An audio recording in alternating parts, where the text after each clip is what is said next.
Make sure everything is working correctly. It's a very stressful day, obviously.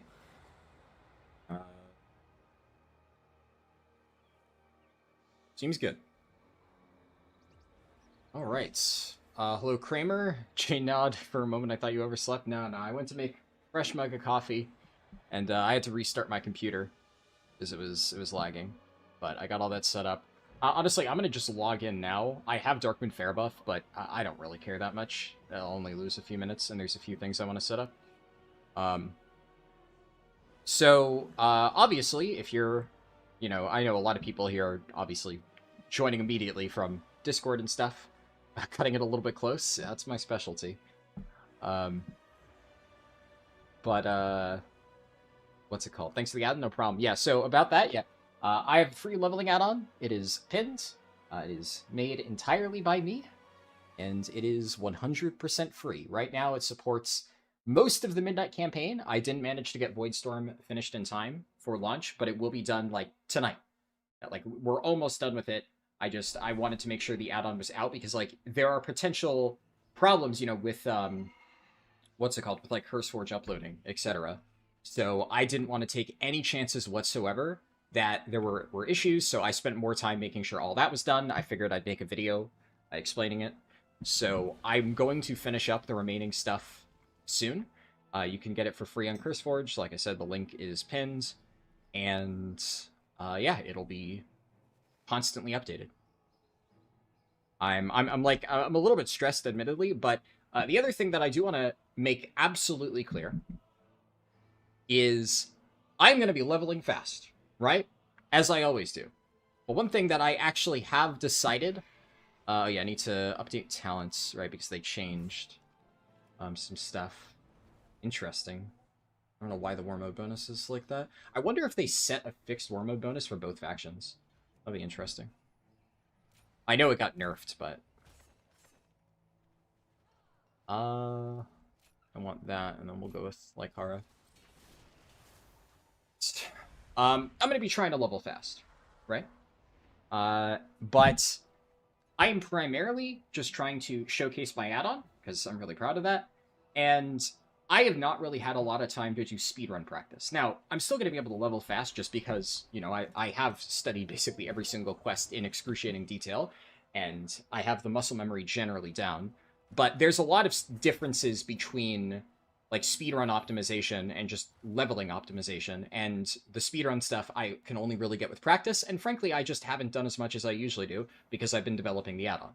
So I am not probably going to get, like, a ludicrously fast time. Another thing is I haven't even set up anything for crafting.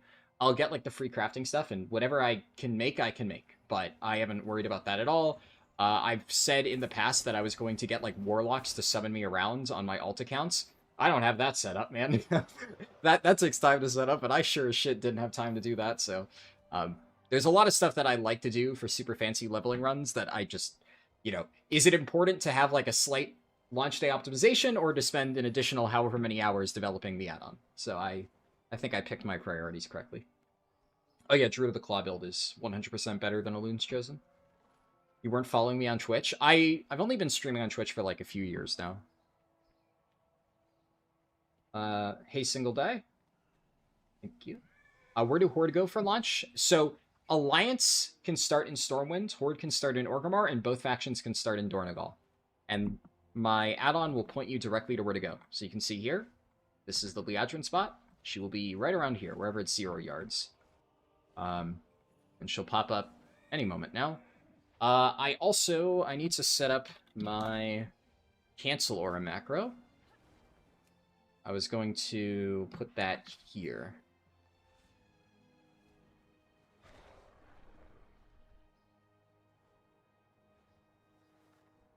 Also, just for Discord people, I know a lot of people have, like, questions. I've been getting pinged a lot in Discord past few hours, and, like, believe me, I will get around to answering everything. While I'm streaming, for now, for launch day, we're just focusing on this. So, just a heads up, if you have questions, you can ask them in chat, right? I'll try to answer. But also, there's a good chance that, in chat, I won't have a ton of time right now to get around to it. Sayonara, subscribe with Prime. Thank you. You're lurking as you're doing stuff? Awesome. Yeah. TBDM when it goes up. Another thing, so I mentioned... right. I didn't actually click war mode. I'm going to do war mode off for the start of the intro, just to make it a little bit easier. Especially with the war mode nerf. If you didn't hear, war mode got... buff got reduced. I also... I think, I need to fix... Oh no, my consumables are correct now. It just wasn't correct on the beta. Interesting. Yeah, it looks good. Yeah, so I mentioned I might be doing, like, groups with guildies or something like that. Again, it's one of those things where, like, if I was going to do that, the idea would be to, like, really optimize it and, like, practice and stuff like that, and I just didn't have time, so, you know. I'm not doing the Leatrix skip. I am just going to do entirely solo 100% of the time, because, like, if I'm not going to do, like, a super optimized group run, then I'm just going to do a solo run, and we'll just see how good I can do it on my own.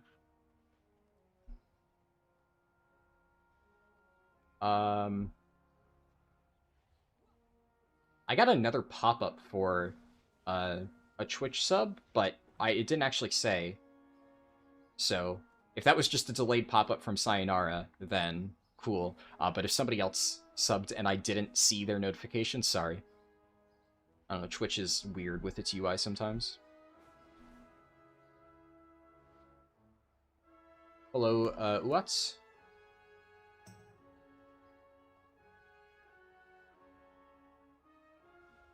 What zone do I recommend side quests? So, the thing about side quests and why I don't really think it's that important right now is because a lot of the best side quests are actually in Eversong. And on launch, I don't actually think it's worth doing them. Because if you get a good head start, you should just snowball your lead, and you should keep going. Also, let me adjust my timer. Let me make sure it fits correctly. Yeah, there we go. So you should snowball your lead. And you can always just come back and do it. Now, technically speaking, could it be efficient in the long term to, like, integrate side quests into the campaign? Maybe. And I'll probably update my add-on to account for that. But for launch day, you kind of just want to beeline the campaign. Now, technically speaking, like, if you do Zul'jin last, which is what I recommended in my speedruns, then there are some side quests that, like, in Amani'Zar Village, you can justify doing. I'm probably not going to bother with them too much. I think I'm just going to follow the add-on for my run today, just to kind of demonstrate how it works. And then when we get to, like, the end, you'll get to see what I do. And then that'll kind of be the framework for my eventual update, which, should, like I said, should be tomorrow. Any minute now. But, like, during leveling, thank you.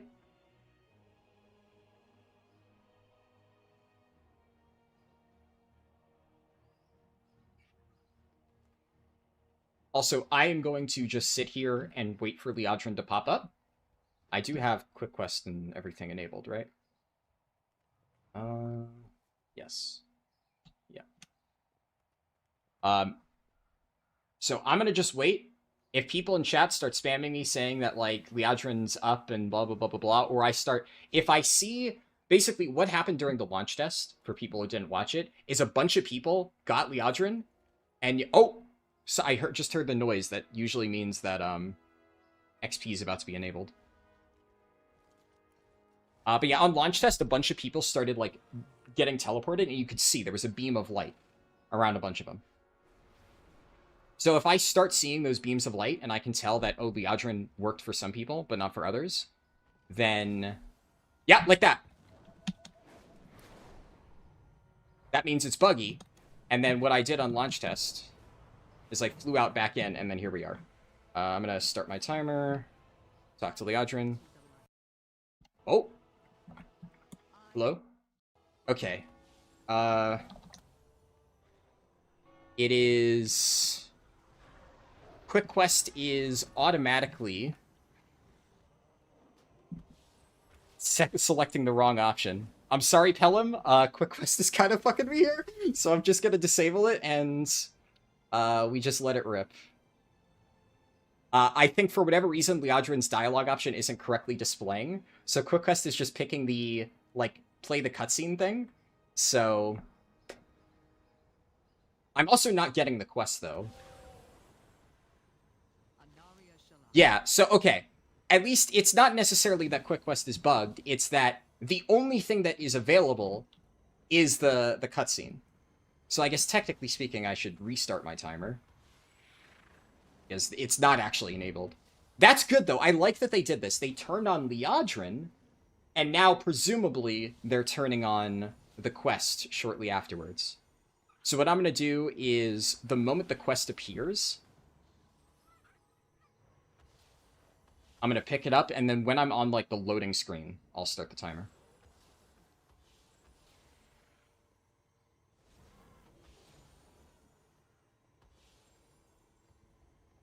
If anybody is actually in the Sunwell intro, let me know.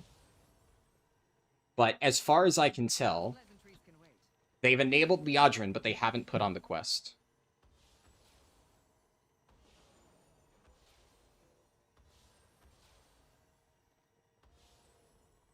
Everybody's saying DC'd, DC'd, DC'd. Alright, I'm not seeing anybody saying that they're in the Sunwell intro, though, so...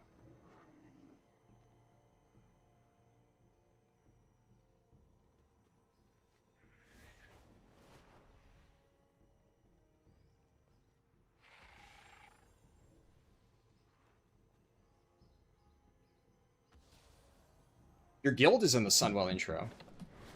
Okay. Let me try again. Fly away, fly back. Still not showing for me. I mean, I also don't have the XP bar. Do you need to... Not an intro, but DC. I'm only seeing one person saying they're in the Sunwell intro. DC, DC, DC, won't turn on the quest. DC.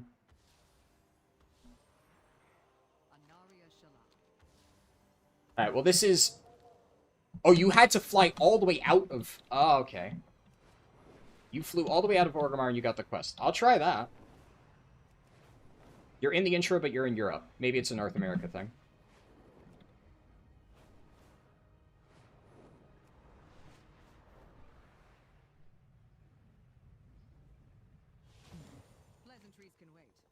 I mean, we can try Dornegal, I guess. Maybe it's just Stormwind's bugged. Adventure log.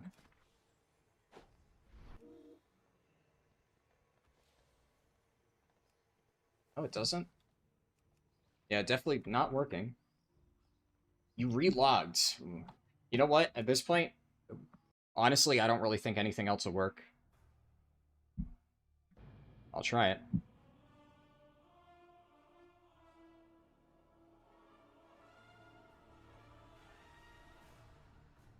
It shouldn't put me in a queue for just relogging, I think. So we should be fine. Definitely messier than the War Within intro already. So that's unfortunate.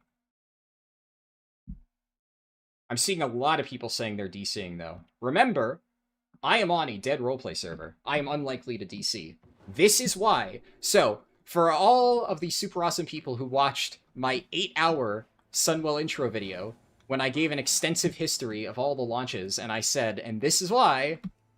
Okay, yeah, no, it's still broken. I'm gonna try Dornegal. Maybe it might just be a combination of factors of, like, maybe it's... Stormwind's Leatrix is bugged. By the way, whenever people complain about Blizzard not testing launch and stuff like that, and then everybody's like, oh, they'll get it right, blah, blah, blah. This is why it's a problem. So now Blizzard did a launch test, but they did it, like, literally the last week, and mind you, it was very buggy. It was extremely buggy, and they didn't have enough time, presumably, to do another launch test. And that's why stuff like this happens. And that's why it's important when we're, you know, about to get a release, and they have not scheduled a launch test yet. That's why it's really important to be on their fucking ass and say, hey, what are you guys doing? How am I in-game? I'm on a dead roleplay server. Siren Isle people up big? True, honestly. I mean, it's a gamble. That, like, any sort of launch day thing is a gamble. You hope that your particular thing didn't get nerfed. Yeah, we can see here. So, the Silvermoon portal's not enabled. Oh, why? Yeah, I don't know why that got enabled or disabled. I mean, as it stands, there's just not a whole lot I could do, it seems. Like, in theory, I could start flying. I don't know. It's a long way to go, but I don't even know if that would work. I'll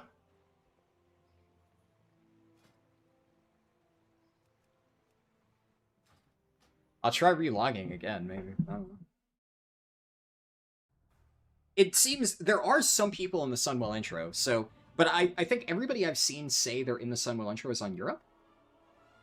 Correct me if I'm wrong. It actually... Yeah, so if anybody in North America, in my chat right now, if any of you are in North America and in the Sunwell intro, let me know. Because the only messages I've seen from people saying, I got in, I think there's like 2 or 3 people on Europe. You're in the intro, but you're Europe. But you're Europe? Okay. Nesh, you're in the intro. Yeah, you're in North America. Okay, interesting.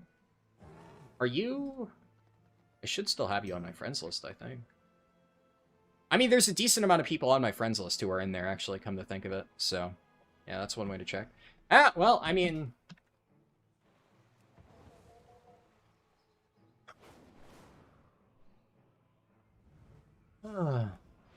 And hello, Max. Thank you for the message.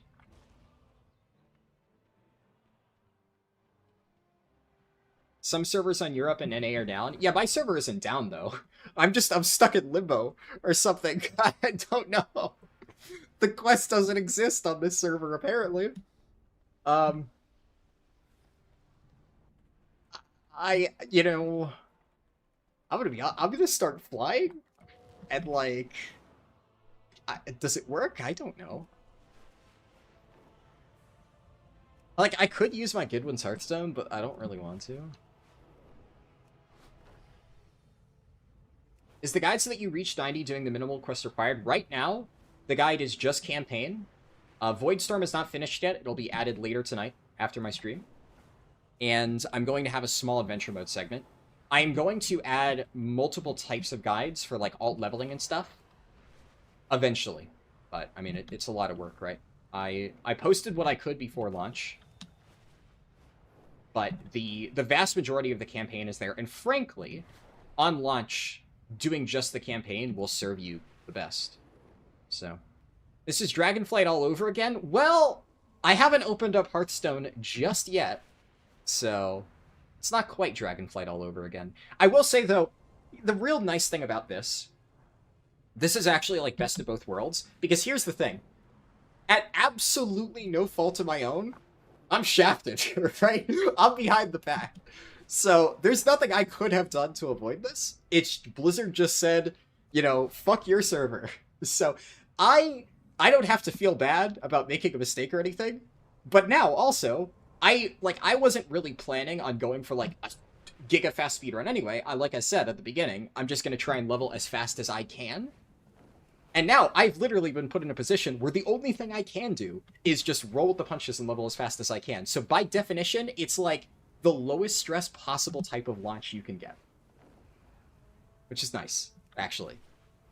As long as we don't have a Dragonflight scenario. Dragonflight was similar, and at first, you could even, like, in the 8-hour video where I talked about it, you could see at the start, I'm laughing about it, I'm joking and stuff like that.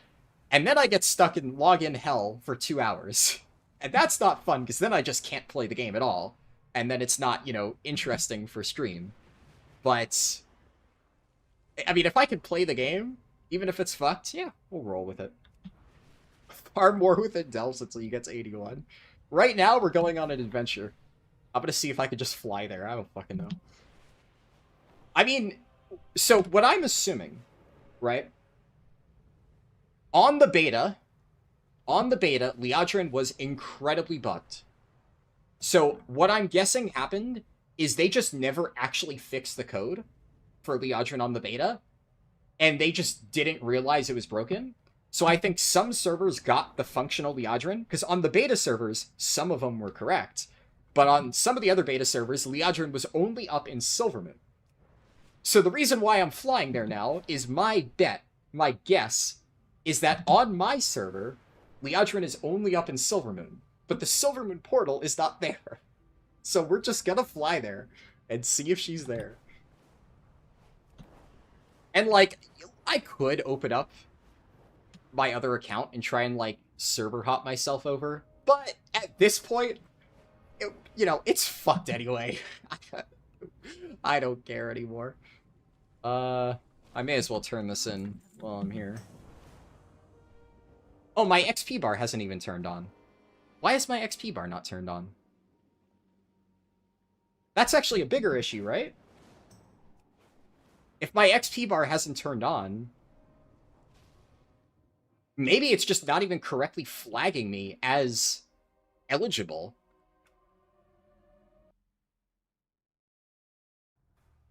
I guess that would explain why. So in that case, it's not even just like a Leatrix bugged.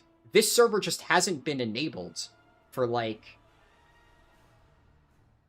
That's weird. That's so strange.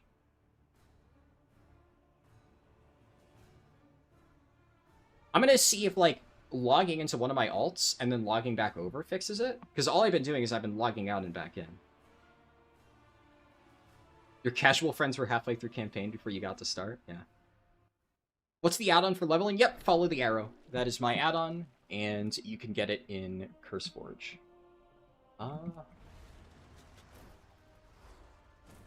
Yeah, I still don't have an XP bar, man. Blizzard? You had to close the game and log back in? I'm kind of worried about doing that. So what I'm going to try to do is I have 2 accounts, right? So I'm going to, at this point, I'm going to try opening my other account. I don't want to, like, fully close the game and then have to sit in a loading screen, but I'll see. Area 52 is fucked. WoW crushed due to no memory, meanwhile you've been 5-boxing with no issues. Yeah, I mean, there's definitely some fucked stuff going on right now.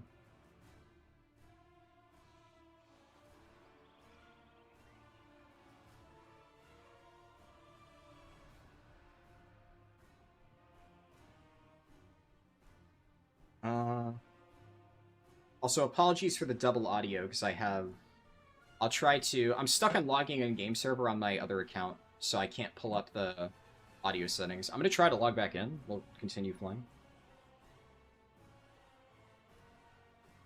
Only 10 expansions have launched. Cut them some slack. These things happen.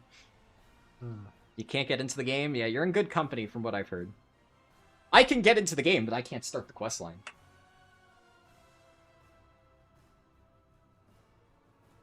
Oh shit, sorry, I only just saw this. Adriana said, I know the add-on is free, but you deserve this. Thank you so much. Thank you for the Prime.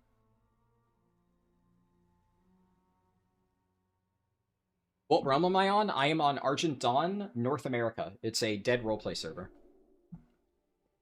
It would be so funny. Imagine that. That, like, this server is so dead that Blizzard just forgot it existed and didn't enable the Switch on it. That would be absolutely peak.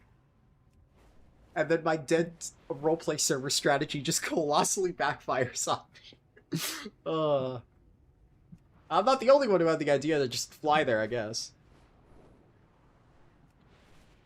Is my add-on just based on speed? So if what you... based on your comment... oh, no, yeah. So, they haven't flagged my character for midnight. That's crazy. I mean, that's a new one. I don't think I've ever seen that happen, where, like, the expansion goes live and, like, some characters just don't get flagged. The problem is, on my other account, which I was gonna check to see if, like, maybe one of my accounts got flagged and the other one didn't, but my other account is still stuck in the loading screen. Presumably, like, this is what all of you guys are facing, so... Did I forget to buy the Epic Edition? Well, I've been testing on the beta for the last, I don't know, 3 months. No, I have the Epic Edition.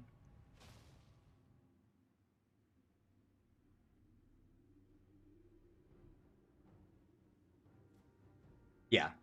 I did a sanity check, because I will be honest, as I said that, I was like, imagine if I somehow don't. But no, I checked it. Yeah, there's a check mark. So I definitely have it. That would have been really fucking funny if I somehow didn't. But no, I have the Epic Edition. I have early access. Take a challenge mode portal to a War Within dungeon. You got the quest just out in Isle of Dorn grinding the wolves. Well, I'm not going to take a challenge mode portal. There's no reason to do that. I'll dollar on Hearth and then pop over to Dornegal, but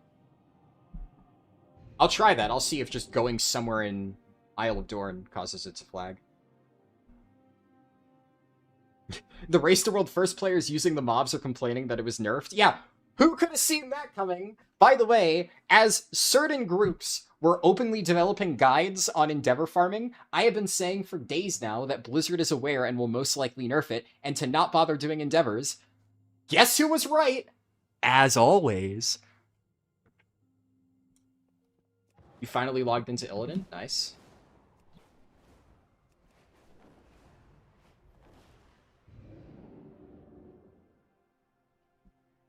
How long does 80 to 90 take? Well, they just removed 10% experience from all players. Like, literally 2 hours before the X-Pack dropped, so probably, like, 6 hours, I would guess. Ballpark. For me, at least. At least on campaign. On launch day, I mean, this could take anywhere from, like, 8 to 12 hours if you're doing it first try and dealing with all these shenanigans, right? You never know. Have I tried accepting from the adventure guide? Yeah, I already tried that. You can see, like, I'm pressing the button. Nothing's happening. And, at this point, the fact that my experience has not popped up, that narrows down the issue, right? Like, the moment I realize, oh, my XP bar just isn't even there, that means just they haven't flagged it for midnight. So I mean, I guess I'll like, fly around. I was gonna say, I guess I'll kill bees, but, like, again, my XP bar's not even here. Hold on, is anybody in my guild in Dornegal? Let's see if I can get Locklad to invite me. Invite me to a group.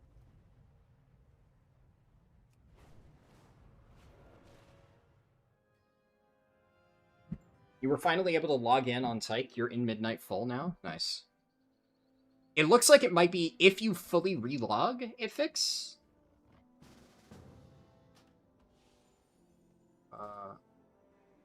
Somebody invited me to a group.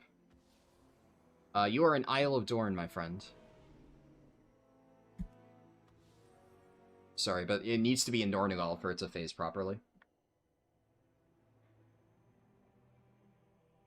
It doesn't if you fully log? Okay. I don't know. I'm just trying to... Is midnight out? Well, for some people, apparently. Yeah, war mode was nerfed, unfortunately. 17 minutes and you're out. Nice. That's a good time. You might not be too far off with the Argent Dawn being dead theory. It might be that the entire server was deprioritized due to server load. I mean, that would be fucking crazy if they did that. I'm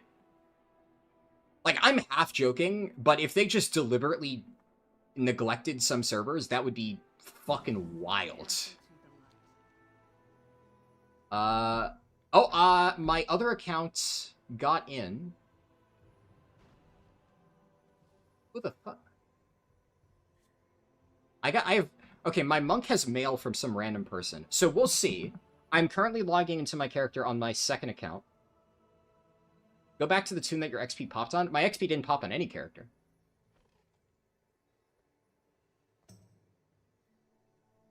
Alright, I'm logging into my monk. We'll see if my monk has XP. My monk has XP, okay.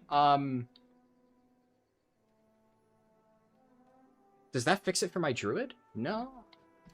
Let's try logging out now. Maybe that fixes it.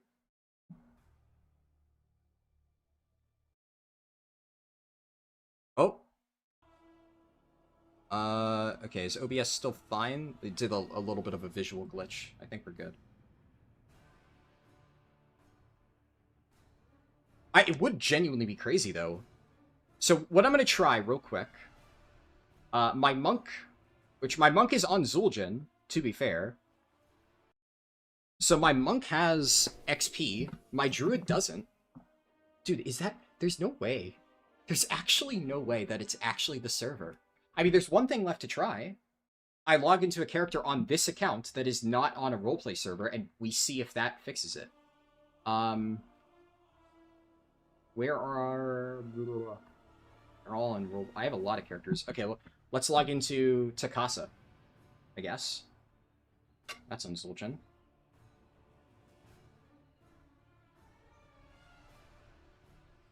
Argenton EU is back. Close the game, bro. Trust. Your Sentinels 80 doesn't have XP bar either. Is it? I mean, that would be fucking crazy if it's actually a dead roleplay server got cut thing. That's really fucked. No? No, this character's on Zul'jin, and it also doesn't have the XP bar.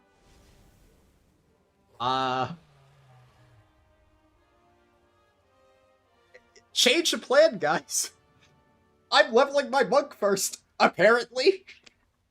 Blizzard has decided for me that I'm playing monk. Hold on. Oh, fuck me. There's no fucking... Look, my XP's here! Why is it on this character? And not on the other one? Like, what? How does this make sense? I'm genuinely... No joke. We're playing monk, I guess. Well, I'll do a druid run later. Oh, God. Where am... Yeah, I forgot. Okay, I flew my monk out here to take the screenshot for the Arator thumbnail. Great add-on so far, thank you. Yeah, so this, at the end of the... If I go all the way to the bottom... Oh yeah, I'll mention this here because this is something that... it's in my known issues list, but a few people have, like, been messaging me about it. I am aware of this bug, where if you get down to the end... I should also change the scaling. So... what's it called? Yeah, the buttons don't go away. But if you get this bug, you /reload. I was, like, down to the wire trying to fix stuff before launch, but I figured that, what's it called? With the fact that it is just purely fixed by /reloading, I didn't think it was a high priority fix, so I did that. So let's, alright. This was unexpected, but apparently we're playing Brewmaster. I did not prepare a backup thumbnail, so there's going to be a lot of confused people joining the stream later. Like, wait, this doesn't look like Guardian Druid. And I did not prepare anything on my monk, because I was not planning to level this today. I guess. Fucking roll with it. Whatever. God. Do I play Windwalker or Brewmaster? Honestly...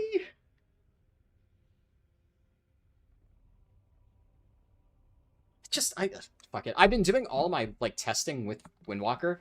I don't know if my Windwalker build is correct. Again, I have done, like, 0 practice with Windwalker. But we'll fucking figure it out.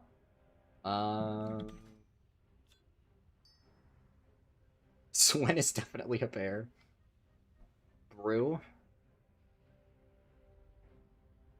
Fuck, yeah, I have done a lot of testing on Windwalker. Let's go. Yeah, let's go Brew. Fuck it. I'm not the biggest fan of Brew right now, but I haven't done any leveling stuff. Show my talent build real quick. The build that I was running for Windwalker was like Conduit of the Celestials. It was, I think it was what people were running in Raid pre the nerfs that went out like a week or so ago, but honestly, Brew will work out better because I know Brew, right? Like, I know the correct stuff to run. Even though I hate it. So we'll make do. Is there anything that I want to take specifically for leveling?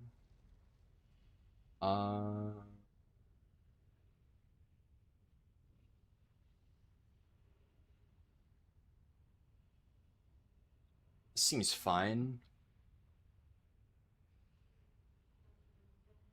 Yeah, I think this looks good. This is good. Alright, we will... You like that the add-on fits with the original WoW look and isn't minimalistic modern like Elf UI? I mean, if anything, yeah, like, I am a default UI user. So it's like I've never had any issues with like the default WoW UI, so it stands to reason I do that. Now, keep in mind, obviously, a lot of the reason why there's no like custom fancy futuristic assets or whatever is just like you can just do this in the game, right? The game lets you build panels, etc., on your own, so I could just call the code that says like generate panel or whatever. It's a lot easier. Will I add like custom assets in the future? Like I've already added, little thumbnails and stuff. Will I get art or something for it? Maybe. But I definitely won't do anything like crazy fancy. The focus will always be on readability and cleanliness rather than like, oh my god, look how like, I don't know, neat and quirky the add-on is or whatever. Fair Breeze Hawkstrider, yeah. The nice thing is, you guys have gotten to see me do like tests on the beta with like zero competition. Now you're gonna get to see how do you speedrun when you are turbo fucked by everybody being ahead of you by, how long has it been? Almost 30 minutes. So this is going to be a speedrun with a 30-minute handicap. And we'll see how well I can handle it all, even with that. I'm also playing Brewmaster, which is not a good speed leveling spec, but fuck it. I do have more set up on my monk than I thought. I may as well, I'm going to use my buffs. I have them.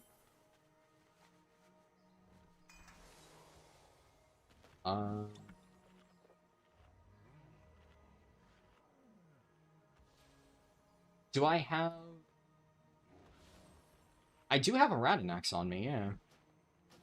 Alright, oh, fuck it. I have a Falling Flame in this character. I mean, I have shit. I have shit to work with. Like, fuck it. You're out of the intro? Nice. Brew plus Master of Harmony is really good. I did hear that Master of Harmony got buffed, but I don't know the talent build for it, so I'm not going to mess around with it. We're just going to play Shadowpan. And I mean, I don't know. Like I said, I'm going to play this. This is what I've been doing all my practice on like the beta and stuff with. Obviously, I played Master of Harmony the entirety of MFO, so if it has been buffed to be like the best build now, then eventually I will swap to it. But we'll see. Alright, I think that is all of my prep and stuff done. 8 hours well spent, thanks for the video, no problem. I'm glad you enjoyed it. Okay, I can finally start, I guess. Let me just get my bearings, make sure I have everything where I expect it to be, because like I said, oh yeah, my Cancel Aura add-on, or macro. Right, it's not on this account. Let's go to... I will say, real missed opportunity here with the game not fully DCing me. We could have had a semi-repeat of the Dragonflight launch, except this time I probably would be playing Zenless Zone Zero instead of Hearthstone, because that's my current addiction. Just got here, what happened to Druid?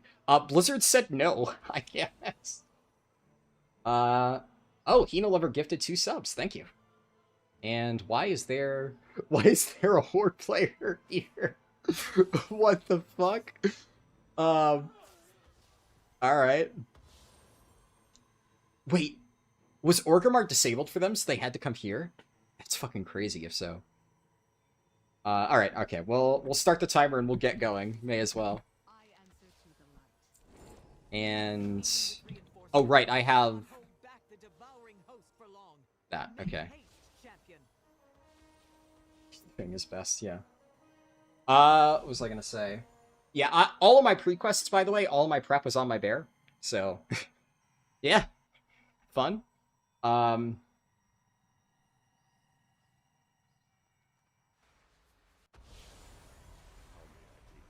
Yeah, so, I'm also going to re-enable Quick Quest. oh, I disabled, like, all of my add-ons.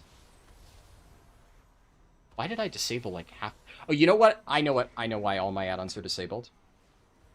It's because, what's it called? Is that incompatible? Looks like it is.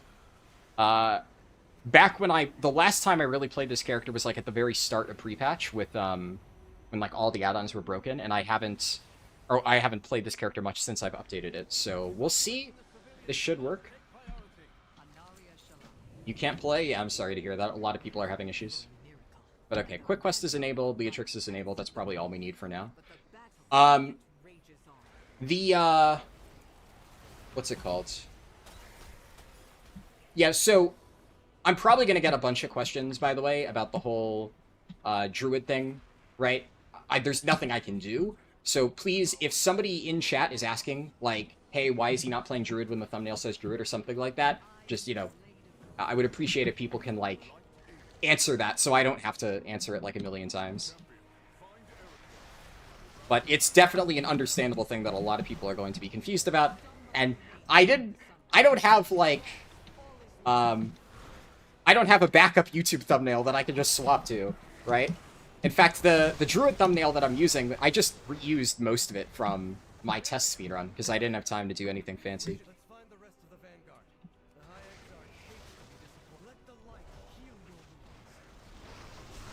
Yeah, so this is why, if we see Erator, this is why you get Erator first, because when he gets close to one of these guys... Or as I say that, of course, the game is just fucking melting, apparently, and can't process this. Yeah, so he's doing the voice line for, like, heal an NPC, but he's not actually doing the cast. Whatever.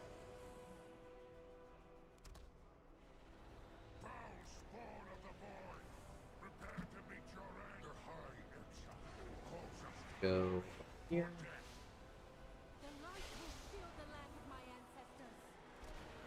And, where did I put that? There we are. I need to put my Radanax here.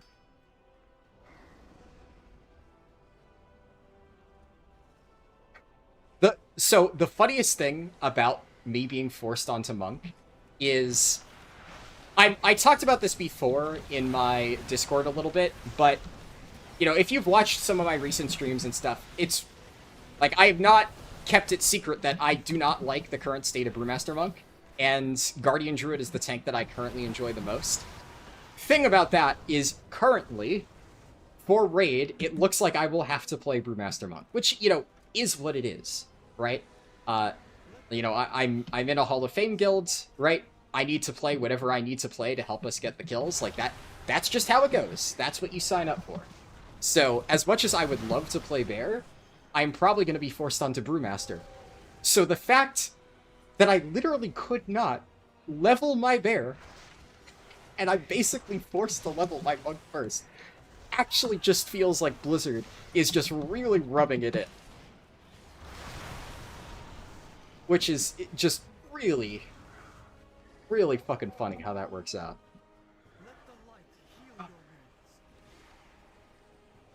Brewmaster and Druid are the two best tanks right now? I know. That's the problem. That's the problem! Because I was going to cover Brewmaster and Druid. So if Druid was really good, which it was looking very good for a while, and still is, I would have gotten to play Druid, which is the tank that I really like. But then it just so happened to be a situation where both of the tanks that I was going to cover are meta. So now my co-tank has to cover one of them, and my co-tank also plays Bear, so I have to play Brewmaster, which is not the one that I enjoy. But again, shit happens. That's how it goes. Blizzard is trying to make that decision for me, it seems.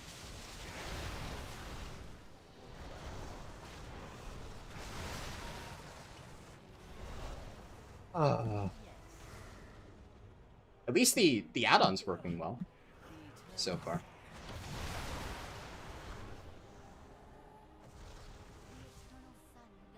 I need to change the radius of that to be 5 yards.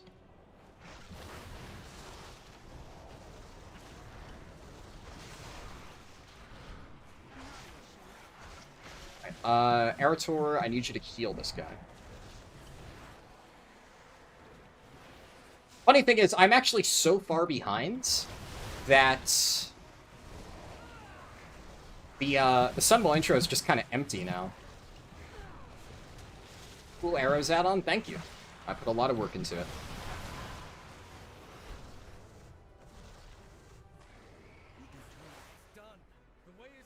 Alright. So, Erator, I think, is just bugging out because of the lag or something, and he's not correctly healing mobs. So, can we... Jesus, Misao's doing, like, no damage. Alright, I guess I'm gonna have to manually... What am I getting stopped by? It's Stagger, I think. Alright, there we go. You're just out of the authentication hell? Damn. I guess, yeah. It could be a lot worse. So, you know, there's that.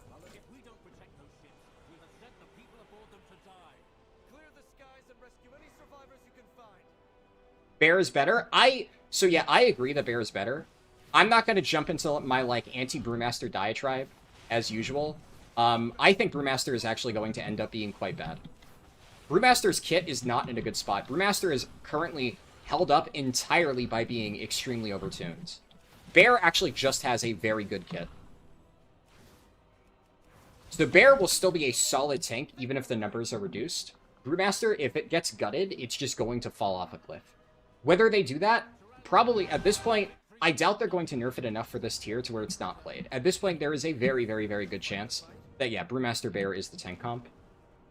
But, I don't know, we'll see. It's speculated that Bear will be nerfed. I mean, yeah, Bear probably will be nerfed. It is still very strong, though. Bear also has a number of bugs that are... I think I accidentally canceled... Which buff? I canceled food buff. Oops. Yeah, I should have used my cancel aura macro. That's fine, though. The raid won't come out for a few more weeks. Yes, but they aren't doing any tuning until Heroic Week, which means we're not going to see much. It's like, at this point, unless a spec is so ungodly overtuned, which, like, Bear is doing very strong single-target damage, but Bear's entire kit is very good. The only thing that might get nerfed from Bear is their single-target damage, and it probably will get nerfed. Brewmaster just has a lot of inherently fucked stuff in its kit that is making it much stronger than it should be. Do I have a Druid guide? I don't make tank guides, but if you have, like, any questions, obviously I'm extremely knowledgeable about all of the tanks, so. I'm more than happy to... Do I have oddly shaped horn in this character? I don't think I prepped it, no. Oh, well.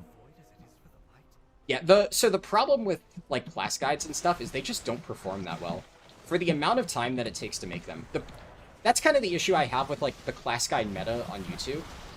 The people who really know what they're talking about generally don't make many class guides. That's not to say that there aren't people, like, you know, some specs have really good examples. Like, I mean, Kalamazi is probably the classic example of, like, he makes really, really, really, really good guides for Warlock and stuff like that. And there are some, like, solid YouTubers for different specs. And I'm sure people in, like, chat are going to say, like, oh, so-and-so does a great job. And, like, yeah, I obviously am not aware of literally every single YouTuber under the sun. So don't take this as a generalization that, like, all YouTubers suck, blah-de-blah-de-blah. But the problem is that a lot of people who are extremely knowledgeable about certain specs, which, frankly, I am including myself in that for tank specs. I'm very good at tanks, pretty much all the tanks, and I don't make tank guides. Why? Because it's just not worth the time. The amount of effort that it would take to make an extremely high-quality tank guide, it would not make up for that in terms of views. Oh, shit. So I'm in a position where it's like, I could make an extremely detailed video about tanks and put in, like, all this effort to properly explain it. Or I can make, like, a leveling video, put in the same amount of work into the leveling video, or, well, now the add-on and stuff, and get, like, 5 times the views. And a lot of the best-made guides that I've ever seen out there, they don't have that many views. And I can look at it and be like, wow, the quality of this information is really good. But the reality is, even if you make the perfect class guide, it's a niche market.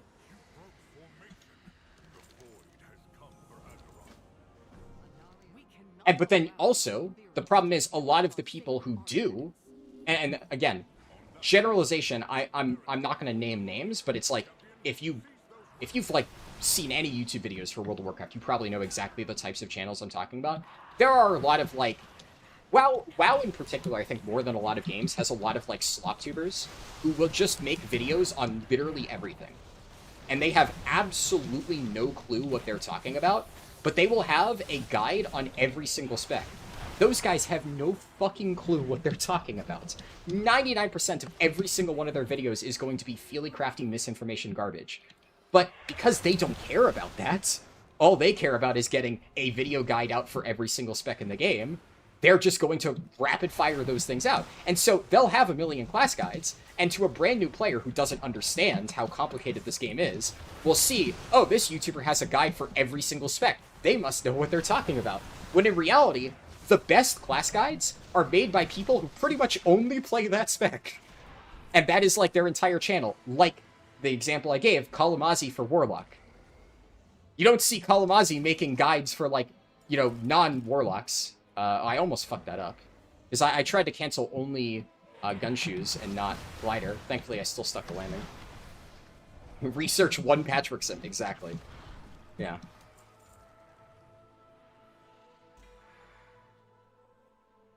That one guy with 20 views is awesome. I'm sure there's a lot of guys, yeah, with smaller videos like that. Some people, yeah, very AI, yeah, exactly.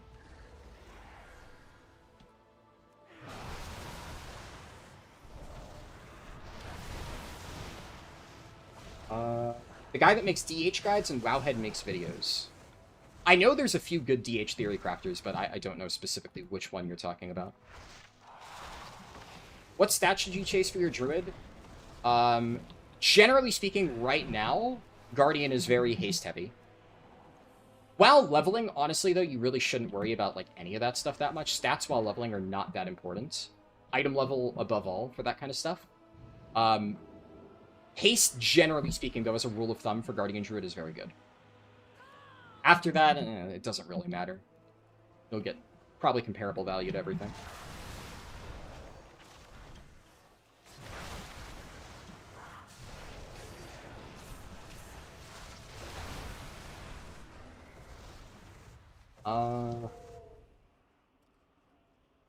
You're starting at 105 item level? Yeah, at that point, literally just take whatever you can get. Don't worry about stats at all. But if you have, like, 2 equal item level pieces, take the one with haste.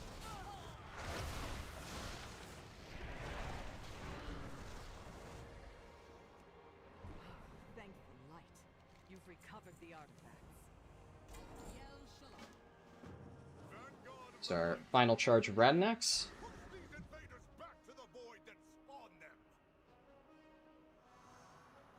Also, I don't know if I actually... I know I'm kind of, like, all over the place right now, so if I didn't thank you, Hina Lover, for the 2 gifted subs, then thank you now. I saw it, and I couldn't remember if I actually acknowledged it, but thank you.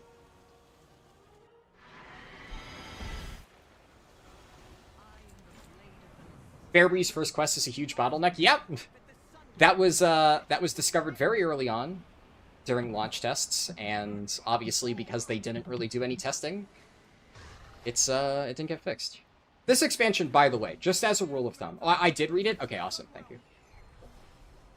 This expansion is one of the most rushed expansions I've ever seen. There is so much broken shit, broken, just unfinished stuff here. I mean, if the whole add-on debacle didn't show you that already, then it's yikes.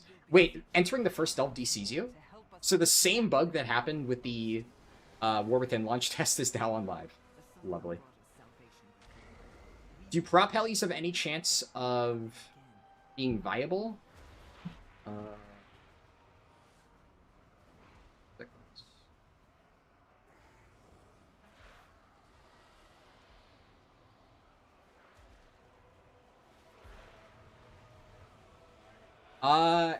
Hard to say. So keep in mind, right, tuning is still like a mixed bag at the moment. We don't exactly know what exactly is going to happen. Prop Heli could get massively buffed. Right now, Prop Heli's kit is kind of bad. I would say the odds of Prop Heli being... Like, and that's the thing, it depends heavily on what you mean by viable. If viable means, will you be able to play it in endgame content? All tanks are pretty solid at the moment. There is no, like, horrifically bad tank that is, like, extremely undertuned and unplayable. So, all tanks can be played. Perfectly fine. Is prop heli going to be meta? I would say the chances are extremely slim.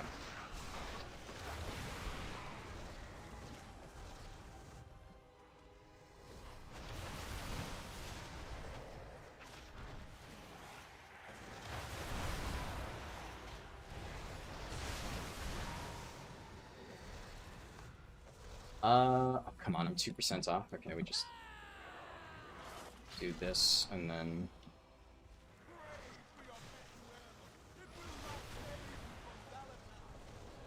Wait, Imperatus has a voice line? I've never actually realized that he says something. But they scaled the voice line poorly, so it's, like, super faint. All I heard is something something Xalatath. Good luck. You're off to do dad stuff. Good luck with your dad stuff. Also, that's under 17 minutes, Sunwell intro. Especially considering that I'm on a spec that I've done literally 0 practice on that with. I'd say that's solid. Alright, we're going to do this. Okay, I was about to say, if it doesn't activate until I land, that's going to be awkward. Let's try. Let's go for it.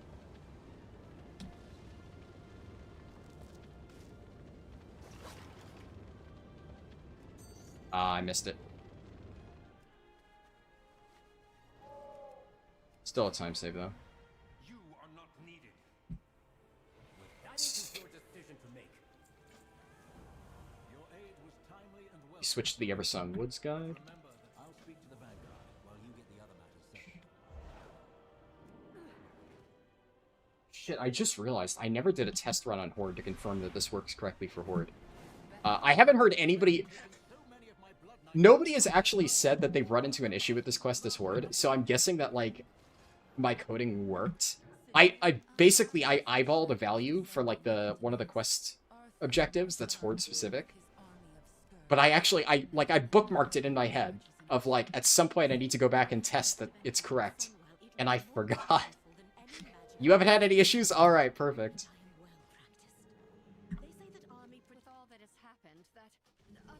Worth noting, by the way, so,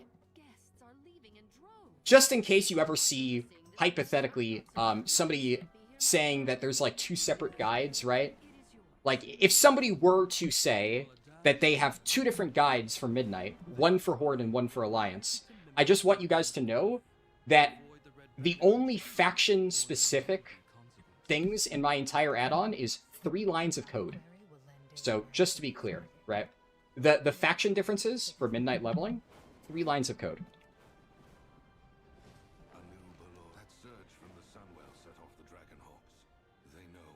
So just hypothetically, right? You know.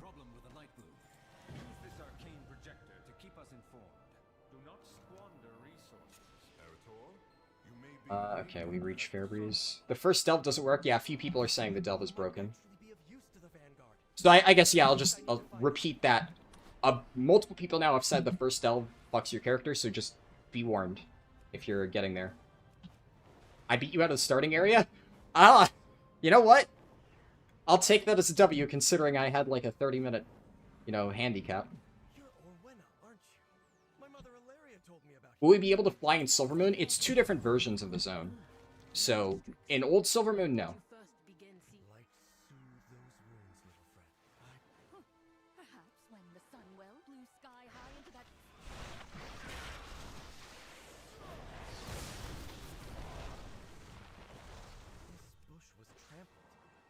Wildlife here must be terrified.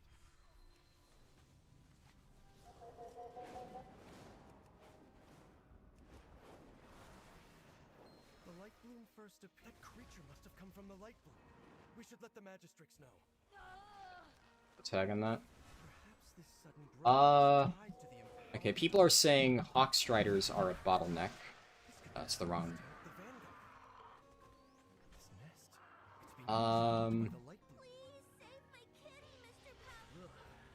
I'll keep an eye out for any Hawkstriders. Okay, there's a Lightworm. So as long as I tag every Lightworm I see, that should be fine at least.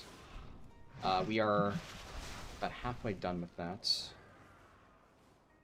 You can confirm that the Hawkstriders are a bottleneck, or the Delves are bugged, because I know we're talking about like a lot of different things that are fucked right now. Happened here?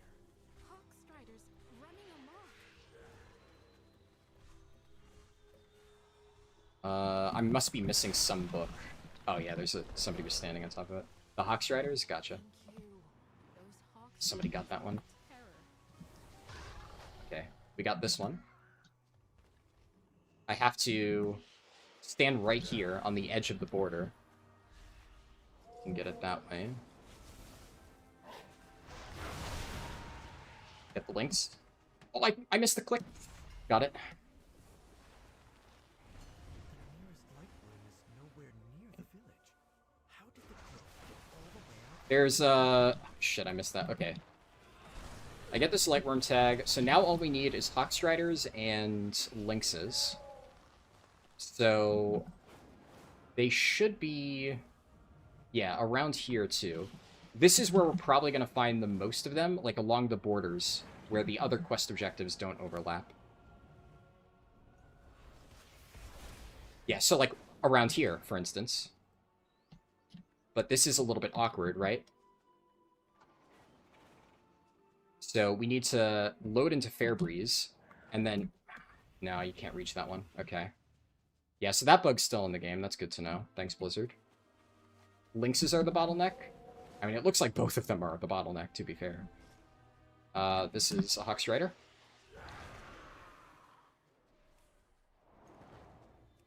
There's a Hawkstrider down there, but I think that's in the bugged area.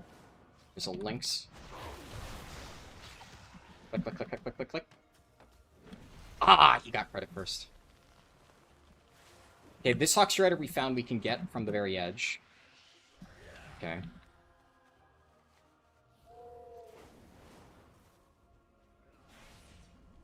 Whoa, my game's frame rate just tanked. What the fuck?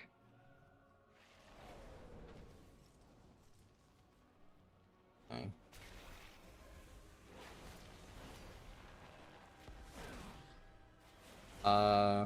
Oh, I think we got this.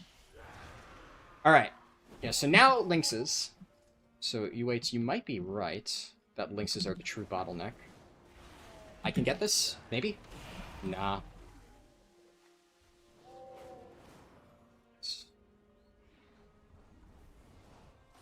Somebody's gonna get that one first. This is why Blizzard should launch test more.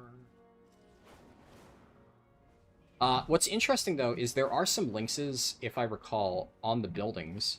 Damn. So that is someplace that people might not check ASAP, so we might be able to sneak some in.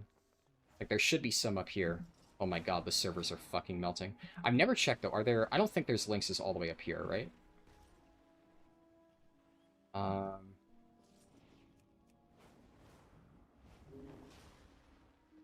There are erratic lightworms here, but I'm not seeing any Lynxes, no.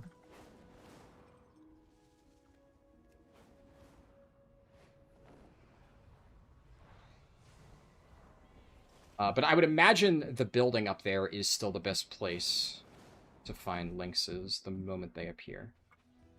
The nice thing is, well, I guess, nice thing for us, unfortunate thing for other people. Shit. The second one that I've lost. I think I got that. Nice. Yeah, if you are fast, you can snipe the tag. Jinji talking about easy renown? Well, I mean, if Jinji's saying that renown is easy to farm, then he's correct. Jinji won't even need to exploit to get all the renown rewards this time, luckily for him.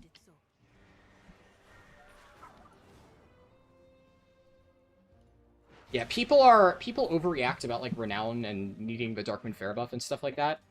All of the renown rewards are extremely easy to reach with just doing side quests. So I would not worry about that. Now, obviously, it's still worth doing with Darkwind Fair, right? But it's nowhere near as, like, difficult as people make it out to be to get the renown rewards. Compared to previous expansions, that is. You disconnected after entering the first delve? Jeez.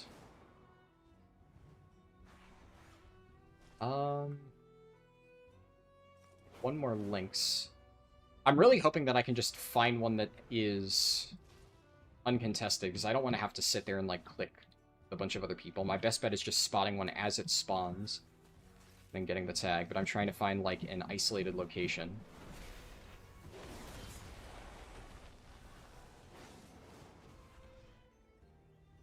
Like this one. Fucking child's play. Speak up.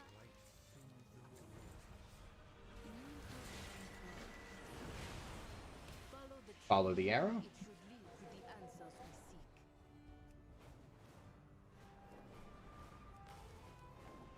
You'll encroach no further.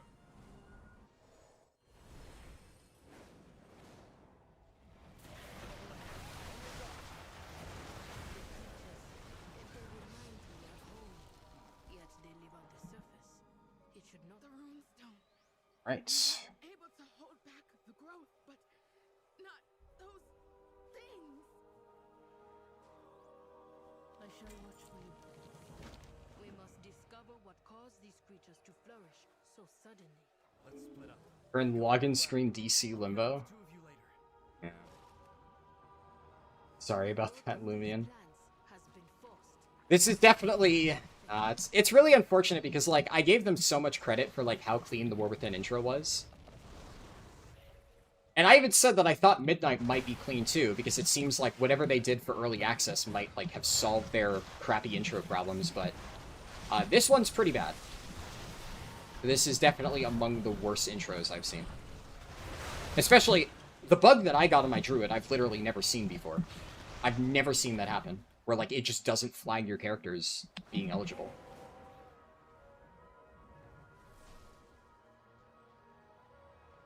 The light bloom kills, then grows anew.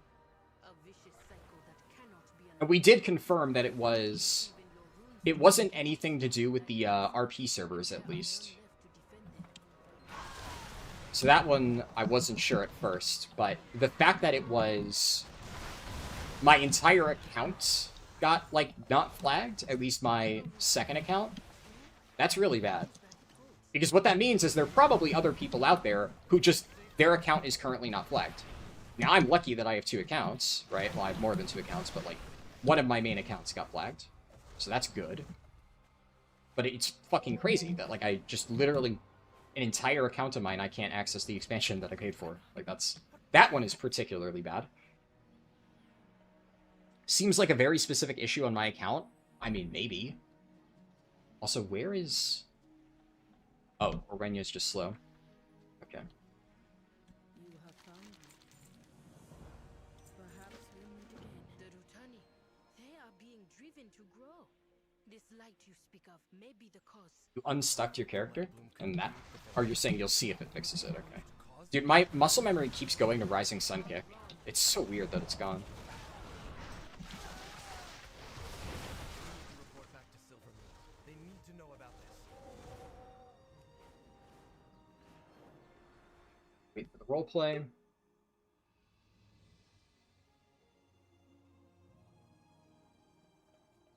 Fixed it now, you're after unstuck. So you had to do the delve, then unstuck your character, and then that fixed it for you? If Fairbreeze is safe, the Voidstone. We have solved nothing. These Rutani It's good to know that have it been works then. changed. I must return to Harldan and Hold, champion. There's I guess if I run into that issue, then that clutched in her hand. maybe I'll have to try that. So many pages missing. Strange. Let's get to Umbrick. He'll want to know.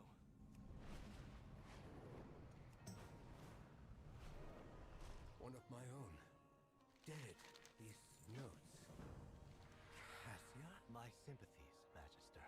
I'll see that someone takes care of the body. I need to look into Cassia's notes. We've lost 3 more scouts down south since the Voidstorm appeared. Aldiel Shala, 5. Something odd is going on down south. We haven't the numbers to patrol. Cassius nodes appear to be I mean, it seems like, honestly, Fairbreeze is such a colossal bottleneck. Look at how open the questing process is now. Like, I keep waiting to see other people, but there's like one or two more. Let's take it and try another look. So I guess I'm gonna hope that doing this put me ahead. Things may get more I'm probably gonna turn on War Mode for Erator's Journey. Because I didn't want to potentially mess around with that, especially, you know, as far behind as I was. I didn't want to risk, like, getting further bottlenecked. But if I have now gotten past the biggest bottleneck, then it would make sense to, That's our last setup. we'll see, we'll see. What's the purpose of all of this? Worry not. Lord Antonorian will take hold the sky. The light has all but abandoned us. The light will prevail. We must have faith. Yeah, okay, the books. Yeah, stuff like this, by the way, very, like, minor sub-objectives, I usually don't include in the arrow, because, like, there are more than you need. Right? So, this quest is just fill the bar, get, like, 100%. And there are so many different possible combinations of, like, items that you can click on to reach 100%. And, like, in theory, I'm sure that you could find a traveling salesman path for this if you really, really, really wanted to. But it is not, like... There is no one path that I found that is just so much better. And it's also not very hard to do. There is one quest in particular in Harrandar that is like this, where there's, like, a bunch of different ways that you could get to the end. And in that particular case... Oh, I see. Okay. Doing this slightly out of order did break the arrow chain slightly.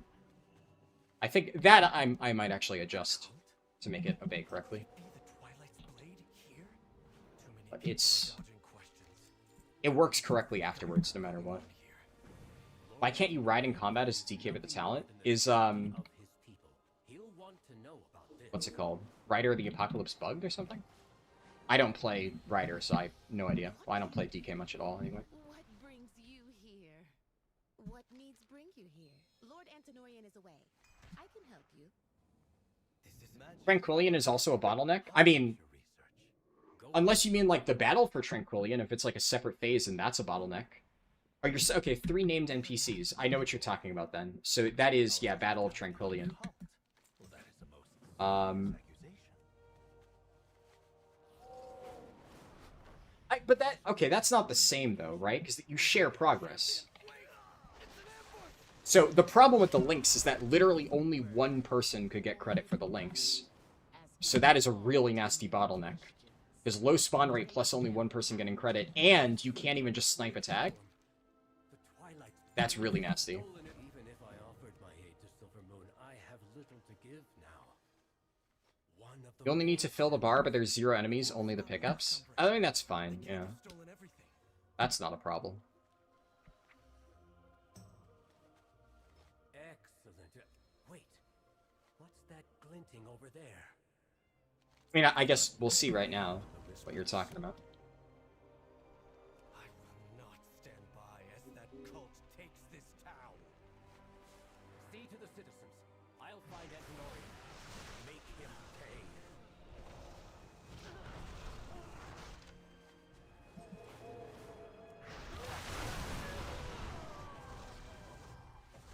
Similar thing here, by the way, for this quest.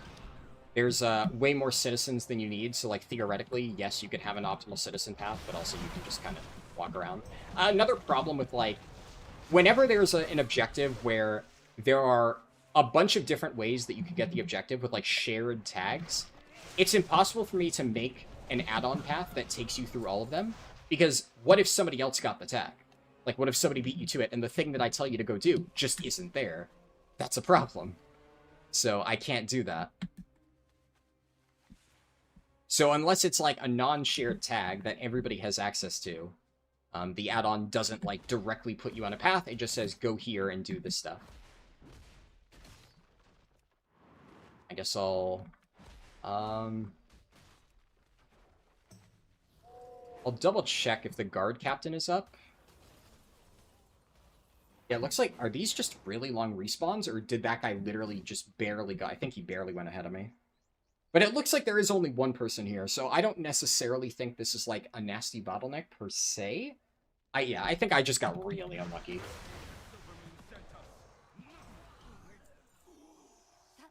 On war mode, I could definitely see it being a nasty bottleneck if it's like faction shared tags. I've gotten everything, right? Yeah, I just need the named mobs, which is right here, thanks to my arrow. Your server is full in this place? Yeah, what's strange, though, is, are you on war mode? Because I'm on Zul'jin, so this isn't even, like, dead roleplay server stuff. This is, you know, the non-war mode Zul'jin, which, obviously, war mode, yeah, might have a little bit more competition. You're also on... Wait, really? Okay, you're also on Zul'jin. That's funny. I guess maybe I just looked out and I got, like, the OP shard. Sometimes there are more. This is a pretty nasty respawn, though. They may have killed it right before I got there. I'm gonna go check, because I think what happened is I killed that mob, and then it respawned. Yeah, I think that's exactly what happened. And that, like, the shaman got it before me. So I basically fell behind 2 separate kills. You're also on Horde? Are you on war mode, though?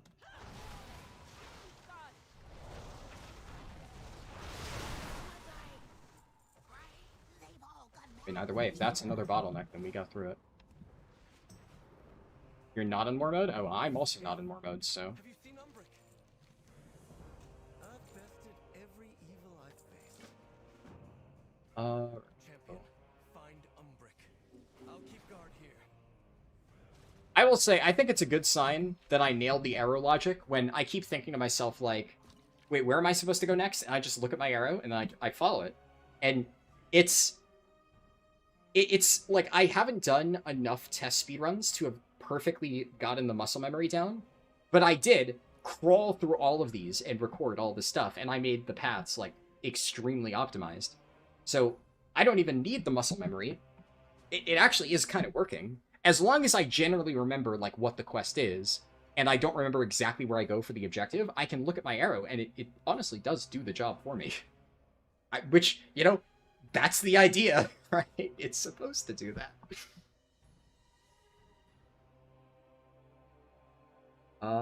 Massively buffed profession items and trinkets. Okay, interesting.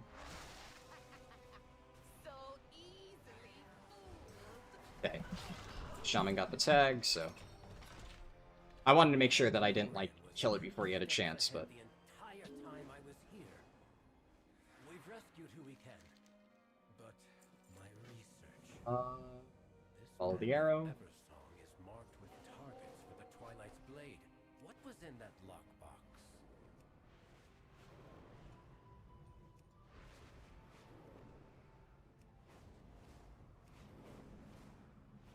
Does the add-on focus on doing the campaign? Yes. Right now, it's just the campaign. I will be adding side quests very soon, but currently, most side quests are not included. Those old constructs and take out any... That being said, I still recommend doing mostly the campaign on your first character, so, like, that's the reason why I didn't bother doing it ASAP. Like, it's not a high priority. But also, yeah, functionally, it does do campaign. Man, I'm fucking that up. I'm not sure if I'm just, like, being slow.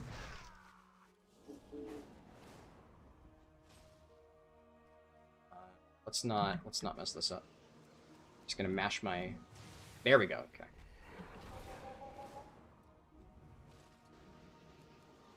Push the mount button.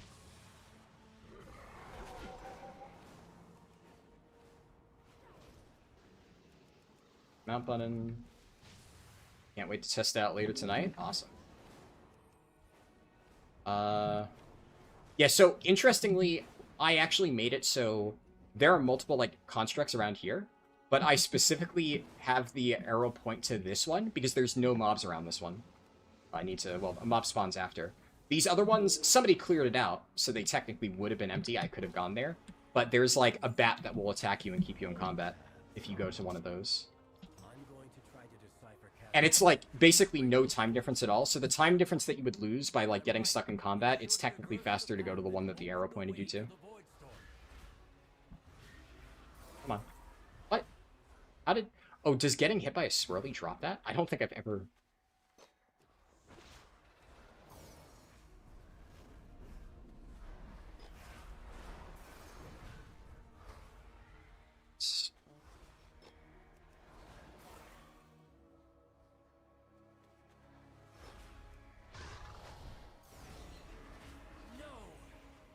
Second now, roleplay.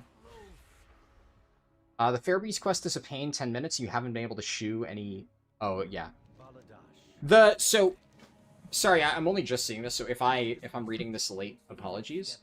But yeah, for the Fairbreeze quest, if you missed when I did that, the Hawks Riders I actually don't think are that bad, because there's a bunch of them that are, like, right on the border, and if you stand right on the edge, your, like, shout can hit them, and I've seen a lot of people ignore those. The Lynxes definitely are the real bottleneck there, for sure. Alright, well, first delve time, so we'll see if I also disconnect.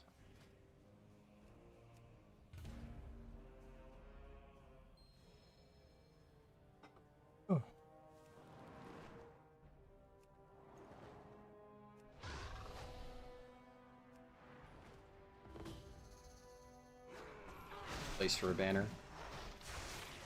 I haven't been really good at remembering to drop my banners, but, you know, here's what it is.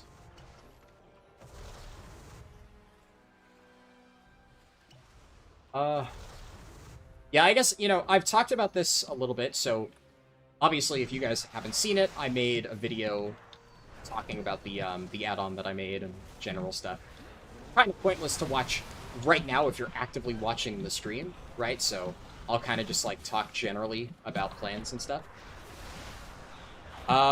So as for the add-on, obviously, like I said, right now, Voidstorm isn't finished, and the adventure mode section isn't finished, so I can actually show that, right? So Voidstorm, it says add-on update needed. I thought I was going to have time to finish it before launch, but I didn't. But there will be an add-on update that will let you do that, and the Midnight Campaign, right? But what I'm going to do is, like, the moment that I finish my leveling run, we're going to stop the stream there. So I know that, like, in past expansions, like in War Within, and, like, way back when in Shadowlands, you know, I did a very long launch day stream, and, you know, I did a bunch of, like, endgame stuff. I will be streaming throughout the weekend and stuff during early access, but I am, what's it called? Actually, I don't know exactly when the streams will be, because the add-on is, like, a higher priority, but I definitely, you know, I'm going to do more than just the launch day stream, 4 streams. But, the top priority is getting Voidstorm added. So, I apologize that I couldn't have it ready in time, but, you know, obviously, vast majority of the stuff is good to go. Dumpster Dragon subscribed to Tier 1, thank you very much. And, yes, Voidstorm will be good to go. And I'm going to have, like, a very, not like a guide arrow type of section, but just a very brief overview on stuff that you can do to level your alts, like for the adventure mode section. Just so that people who aren't familiar have, like, a general idea on, like, delves, etc. what to do. And that will be out, like, very soon. Like, pretty much tomorrow morning, that will be ready to go. Beyond that, I don't know exactly what I'm going to do next for the add-on. There's a few things, obviously, you know, should go without saying, bug fixes, right? So there are a few bugs that, you know, like the thumbnail buttons not going away. There's some things like that that I'm aware of, obviously, and I just didn't have time to fix before launch, so that's, like, another priority. I'll make sure I get all that stuff fixed. I would like to have Sojourner guides done, because the thing is, I need to do, like, the side quests anyway to be able to properly integrate them into the campaign. So I'm going to try to do that. Exactly what, like, order that will take. Okay, I wasn't sure how this would update. There we go. I always want to make sure, loot the chest at the end, even though the game doesn't directly tell you to. Are the quests... the quests are not added yet. Okay. Just confirming. Open Delver Supplies.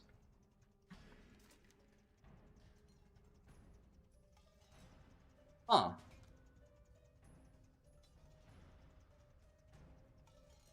Remember that. Alright, does that mean I lose credit for this? I mean, technically you have to run Deathholm again.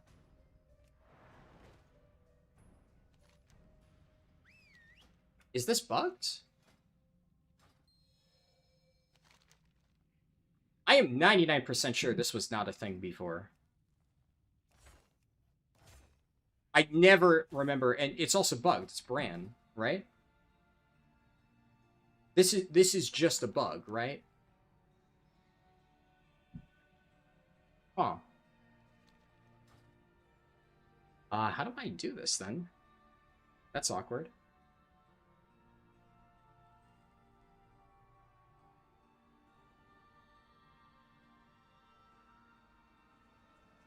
Hold on. Let me figure this out. Is Umbrick a good or a bad guy? Presumably a good guy. Can I ask if you could move the add-on so we can see the whole screen? I mean, I don't know where you want me to move it. I'm actually using it. I'm trying to... Okay, something is broken here. I'm going to try leaving the delve and see. I wish I had noticed that the objective didn't update correctly before I did the delve. But that is weird. It hasn't DC'd me like other people. I'm going to try just abandoning and re-accepting the quest. I don't know what happened there. Go to War said, impressed with the add-on so far? Thank you. We embrace power. We'll So- take care of the reinforcements. What Go get gives? the Lyra. I trust you, champion. Find Antinorian. Get Actually, come to think of it, can I enter on tier 2? and take him down.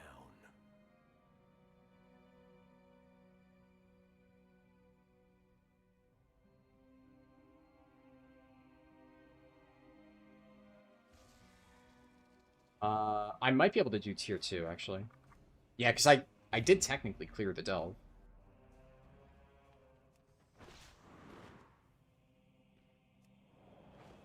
Let's see if this works now. You companion supplies. Okay. Okay, now it works.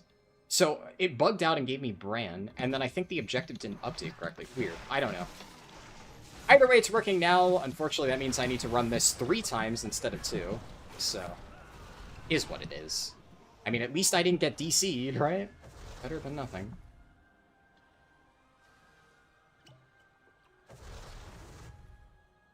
And no, I don't know of any add-ons like that, HBC, sorry.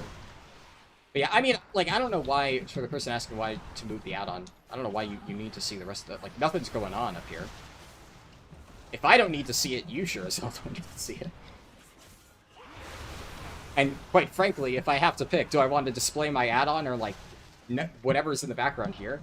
Well, the thing I'm trying to showcase is the add-on, but also, I like having it here, that's the point. You can resize it if you want, but obviously on my screen, I'm going to put it the size that I want.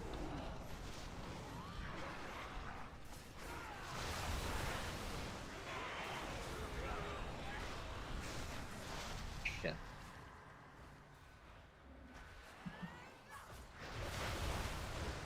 They've updated all spec abilities. You wonder if somebody would try getting Keystone here on all of them. We'll see. Let's see. There is a reason why I didn't finish the challenge. It's because I figured, you know, I'm going to have to do it all again anyway. The reality is, obviously, I've got a lot on my plate, right? You know, I keep adding more and more and more and more. Right now, the add-on is kind of the top priority, but... Like, I am always trying to learn new specs. So it's not like I ever stop doing that. But... we'll see.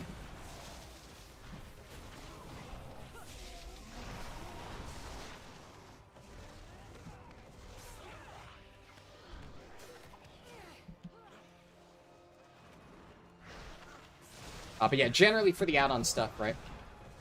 Where did I leave off? Getting, like, Sojourner and stuff is top priority. I'm also... I mentioned this in Discord, but I am going to set up a Patreon. And the current plan is I will probably have... I'll probably have, like, 3 tiers or something. There will be, like, a... like, I don't know, $1 tier for, like, I want to vote in polls and, like, see, like, general updates. And then... probably like a $5 tier for like bonus videos, kind of similar to the way my YouTube memberships work. So any, like, bonus developer videos about, like, you know, things that I'm adding to the add-on, like, you know, what I'm working on, that kind of thing. Probably just do some bonus unscripted stuff like that for people who enjoy watching those, like, long, rambly videos. We'll get a few extra ones that I... You know, to be clear, I would never post that to YouTube anyway, because, like, nobody would watch it. But I know there's a small number of you who would. And that's why, frankly, Patreon kind of works out well for that. And then, like, I'll probably have a final tier for, like, beta testers. For, like, if you want to help me test the guide when it's, like, still, like, the new routes are a work in progress to see if there's any bugs or whatever, there will probably be a tier for that. How much that's going to be? No idea. Okay, I can leave the delve now, and hopefully it won't DC me. But yeah, I'll get the Patreon updated. I was gonna try to have that out by launch, but, you know, is what it is, right? Let's see, just...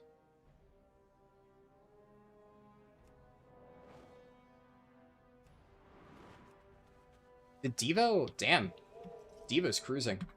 Come with an open mind. Good for him. These notes have to hold the answer. Cassia, I'll make sure you didn't die in vain. Erator, tell Lorthamar he has my aid. For level 11, can you get to 80 in 3 days? Probably. In 3 days? Yeah. I mean, if you're brand new, obviously you're going to have a learning curve, but it's not that hard. Especially if you follow my guide. Not the add-on, because the add-on doesn't support 1 to 80 just yet. It will, eventually. But, I have video guides for 1 to 80. Wilds themselves devoured this place. There was a crash to the roof, and then the night bloom was everywhere. Competition is so bad, 2 levels both took like 15 minutes each. I mean, if you're saying 2 levels took you 15 minutes, I'm, what, like, almost an hour in, and I'm still not 82. I'm only halfway. Now, admittedly, I'm not on war mode, but...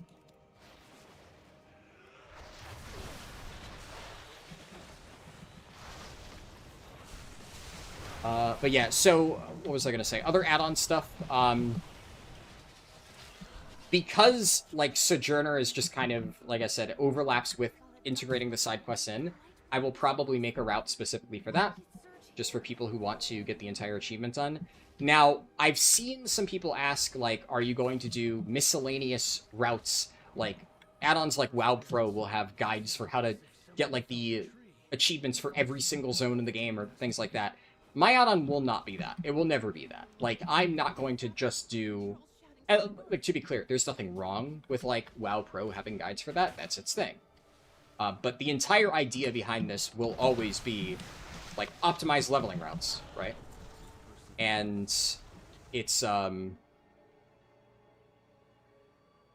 if it's something that I think is, like, really important that a lot of people will need, then I will get that set up. But keep in mind, right, like, the reason why I think my add-on is really fucking good is because it takes time to get all of the logic set up for it. So, like, make the proper pathing for all of the different quests. Like, there are some quests that I had to spend, like, 30 minutes just doing one set of quests, because there's, like, a really, really, really complicated, like, traveling salesman path that I have to, like, optimize. And if I just, like, getting this to show, right, like, turn in this, turn in blah, like, that's easy. It's very easy to just be like, okay, get the information from the game, what's the quest ID, what's my objective, like, displaying this, that's not hard. The hard part is, like, getting it optimal and making, like, a fastest possible route for all of that stuff. But that's also, in my opinion, the most important part, so... Although I think Sojourner is, like, a nice thing to include, don't expect it to just, like, feature that much extra. The other nice thing is, like, people will want to level by doing Sojourner. Like, there is a genuine case to be made of, like, oh, I want to kill 2 birds with 1 stone, and for my second character, I'm just going to level by only doing side quests. That's, like, a very legitimate strategy. Because you want to do that anyway for reputation farming. So, what's it called? If you're already doing it, then can't hurt.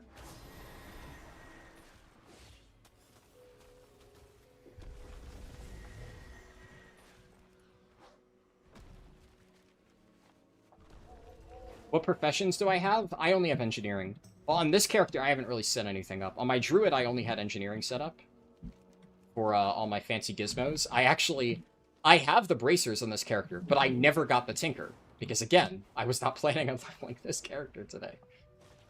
So, yeah.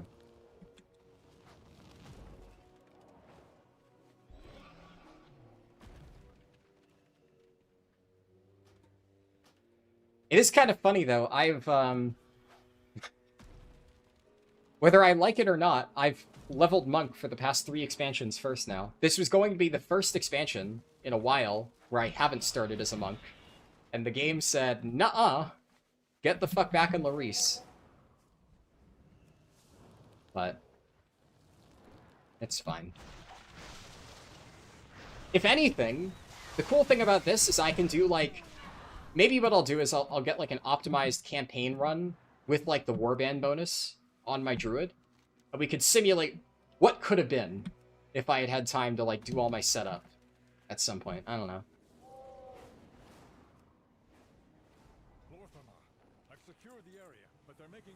How can I train to become a top-ranked yak maxer like my parasocial bestie? I don't know. I like talking. It's kind of funny, though, because, like, I'll be honest. Outside of, like, streams and videos and stuff, I'm usually fairly quiet, I'd say.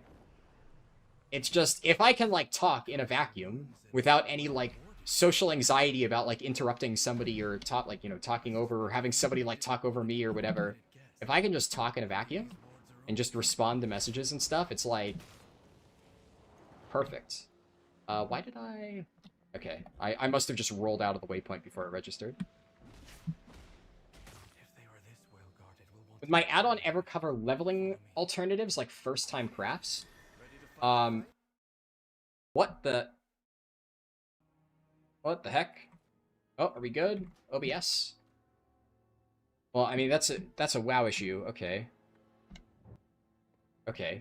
I think we're good? It looks like OBS has handled that fine. Sometimes that bugs it out. The Lightwood. They aren't trying to come. They're trying to defend themselves from the Twilight's blade. And they've locked the way forward. Come on, champion. We need to follow them. Let me see. Hold on.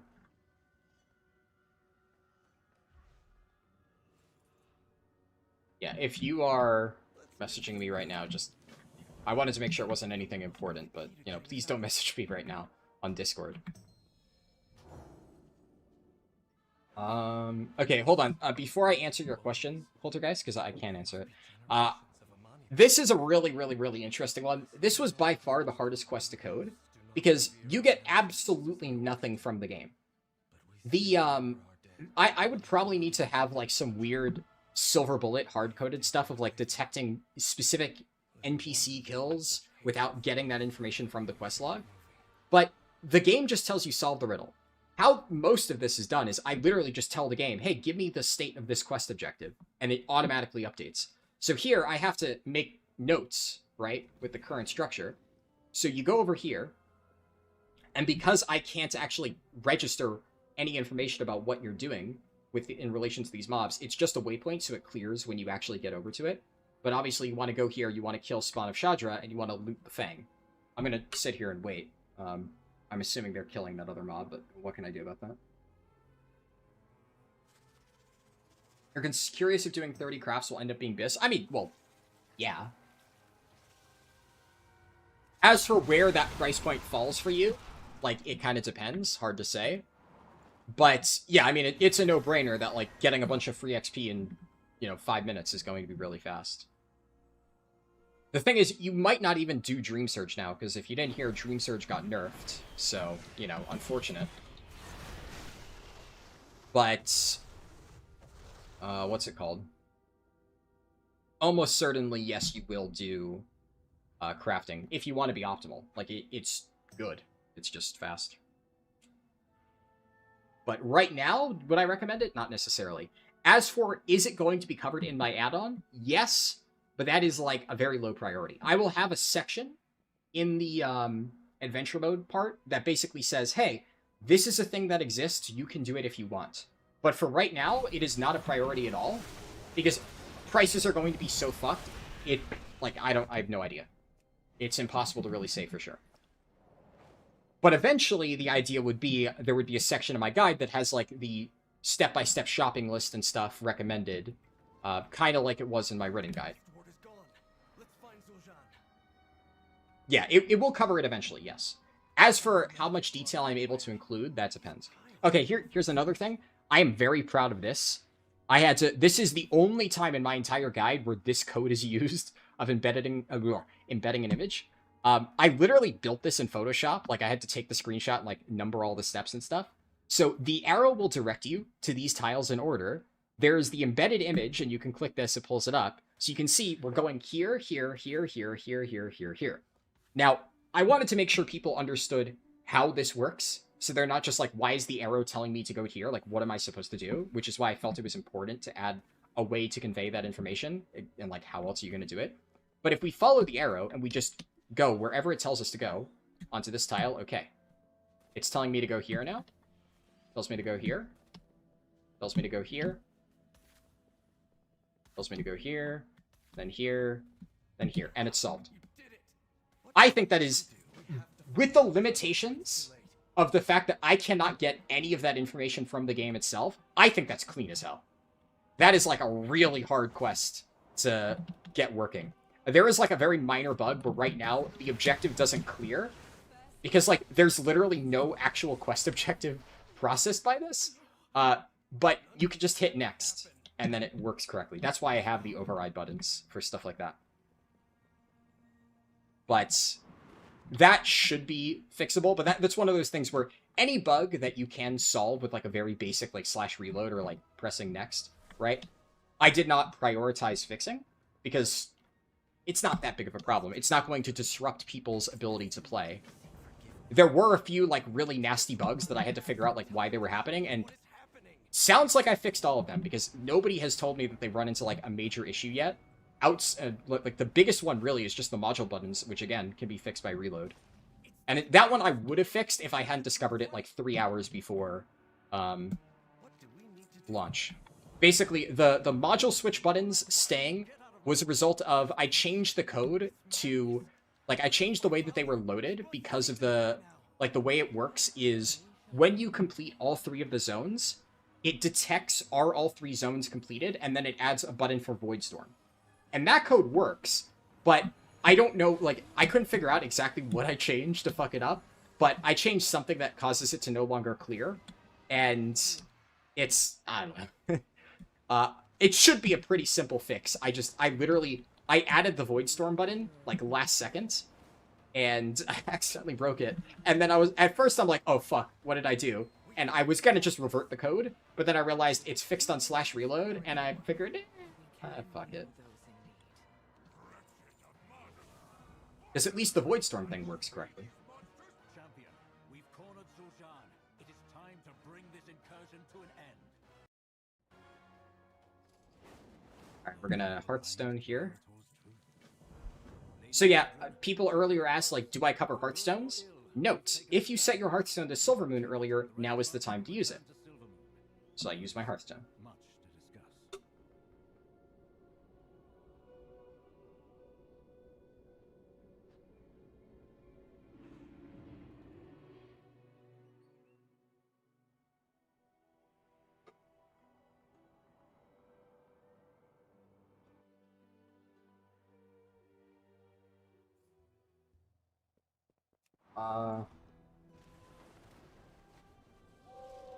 I thought you just had the picture. It's so cool. The arrow works. Yeah. Oh yeah. No, it's like a multi-layered solution for that. Yeah, I'm really happy with how the Troll Crypt puzzle came along. Our next move together. Lady Leadrin is in Zul'jin now. I guess probably a good chance to refresh buffs and stuff. Turn on war mode. Ever-present threat. Your contact has been investigating the overgrowth. Perhaps she has found something of value. The Sunwell can only be empowered for so long. Those who are maintaining its current state are under immense strain. Turalian, how does our army fare? The Vanguard stands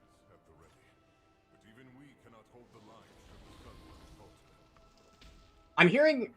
so, a friend of mine is currently DMing me something very interesting. I have no way to confirm it right now, so I'm not going to say it. But if what I'm hearing is true, it's really funny. We'll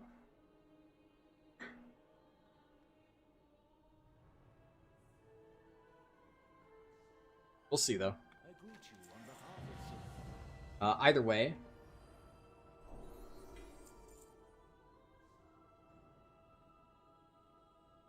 Alright. Yeah, so...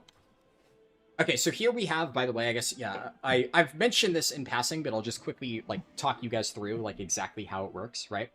So, when you get to the end here, it says, choose your own adventure. You've completed Eversong Woods, right? You get to pick which zone. Now, you can switch at any time by going to the dropdown. This is, like, more of a cosmetic option. I didn't want people to have to, like, go into the dropdown and be like, which one do I go to next? So it tells you.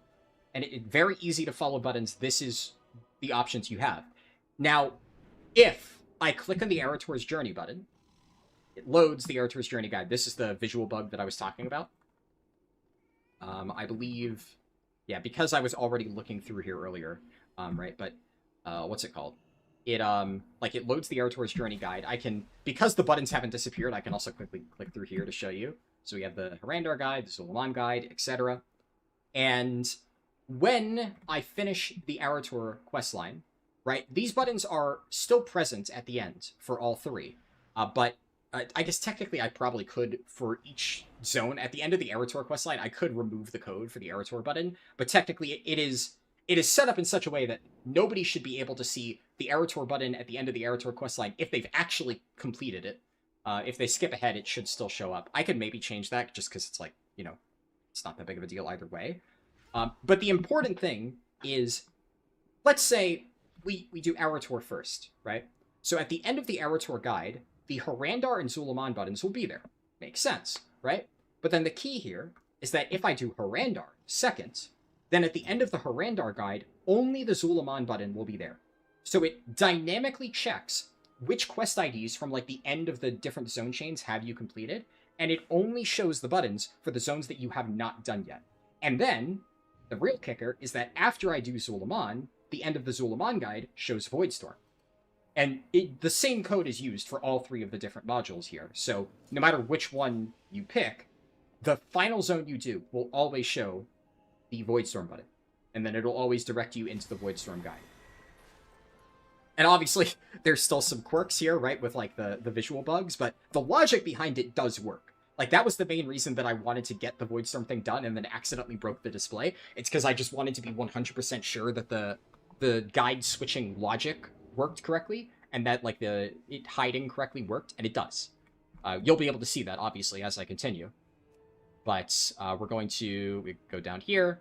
I'm going to do Arator's Journey first, because that's what I do in my speedruns, which I also have a note. In my speedruns, I do Arator's Journey, then Harrandar, then Zul'jin. But you can do it in any order. The guide is flexible. It supports any order that you choose to do it in. Yeah, Chief Mango, that's what I've heard about. I did hear that somebody was doing a little bit sus stuff and got banned, which, very funny. Very funny. Very, very, very, very, very, very, very funny. If true. If true. We'll see, though. But I have not, like, seen it myself, so I do not want to comment. I am... All I'm saying is I have heard rumors. Yeah. Let's leave it at that. Don't go any further. Right? Thank you for letting me know, but I did hear that.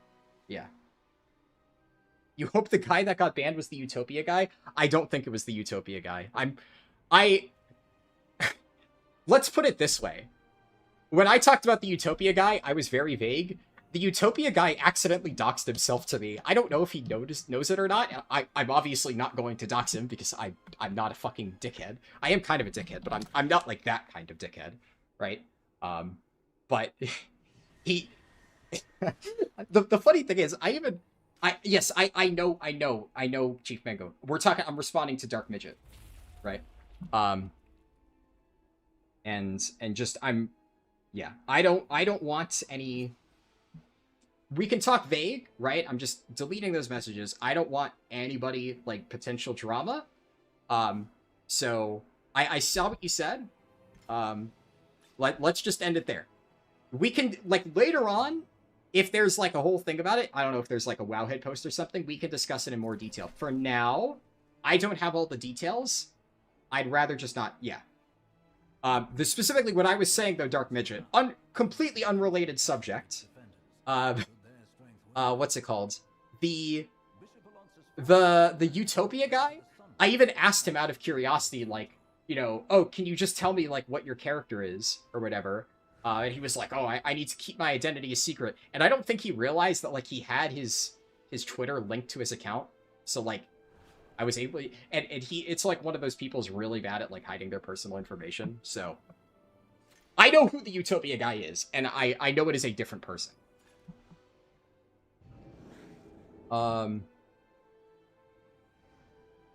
What's it called? Oh yeah, and I'll show this real quick, right? So we started Arator, right? We've done the initial quest for Arator. So I'm gonna talk to him.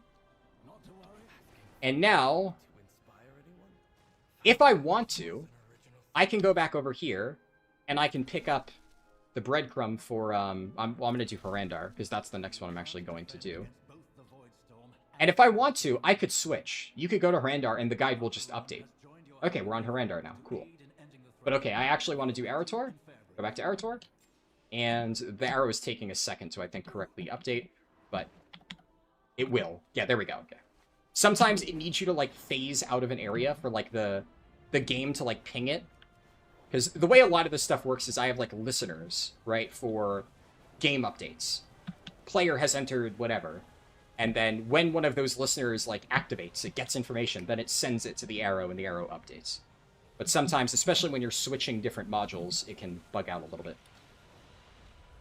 Some of that is just unavoidable WoW spaghetti code jank, but... What is this noise? Is that just, like, the non-stop Voidstorm sound? That is so annoying. It's not effects. It's ambience. Alright, I'm just gonna turn that off, because that's actually just annoying the shit out of me. I think that might actually be... I'm guessing that's not intended. Like, it's not supposed to be blasting your eardrums out, but... I don't have extra quest button. Here. I think I have it installed, I just haven't... Yeah, there we go.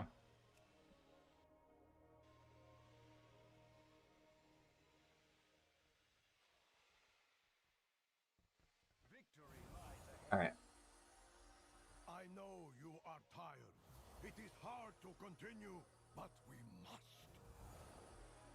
must. Should you go Druid or Ret? Well, okay, so you should just play whatever you want, right? I like Druid, personally, a bit more than, like, Ret. If you're asking me, like, which do I prefer? Which I think is a lot of times, like, the idea behind that question.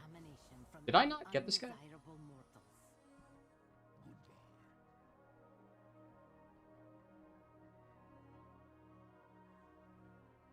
I think this is a bug.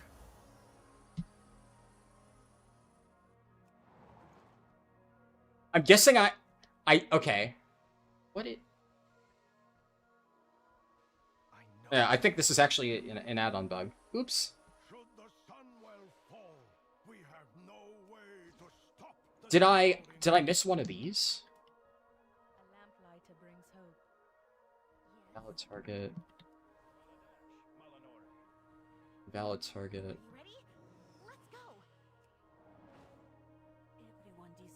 What happens?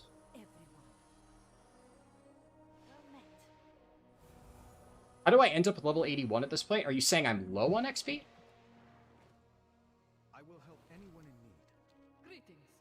I think it bugged. I'm gonna abandon the quest and pick it up because I've clicked on every NPC at this point, and they're all saying invalid target. So I think I just didn't get credit, but it flagged one of them. No, this is not the intro. We're in Arator's journey. That's your solution? To zap them with your... Arator's journey goes to the Sunwell. If that's why you were confused. Exhausted themselves, giving of their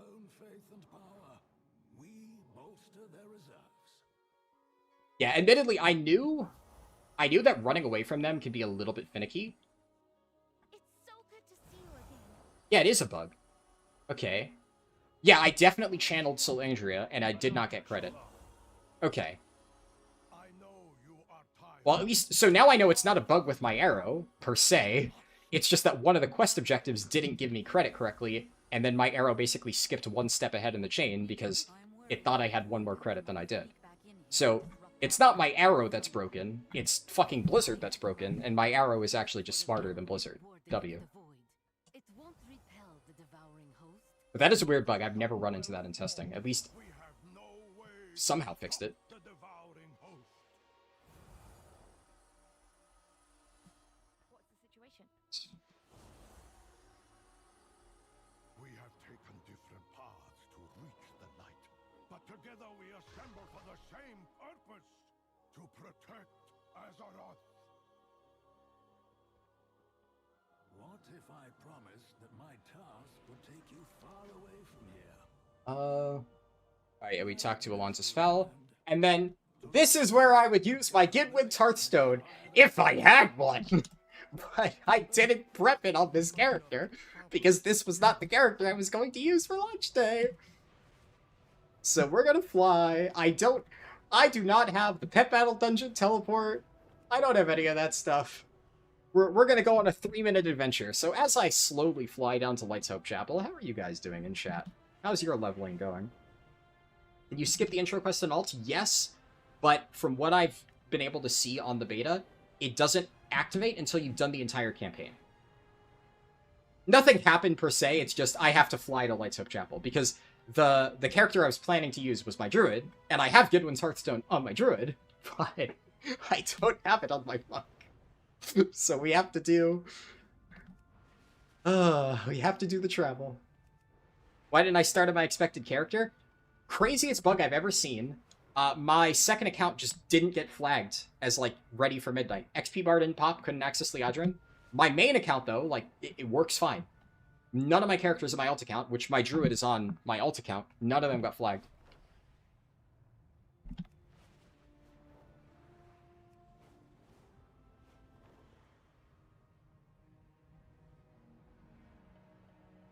You can teleport to Silvermoon if you want.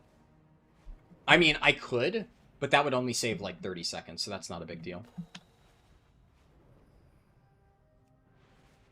Your day is alright considering you're in late access, but you're loving the scuffed improv run. Yeah, honestly, if anything, like, as I said before, this is like one of the best things that could have happened, because no matter what, absolutely no matter what happened, I was not going to get like an ultra fast speedrun.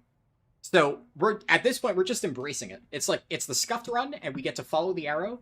And so far, my add-on has worked perfectly, which is all I could really hope for. And, yeah. You can TP to Silvermoon directly on alts.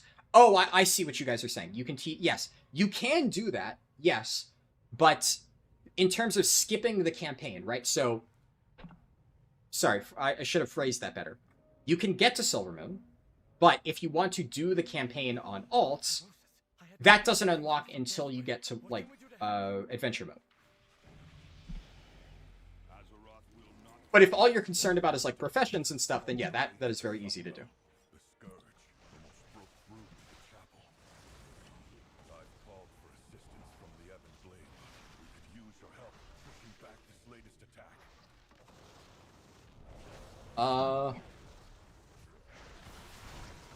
Unfortunately, I already turned in one of my pet battle quests. I fear if I were stationed here to fight the scourge, I'd become just like my... I'd fall to rage and wrath. So you haven't looked at Twitch chat in a second. 1 hour and 50 minutes and you're in Harldan. Nice. That's pretty good. Don't let my doubts get in the way of the defense of this place. Just got through the puzzle, your add-on was perfect. Glad to hear it. Yeah, that is... Honestly, that might be, like, one of the proudest solutions that I've come up with.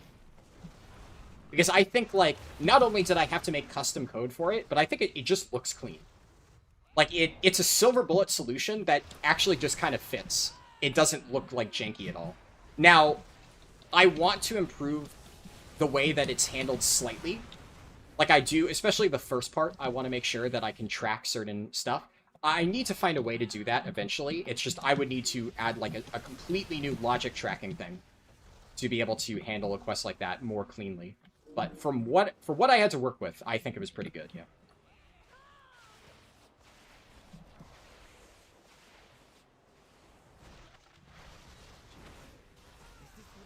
When do you use the teleport to the Arcantina? So, the order that you want to do is Arator first, and then towards the end of the Arator chain, when you get the Arcantina key, that's when you go and start Harrandar.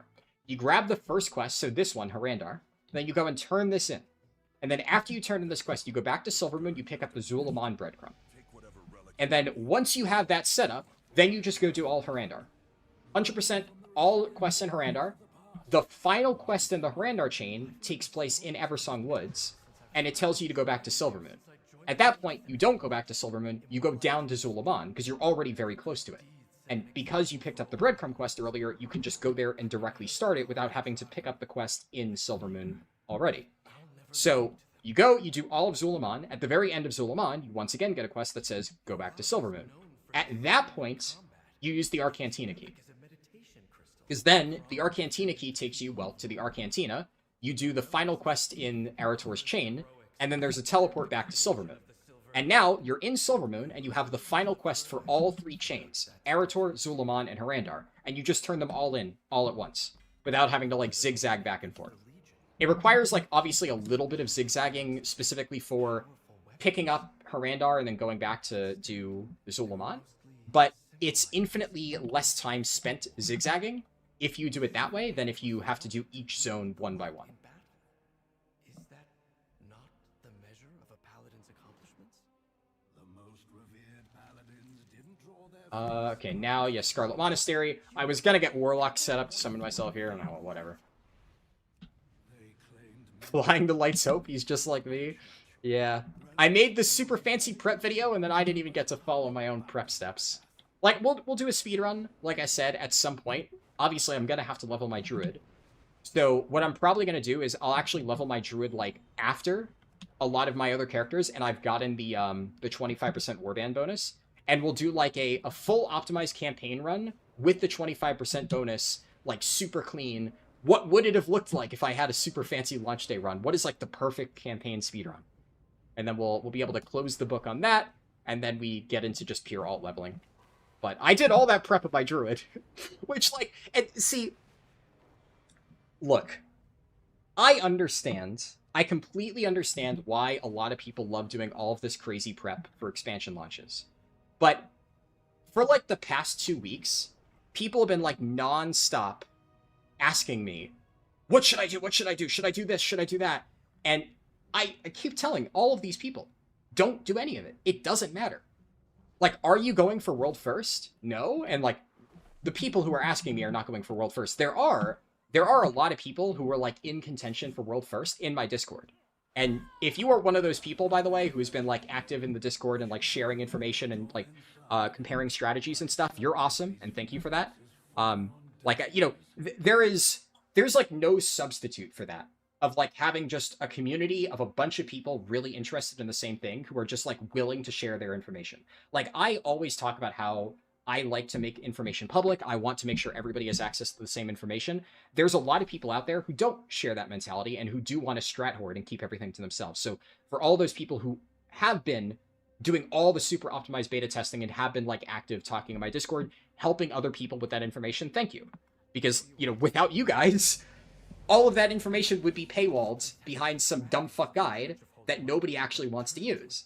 But honestly, I actually think that for the people who were in my Discord, by the way, completely free, there is a link either if you're watching on YouTube or Twitch, link to join, right? The people in my Discord were more informed than the people who paid for certain prep videos or prep guides or whatever. Because I have been saying for days now that Blizzard is aware of Endeavors, and that Endeavors were highly likely to be nerfed. I've been saying that for a while, so whenever somebody asked me, should I do Endeavors, I said, do not bother with Endeavors, they are probably going to get nerfed. I've been saying that for a while, and yet there are some people out there who paid money to get information about Endeavors when it got nerfed. Imagine that. Imagine you could either have the correct information for free or pay to be misinformed and to have your time wasted. I mean, it's really a no-brainer comparison, right? But, like, the thing is, I am not solely responsible for all of that stuff. Like, I am not just, like, you know, I don't magically get all of this information, right? The reason that I know for a fact that my Discord was just a better place to be, it's not just because of me, it's because of all of those people who were so willing to share their information with me or publicly in my server so that everybody who was there was able to stay up to date.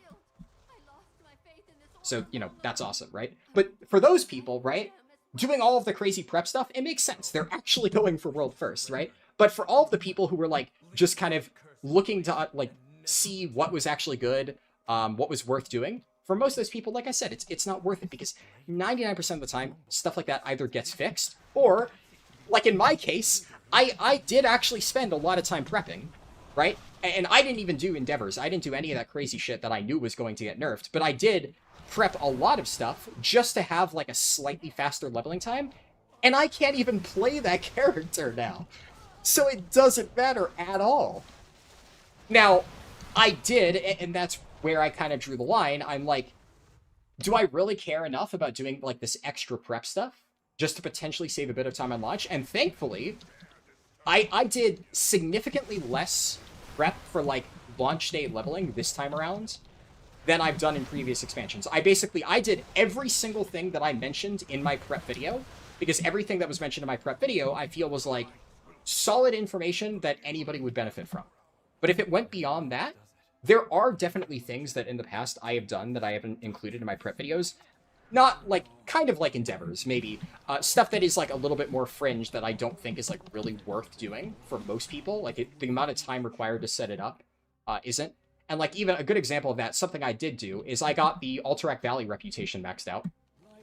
And, like, obviously, that was all for naught, right? Because, you know, I guess I'll have those quests ready. Honestly, what I might actually do is I might just not turn them in. That way I have it ready to go on my Druid for, like, Last Titan, in case I decide to do Druid leveling then. But in the end, like, none of it mattered. And if it doesn't matter for me, it doesn't matter for 99% of you.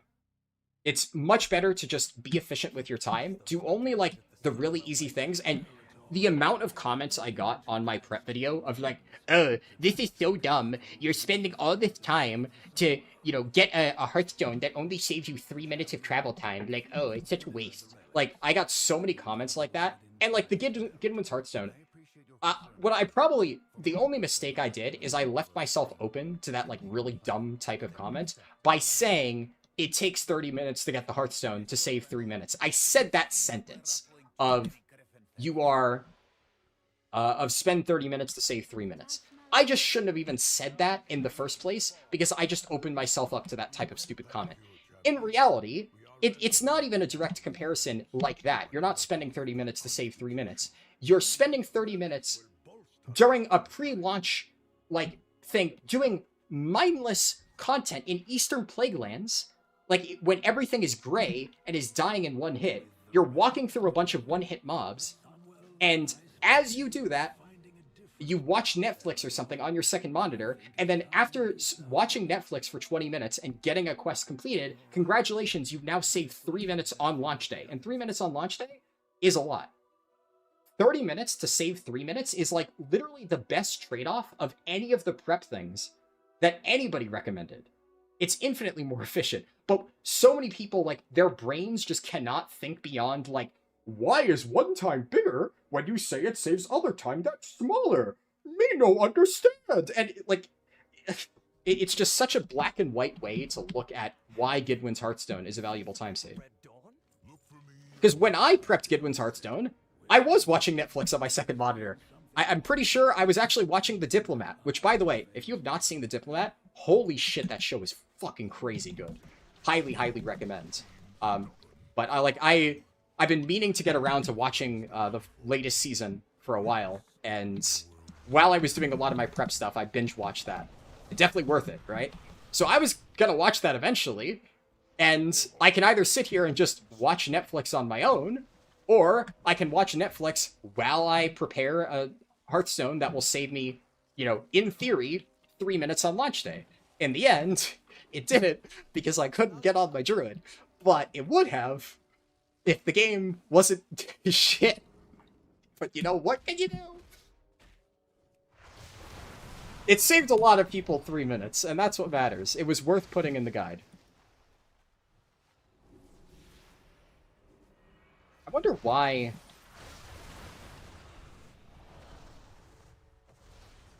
I feel like... Who is that?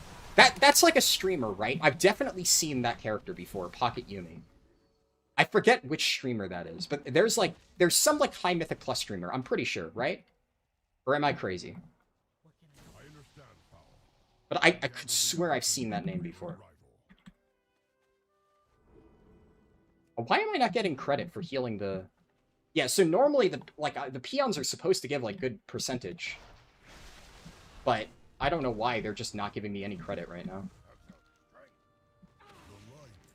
Maybe it's like a war mode thing? They're bugs. But I did all of my testing in war mode, so it shouldn't have any impact. I don't know. Weird.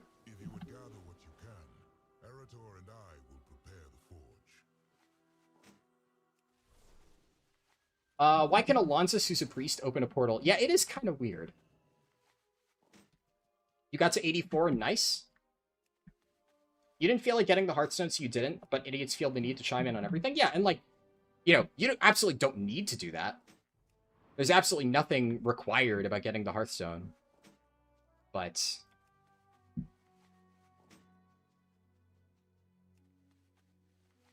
what's it called? But yeah, like, the people who just genuinely don't understand, who aren't able to just be like, oh, hey, this just isn't for me. The bigger problem is not understanding that it's worthwhile at all. The people who are just like, this is just such a stupid thing to recommend. Like, it's not actually saving time, when, like, it is. It's just... whatever. You guys get it, right? The people watching are not the ones leaving those comments. Adam is working great, though? Awesome. I'm glad to hear that. Why'd you bring us back to this desolate place? This isn't the type of thing... It boils your mind that people are paying for speed leveling guides. It's retail, leveling is not that deep. Yeah. I mean, but imagine... The best thing is, like, back in the day, when, like, I would always say, why would anybody pay for a leveling guide? Like, people always used to say, like, oh, well, when are you gonna make one? Right? Like, until there is, like, a better alternative, I just want to shut my brain off and just have something to follow. I don't care if it's not the fastest route. I want to... Well, literally, the conversation that I had with one of my friends that inspired me to make this add-on in the first place...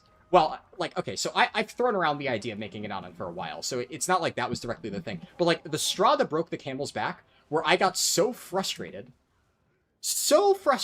that I just said, you know what? Fuck it. I'm gonna make the add-on.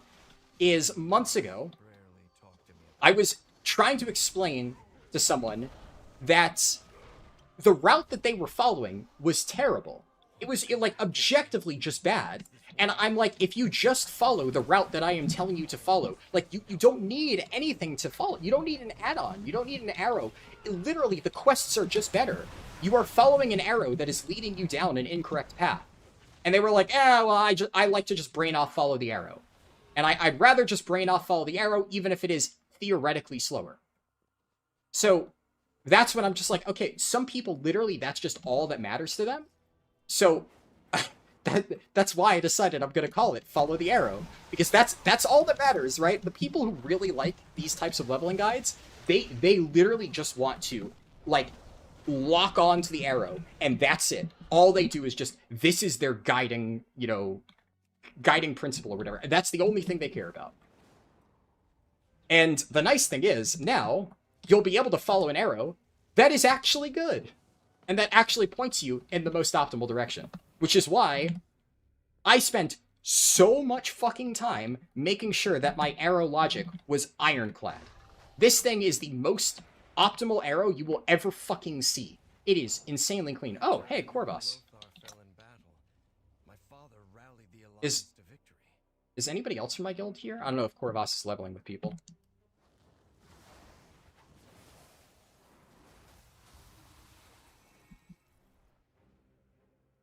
Big dog, that's me just doing my campaign. Yeah, like, fair enough, right?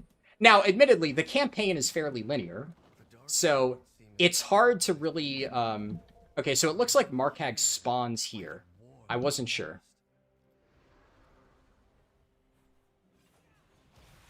This is going to be interesting, though, because the tag is going to be not shared due to war mode. So, I kind of feel bad, but I think I'm going to have to kill this guy. I'm really sorry, buddy. He's in, like, a pretty good guild, too. And, like, I know the name Envious. I recognize that guild. I don't know him. But... No, they're trying to kill this dude. Oh, my God. Oh, he's dead. Oh, shit. One of the fragments that we're looking for might have been from a piece of armor or a shield. Unlucky.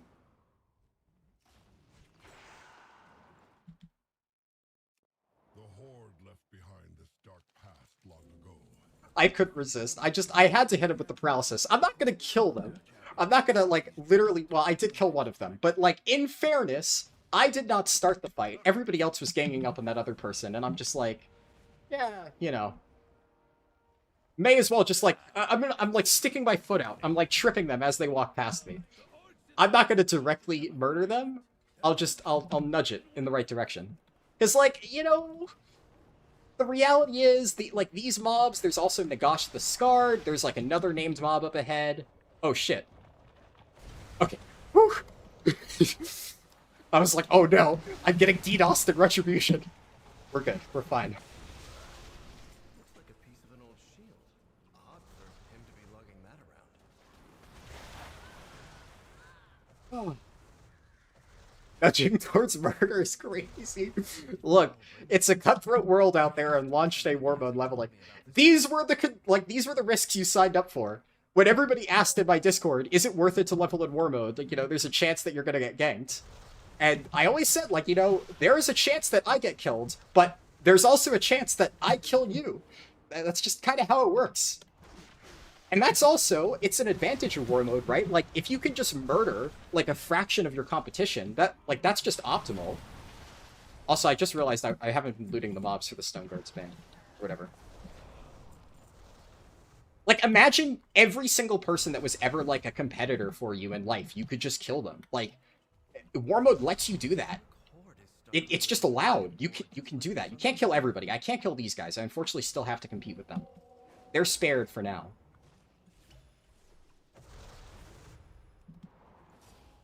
By the way, to be clear, you know, YouTube moderation, we're talking, like, in Minecraft terms. So when I say, if you could just kill your competition, you know, like, Bellular's safe for now. You know, I'm not going after him yet. But if Bellular tries to steal my tag in-game, that fucker's dead. Okay, yeah, see, and now they've caught up, right?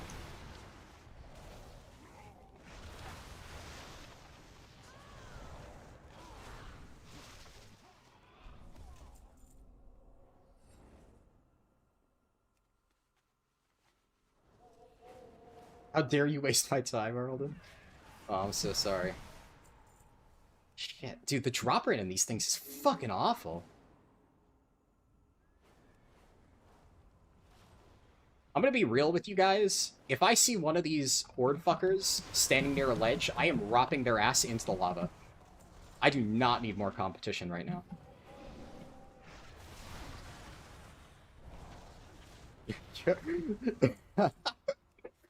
Punch Donkeyable, I read that. I read that, but I'm not going to read it out loud. You get my drift? But it got a chuckle out of me.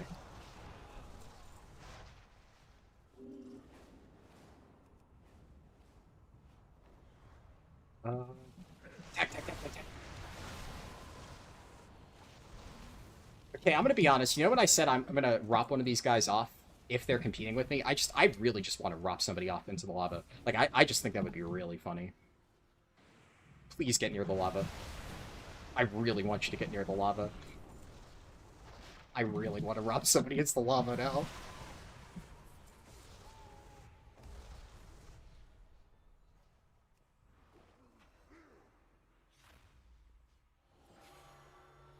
Oh! No! So close! He disengaged, though. That was sick. That was sick. He got the booby disengage back on. Almost got him. Oh, that was so fucking close.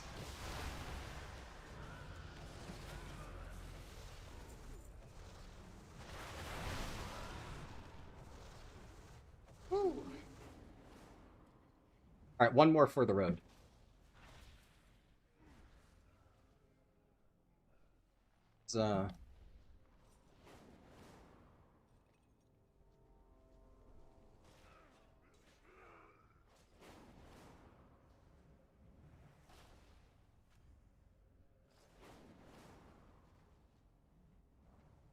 I'm playing with fire right now. I'm gonna be real. Hold on.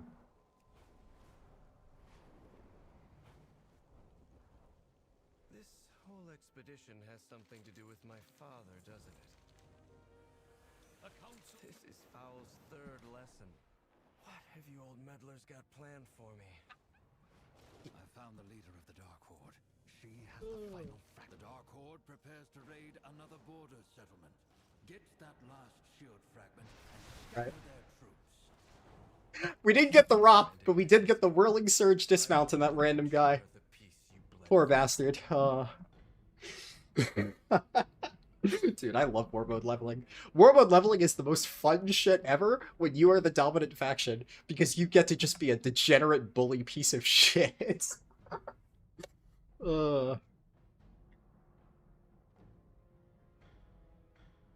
I'm gonna pretend it was an accident, so he doesn't try and kill me.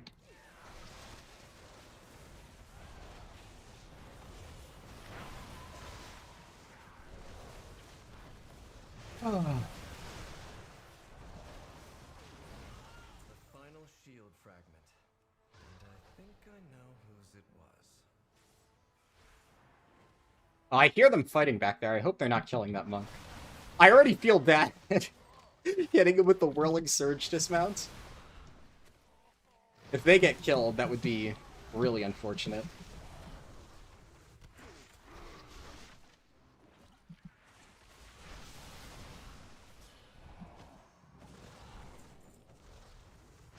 You got 0 curios? Yeah, I didn't get any either. It looks like all of the delve stuff is just hard disabled right now.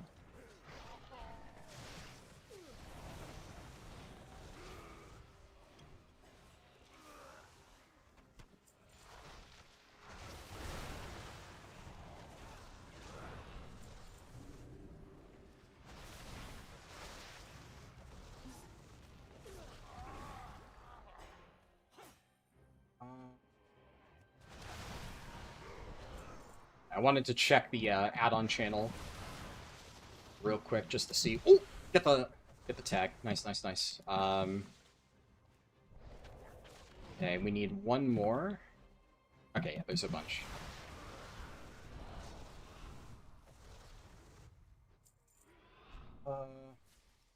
Let's get the fuck out of here, because I'm stuck in combat. I can't mount. I feel like if that Horde stack catches up to me, they are going to fuck my shit up. And I've been really building up my, like, fuck around meter. And I feel like if I mess with those Horde guys one more time, I'm gonna hit the find out stage. And I really don't want to find out. So. That is your father's shield, broken into fragments and left on the field of battle. Huh? I had no idea. I didn't realize what my father went through. If I Okay, nice. We're fucking out of here. One more for the road. Hit it with a rock. I hope you know what you're doing. Where do you go after the first zone? So my recommendation is Arator, then Harrandar, then Zul'jin. But you can do any of them. The game gives you the option. My add-on also gives you the option. You can pick the order. 2 bits of feedback, ability to lock the arrow on the step to do the first delve, make note to activate the Varisa spec. Yeah, so the like tracking within delves, basically first off, appreciate the feedback, Eno Lover. Both of those are known issues, yeah. Tracking within delves is just, it's janky at the moment. I can do it, but I would need to basically do a bunch of different logic to get it to work properly. So I'm like once I get the campaign stuff working, I'm going to go back and figure out how to do that, and then update all of like the delve sub-objectives, just because I will eventually want to do that to handle like all the different delve variants. So that will 100% be changed. And then, what else? And then like, oh yeah, locking the arrow. So that stuff, that's not hard to do per se. The problem is I want to make sure that when all of that stuff is there, it's in like a settings window, right? And I just didn't have time to make the settings window. So there's going to be a bunch of like quality of life stuff like that I can implement, but right now I don't have any way in the add-on for you to change the settings. So whenever the settings window is added, like all of that stuff will be taken care of. But again, appreciate the feedback.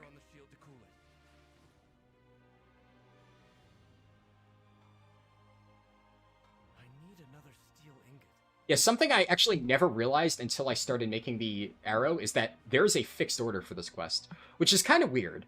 Because, like, the vast majority of quests of this type are, like, step into the vat and jump to squish the mixture around, and then it does that, like, 5 times over and over and over.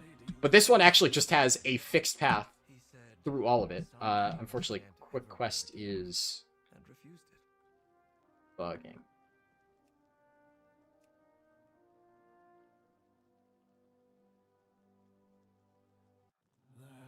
So did I.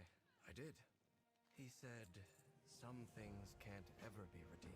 Okay, so this is the quest that I was talking about. So now I can demonstrate it.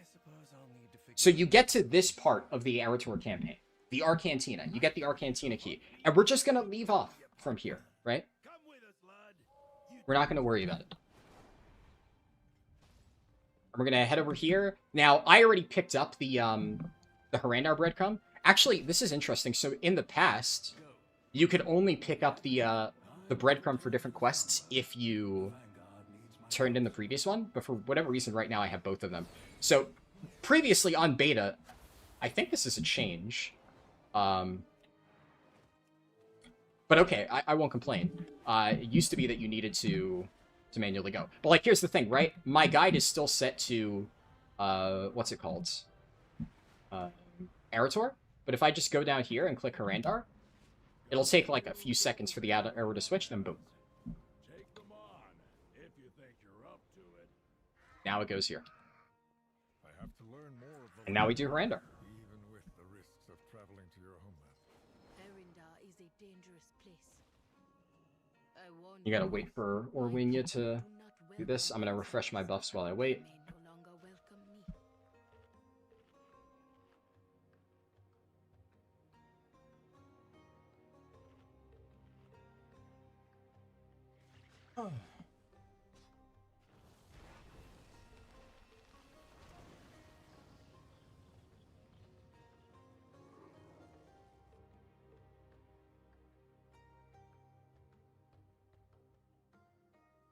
This place. It is like we've stepped back in time. The people There's, oh yeah, so there is a particular section of Harrandar short way down the path. that I'm really, well, it's towards the end. But I am really, really, really happy with how it came along. So, for anybody who knows this area, this is like an optimization nightmare. And I found like a really clean path that takes you through all of it. It was by far the hardest waypoint path I had to make. Because there's, the way that a lot of this stuff like works in my code, right? Is for quests like this, it's really easy. Because quests like this is follow Orwinia, talk to this guy, talk to that guy, talk to that guy. And all of them have like specific in-game checks that I can see. Is this step completed? So if I give it like the XY coordinates, all I need to do is structure the code in such a way where it's like, hey, when this thing is like, when the game tells me this objective is complete, then I move the arrow to the next thing. Really easy. Like that, the game tells you. The hard thing is quests where if there is 5 specific things that you need to interact with, spread across like different locations. What is that? Oh, that's the Grudge Pit Delver's Call. Interesting. So there's like 5 specific things, and only 5 things. So we mentioned earlier, right, there's like, if there's a bunch of different things that you can interact with across like a wider area, then the arrow doesn't direct you to it, because it could be like somebody could steal the tags from you, that kind of thing. And I don't want to like risk hard coding a path that could potentially fail. So for those, I just say it like the arrow points down, it's in this area, get like X amount of things. But whenever there's like a specific set of things, we saw this a lot in the Sunwell intro, like rescuing the civilians, there is like a set path by the arrow to direct you through the fastest things. And those ones are much harder to do because I cannot actually get the information from the game. So the way that that stuff actually works on the back end is you'll see here, like when the arrow is within the radius, it points down. So I have 2 separate checks for all of those. So if it's like, talk to 5 guys, and you have to talk to like all 5 of them, but they're all grouped under one objective in the game, I have 2 checks. Are you within a certain distance of them? And has the quest tracker updated to the next step of like 1 out of 5? And then I tell the arrow to like point towards a specific chain of 5. And if you go to the order that the arrow shows, then when you're close to it and your tracker updates to 1 out of 5, it flags it as complete and then it moves to the next step. If you do it out of order, like the arrow won't completely break, but then it'll start pointing to like stuff out of order and it might be a little bit confusing. But if you just blindly follow the arrow in those cases, it will take you on like an extremely optimized path through all of the different objectives. But I have to do like internal logic on like reading the quest tracker, getting like the value of it, and then determining when the player's within range to make sure that it updates properly. And the section here, there are 15 different checks that I have to run in total, because there's 3 of these quests at once that say do like X out of, or 0 out of X things across 3 separate quests in the same area. And it's like a multi-level, super convoluted area. Every time I did that quest in my test runs on beta, it took me like 5 minutes. And I created a path where when testing my arrow path, I can do it consistently in 2 minutes. Because it just tells me exactly what the fastest, like, clean loop is to get all objectives. And it took me, like, I think 30 to 40 minutes just on that one quest to, like, figure out the traveling salesman path for it. And then to, like, code all of that stuff in, because it's 15 separate objectives that I need to track across 3 different quests. Absolute nightmare. But oh my god, it's fucking clean. And I'm really, really, really happy with how that turned out. Ashili Ash said, Heyo came from the YouTube stream and wanted to thank you for the add-on. You used my guides to speed level both in retail and MOP, and you just want to say thanks. No problem. I don't know if you've checked out the add-on yet, but hopefully that will help even more than my previous guides will. I know you have forgotten the value of tradition, Orwin.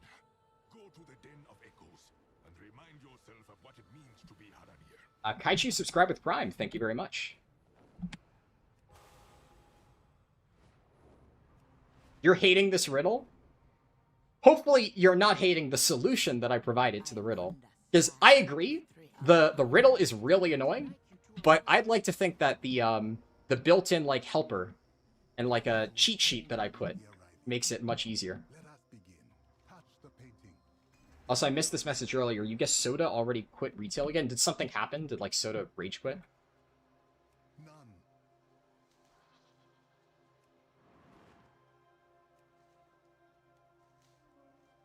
You have, and you're using it right now. You've been using a slightly legal version of a different I love slightly legal. Technically, if how can I say this? So like back in the day, like if What a lot of, like, countries used to do in, like, the olden days, like, on the high seas, there used to be this thing where people would be, I think it's privateers, that's, like, the term, where you would basically have, like, sponsored piracy by, like, you know, the English crown and stuff like that. And they would pay pirates to raid, like, their fellow ships or whatever. So I don't really know where exactly this metaphor is going, but what I'm basically saying is, like, let's say the pirates hired by the English crown robbed another pirate vessel that was operating outside of the law. If a group of pirates robbed a ship that was breaking the law, would it technically be unethical to rob a pirate ship that is breaking the law. At that point, it's, you know, it's just multi-stage piracy. Purely talking about, you know, historical, like, 18th century privateering and piracy. And, you know, I love history. Unironically, I actually do love history. But I love history. Now, this was a bit of a scuffed history metaphor. But well, actually, no, never mind. It's not a metaphor. I'm talking in general, right? But just like theoretically, right? You know, that I think in history that probably was okay, right? I think if privateers hired by the English crown raided, you know, a pirate vessel, and, you know, if they stole from the pirates, you know, even though it's stealing, right? I don't really think they'd get in trouble with the English crown or anything like that, because, like, the pirates were, you know, they were themselves pirates, right? So in theory, like, it's probably purely ethically okay. On a completely unrelated note, I'm really happy to hear that you're liking my leveling add-on. And the fact that it is completely free. And will always remain completely free. The Spanish Armada, yeah, pretty much. I don't know why that didn't work. You love the cheat sheet? Awesome. Oh yeah, I figured this quest was going to be annoying. It's so easy to kill this mob that it's gonna end up being a massive bottleneck. I'm gonna try to, like, get a tag before people just rip it to shreds.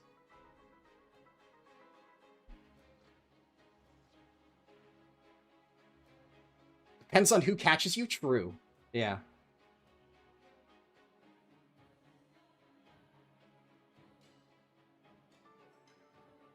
He hated that his add-ons weren't working.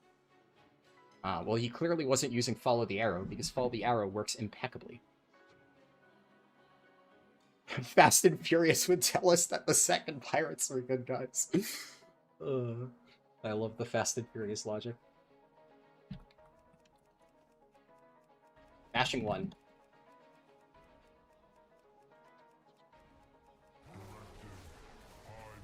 Alright, I'm gonna wait to make sure that somebody else can get a tag. There we go. We battled our way through the woods and found ourselves in Harldan. One trial yet remains. Hayru said, "Hello, great leveling add-on. The picture for the puzzle was pretty clutch." I'm glad you liked that, yeah.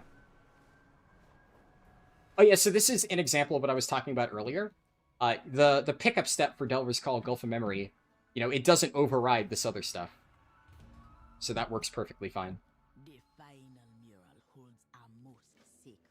And currently, because I haven't... Like, the pickup stuff is fine because I can force you to pick up a quest. Like, in this case, I do think it is genuinely a mistake to not pick up the Delver's Call quest. Duh. So I do have that, like, you literally cannot continue unless you pick this up. The add-on is like, hey, idiot, pick up the fucking Delver's Call quest. But what I don't want to do is, like, force you to do it at a certain time. There is an optimal time to turn that in, and I have a note that says you should turn it in. But if somehow somebody didn't pick it up earlier, they, like, abandoned it or whatever, or something like that, I don't want the step to bug out. So there's no like, forced check to see have you turned in the Delver's Call quest. I just remind you to do it. But like I said, for one of the first things that I'm going to add is the ability to skip sub-steps here. Right now, obviously, you can't. Basically, every single step is its own, like, complete unit that follows a sequence. But I'm going to add some ability to do that for optional sub-steps, right? Like, the campaign-required sub-steps, I will still make it so they are unskippable. Because if you are following the campaign, I want to make sure somebody doesn't accidentally skip something that is mandatory for progress. But I will add the ability to do that because then I can very cleanly integrate side quests in. The main reason why side quests are not, like, added now, partially because, you know, I still haven't finished Voidstorm, right? I'm trying my best to get everything done, so I had to pick and choose. But the main reason why I didn't prioritize it is because I don't have a way right now to handle, like, cleanly... My mouse... Oh my god, my mouse is, like, fucking dying. Hold on. Hello, mouse. Okay, looks like we're good. But because I don't have, like, clean logic to handle that, I would need to add something like that. Wow, they removed loot from Mislaid Curiosities. They've, like, completely gutted any sort of loot from Delves, man. I get that it's early access, but, like, this is leveling content. Come on.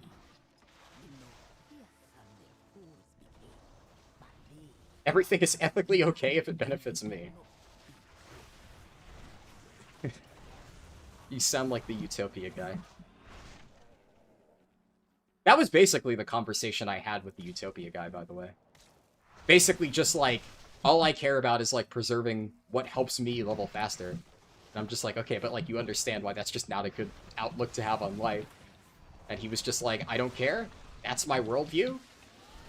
And it all kind of boiled down to like, okay, then why are we having this conversation then? And eventually he just kind of agreed. And like the takeaway from that is he just wanted to yell at me for leaking his information. Just like, whatever. I'm used to dealing with that from YouTube comments.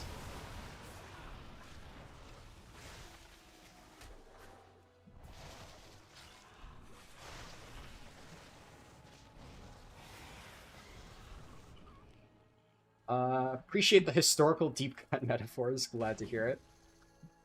Your add-on working great so far. Just some issues with war mode in the village after delve quests. Let's say some guards got raged. Ooh. I haven't really run into people on beta, so I didn't know that that was possible, but yeah, I guess it makes sense if it's like supposed to be a neutral town. Historically, they do have guards that will attack you.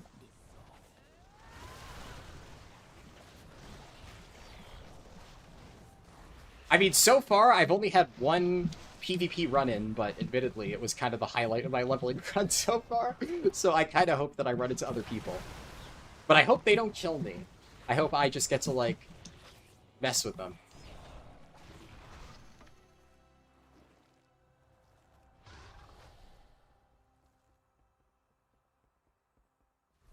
Lil's Toll TV on Twitch is 89 and 50%. Yeah, a few people have hit 90 already. But Lil's Toll, yeah, that's Lars. Lars is awesome, so we're rooting for Lars. This is a pro Lars stream.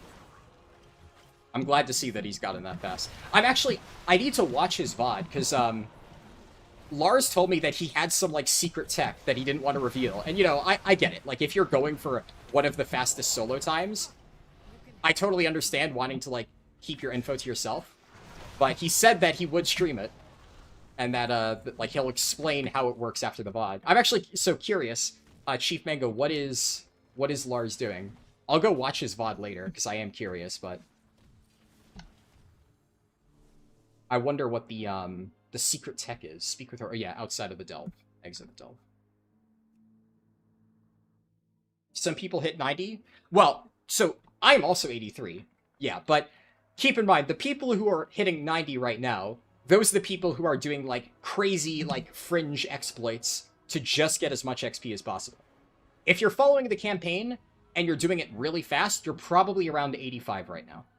Because I'm doing the campaign quickly with, like, a 30 to 40 minute handicap, and I'm just barely 83. So I would say if I didn't have my handicap, then I probably would be, like, 84 and a half at this moment. Oh yeah, this is another one. For all of these steps, I tell you whether it's upstairs or downstairs. So exit the building and go downstairs to find the turn-in. Because like the first time I did this quest, I was really confused at like where to go. Oh yeah, and here. This one is... He's done lore walking and now pet battles? Oh, he did some lore walking stuff. I thought lore walking got nerfed. But maybe whatever strat he was using with lore walking didn't get nerfed? Interesting. The way Lars described it to me, he said he had some item that lets him get like an infinitely stackable buff that I think his exact words were, most people think it's trash, but you can use it to get like extremely powerful. So the idea that I picked up is he found some abusable buff item that basically makes him able to one-shot anything, and he was going to use it to basically find some sort of hyperspawn and then just grind mobs at like a ludicrous pace. That is, at least based on the way he described it, what I figured he was going to do. So I'm curious, because like I'll be honest, like I never managed to figure it out, but I have some friends who are like pretty good at finding stuff like that. So I brought the vague information I was given to them. And I did say, by the way, I told them, if you figure it out, keep it quiet, because this was shared to me in confidence. But I did ask a few friends of mine, like, do you have any idea what he could be talking about? And they tried a bunch of stuff, and we could not figure it out. So, either Lars just gaslit the shit out of me, which, like, if he did, funny as hell. Or he actually had, like, an incredibly secret strat that I could not manage to replicate. And I'm very curious to see what it is. Dementious lore walking. Huh.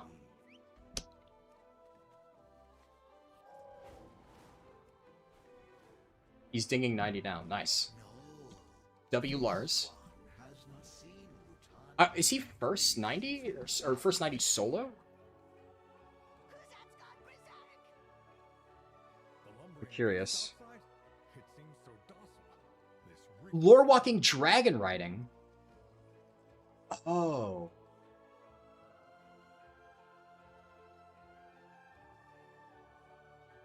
Interesting. Is that what people are doing? Oh, that's fucked.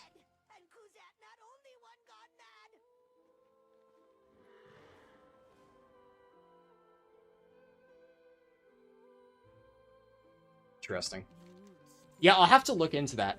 I'm surprised there's usually like a Wowhead post about like the world first people.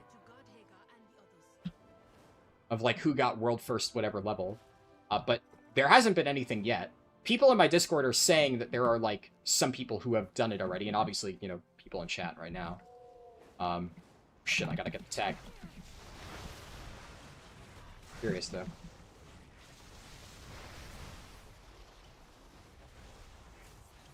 Second the suggestion for the lockable arrow, yeah.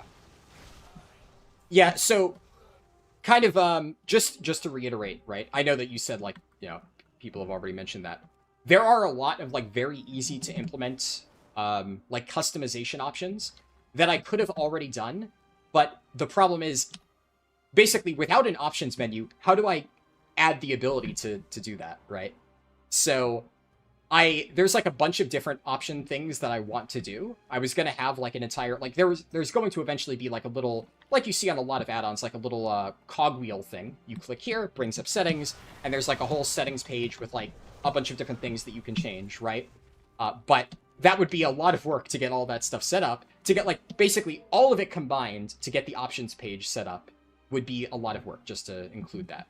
Once I get the options page set up, all of those individual suggestions, like that's not hard to implement. I could definitely do that.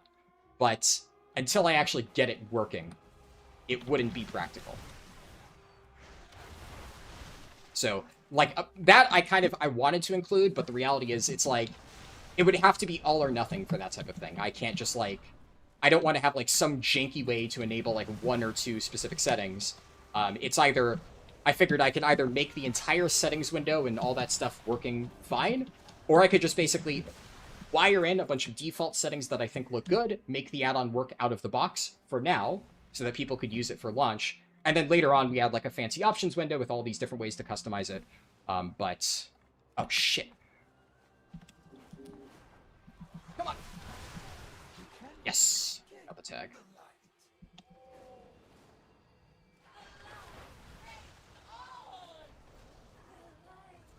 They sound like Ariel from Total War Warhammer.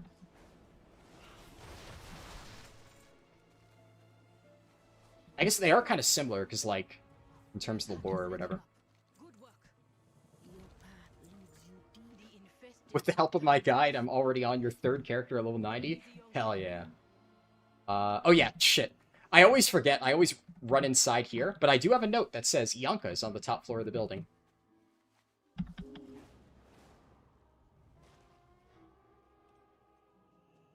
The other funny thing is, so this is not, like, manually coded by me.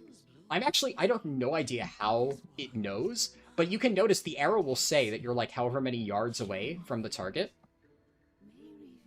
I only put in the XY coordinates, but it also manages to just know whether it's up or down and updates the yards accordingly. But like, technically speaking, I don't know. There might be some way to, like, build an arrow that can handle, like, Z coordinates and, like, go up and down. But that would be super fucking hard. By the way, oh yeah, so I don't know if I've actually talked about this, because technically it's not that important. It's just like if you want to like know how stuff works under the hood.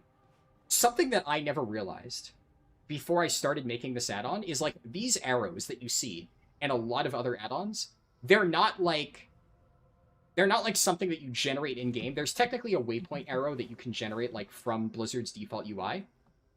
But I saw somebody like leave a comment on the YouTube video. I have not looked at the comments in the video since I started streaming, by the way. So I will read all the comments eventually, but if you left one recently, I haven't seen it yet. But what's it called? I don't know why my mind is just blank right now. Also, you'll notice here, now's a good time to, like, turn in your Delver's Call quest, then I'd recommend setting your Hearthstone here. So I have notes to cover that. What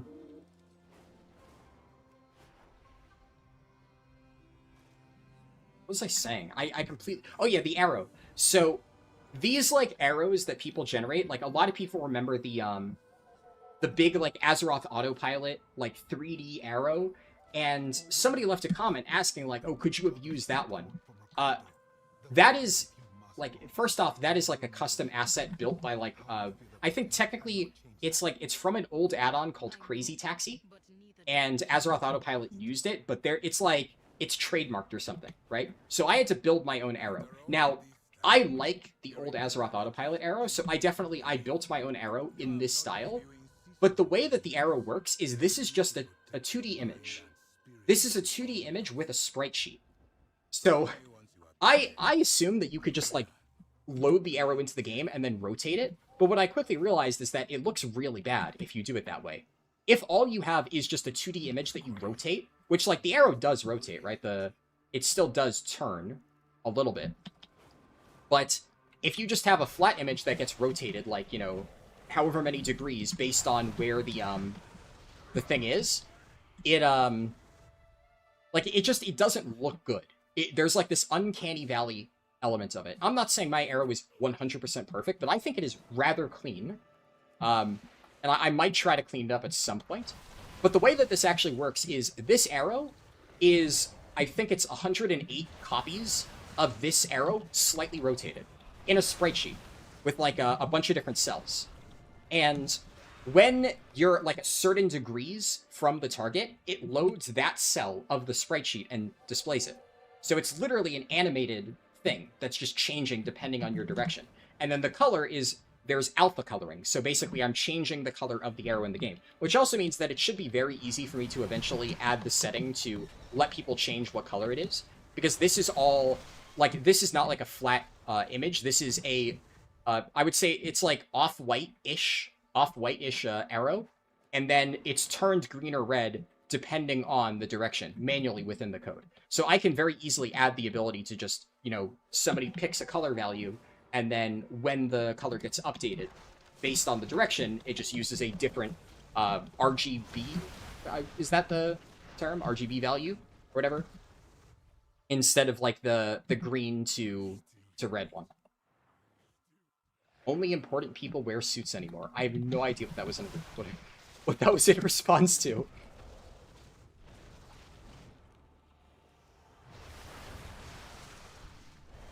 Also, why? I think I must have walked away too early before the add-on registered. Okay, either way, now it's working correctly.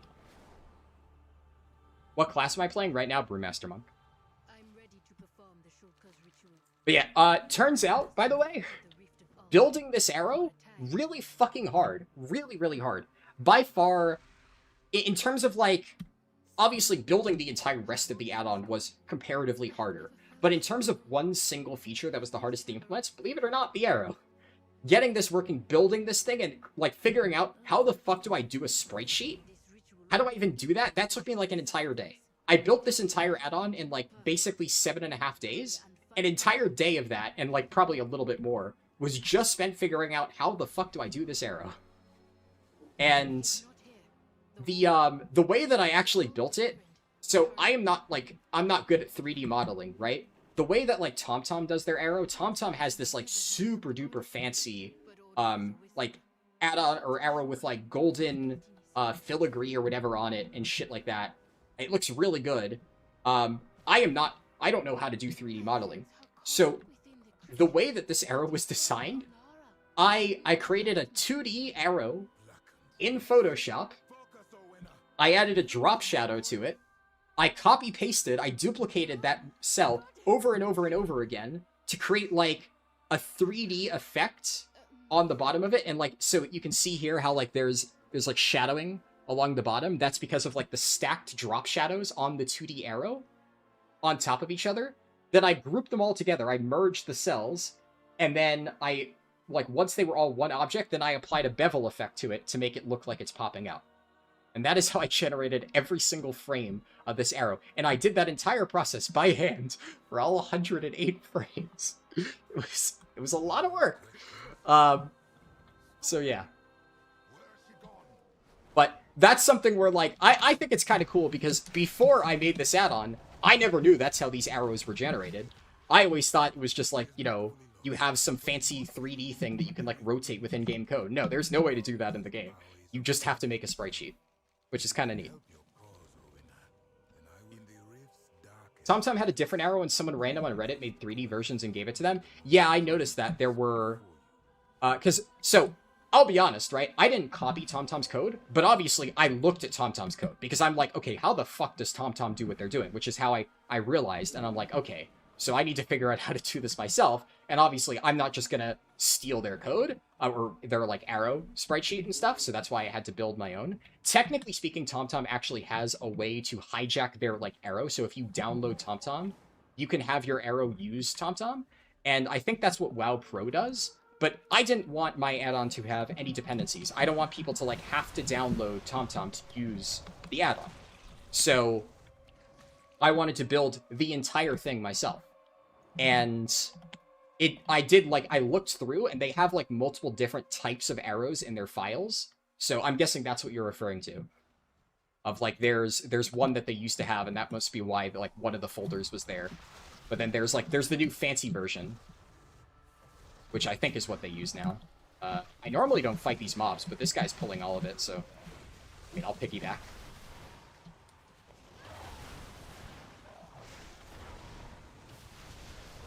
Harldan canceled, better quit WoW and delete your social media. Yeah.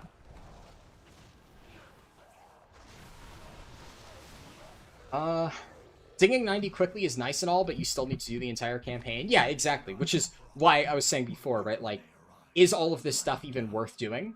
If you're going for World First, yeah. That's why, like, all the people in my Discord who were going for World First were, like, sharing this information. But if you're not going for World First, like, it doesn't matter at all. Just do the campaign. Would not have made it here without you. These will give us a fighting chance to take... And especially, like, all of the fancy World First stuff. I mean, the funny thing is, this doesn't happen often. It's not the first time it's happened, but it looked like a lot of the people who were in contention for World First got banned. I don't know the details, so I don't know if it was, like, justified or not. There is definitely, like, a situation of if you really, really, really abuse something, Blizzard will just ban you, right? Like, so that's why when somebody mentioned it earlier, I think it was you, Chief Mango, actually, in YouTube chat, and now you're in Twitch chat. But if somebody genuinely abuses something, honestly, they deserve to be banned. Now, I don't want to talk about it because, like, I'm streaming right now. I don't have the details, so I don't want to potentially give, like, misinformed comments, right? But a lot of people have this, like, misconception that, you know, it's like, oh, it's launch day, I'm going for World First, you know, everything is on the table, right? And it's like, no, fuck around, find out. If you do something that is genuinely just, like, obviously bannable, like, you may get World First, and then you're going to instantly get banned, and, like, people have done that, and there's some people who don't care, right? There's, like, an entire group of WoW players who they literally live to exploit the game and get banned. Fun story about that. I'm going to talk very vaguely. But for anybody who is following the Legion Remix race, right? Or Legion Remix competition, which I inevitably fucking dominated with, well, I say I, right? But when I say I refer to my entire group, right? My entire team of players who helped me out. If any of you guys are in the chat, by the way, you're awesome. Love you all. Thank you so much. You know, that was a combined win, right? But my team mopped the fucking floor with everybody else for Legion Remix speedruns. But for the, what's it called? For the whole Legion Remix competition, what you guys may not know is that the people who were my primary competition, who were posting times on Reddit, they all got banned. Now, they're not going to advertise the fact that they got banned, because they don't want people to know that, right? But guess who didn't get banned, right? Guess who did manage to get the world record completely within the confines of, you know, non-bannable, you know, exploits and stuff? This guy. Guess who didn't, and still lost? The other guys. Now, I don't want to, like, make a big public drama, and the other thing is, like, I won, right? I don't need to call out the fact that my primary competition is a group of blatant exploiters who got banned, right? I don't need to draw attention to that fact. I just think it's really funny. But that's the thing, right? A lot of times, you know, it may look really crazy. Wow, these people got this, like, crazy time. But a lot of those people get banned because they don't play fair. And, like, at the end of the day, the people who I was competing against, they don't give a shit. They get banned regularly. They're the same people who got, like, the Liberation of Undermine, like, Gallywix kill before Liquid and whatever, and, like, ended up with their name on the leaderboards and stuff like that. Like, those people get banned every single week. So to them, you know, trying to abuse stuff to beat me in, like, a random YouTuber in Legion Remix, like, they don't give a shit. It's like, you know, it's a fucking Wednesday to them. But, like, obviously, they will get banned. They don't care. But a lot of people don't realize that. A lot of people don't realize that the thing they watched is actually, yeah, you're not allowed to do that. But yeah, it's interesting. Yeah, you are correct, Fellstorms. The funniest part about that, by the way, if you go and look at the Reddit posts made by those people, notice how they never draw attention to it. If you pay close attention, if you look at what they're actually posting, it's obvious it's them. I mean, I know for a fact it is them, right? Especially because behind the scenes, they, like, constantly harassed me and bragged. They got real quiet when they realized they lost, right? That's one of the reasons why I didn't post my run until after Legion Remix. Dude, the funniest part about that, it would be so funny, like, at one point to, like, explain all of the behind-the-scenes stuff about that. There was... God damn it. Alright. Stories on pause. Hi, sponsored. I hope you're enjoying Classic. Button.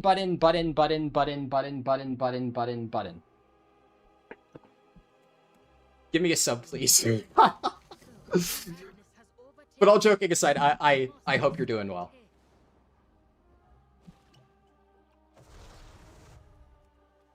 You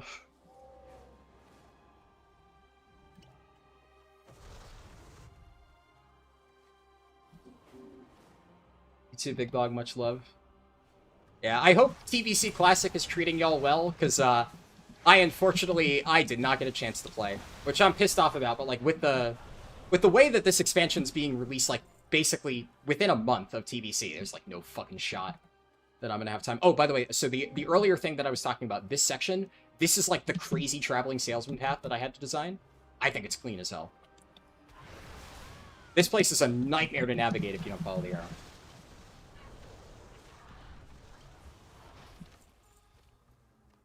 But yeah, I might try TBC in, like, Sunwell or something. Yeah, I'm disappointed because I really wanted to play at launch, but I just knew for a fact I would not have the time to sink into it.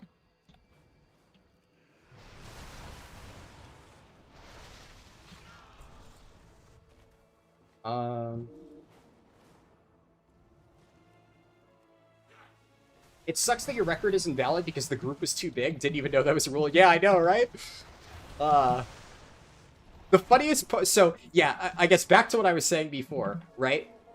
In the weeks between, like, this thing I know a lot of people who followed the whole Legion Remix thing knew about. But what so many people didn't realize when I posted my original video of, like, the 7-minute time is, like, we did the 7-minute run in early December. And I posted it like 20 days after. So by the time that I posted that video, it had been a while. We had already like done a ton of testing, done like a ton of more optimizing on the strategy. So I didn't necessarily know if I was going to go for another run. And I will say, if that time hadn't been beaten, there is a good chance that we would not have gone for the faster run. But somebody beat the time. That somebody being the group that I was referring to earlier. And they beat the time, and then they proceeded to spend the next 20 days doing non-stop victory laps, trying to, like, join my server on multiple different alt accounts to, like, spam me and, like, make fun of me for quote-unquote losing to them. They would ping me in other discords and be like, when are you gonna drop the new speedrun? Little did they know, I had done a new speedrun. I just waited until after Legion Remix to post it. They were real fucking quiet after I posted that video, let me tell you. I didn't get any fucking pings in other discords after I posted that run. Cocky-ass bitches. And the funniest part, Azuro, what you just joked about, I know you're joking, right? About the run isn't valid because we had too many people. The funniest part is that is not even a legitimate reason to criticize our strategy. That's not valid. Because our fastest time used less people than that. And I'll leave it at that. So, the one thing that those clowns are clinging on to of, oh, he used 30 people, and so his strategy's invalid, they don't even have that. But you'll never find out why until I hit 50 subs. Or 50k subs. When I hit 50k subs, you'll understand what I'm talking about.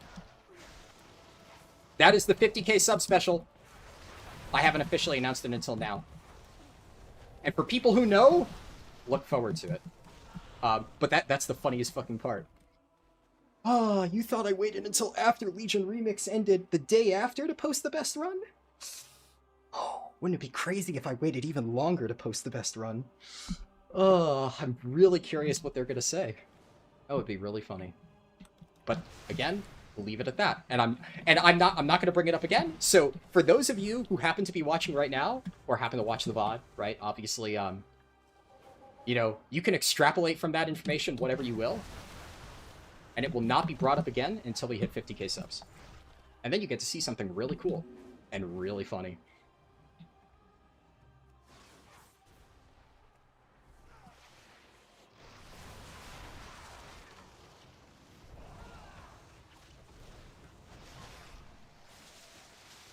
Didn't you get banned at some point in an earlier expansion? Well, completely different, right? Yes, my main account got banned, but that was not, like, I didn't exploit anything. Now, obviously, you can choose to believe me or not on that. Like, I only have my word. I'd like to think that my word is pretty good, especially because I haven't been banned since, and my story for that has remained 100% consistent. And I literally showcased the entire process. So if you want to see the entire saga for that, it's documented on my second channel. And if you watch that video and you come away from it thinking, oh, he definitely deserved to be banned, then I don't know what to fucking tell you. You can't, like, read. It was very much a clear-cut case of, like, I got mass reported by some random fucking people because a bunch of people were farming a hyperspawn in Mop Remix. I got mass reported, the automated system permabanned my account, I appealed, they reverted it to 6 months, and they said, if you continue sending appeals, we will literally close your BNet account. Now, I know that I haven't done anything wrong, right? The thing they accused me of, by the way, is botting. Which I literally know for a fact I haven't done, right? If they had said, we're temporarily banning you for exploiting, then I would be like, maybe there's like a really, really, really wide net on this gray area here. By the way, it says to use Hearthstone here. And maybe they're just being overly harsh. But no, they literally said that I'm running third-party bot software on my computer. And the obvious thing that I literally said this in the tickets, which again, I showed in my video. I multi-box. I was running 4 accounts at the same time. Not botting, right? Not botting. I'm just literally running them in multiple windows. None of my other accounts got banned. And at this point, they still haven't been banned. None of my accounts were touched. So if I'm running third-party software and it is Warden, right? If it is as the copy-paste, like, robotic responses from Blizzard claimed, and there was third-party software on my computer that was triggering Warden, then why was it that only one of the accounts got banned? Why was it my main account that got banned? Why? Well, it's because it wasn't fucking Warden. It's because my main account was the one that I was actually playing, and because I got mass reported while farming shit in Mop Remix. And the automated system can send out permabans. If Blizzard ever tells you that their automated system cannot permaban people, they are fucking lying to you. I am proof. You're about to make like 10k accounts just to get the goal. So I'll say another thing. A bonus 50k sub goal is Mechanome Speedrun. That's just icing on the cake, but I've been like jokingly teasing Mechanome Speedrun for a while. I'll actually do a Mechanome Speedrun at 50k. But that's just a bonus. Is there any way to get back to Harrandar if you left? Yes, the portal is in Silvermoon. Now, the portal might not be open until you finish the quest line, so there should be a portal here, the Harrandar Routeway, in Fairbreeze Village, but eventually the full portal opens up like right around here in Eversong. Farmers always report people who go near their farms. Oh, yeah.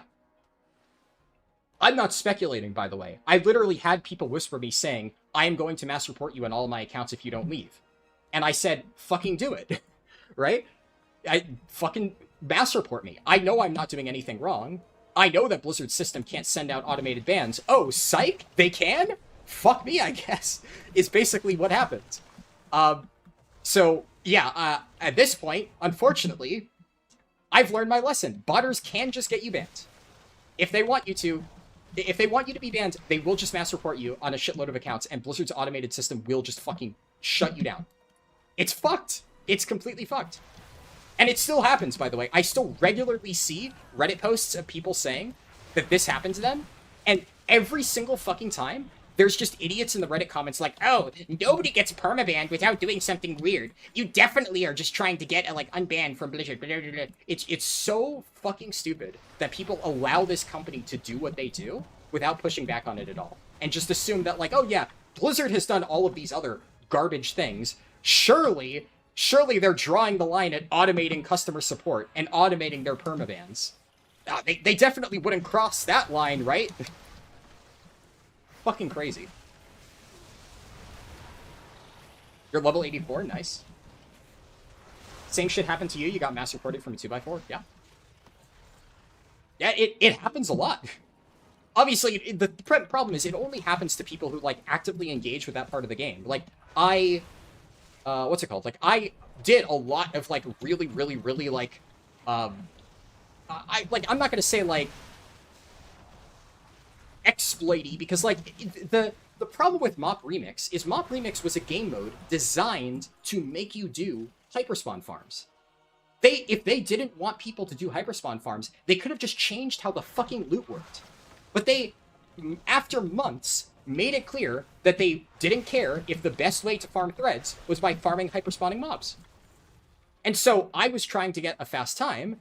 This is what literally everybody is doing. And to be clear, it was not, like, disallowed. They didn't care if you farmed hyperspawn mobs. But then, of course, once everybody knew that, then people were abusing it. And then if other people were abusing it and they didn't want it, just mass report on a shitload of accounts and get that person banned. It's so fucked, right? And, like, every single time this comes up, like, I say, like, oh, I don't really want to talk about this, and, like, it's really a bummer, right? It's a frustrating thing to talk about, because it is just a genuinely really shitty thing that I had to go through.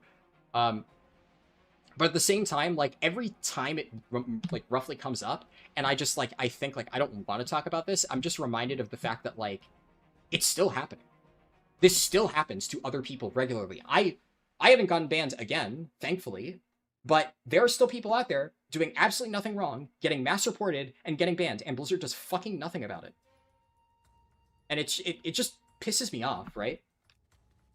Like, if I had to deal with this, and the problem has been resolved, and it's like, I had to be the martyr for the cause, right? And because I got wrongly banned, it fucked me over, but at least, like, the problem was fixed, then I would feel a little bit better about it. But the fact that I had to deal with this shit, and it's still going on, that makes me feel even worse. And it sucks, especially because, like, you kind of just need to tiptoe around it.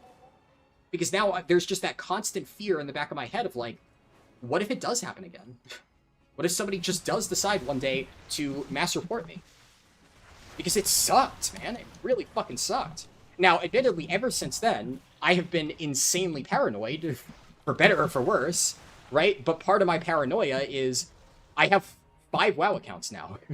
So if I do, for whatever reason, get wrongly banned, I'm probably safe. There's a reason why now I split my characters pretty evenly across my 2 main accounts, and one of the things that I'm going to start doing in Midnight is I'm going to start building up my other 3 accounts and getting more characters in them. I already got like about 10 characters in each account back in Legion Remix, just so I had like some level 80s to start off with. But I got so completely fucked when that happened, and like I said, I'm paranoid, right? But like, so I really like strategy games, right? Gonna seem like an insane pivot, but like, hear me out. I love strategy games. Total War is like one of my favorite franchises, and whenever I play strategy games like Total War, I am like constantly thinking like multiple turns ahead. I mean, that's just how strategy games work, right? And I am like terrified of anything bad happening, and I'm constantly thinking like, what if, right? Like, you know, what if Thorgrim Grudgebearer decides to declare war on me with like his 5 doom stacks right on my northern border and just marches down and takes my undefended city that has like my main recruitment capital. If that happens, I'm fucked. Is that going to happen? I don't know. Maybe, because the Total War Warhammer AI is sometimes kind of shit, right? But, you know, in that case, if that is a possibility, if I see, the fuck is Thorgrim Grudgebearer doing up there with like 2 giant fucking doom stacks, I don't want to worry about that at all, then I'm gonna just throw an army up there in ambush stance, right? And then if, for whatever reason, he declares war and marches down and tries to take my fucking city, then I ambush him and, you know, win him in an ambush battle. Or beat him in an ambush battle. I can't talk right now. All that to say, you know, weird metaphor, I know, but if I ever think that something's a possibility, I'm like giga paranoid, and I will do everything that I possibly can to just make sure that no matter what happens, I cannot be surprised. Nothing can like randomly happen and just completely fuck me over. Because what happened when I did get wrongly banned is it did completely fuck me over, because I never considered that a possibility, right? It completely set back my videos for like months, and it was pretty fucking miserable, to be honest. So am I going out of my way to do things that are going to get me banned? Absolutely not. Quite the opposite. I am deliberately trying to not do things that I think are even remotely, like, on the fence. But at the same time, I know for a fact that there is a chance that I will just get mass reported one day, and I will just lose my account at no fault of my own, no matter what I do. And because that fact, that can happen, exists, I need to make sure that I am prepared for that possible thing. Which is why now I have 5 accounts. If one of my accounts gets mass reported and wrongly banned, I can still raid.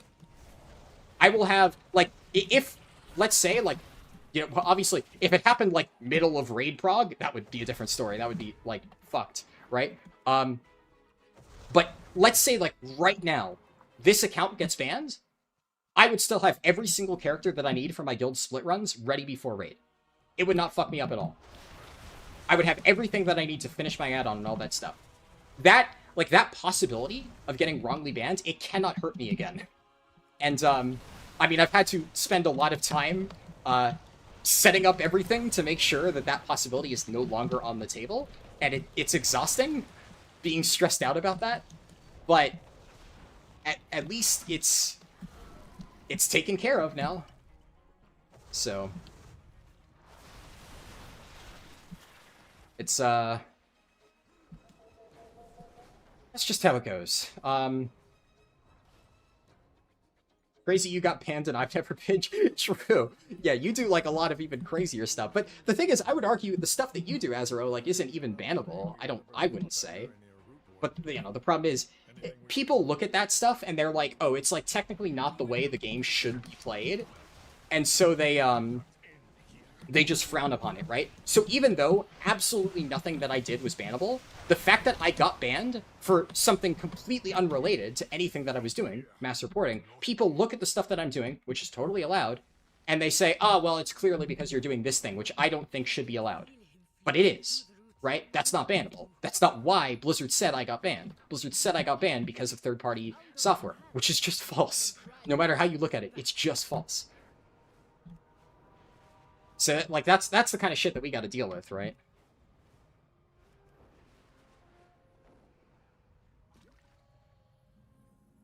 That's the sad part? Yeah, exactly. Rosh said, hey man, let me apologize. I mostly wrote it as a funny prod. It wasn't your intention to revisit it. And no reason to apologize. And to be clear, right? I know that you were making a joke. Let's see here. We switched to Zul'jin. It works. I know for a fact. Yeah, you were making it as a joke. Totally okay. I'm not like mad that you said that, right? And I'm more just like it just so happened like I'm not ranting like at you. It's just you did remind me of it, and now I'm like kind of like I said before. Sometimes I wish I could forget about it, but then every time I remember it, I remember people are still going through this.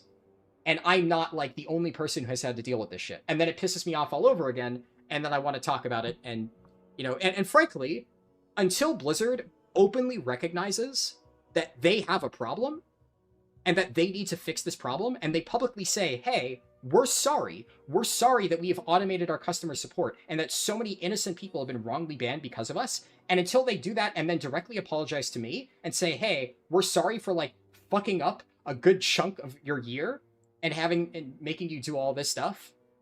Sorry about that, and we're gonna do better. Until they do that, I'm not gonna shut up about it, because it still pisses me off. So, yeah. I almost caught up with you. Nice. I answered, there is no need for further bloodshed. I'd like to think, yeah, I'm doing pretty well. I mean, at this point, I have not run into, like, that many people. So I'm definitely pretty cleanly ahead of the pack at this stage.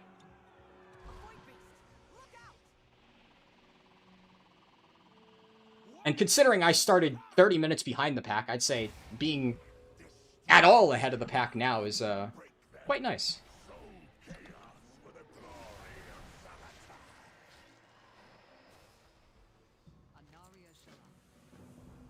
What was I? Yeah, I want to refresh my buffs. I also, oh yeah, I need to clean my bags. You reside in the gray-black area for most people, even though you agree you don't think you are. You wouldn't be surprised if you're ever hit with a perma if some of your vids go viral outside of dragon riding ones. Yeah.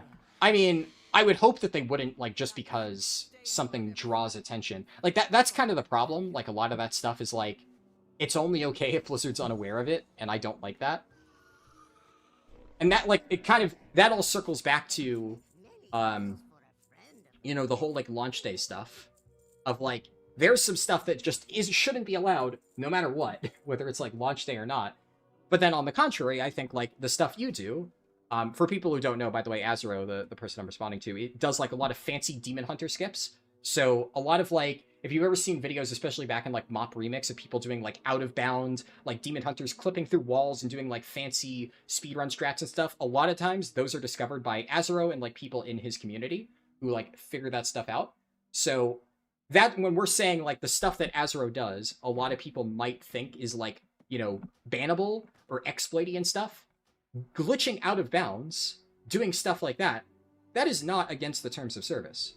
People have been, like, breaking into Mount Hygel since, like, Vanilla WoW and shit. So just because, like, Azero was using it as a way to, like, speedrun dungeons for fun, right? We're talking, like, there's a leaderboard where people will try to, like, clear Scarlet Monastery in, like, under 2 minutes or something like that. I'm just spitballing numbers. But that's the type of thing we're talking about here. Completely innocuous, just for fun, like, seeing what are the limits of the game, just for my own personal satisfaction, not harming anybody whatsoever. Like, that is absolutely not against terms of service. Never has been, and as Azero said, he hasn't been banned for it. But people will see that and say, oh, you should get banned. Like, that's exploiting, right? And, like, people just don't understand what is actually allowed and what is not allowed by the game. And so that's where you get into situations like with, you know, my ban, where people say I deserved it, even though that wasn't even the thing that Blizzard claimed I was banned for. So it's a whole thing. Do I have anything else? I think I'm going to keep the greens just because I might do enchanting at the end, and I can disenchant all this stuff and maybe get some dust out of it. Hey, Natty! W Arrow, W Tank, W Guild. So true. Here you are just now finishing up Arator's questline. See, and that's why I always say, like, there is no substitute for practice. Now, don't get me wrong, that's still good. That's still solid progress. But, what's it called? Like, there is, like, obviously following the arrow, right, it helps. And I'd like to think that my arrow logic is airtight. But also, you know, I've done enough practice to where I don't, like, half the time, I'm not even looking at the arrow in game. I know exactly where it's gonna point me. I designed the damn thing, right? So I'm just like subconsciously already pivoting. There are a few quests where I have gotten like slightly lost and I've been like, wait, where is the objective again? And then I check my arrow and I'm like, oh yeah. And that's what it's really nice for. You're in Voidstorm? Damn. Yeah, you're cruising. Let me just, hold on. Let me pause and just scroll up. Because I know I missed a few messages earlier, so I just want to make sure I read everything. You know, we're not going for like a crazy fast time. I would rather make sure I read every message. Add-on is awesome, thank you, no problem. What automation things do you plan on having in the add-on? Automation is not a huge concern at the moment, so honestly not much. But if there is like an automation feature that people really, really, really want, I'm not opposed to adding it. It's just not a high priority for me because there's also a lot of really good automation add-ons out there, so.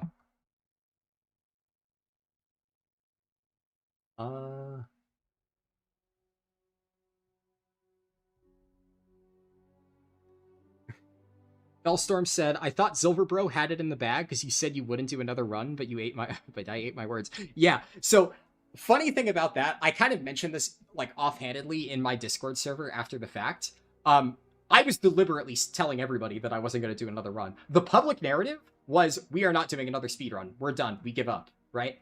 I deliberately said that multiple times. Why do you think I deliberately said that multiple times? It's so that they thought we won, right? Which every single time I got like a ping from another Discord saying, ah ha ha, we beat you.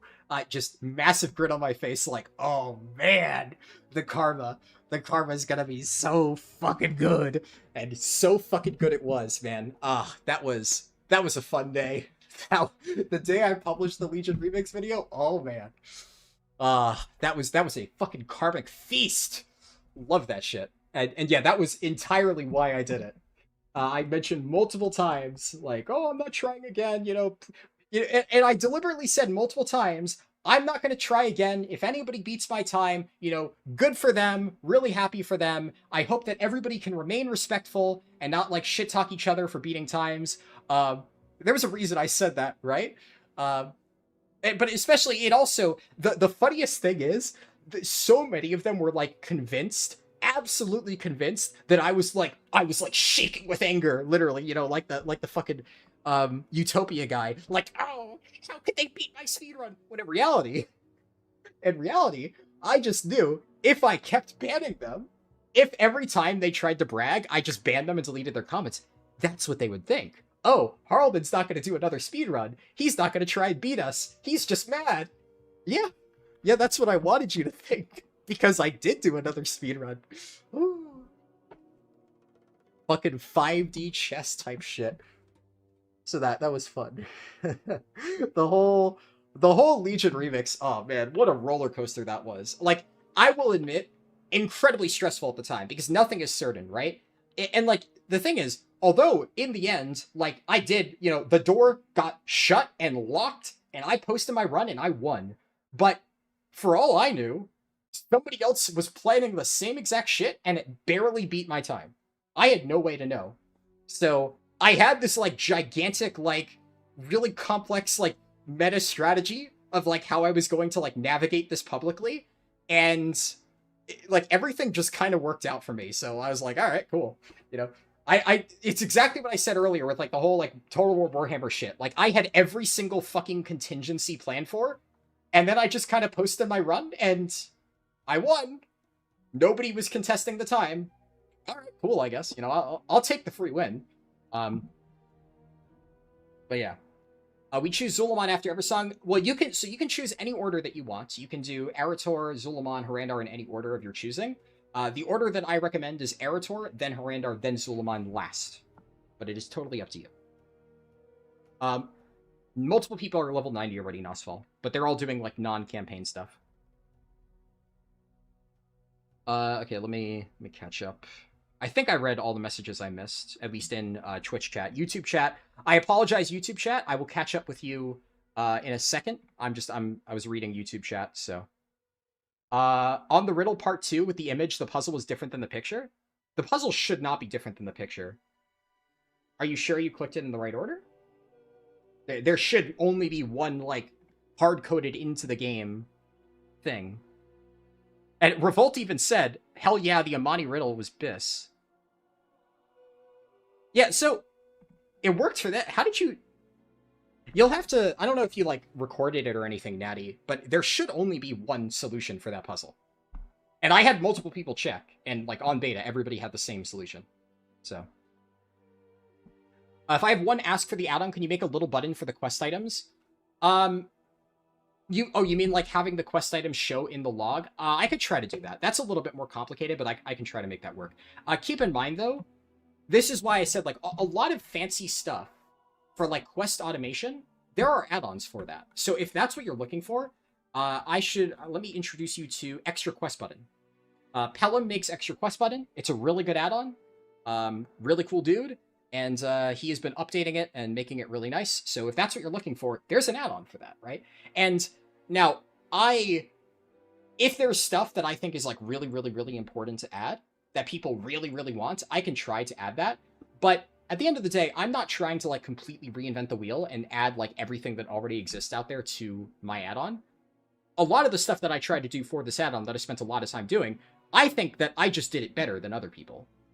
I think my add-on, in many ways, is already better than a lot of competitors out there. And that's, like, the thing, like, the thing that my add-on does the best. I want to focus on that and not just make it, like, a one-stop shop, does everything type of add-on. But if there is a automation feature like that people really, really want, I'll see what I can do. Who was world first? I have no idea.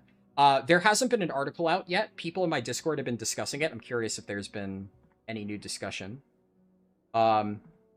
From what I'm seeing, it looks like all of the world firsts were Earthen Exploration, because a lot of the other strategies got nerfed, and Earthen Exploration didn't. Which, ironically, on that forum post that Blizzard responded to, the second thing that they mentioned was Earthen Exploration. Guess what the one thing Blizzard didn't nerf was? Earthen Exploration. Guess what all of the world firsts were? Earthen Exploration.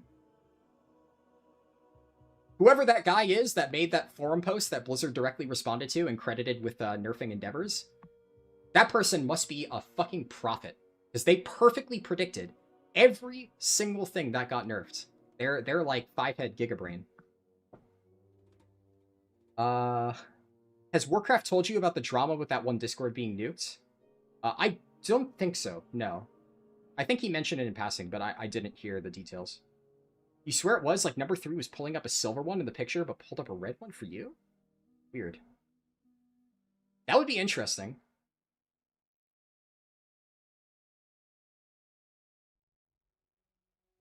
Oh, pasta risotto? Okay, look.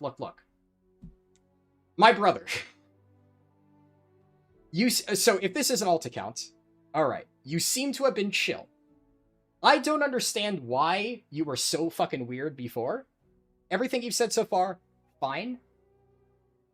But there's a reason why I banned you before, right? You were real fucking weird and parasocial during the whole Legion remix stuff. And, like, I don't want to deal with that shit, man. So, you said, I didn't really know what you meant before about, like, the whole, I thought it had it in the bag, but I ate my words. In that case, you did eat your words big time. You definitely ate your words. Holy shit, you ate your words. Now that I know what your words were, I remember your words.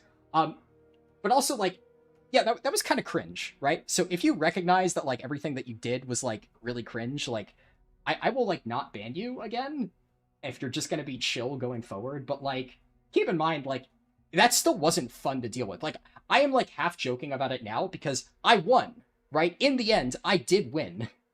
And so I can, like, sit here and joke and stuff. But, like, it still wasn't fun having to deal with, like, the constant stream of, like, harassment messages. Even if I could read that and know, like, yeah, well, they're gonna eat their words in, like, a month. Like, it's still pretty cringe. Yeah, you didn't just do that. You didn't just do that. You did do that, but you didn't just do that. So, let's be real here. But look, if you recognize that, you know, you were wrong, and that being weird like that is, well, not great, then I won't ban you again. But just so you understand why I banned you before. What's the urban thing?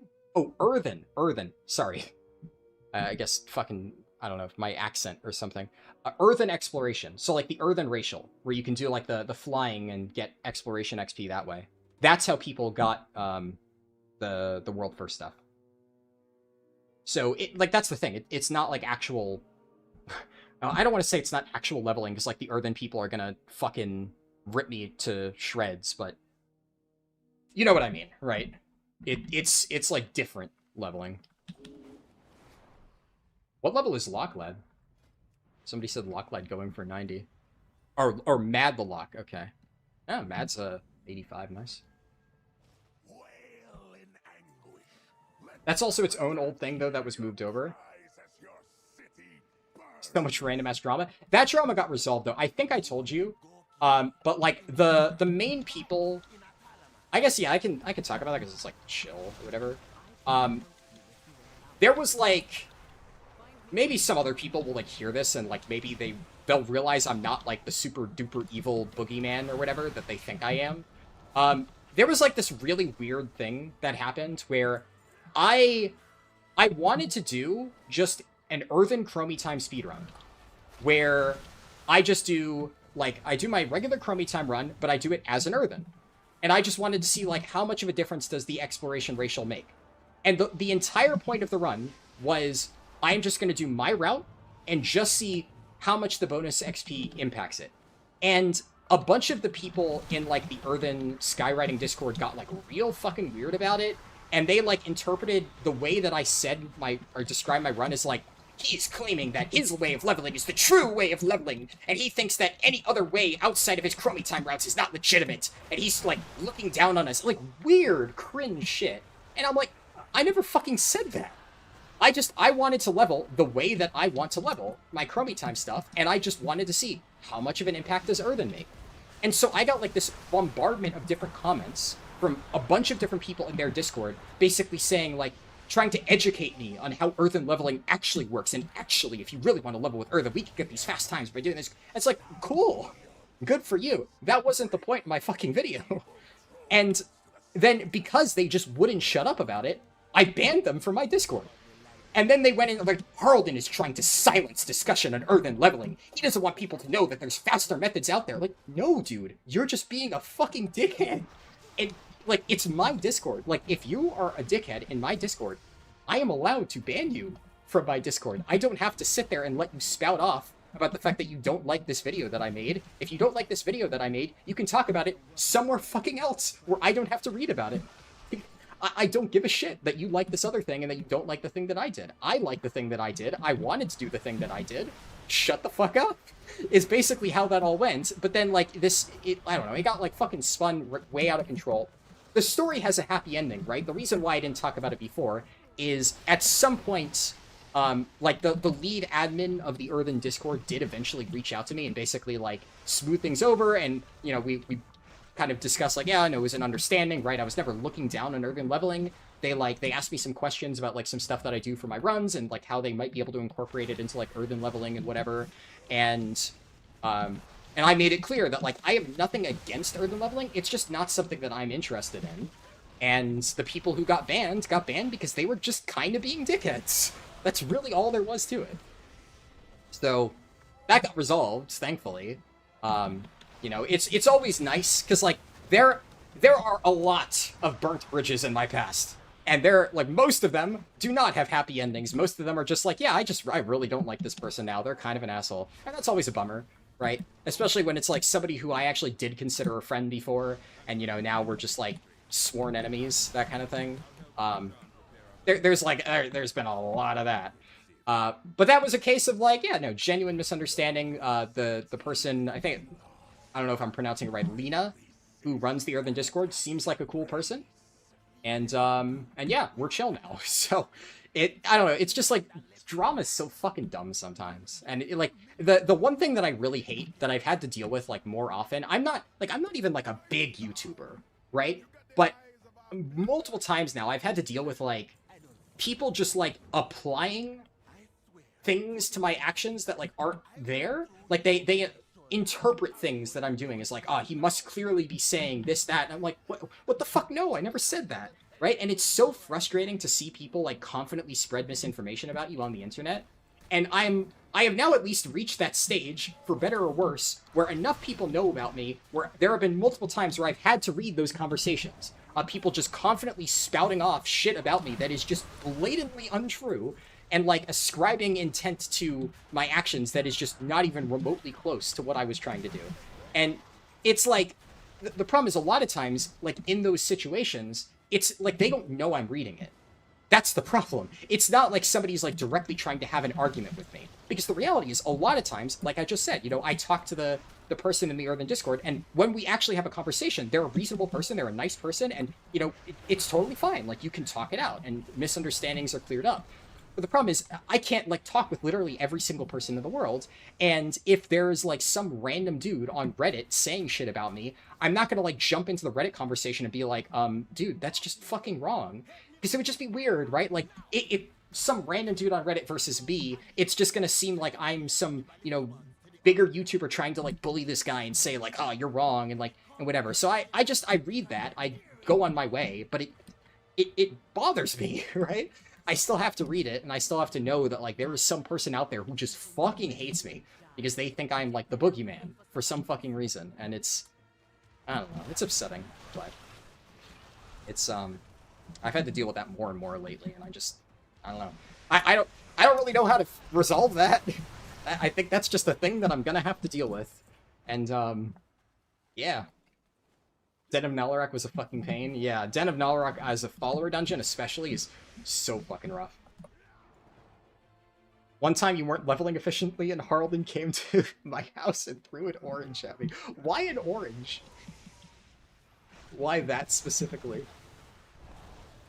Why do people even have a Discord for Earthen leveling? Is it like a feet fetish thing? Well, no, and like the Earthen leveling Discord, I have looked at it, and they actually do seem to have like, they have like their own add-on, right? And they have like different people like talking about like optimized routes and stuff like that. I mean, it's like the same thing that we do for, you know, campaign speedrunning or whatever. It's just people who enjoy this one thing trying to optimize it because they think it's fun. It happens to be something that I don't personally find fun, so I am not in the community of people trying to optimize it, but that's just me, right? I don't think there's anything wrong with it. It would be insanely hypocritical if I was like, how dare these people optimize this one thing when I enjoy optimizing this other thing? But problem is, I've never said that. So. What do I need? I need... Where are all the fucking troll breakers? I just realized I've barely gotten any of them.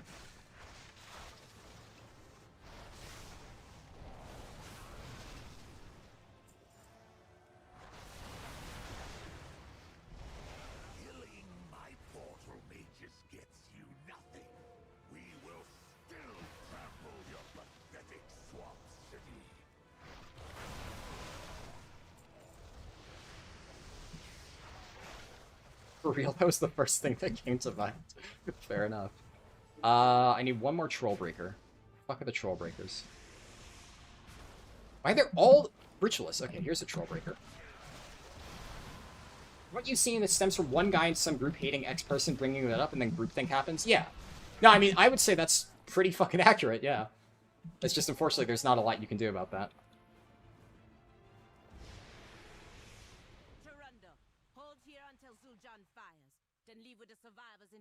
Also, I said earlier that I was gonna read, like, eventually YouTube chat. So I apologize, you YouTube chat. I will catch up now. I've been just like, I mean, the conversation has just been continuing on Twitch, but okay, YouTube chat. How are we doing, YouTube chat? What was the last thing I read? Oh, okay, this quest has a lot of unskippable roleplay, so I'm gonna do it really quick.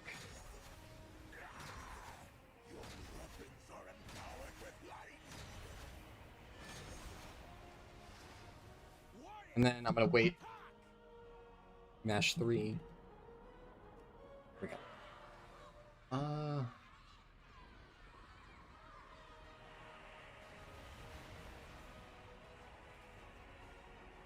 Add-on is working great so far. Some issue with war mode. Oh yeah, I think I read that already. If you skip campaign to level through other means, won't they eventually have to do the campaign? Yeah. But that's the thing. The people doing that, they don't care that they will have to eventually do the campaign. I mean, as we just got done saying, some of them just get banned, right? So they definitely aren't thinking big picture. But those people are just doing it because they just want to have fun, you know, going as fast as possible. Which, like, same thing we were just kind of talking about with the Harldan Discord, right? Whatever you enjoy optimizing, whatever you find fun, like, hey, yeah, fair enough. To each their own. Where were all of you when the drums sounded? You let a Parliament fall. Alright, let's set our Hearthstone here. They abandoned us long ago. Come, let us check on the refugees. Am I going to add the auto pickup and auto complete? Eventually, yes. Yeah, like basic auto pickup and complete, I will add at some point. Soon, rather soon. That's pretty easy. It sounds like you would enjoy game development. I probably will make a game, actually. So, I don't know, if, I don't know how much I've talked about this, but I went to college for computer science and game design, so... I mean, yes. At some point in the indeterminate future, I will make a game. But this is not like I am definitely in the process of making a game kind of thing. It's like, I have ideas for a game that, like, in the far future, when I have free time, I would love to build. Am I going to talk about it here? Absolutely not. But yeah, no, I mean, I have built some smaller Unity games throughout, well, I was going to say throughout high school and college. Most of my, like, actual Unity stuff, that was college. But I mean, I've been doing some, like, random coding since, like, high school classes. But I took a lot of classes in college where I had to make a Unity game. That was, like, the main thing we used for, like, different projects. Pixels on a screen, y'all take this so seriously. I don't know what the context for that was.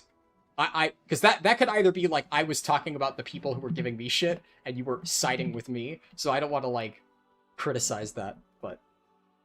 I mean, yeah, anybody taking this overly seriously, obviously. I'm gonna just wait for this, because I'm still catching up on chat, so...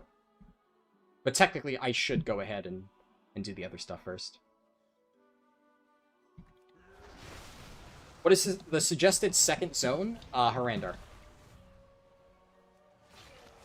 It got to the end of my Harrandar path. Love the route. I'm glad.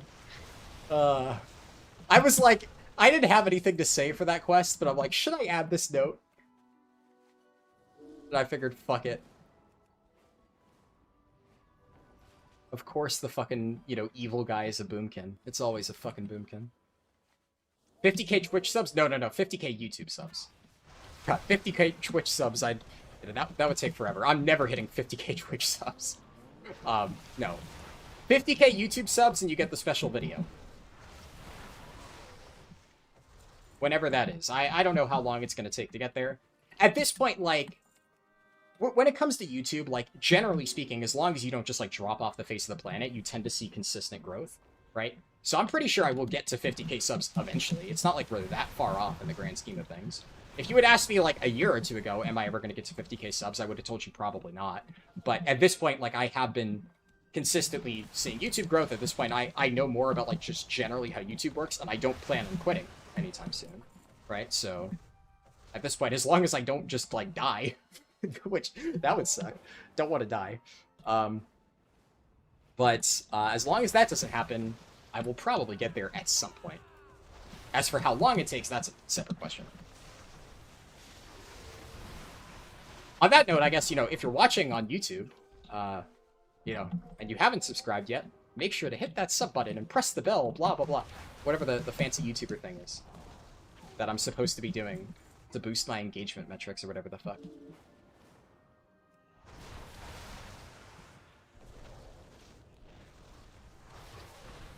For not wanting to talk about it, you've been carrying on for a minute now. Oh, okay, that guy is actually just being salty.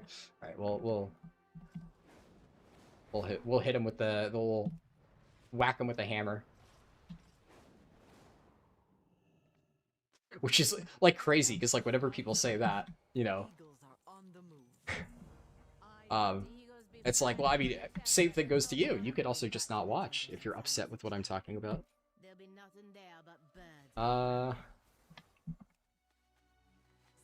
UE Master Race? Yeah, I mean, I'm sure that, like, Unreal Engine makes a lot of really cool games and stuff. That being said, Unity is very easy for, like, learning how to code and stuff. So, I like Unity. Keep in mind, all of the games that I made in Unity for, like, school projects, they were not, like, super fancy games. They were all, like, 2D games. Technically, some people built, like, 3D games. But the thing about, like, game design, and this kind of goes, like, to why WoW's art style holds up after so long, is I find that, like, stuff that is intentionally designed to not be, like, hyper-realistic tends to look better than stuff that is, like, intended to look hyper-realistic but looks like shit. Obviously, a game that, like, you know, the super fancy games that, like, everybody always wants, the ones that are, like, you know, the games of the future, like Ashes of Creation, and all of those games that basically tell people that it's, you know, this game's gonna fucking suck your dick and do all the things that, you know, you've always wanted a game to do. It's gonna be the game that you'll never drop, like that kind of thing. Like, those games are just really just fucking scams, or at best, misleading advertising. Those games, like, visually, they may look pretty cool, but it's like, when a game like that is done poorly, then that's, oh shit, Ring Linger. When a game like that is done poorly, it just looks bad. So, like, for instance, in a lot of my school projects and stuff, there were a lot of kids who would, like, make 3D games in Unity for their projects, and their games looked like shit. Because they would, like, obviously, and it's, like, partially not their fault, right? But for any project where we had the option to just do whatever we want, and you could either build a 2D game or a 3D game, the kids who made 3D games, almost always, their games look like shit. Because it's really hard to make a 3D game that actually looks good when it's, like, amateurish. And there's nothing wrong with, like, learning something. I guess, you know, how should I put this? Like, I'm not criticizing, you know, people. I'm just saying, like, objectively speaking, unnamed, like, kids in my college classes, like, they would make these 3D games that just, like, the concept that they outlined would sound cool, but in, like, execution, it's so hard to, like, make all of the physics and stuff work really well, especially, like, for a small school project, right, in the amount of time that we were given. And they would have, like, all these crazy cool ideas, and none of them would ever be able to, like, meaningfully pull it off and make it actually look good. But then the people who made 2D games, like me, whenever I was given the option, I almost always made a 2D game, they were much better. Because you're inherently constrained, you know, by an entire dimension, right?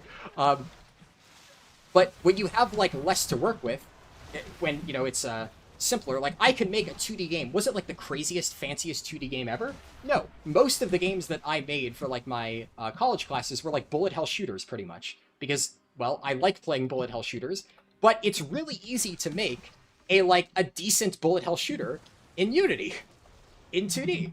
And again, is it the fanciest thing ever? No, but it looks good. It still feels like a game that at least would get a good grade on a school project. Whereas, like, it doesn't really, oh wow, I never realized how... Wait, oh, I'm stupid. For some reason, I thought I still needed, my arrow is working. I just read this as, like, rescue trolls, and I didn't see the kill part. So I was looking for trolls that I could rescue, and I'm like, wow, none of them are spawning. And I didn't realize I already had 8 trolls. Oops. But yeah, so, like, a lot of, like, the ideas that those kids had, like, in my college classes for, like, these really cool concepts, like, they're gonna build a super awesome game in 3D. And it's like, okay, I get what you're going for, but this just doesn't work. 99%, like, I remember, there was one project in particular that the kids wanted to build, like, it was kind of like Among Us, but, like, 3D in Unity, but it was like, you know, the imposter is AI, and like, you have to go around and complete tasks while, like, the AI imposter tries to hunt you down. And they had, like, their whole design doc and all of these different things and whatnot that they were gonna do. And then, like, they show the game, and the game is literally a bunch of, like, untextured, like, gray objects, and the tasks are literally going to an, like, objective and pressing a button, and that completes it. And the imposter literally just chases the player's XY coordinates non-stop at a fixed rate and passes through walls. And that was their game. And they presented this. And they're talking about like, oh yeah, now we're gonna go do tasks, and look, the imposter's chasing us, and they're saying this with a straight face, which like, they kind of have to. Their grade depends on it, I guess. But I'm just like, brother, you are not fooling anybody. You literally just made a script that has the fucking, the enemy character literally just constantly move towards the player's XY chords, and that's the only thing it does. That's your advanced imposter AI. Like, what the fuck is this? I have no idea what grade they got, right? I didn't ask them, but I'm pretty sure they didn't get a good grade. Meanwhile, I built a bullet hell shooter in 2D. It was not a fancy bullet hell shooter, but it worked, and it looked solid, I think. I enjoyed playing it. I added like 2 different difficulty modes because I had my dad playtest it, and my dad died non-stop. My dad complained constantly, yo, you need to add multiple settings so that people can actually beat this game, because right now it's impossible. Blah, blah, blah, blah. You know, oh, you young kids with your fast reaction times. So I added an easy mode and a hard mode, and on the easy mode, it was like fucking piss easy and everything moved at you super slowly. Basically LFR. And then I had the actual mode where, you know, it's a bullet hell shooter. That's the fucking point. You're supposed to not get hit by the things that are going at you. But I had fun playing it, because I like bullet hell shooters. And at the end of the day, if you're designing a game, you should have fun playing your own game, right? It's like the whole thing of like, if I'm gonna make an add-on, I'm gonna make an add-on that I would actually want to use.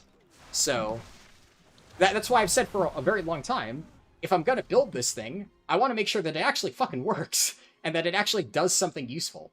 Because if I'm building an add-on that is like just there for like the sake of being there, and doesn't actually add anything, it doesn't meaningfully help you level faster, then what the fuck is the point?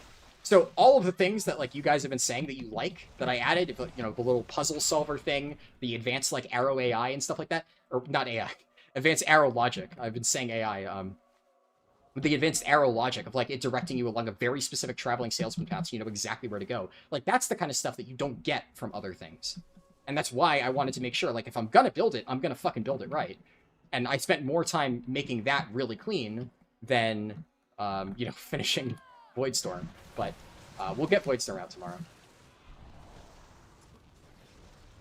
You're a king, by the way. Add-on is amazing. Thank you. I'm glad you like it.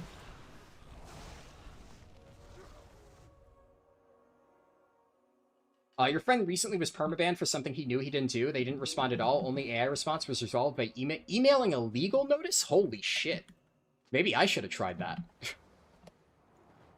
The problem is, though, like, so one of the issues that I ran into, it actually really, really, really pissed me off. Oh, I don't want to click on that. I want to do that with the Darkman Fair rep bonus. So I made a Twitter post, and I added Blizzard, and I got, like, a generic response from Blizzard's customer support thing, and it basically said, if you know you're innocent, keep submitting appeals. And the way I responded to that is, brother, your last response on my ticket says any further appeals will close your entire Battle.net account. This is my fucking job. You know, for better or for worse, right now, I make World of Warcraft videos for a fucking living. I don't have the opportunity to fuck around and find out by continuing to submit appeals. If you tell me, hey, we are going to literally end your entire career if you submit another appeal to our automated system that has done nothing but tell you to fuck off so far, I am going to just assume that if I submit another appeal, I'm going to get my entire Battle.net account nuked, and nothing will happen. So, no, I don't have the option to fuck around and find out and just keep submitting appeals. If you tell me, hey, we are going to literally torpedo your entire career if you keep trying to proclaim your innocence, I have no choice but to shut the fuck up, as sad as that is. So, like, I'm glad that your friend was able to get that resolved with an AI or legal notice, but, yeah, it really sucks because that's the response that you get from a lot of people. It's like, why don't you try this? Why don't you try that? And it's like, well, what if I sent a legal notice and Blizzard said, oh, you want to try and, like, sue us or something? Okay, we'll just close your Battle.net account. Fuck you. Well, then I'm fucked, right? So I don't have the flexibility, at least right now, but I do now that I have multiple accounts. So if that ever happens again, who knows? They're never going to acknowledge it? Oh, yeah, I do not expect Blizzard at all to acknowledge their failures. But that's So when I say I'm never going to shut up about it until they do, you know, just that means that I will probably never shut up about it. But I hope it is understandable why I refuse to shut up about it, because I think it is a serious problem.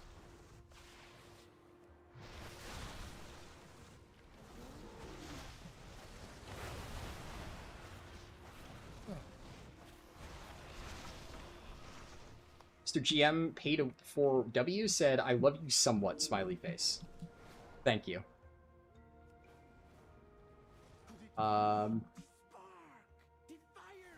Just finishing Harrandar? Oh yeah, I saw that. Yes. Yeah. Oh no, that was a separate person saying the same thing. I'm glad you like that. Ready to burn now. Burn and purify. The shrines show the way. Let's see what the flames make of my spirit. Can't believe they're letting us fly right away. It's been like this for the last 2 expansions. At this point, dragon riding is just a core feature. You did computer science in college, you finally bit the bullet and started working on an actual game after thinking about it for a long time. Oh shit, I have to actually light the shrine before I can get credit. That's interesting, though. So you can light the shrine, and then as long as you kill somebody else's, you still get full credit. That's neat.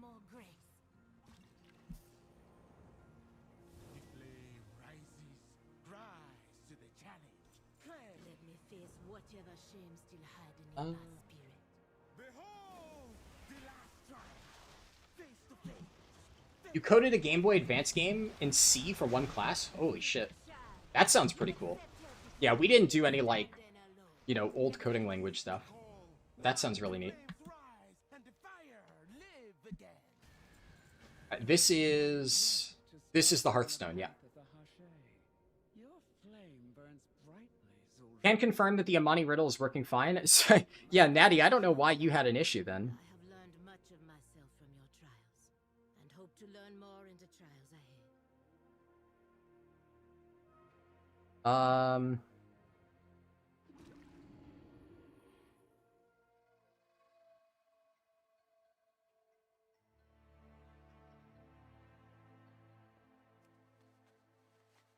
You did kill the mobs in Hammerfall, not enough quest count, did all the piles, cancel the quest, now you need to go back to Quildanos to portal yourself? Wait, really? I did notice... That's interesting that the mobs weren't giving you credit, because I noticed some weird bug. Pick up Den of Nalarak. Huh. Okay, that's a bug, I think. Hold on. Let me just confirm that this is bugged. No, I think I accidentally hit next or something. Because it is correctly working now.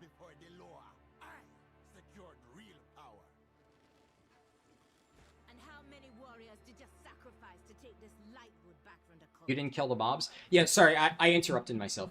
What I was saying is that when I did Hammerfall today, like on launch, it was being kind of buggy and I wasn't getting credit for some stuff. I figured that was just like an isolated issue on my end, because I never ran into that during beta. But if you're saying that the quest bugged out for you too, then that's unfortunate. That means that something is just really fucked, I guess, when multiple people do it at once. I was at least able to get through it, so... It seems it's not like a universal issue that blocks all progress, but hopefully if you go back there, it'll work. Okay, yeah, we don't want to do a follower dungeon. In fact, actually, hold on. Doing Den of Nalarak.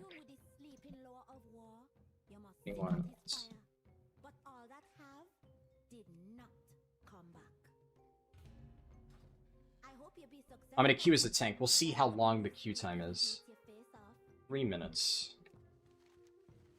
Can I run delves while I wait?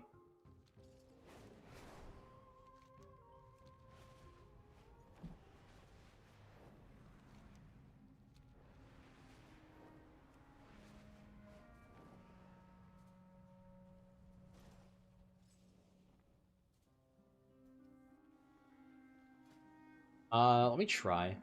Does this break my... It says I'm still in queue. Alright, let's try to speedrun this shit.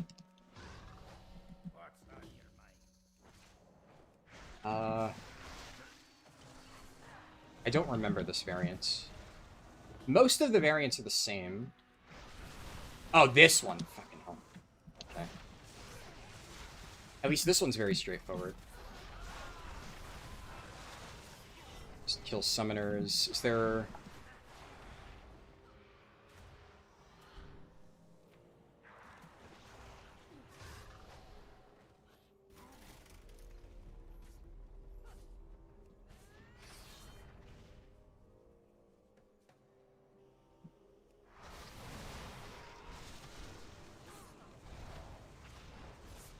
Let me... My Twitch chat is, like, fucking popping it off right now. Normally, YouTube chat is the really fast one. Today, it's like Twitch chat is just moving.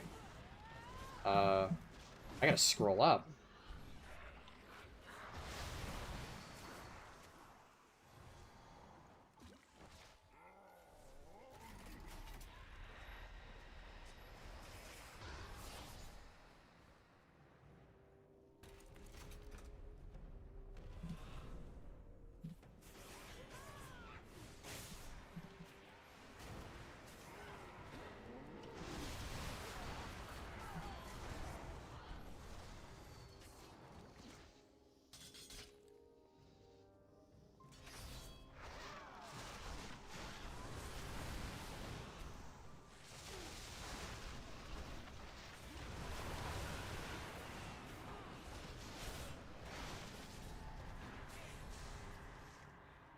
Curse it all.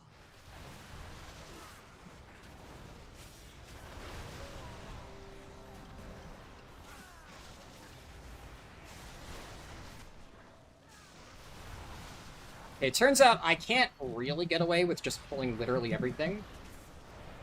I might die. The fears are really fucking me. I'm gonna leave Q here. We're gonna instantly re-Q though. And I'm just gonna try to get this to line up. Ah shit, I fucked that up.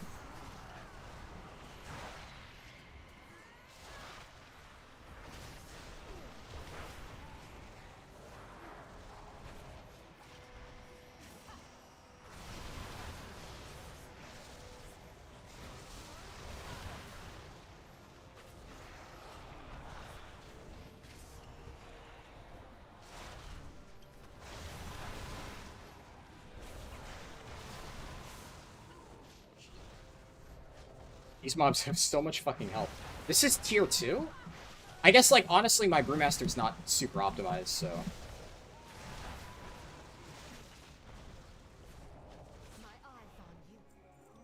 Switch trinkets. I haven't been good about doing that, but I should.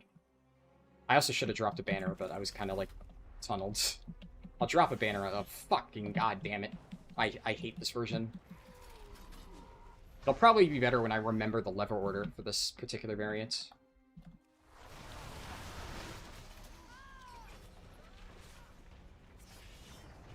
We just go to the final boss. Lever. God damn it.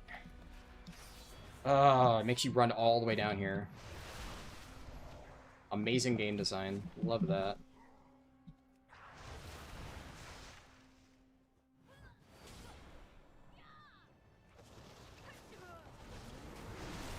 Thanks for making the add-on. You're not a speedrunner, but it's already proving to be helpful. Yeah, no, it was not designed for speedrunners, so I'm glad it's helpful. That's a misconception that a lot of people had going in. A lot of people thought I was building, like, a speedrunner add-on.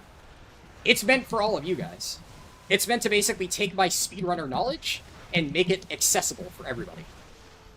Ah, come on. I don't think I'm gonna kill the boss in time.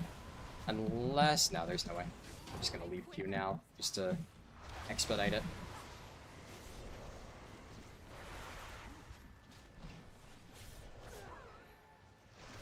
Check discs. Somebody looted an item level 400 piece? Oh, Jesus Christ.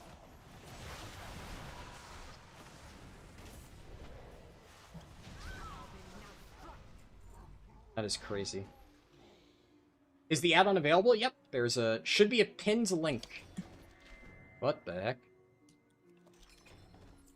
heck? Pelham, if you're watching, Quick Quest just gave me a Lua error. I don't know why. Also, I finally got a curio. I don't know why this happened now.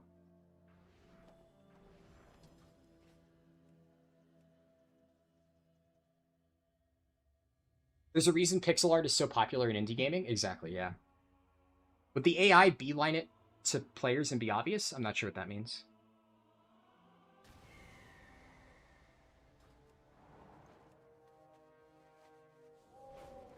I guess I'll try a Talaman while I'm here. I mean, both are good.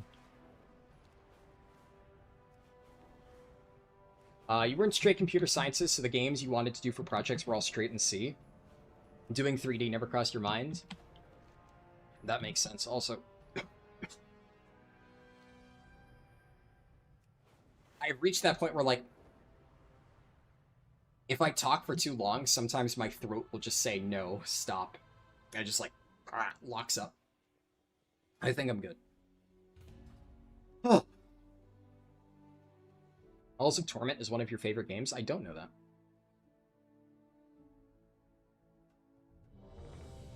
Okay, yeah, okay, sure. If I'm just now starting, that's fine.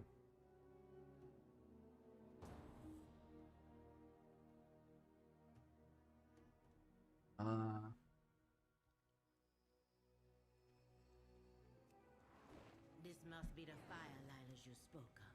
Sit, and we will start a ritual. But be ready. This is the lower of war. Followed your add-on, it's been the smoothest leveling I've had in years. Glad to hear it.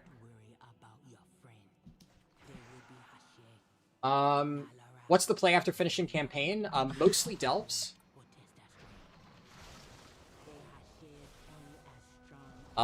Delves and then, like, some side quests. Obviously, when I get to that section, I'll discuss it. And the add-on will eventually be updated to include suggestions for that.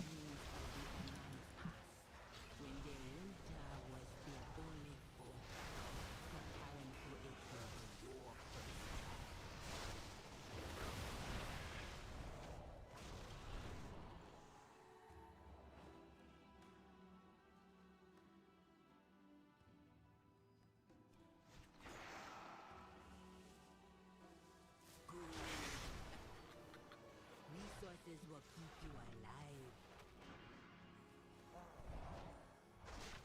alive.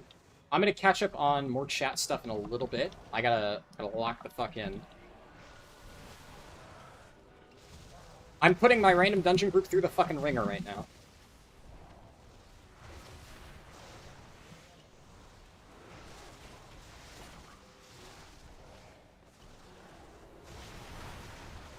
And we need to kill this totem.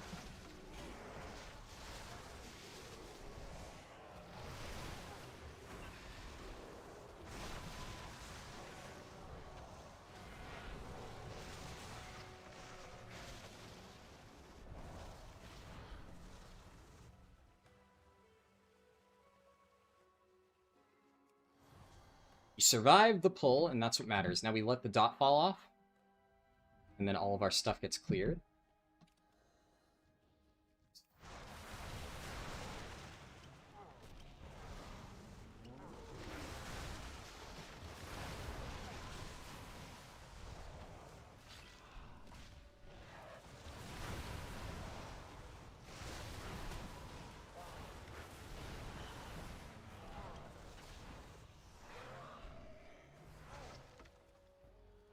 Should you queue for dungeons on normal? I guess I've kind of accidentally answered that question already. There you go. Yes, I do think it is worth doing dungeons on normal.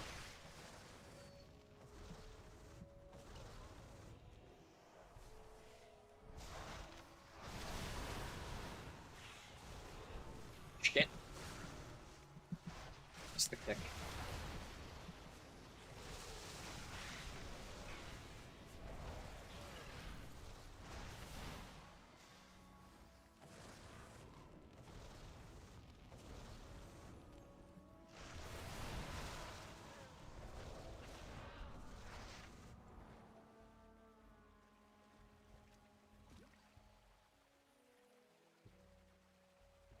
Optimize speedrun strats.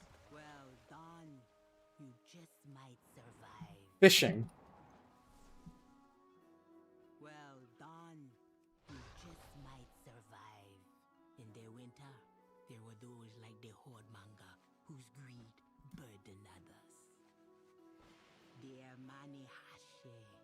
Use their most trusted warriors to eliminate. This guy clicking this? Come on, do I have to do everything around here? Come on.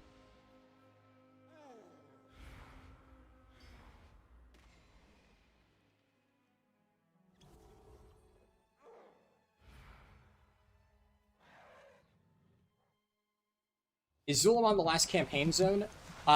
No, Voidstorm is the last campaign zone. My add-on does not currently have a Voidstorm thing loaded. I'm gonna do that like the moment I'm done with my run. I'm gonna stop stream and we'll finish Voidstorm. In fact, you know what? I'm gonna do something different. You'll see what I mean when I get there. I'm not going to say what I'm going to do, but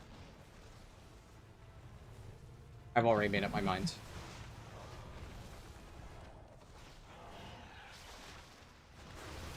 What do you think of the new zones? You're finishing Haranar and you think they all look great? Like, visually, yeah, they look good. I mean, I don't think they're, like, the fanciest zones ever made. They're fine. I have no strong feelings about any of them. It's funny, I've accidentally answered so many questions. What's ideal to do while waiting for Den of Valarak? And then... answer is Delps.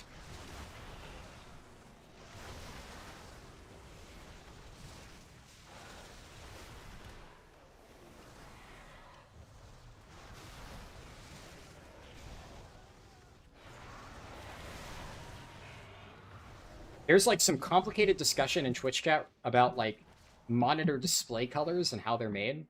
Sounds interesting. I'm not reading all that, though, but you guys seem to be enjoying your conversation, so good for you. I'm going to put certain competitors out of business. That's the hope.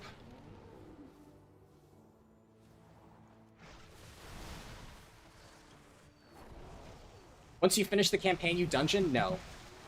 Delves are the top priority. After that, I would say certain side quest hubs. And you can also do crafting if you really want to. I'll explain how to easily do some crafting if you're unfamiliar with it. You dinged 84 and you're going to the last holding zone, haven't done any side quests, is this fine? Yeah, unfortunately Blizzard kind of fucked the XP last second a little bit, but there's still plenty of stuff that you can do after unlocking adventure mode to reach level 90. That, right now, the add-on will not guide you through. Eventually, I will try to make sure it does. But you will still be able to get to 90. Wish there was a single YouTube channel that from start to finish explained how to make a computer, starting with finding ore in the ground. That kind of sounds like a fun video concept. I would never do that, because I know fuck all about that. But, like, if somebody did do that, I'd probably watch it. That sounds interesting. I could probably just...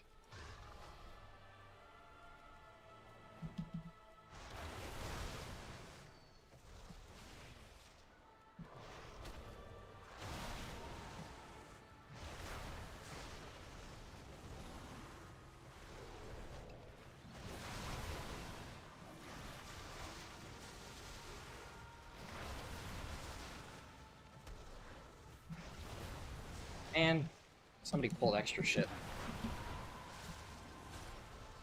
I specifically avoided doing follower dungeons to not deal with this.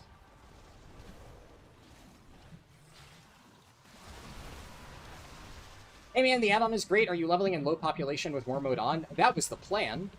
But no, I am leveling in a high pop server, Zul'jin, with war mode on.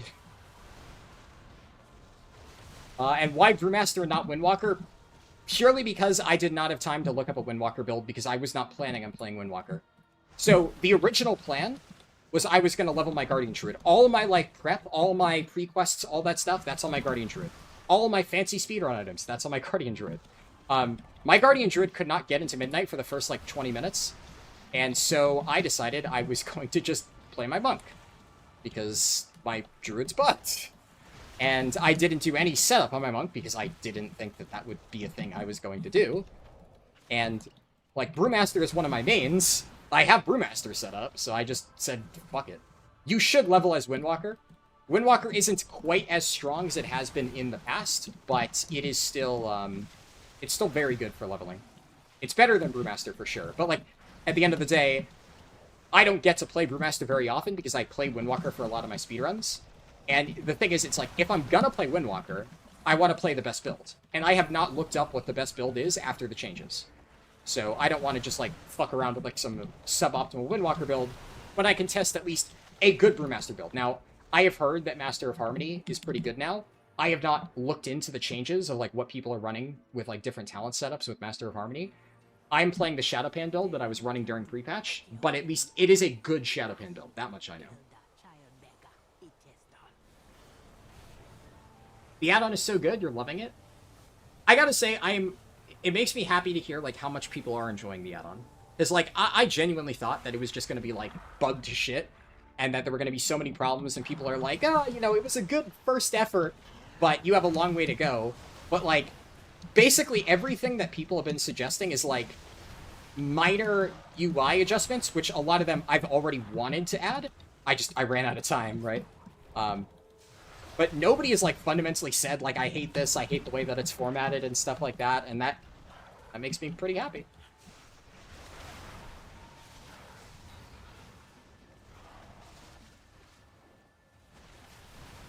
I was gonna go Todd that ad, and then I realized I could just Todd the boss. Probably should have waited so I get the one shot.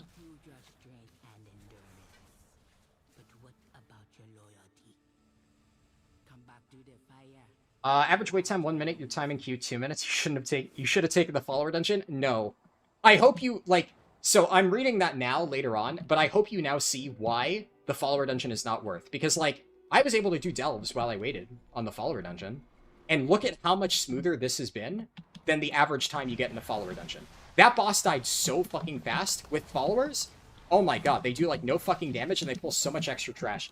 That like Ice Wind section is so bad. Followers pull everything. But we managed to skip most of the trash because there's actual players. Let's see. Ding 86, nice. You lost your first time playing WoW Hardcore Classic Warrior a couple of days ago. This retail game is so different to you. That's pretty good. That's actually, when I played Hardcore, that was around where I left off. I didn't die, I just, like, I got scared and I stopped playing because I didn't want to die. But that's still pretty good. It gets scary in, like, the 40 to 50 range. But yeah, definitely, Classic and retail are completely different beasts.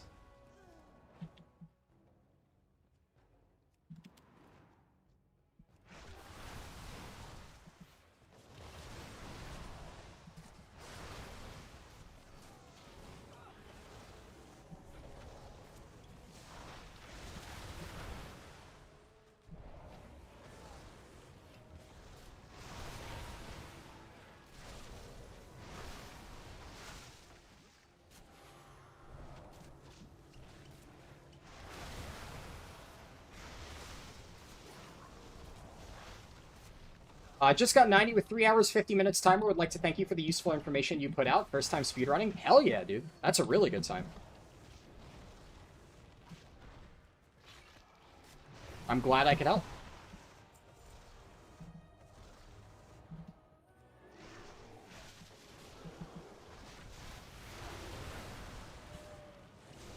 The zone selector is constantly overlapping. You gotta reload. Yeah. I'm well aware of that. You just need to reload. That is, like, towards the top of my known issues list.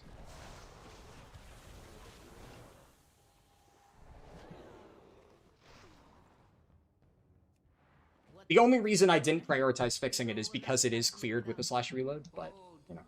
Before you face the law, you must face and kill me. Leadership requires...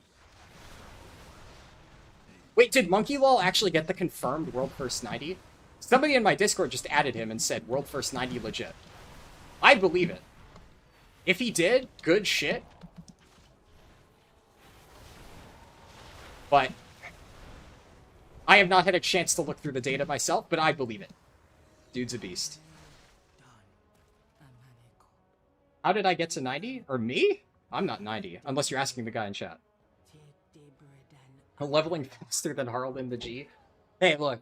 Launch day, I take things like speedrun-esque, you know? It's not like a full, no holds barred speedrun. We go fast, but we're trying to have fun. Oh, so you actually didn't do the campaign. Okay. I mean, still, by the way, don't get me wrong. Very impressive. I assumed that, that was with campaign completion, but still good.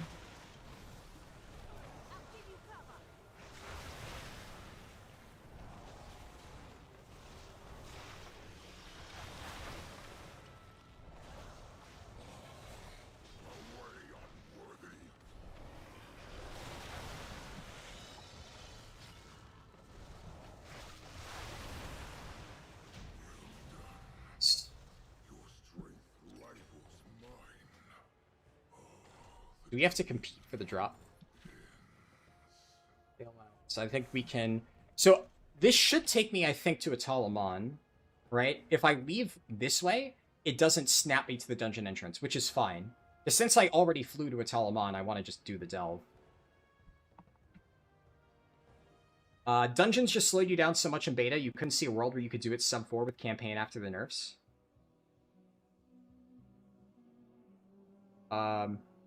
Oh, yeah.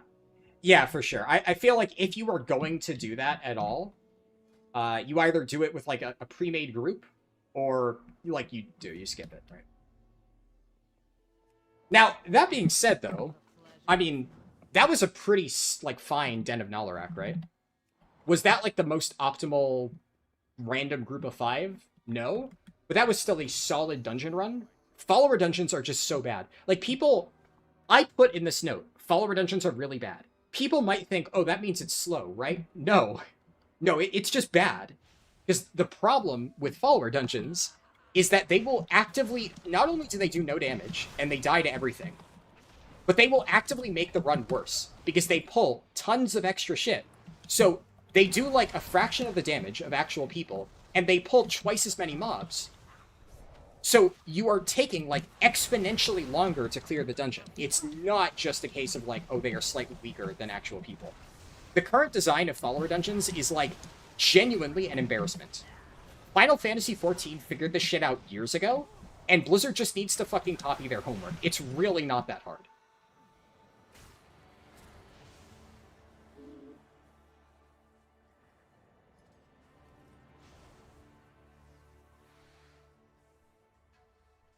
Let me see. People not knowing the dungeon on day 1. Or day -3, true, yeah.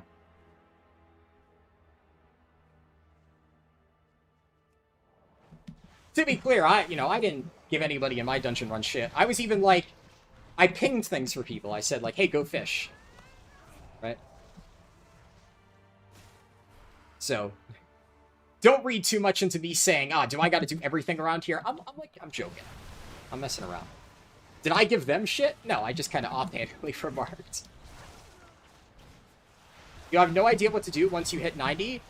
During early access, there isn't a lot, but I will test to see what is actually working. Because, here's the thing.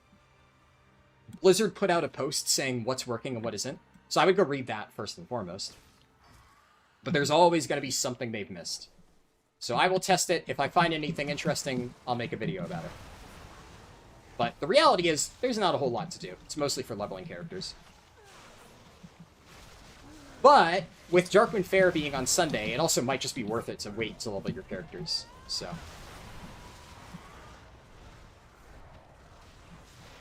There's some quests you need to do ASAP.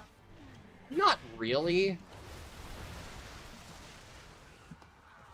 But the main thing that if they don't fix it, you might need to do ASAP, technically speaking, is, what's it called? The prey stuff.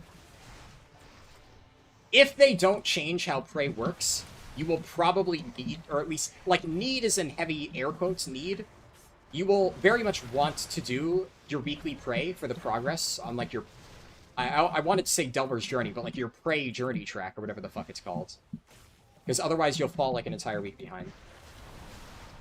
There's a quest you need to do in order to loot items for a mount. I mean, I don't give a shit about that. If you're a mount collector, maybe. I am not a mount collector.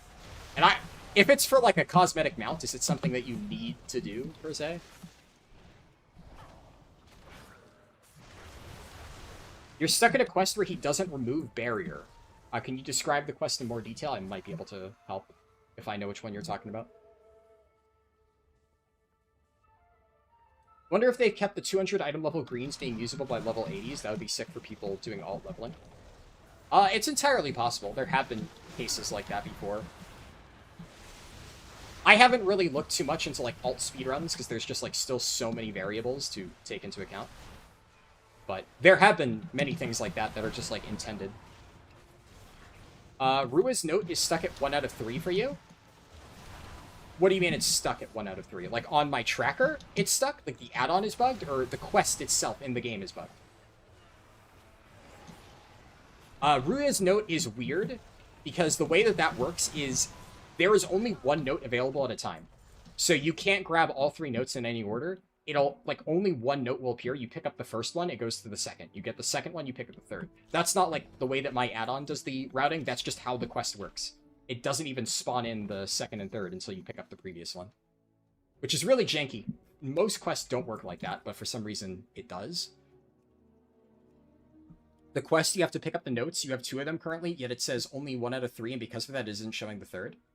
Does that happen if you abandon it and try it again? Because I did that quest recently. I didn't run into that issue.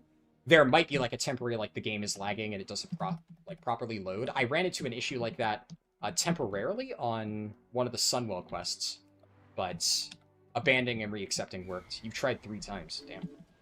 You like goods, don't you? Yeah, that's unfortunate. That I have not run into that personally. I wish I could give you more info.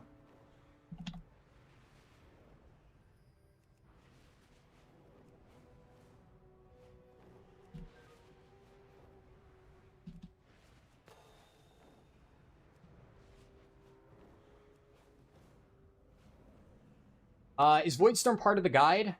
Yeah, unfortunately, Voidstorm's not finished yet. I did not have time to get it done.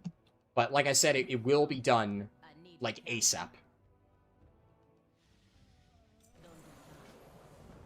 Just so you know how it goes. Okay, actually, I can... If your Hearthstone's back up, you can Hearthstone to save a bit of time. W, follow the arrow. Blizzard and copying homework, name me a better duo. See, that's the thing. They do that a lot. A lot of times they will directly copy a mechanic from another game. And for some reason, they didn't do that with follower dungeons. They tried to be cute. They're like, oh, wouldn't it be so funny if our followers did, like, fancy little things and did, like, roleplay jumping around, and it is the worst shit ever. And I don't know. Like, whoever designed the follower dungeons genuinely does not play this game. They picked some intern out who's, like, I don't know, cleans toilets at Blizzard and said, hey, design, like, our NPC companion dungeon system. And they're like, well, wouldn't it be funny if they worked like actual players? And they had all the quirky things that actual players do? Because, like, that's how people play games, right? It's just, oh, it's so bad. It's so fucking trash. Not to mention, right, like, there are so many reasons why the Final Fantasy XIV trust system just gaps the fuck out of follower dungeons, but you don't even get, like, actual NPC companions that you care about. It's like fucking Merity Huntsworth or whatever the fuck. I can't even tell you the names of the people. Oh yeah, so this is a cool one. This was another really complicated traveling salesman problem. Well, the traveling salesman problem itself kind of resolves, like, it's pretty straightforward. It's just a loop. But having to design it all in the add-on, that took a lot of time. One of my guildies just messaged me and said, I like the add-on, you did a great job. Pete, if you're watching, I did respond to him in game, but if you are watching, Pete, thank you. I appreciate it.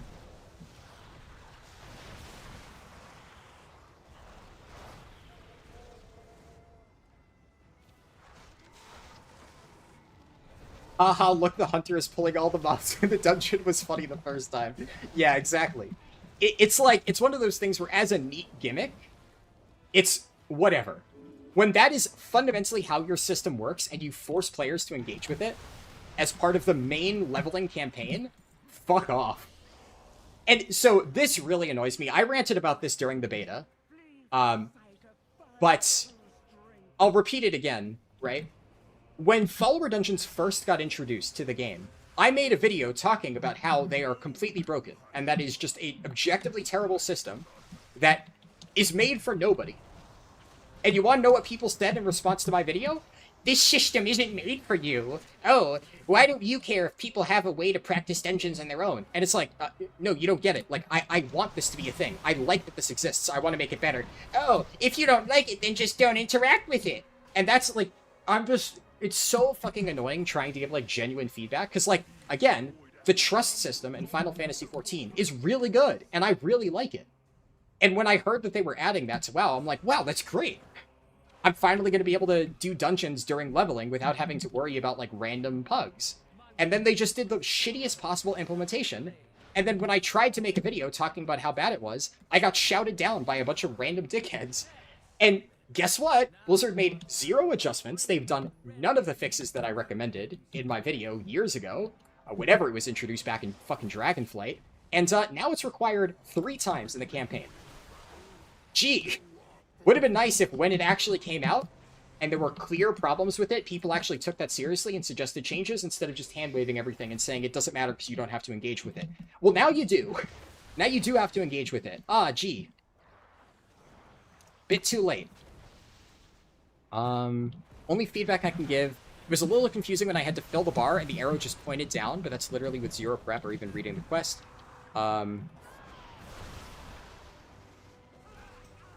Which quest was this specifically? Just like, in general, the idea of it pointing. Yeah.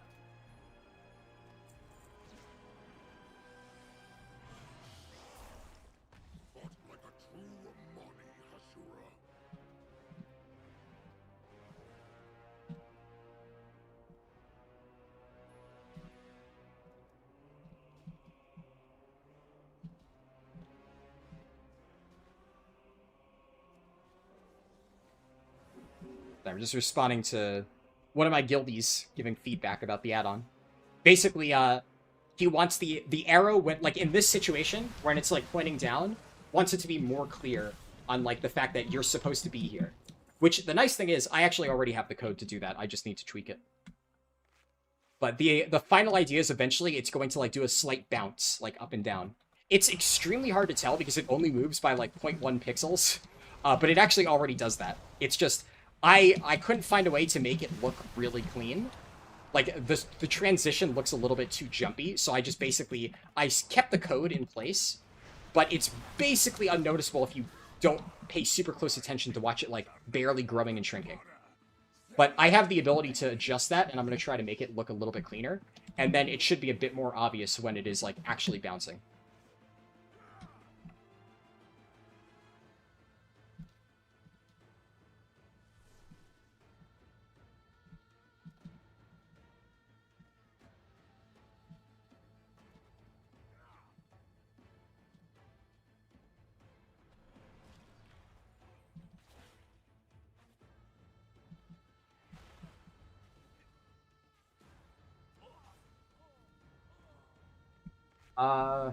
Blizzard and listening to feedback, name a worse duo, true.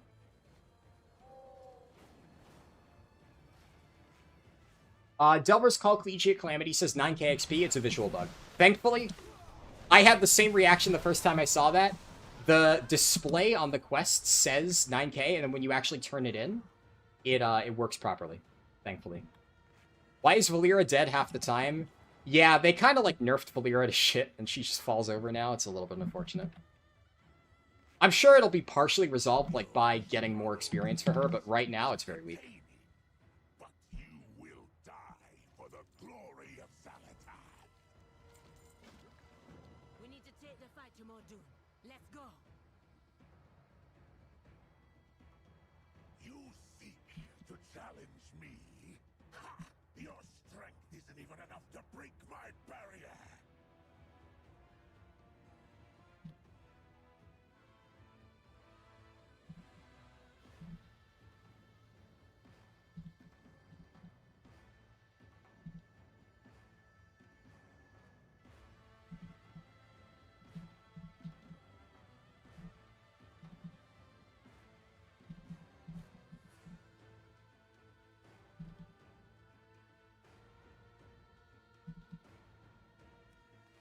Okay, let me scroll up a little bit.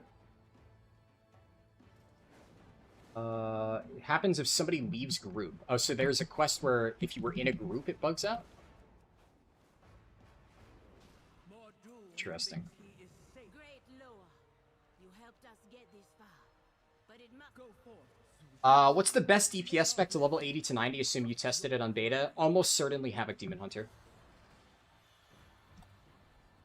I would say right now, Havoc DH would be the best solo leveling spec. Well, for 80 to 90. For, like, general, like, 1 to 80, probably still Guardian Druid.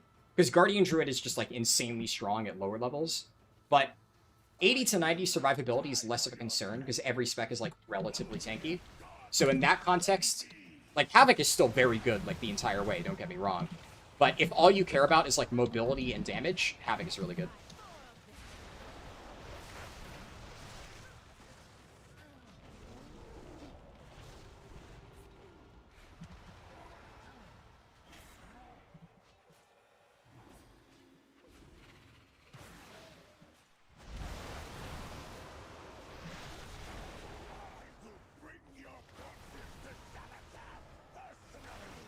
Tier list show Havoc damage D tier? Yeah, you can't look at, like... Okay, first off, any tier list that's saying Havoc is D tier is fucking crazy. Just in general, right? Havoc is not even D tier at endgame, so that's just an insane thing. A lot of people might be, like, super dooming Havoc Demon Hunter in general for endgame content because Devourer exists. And Devourer is obviously very, very, very strong for endgame content. Devourer is not good for leveling. Well, it's not bad for leveling. I've seen some people say they, like, tested it on beta and they got okay runs with it. But most of the Demon Hunter mains I've talked to who tested both agree that Havoc is stronger for leveling. And also, tier lists mean absolutely fuck all for leveling. In terms of, if you are using an endgame tier list to compare specs for leveling, I mean, it's just a completely different beast. It's literally different content, right? I know most people don't think leveling is, like, serious, and that's not to say it is serious, but people think, like, oh, it's just leveling. Surely I can just, like, slap whatever in there and it'll be the fastest. And it's like, no. A lot of people don't care about it, but there is a meta. I have made leveling tier lists. I will make a new leveling tier list at some point this expansion. But some specs that are really good for leveling may be bad at endgame, and vice versa. Especially a lot of really good casters. Casters just aren't that great for leveling. They're not unplayable, but they just aren't that good.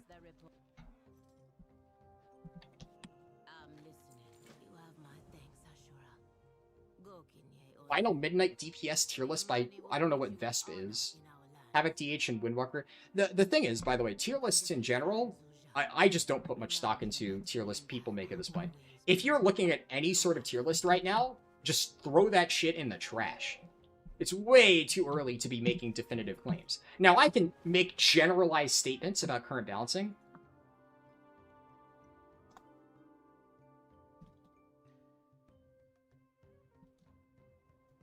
I could tell you right now that, like, Brewmaster and Bear look like the best tanks. But I'm not going to make a tier list right now saying, oh, Brewmaster and Bear are the best tanks, right? Nobody has maxed and optimized gear. Well, okay, so, but that's not necessarily an accurate thing to say, because a lot of the tier lists people are making are based on findings from beta, right? It's possible to say that we still have somewhat accurate information about the relative power of specs without putting tier lists out there that spread misinformation, right? It's one thing to say, based on current testing, this looks like it might be good and or bad, but the problem with tier lists, right, is they make, like, definitive statements and they influence people's decision-making before tuning has even happened. And most people don't update them, so. Doesn't appear to be in Azeroth. Khadgar introduced us. It's in some wizardy Okay, we need to switch to Arator. What's the thing? Hot food, cold drinks, magical access. So I said, if that's my griffin, who's sitting on the... Take a look around. Arator, what are you going to do? I'm giving it some thought. I'd like to have Tier lists are just clickbait most of the time. Quick cash grab for bigger YouTubers, exactly. all break. Like, To give you an idea of how little weight I put into tier lists, people have been begging me for like 2 years now to make an updated leveling tier list. And I haven't made it. Why? Because if I make a tier list, I'm going to make sure it's actually good and that I've actually thoroughly researched it. Like when I make a tier list, it's because I have actually tested every single thing on that tier list for leveling, right? And that's why I don't make endgame tier lists, because I can never test everything for endgame. But when I made my first leveling tier list, it was after I had finished streaming a leveling run with every single spec in the game. So I felt pretty confident in my ability to rank them, on top of all of my other leveling credentials, right? Also, I think Quick Quest picked the bad option again, unfortunately. I'm still reading chat, so I don't really care. I'll just... Pray for me, follower magisters, since 11-minute tank queue. Oh, dear lord.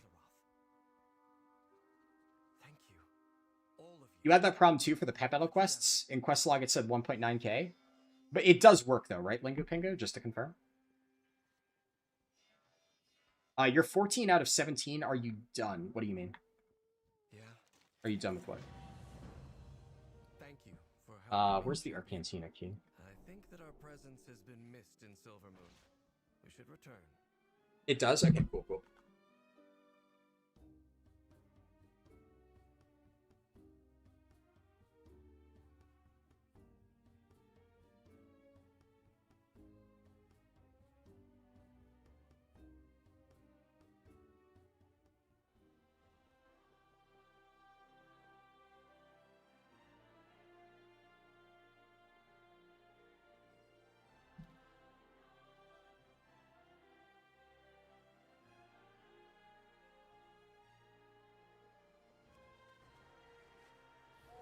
Followers are dumb? Oh, yeah.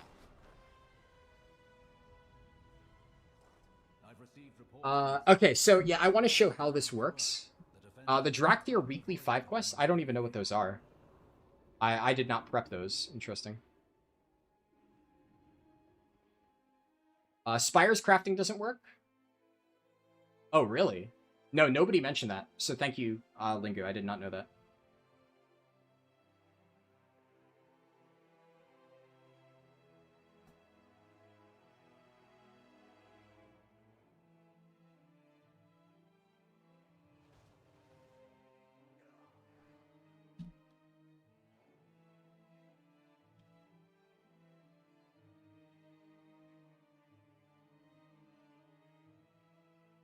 And my guildie really likes the add-on, which makes me really happy. Because, like, I was talking about it, like, in my guild, when I was, like, developing it, and, like, a bunch of my guildies said they were going to try it, right?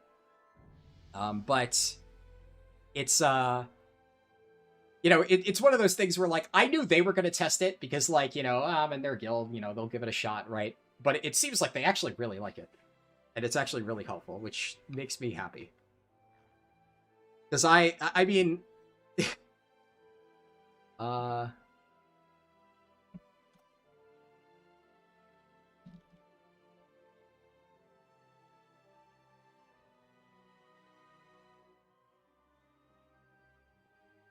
yeah, I don't know. I had no idea what to expect. I have been working on this like nonstop for a week. To give you an idea of how busy I've been finishing this up, I have a new computer. I bought a new computer like 3 weeks ago. I have not even had a moment to get it set up. I'm still using my old computer. The only thing that I have done for the past week is I have worked on my add-on. I did mandatory guild stuff like M+ testing on beta and like guild meeting stuff.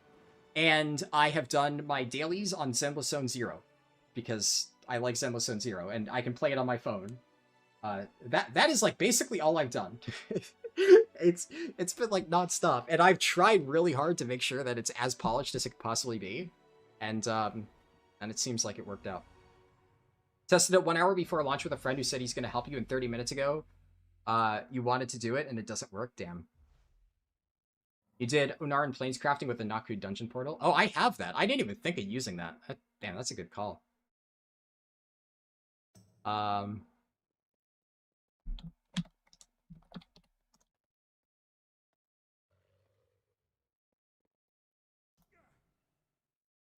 Did they fix Brewmaster Apex talents? Nope. It still pulls shit out of combat, unfortunately. Add-on is fantastic. Thank you for leasing it. No problem. I'm glad it's helpful. This is a funny-looking druid. Yeah. Yeah. Should you make Valera a DPS heal or tank? It doesn't matter right now. She's basically the same in all versions. You're 85 and you finished all the main questline, but you can't go to Voidstorm yet? Yeah, you should do Delves. Delves or Eversong side quests, pretty much. Either option. Like it, but what to do after the campaigns? I guess I just answered that. It's great. It's amazingly helpful to know where to go on the stay a while and listen quests. Yeah. A lot of those like dialogue options always fuck me up, and I have to double check which one it is. You didn't use the add-on because you had your own route, but the work is crazy you put in there. So let me put it this way. Long term, if I play my cards right, basically every single person will want to download my add-on. I mentioned this in the video that I posted to YouTube earlier. If I can already do this, like, I didn't think I'd be here for a while. And I have figured out how to do this shit way faster than I expected. I have some absolutely insane ideas that I actually think I can pull off now. And I think it's going to impress a lot of people, and I don't say that lightly. But we're talking big picture stuff. Right now, I need to make sure the actual leveling guides are working properly for it. But I will expand this, and it'll be interesting. Windwalker leveling it is? Yeah, I wouldn't blame you. Okay, so let's turn off Quick Quest real quick, so I can basically demonstrate how this works. Because I'm about to turn in the final quests in all of these zones at the same time, but I still want to show how my add-on handles it. What to do after campaigns, get a knife and pickaxe, pretty much. Okay, so the journey ends. This is the last Erator quest, so this is the module I'm on. So if I complete quest here... Oh, right, it shows Harrandar because the I've already done Broken Bridges, which is what I have registers the final quest for Zul'jin. But you can see here, so it only shows this. Now, I'm curious, I've never actually done it in a way where I'm sitting on a step as I turn in the final quest. I have no idea what will happen here. This is not an edge case I've ever tested. But what will happen if I turn in this? It auto-updates? Oh my, man, that's so clean. Oh, that's so clean!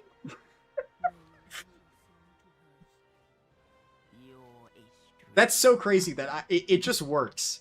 I never tested that edge case, but it works. It just automatically switches. Holy shit. That makes me really happy. Damn.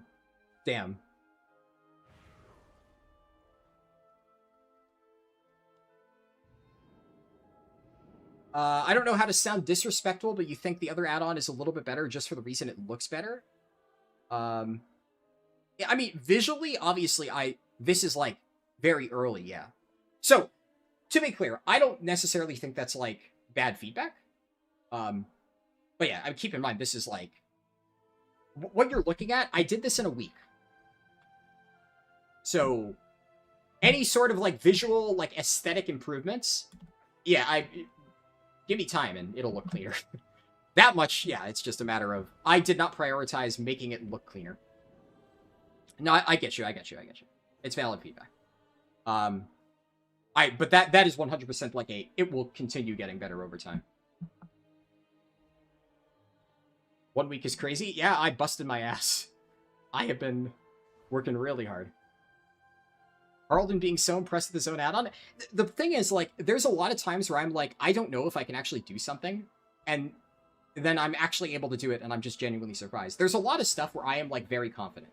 Like, there are things that, oh yeah, I just know I can do this thing. And so when I do something, even if, like, to other people it may seem cool, I'm like, yeah, well, I already knew that I could do this, so, like, it's not impressive to me. But going into building this add-on, I genuinely did not think I could do this. I really didn't. So the fact that I have, like, I am impressed by myself, by how quickly I managed to figure this out. It just made you chuckle? Fair enough, yeah. It just works. Did Todd Howard help you make the add-on? Yeah. Alright, so we turn in this quest. Looming shadows. Alright. Voidstorm. What we saw out there, the light Okay. Watch your tone, Harldan. Blasphemy doesn't suit a man of your stature. He was speaking to his Lord Regent. Huh. We assume benevolent motives, but have seen the light used by the wicked before. Without the light, your precious city, all of Azeroth would have been... One second. One of my guildies is asking me a question. Seems like... We seek to avoid its corruption, the light being turned against us. We are your friends, Terralion. Your family. Family? Of course. The light bloom is an anomaly. What level for Void Zone? As far as I can tell, you need to be level 86 to start Voidstorm. A few people are saying they're 85 and it won't let them enter. Is the add-on public? Yeah, the CurseForge download link is pinned in chat. You should be able to see it. That's why you said right now, because it will soon be better? Yeah, for sure.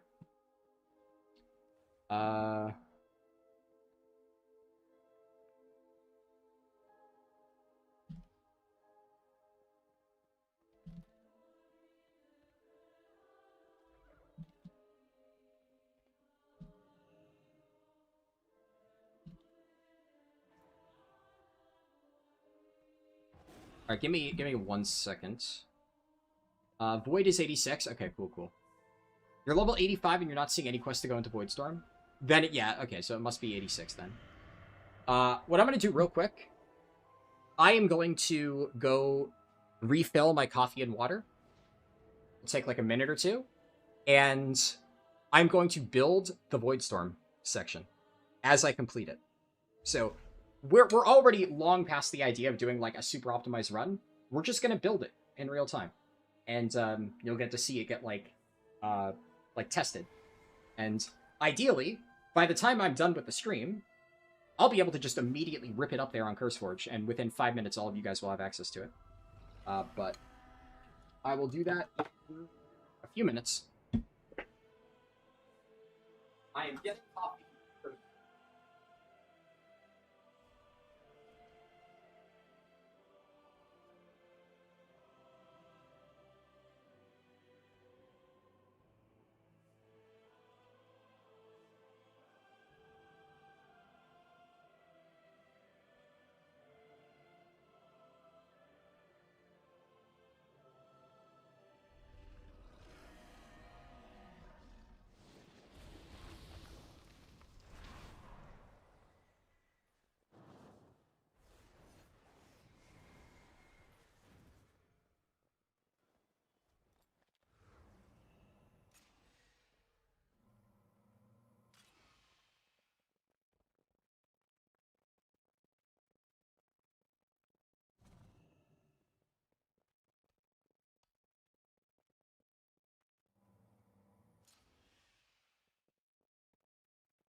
All right.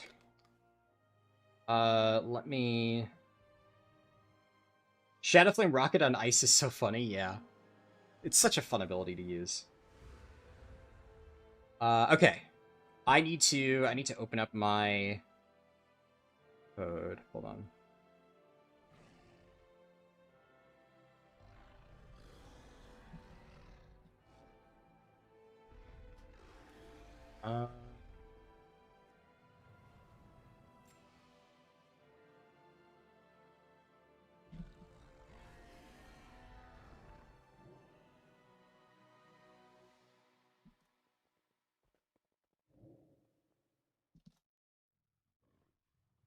Alright, I've solved a bug that my guilty ran into.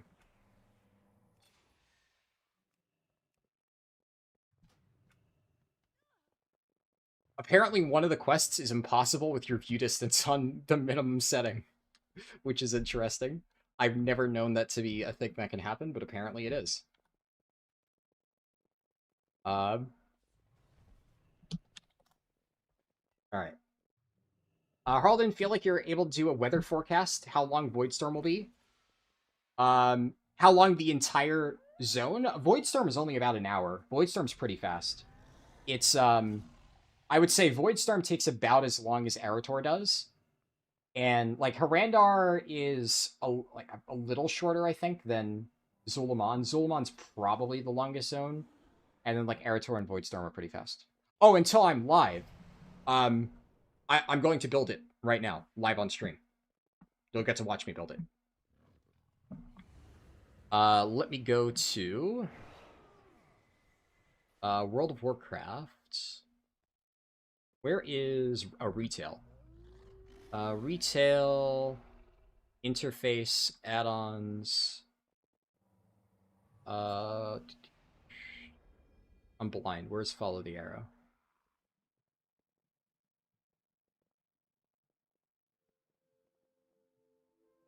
Is it not?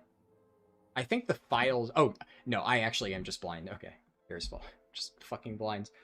Okay, so... Follow the arrow, data, modules, Voidstorm, and then...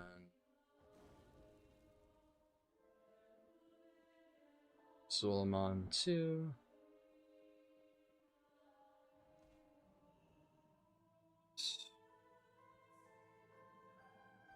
Arator is definitely... Yeah, well, so obviously how long it takes you to do the quest line because of, like, launch day problems, that's a separate issue. But in a vacuum, how long it should take, that's a separate story, right? Okay. Do I not have... Oh yeah, all my add-ons are disabled here. So let's get TomTom turned on, let's get Quick Quest turned on. That should be all I need. I just need, you know, an easy way to check XY chords. Here we go. You're just more making fun of how bottlenecky it's been? Yeah, for sure. Alright, I think I have everything. Oh, no, I need, I already wrote out in a Google Doc all of the XY, or not the, what's it called? I wrote out all of the quest IDs in a Google Doc.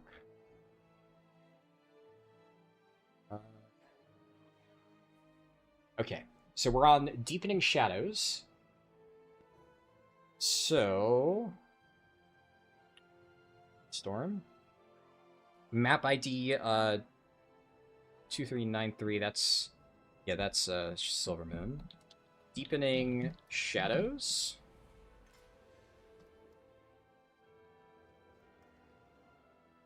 Okay. I forgot I literally put a quest name called Update Your Add-on. Yeah, actually, that doesn't show up. What I wanted to do is I wanted it to show, like, pick up the quest, update your add-on. But I realized that it doesn't. Actually, I don't know. It would work, I think. I just commented it out. I forgot about that.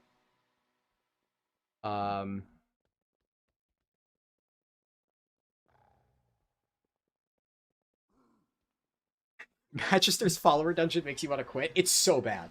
It's so fucking terrible. What I'm hoping, though, is they get so much backlash for just how abysmal the follower dungeon is, Surely they change it after how much backlash they're bound to get. NPCs pulled the first boss. Yeah, makes sense. I've seen that happen, and they pull so much side trash, it's so fucking annoying.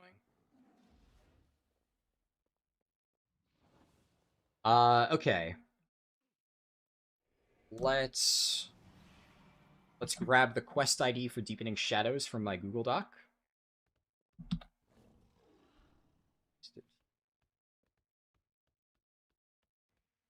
Quest ID, copy paste. What are our XY chords? 45, 37, 70, 14. Text equals...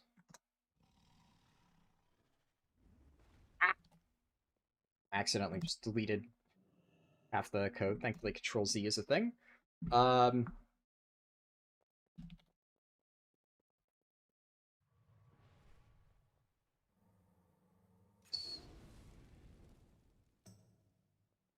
Alright. This should work.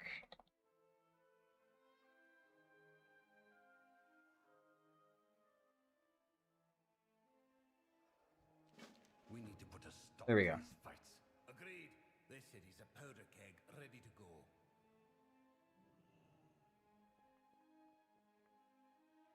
Double check.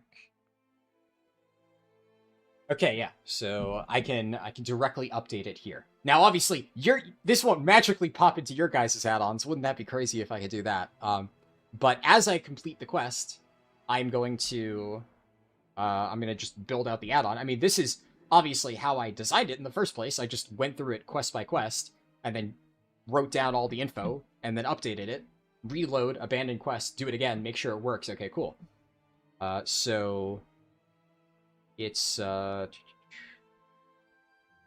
we have 3 objectives. So I'm gonna take my objective step. I'm going to Control-C, Control-V, Control-V. We have city dispute de-escalated, prisoner released, and doomsayers rebuffed.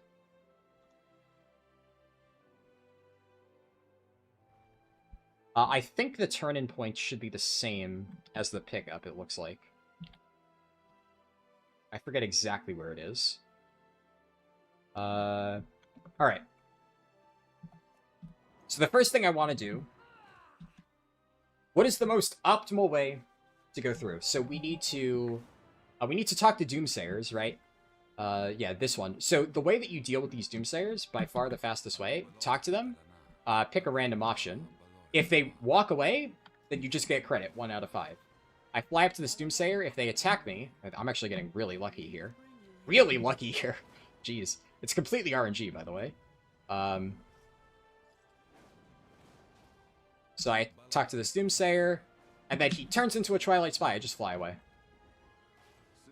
Talk to Twilight Spy. Ignore. Twilight Spy. And there's like so many different doomsayers here.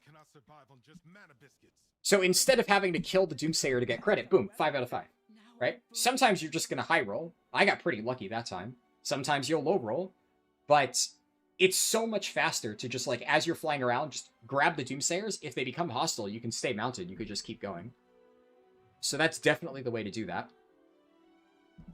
It doesn't really seem like both of these objectives are basically equidistant from the center. So as far as, like, traveling salesman is concerned, there's no real best possible path. It's just you go here, talk to this guy, and then presumably you would get doomsayers as you go. And then you would fly up here, you would get this, you would head back in, turn it in. But yeah, the order doesn't really matter. Like, you could just as easily go up here, go down there, turn that in. And then it's just a matter of grabbing doomsayers. Even better was because they were jumping around and ran too far, the mage and hunter were locked out. Yeah, the fact that they can lock themselves out of the dungeon is fucking crazy. Like, they don't snap to you. I don't know why that's a thing. I agree that it's really bad. Okay, so what I do here, Let me see. Let me grab objective index 1. Yeah, so I have 3 objective steps. So I add the quest ID already. Then I add objective index 1, objective index 2, objective index 3. So objective index 1 is city dispute de-escalated. So I can I'll just put something, de-escalate the dispute. And then I have my progress tracker that I can insert. And that grabs the data. So de-escalate the dispute, 0 out of 1. That's the first thing that we'll do. So I'm going to go over here. I'm going to grab the XY coords. That would be 47, 18, and 59, 32. Then we would do prisoner released. But in this case, prisoner released is just... let me just... Yeah, so I get the exact location of where that NPC was standing. We'll abandon, pick it up again. Oh, there's roleplay. Can I grab it here? We need to put a stop to these fights. Agreed. This city's a powder keg, ready to go.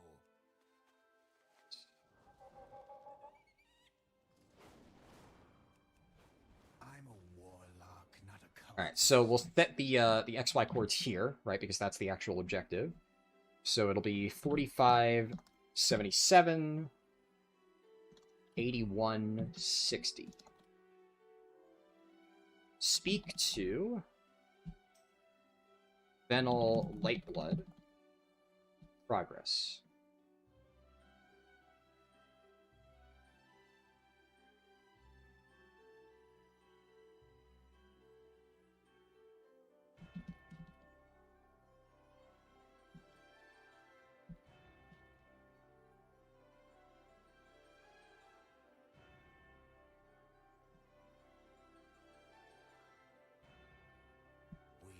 Alright, so we get that. Speak to Venal Lightblood, that is objective index 2.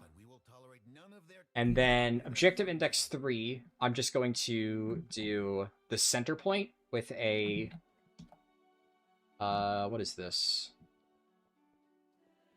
There's like... Let's put this at like a... Yeah, I think 210 radius covers most of the, most of this area. Radius equals 210...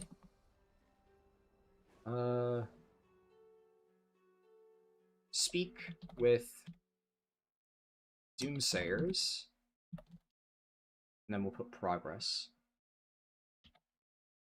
And then for the note on this step will say, Doomsayers have a 50-50 chance of instantly giving credit or becoming hostile. If you defeat a hostile Doomsayer, you get credit, but it's much faster to fly around and interact with them until you reach 5 out of 5.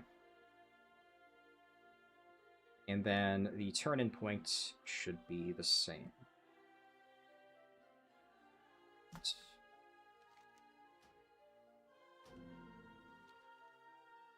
Load.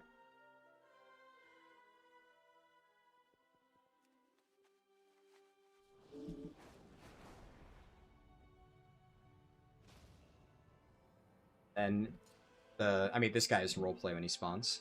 Something to think about for the future, Azeroth Pilot Reloaded has a supplemental add-on called Route Recorder. Yeah, so for marking XY coordinates, I could definitely see that, yeah. That, like, if I knew how exactly that worked, that could potentially save me time. But I would need to make sure that if the only thing it does is it just marks down XY coords at your location, that could definitely be helpful. But I wouldn't want it to do anything else. I know that some add-ons have something where it's like you can kind of build your own route on the fly and whatever. That I will not be including in mine. But if you're just saying that as like a tool to help, to make it easier just to jot down the XY coords, I could see that for sure. Yeah. that could save a bit of time. Okay, so we pick this up, then de-escalate the dispute. Right, yeah, so I have it goes north, then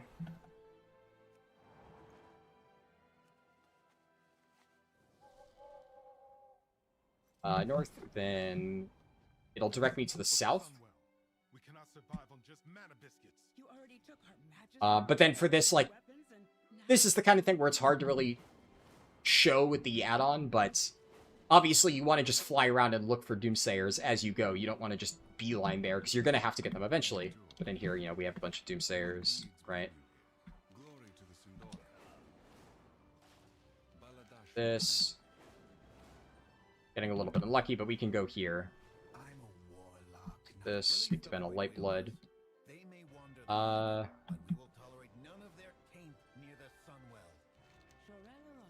Two out of 5. 5. And oh, here's one. Glory to the Sindora. There might be, the quest shows this area over here. I've actually never visited the spot. But like it extends out here. I'm curious. Yeah, that's strange. So that's a weird case of like the in-game display indicates that Doomsayers can be found there, but I was gonna say I think they're all centralized.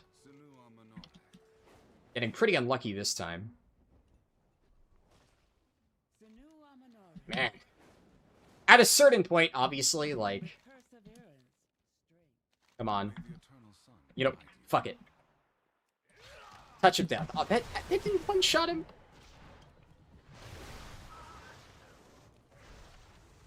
Okay, let's change the note slightly, but it's usually faster.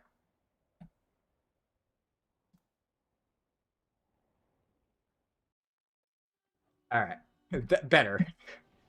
It is still normally, with average RNG, faster to fly around to do that, but, you know. That's more accurate, I think. Okay. Turn this in. Everything seems correct. Then we talk to Lorthamar. So now... add another step. Quest. You know this evil. You know this evil. Control C. Control V. Control V.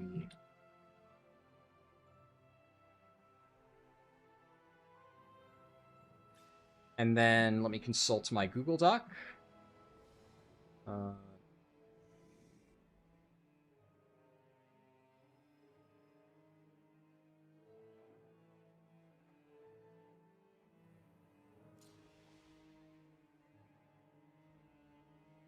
Third Alliance, 90 on your realm. Oh, nice.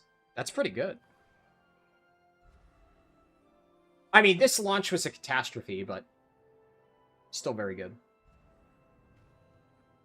You learned Midnight Enchanting and disenchanted everything without gaining skill? How did that happen? Is just like a bug, or did something else get broken?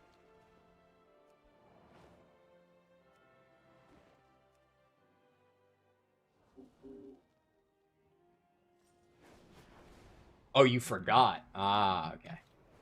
I see, I see.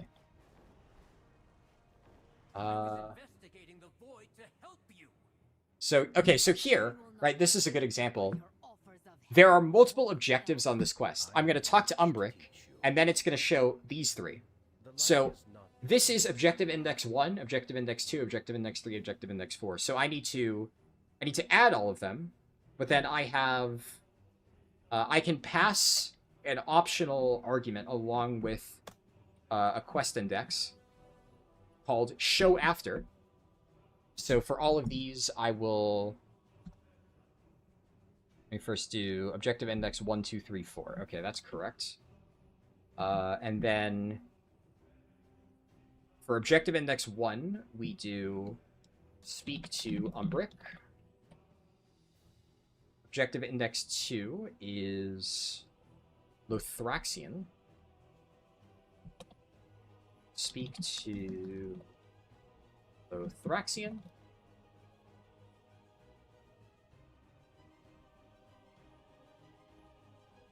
Speak to Zen. And speak to Rameth. And then I add show after equals 2. And I'll add that to all of the steps. All of these 3 steps. And then I believe there's going to be a point to talk to Anduin. So first, let me get the XY coordinates for all of these. 45, 55, 36, 57. Lothraxian is 45, 49, 3604. 45, 66, 3606. And then Ramath is 4579, 3626. Glory to the light. In light, victory. What would you ask of me? That's, and then Anduin. So now I'm going to add another step.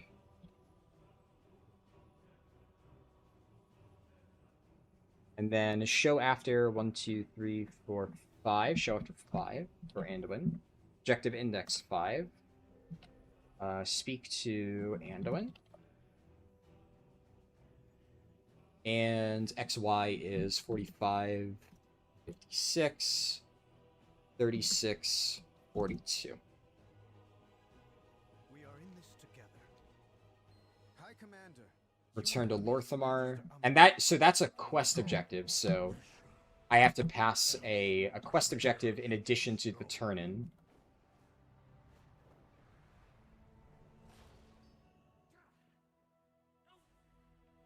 Okay.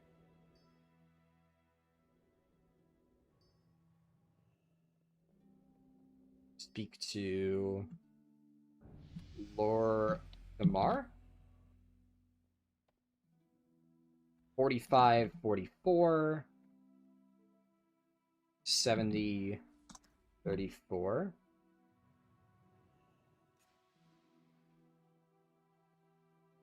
Just update that real quick. There's no relevant note for this section, so I can remove that. And the Lorthamar step is show after 6. Show after 6, objective index 6. Shit. You must get to the Vanguard leaders. The Sunwell is straining against Zalatath's assault. Okay. Results? I have no tools, no support, and zealots on both sides hunting me. Hold on. If you found a pathway to Zalatath, the Vanguard would leave, to say nothing of the power your people could acquire. Okay, I've disabled my quest automation stuff.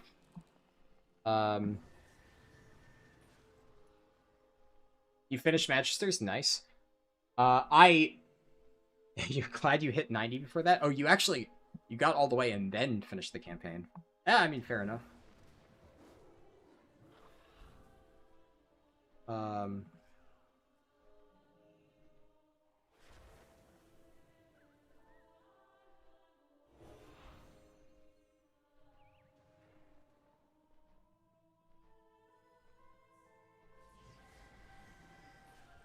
See. Yeah, so unfortunately what happened here by accident is because I left Leatrix Plus turned on, when the thing auto-completed, it did the step. That being said, I'm pretty sure I put all the data correctly.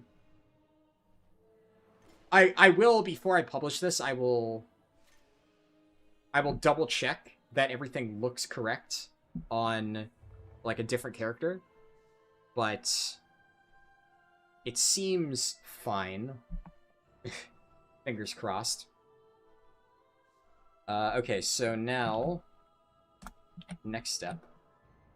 But normally I don't want to finish the quest.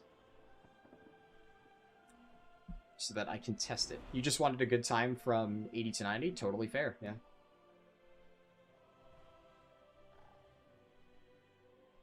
Okay, the next step is called Rising Storm.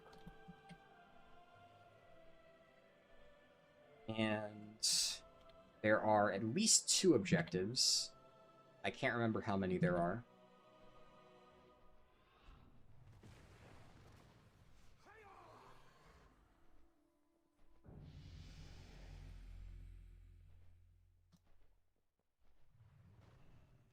Add Rising Storm here. And then I need to grab my quest ID. Rising Storm is 92061.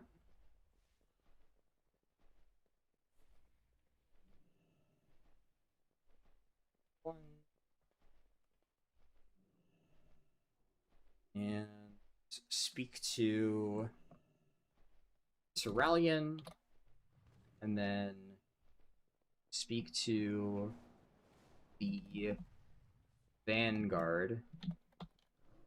That's simple enough. Okay, we need to find...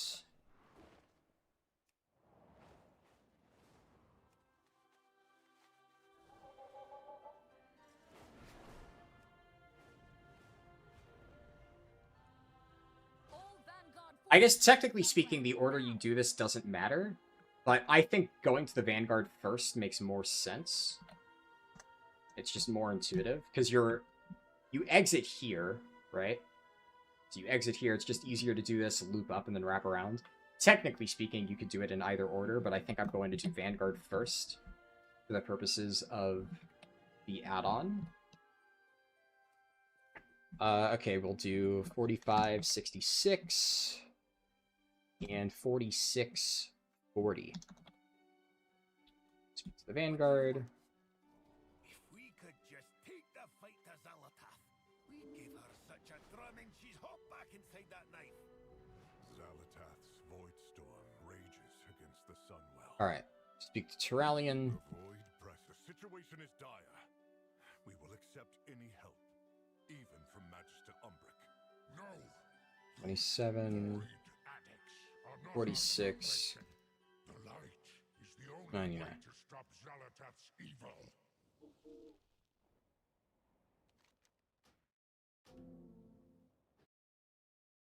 Yeah, I can do a reload.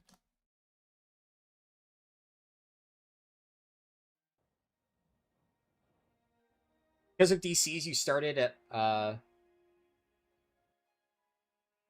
40 minutes past, and we're 90 by 420. Nice. And stop to eat. Yeah, thankfully I didn't encounter any DCs, but obviously I ran into the issue that literally prevented me from, you know, logging on to my main character, which is crazy.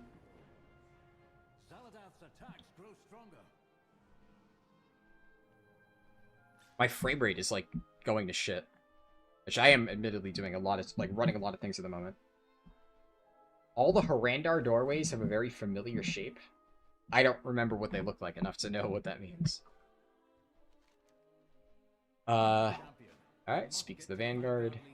The Sunwell is straining against Zalatath's assault. You're doing Magister's Terrace right now? Nice. See, one of the benefits of what I'm doing right now, by the time I finish these quests and get to Magister's Terrace, there's probably going to be enough people able to do normal. Kind of works out well.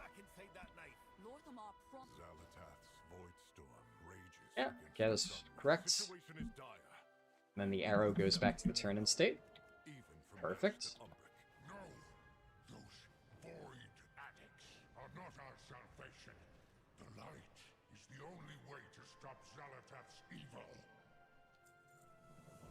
Alright, so this is... I believe this is the Magister's Terrace quest, right? Yeah. Using a relic of the void to breach the storm. It sounds risky, Umbric. It is a risk, Regent Lord. But it is also the only way to end the siege on Silvermoon. Alright, Magister's Terrace Homecoming.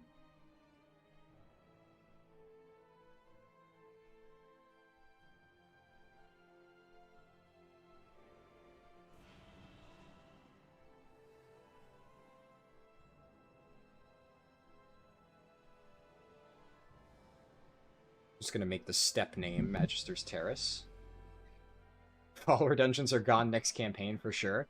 I mean, so as a general concept, I wouldn't mind if they included follower dungeons, because, like, as I said before, Final Fantasy includes basically their follower dungeons, and it works really well. So I think it actually adds a lot to the general, like, flow. But in Final Fantasy, trust dungeons actually work really well. If they continue with follower dungeons, they need to improve the AI. Yeah. Yeah, it's really, really bad. How do you get the Voidstorm part to work? If you're talking about my add-on, I am literally developing it as we speak. I'm building it in real time. If you're talking about just the quest line in general, you need to reach level 86.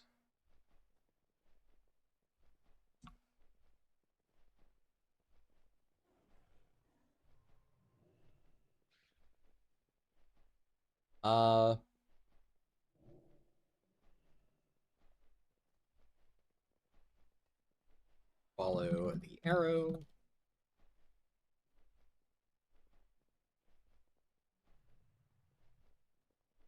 Did I get the correct quest ID? No, I haven't. Okay, I need to update that. Okay, let's add that. That.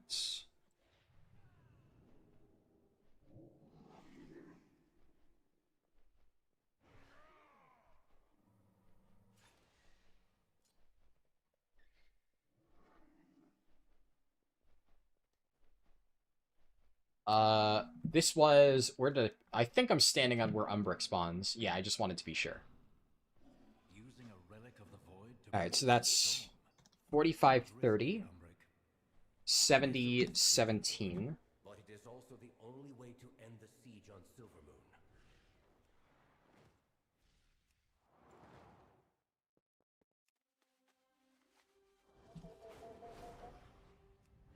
Fly out there. You know what I could do?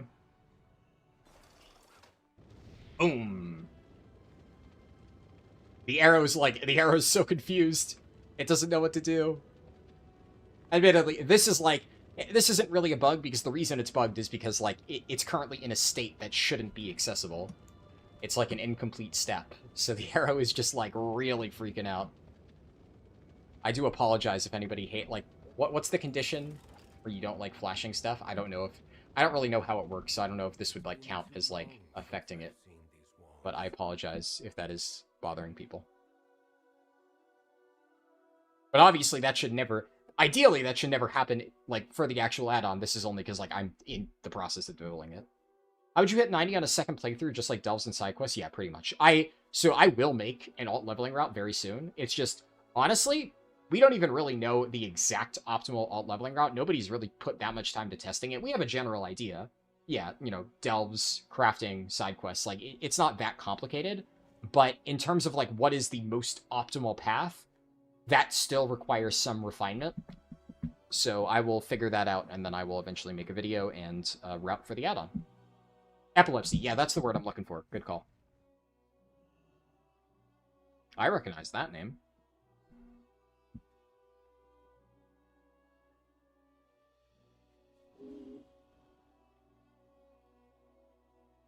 Objective index 1. Follow the arrow. Objective index 3 is... Clear Magister's Terrace. And this is...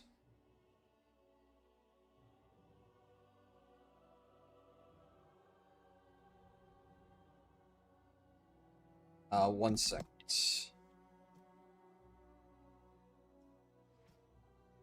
Map ID 2424.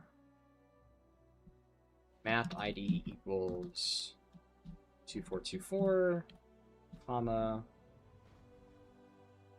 Control C, Control V, Control C, Control V. Yeah,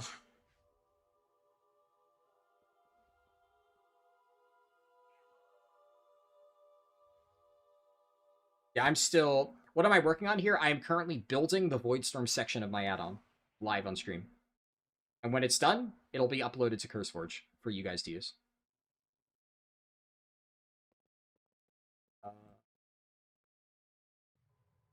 This looks good. Show after equals 2. And then what is Umbric's position? I'm going to put radius equals 10. We are at 6211. And 1455. Control C, Control V.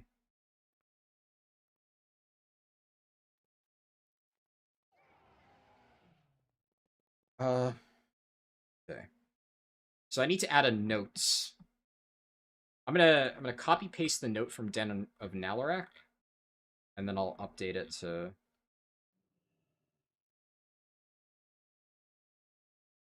Den of Nalarak. Okay.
Okay.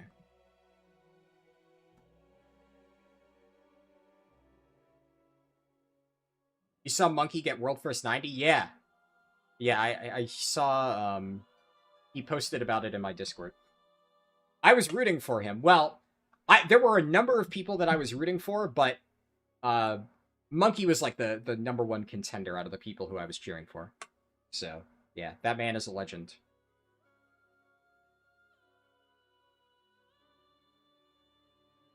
Where do you go after Eversong Woods is done? So, when you finish Eversong Woods, you can do any of the zones. Now, because of the logic that I have here, it is, what's it called? It auto-loads the Voidstorm button. But when you finish Eversong, you can do any of the 3 zones. You can do Zul'jin, you can do Harrandar, you can do Eretor. I recommend doing Eretor into Harrandar into Zul'jin, but my add-on supports any order that you want. It's flexible. And if you're not using my add-on, then what are you doing? Download my free add-on, and I'll help you out.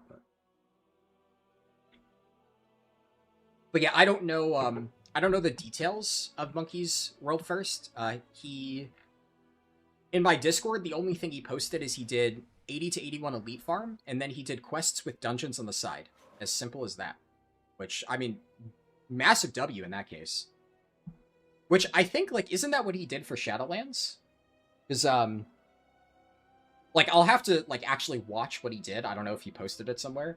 But I would imagine that it's pretty much just, like, you do, who's this? Oh. I would imagine that you just do, or Monkey Law did, like, a 5-stack running dungeons, and then he would get, like, completion credit as he did efficient side quests and stuff. Based on what he said, it sounds like that. He told me basically that as far as endeavors were concerned, he did no prep for that. He was banking on it being nerfed, and he was like, if they don't fix endeavors, I'm fucked. But he was all in on, like, a non-endeavor strat, and, I mean, it paid off for him. So, you have my add-on, so Eretor? Yeah, so my my add-on does not lock you into any route. You can do it in any order you want. If you want my speedrun suggestion, I would say start with Erator. It, like, in my add-on, it's described. So you can see, like, you know, I do Erators, then Harrandar, then Zul'jin. And then when you get to the stage of the Erator questline where I recommend stopping and switching to the other ones, I put, like, a big block of text, like a bunch of notes that describe exactly the process to optimize it. So you will be able to just follow that when you get there. Even bigger W for him? Exactly, yeah. I'm very curious, like, obviously I haven't looked at what people have been doing, so I don't know, but I definitely, after I finish stream, I'll have to look over, like, what some of the crazy strats people used for World First were. War Mode On, I'd recommend it, but it's up to you.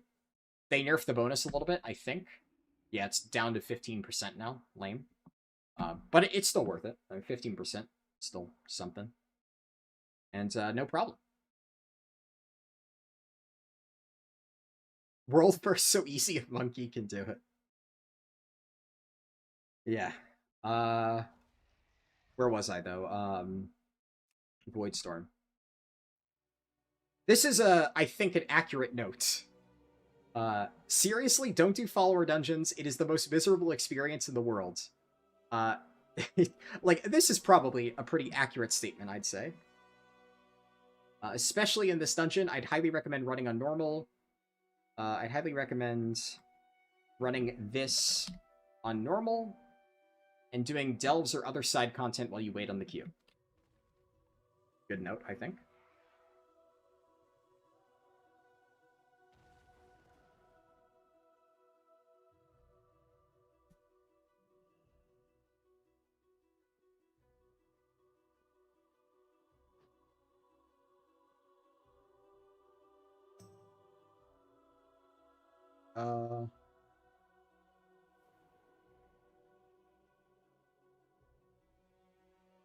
You can confirm that? Yeah.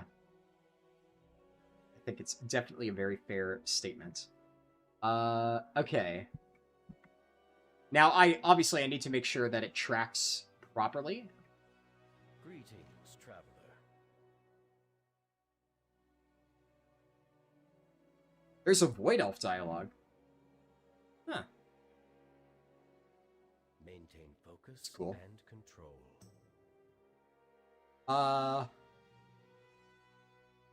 Let's see. I mean, I guess what I should do, right, is I'm gonna do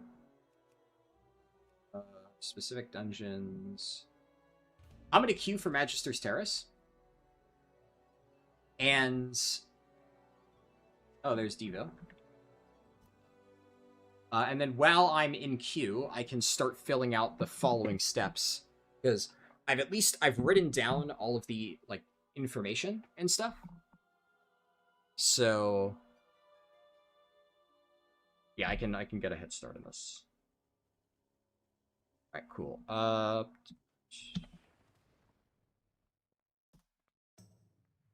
So let me pull up Wowhead, because I forget exactly what order the quests are in. So, Magister's Terrace Homecoming.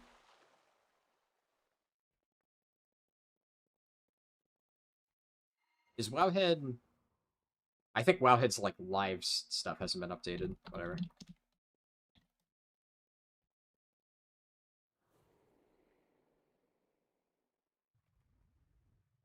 Wowhead's slow as shit today.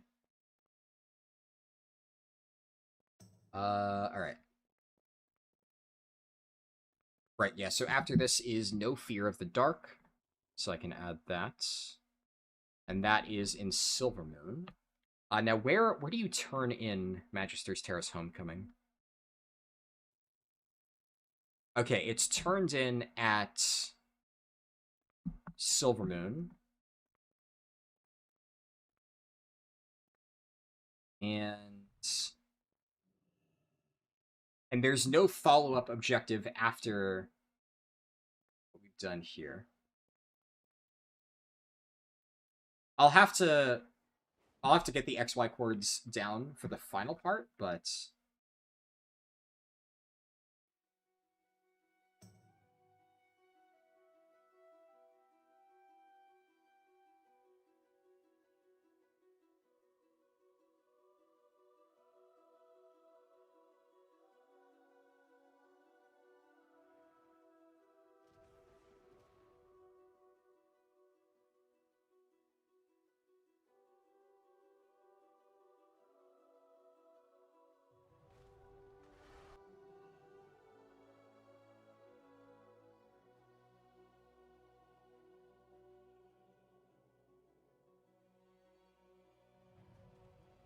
Responding to a guildie real quick.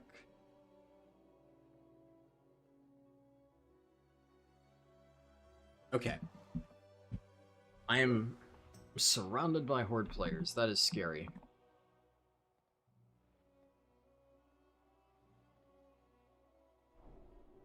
So, for this step, next one is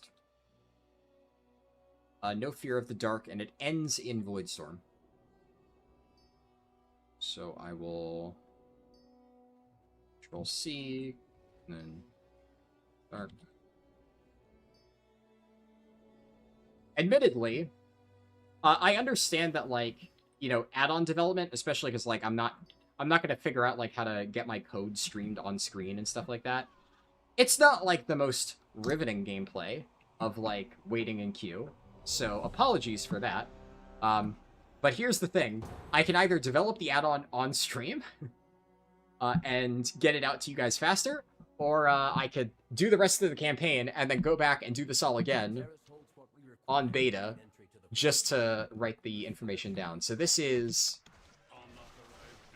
the best way that I can make sure you all have access ASAP.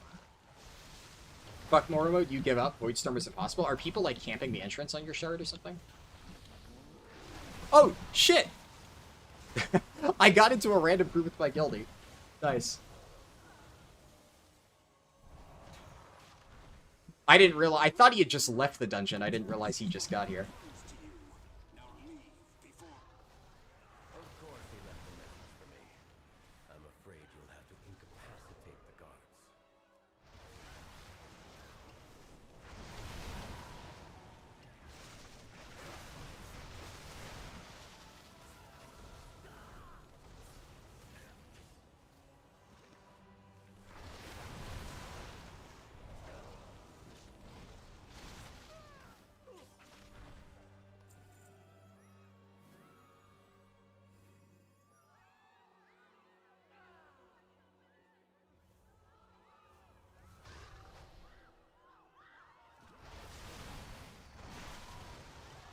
I need to, I'm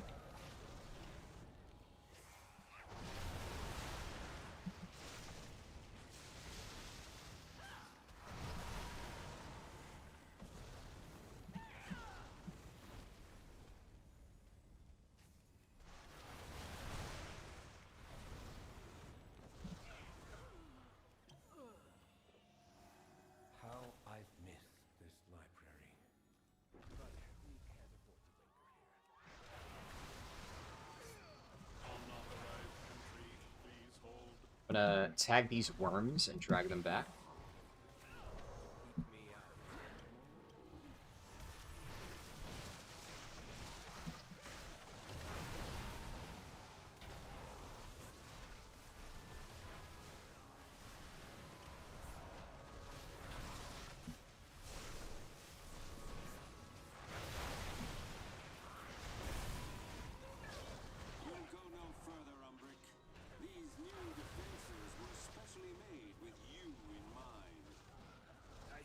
You should be able to skin Naga. I mean, that would make sense. Like, they would give scales, right? Okay. Okay, is my keg gonna pull extra stuff? My random kegs just killed a critter off in Africa. Alright, cool. At least it didn't pull side stuff.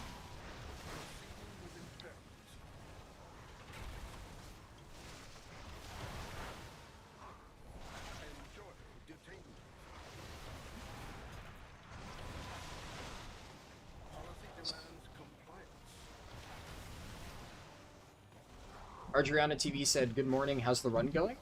Run, I would say, went well. The core of the run is effectively over because we have shifted from, like, the speedrun part of it to now we are in, like, an add-on development speedrun hybrid. And in that sense, it's going well. I've already gotten a few steps written out. How do you start the Voidstorm Stone? You need to be level 86 first and foremost. So, if you are not level 86, get there. The quests that you pick up in Silvermoon. So, like, the first one is Deepening Shadows.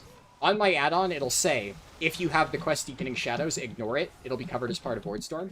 Those 3 quests, Deepening Shadows, You Know This Evil, and Rising Storm, the way that it works, it is really weird how they decided to code this. Basically, the first time you finish one of the 3 zones, you get Deepening Shadows. When you finish zone 2 out of 3, you get You Know This Evil. And then when you finish the final zone, you get access to Rising Storm. The idea behind this, I think, from Blizzard's end, is it's supposed to be like every time you do a zone, the tensions will escalate in Silvermoon.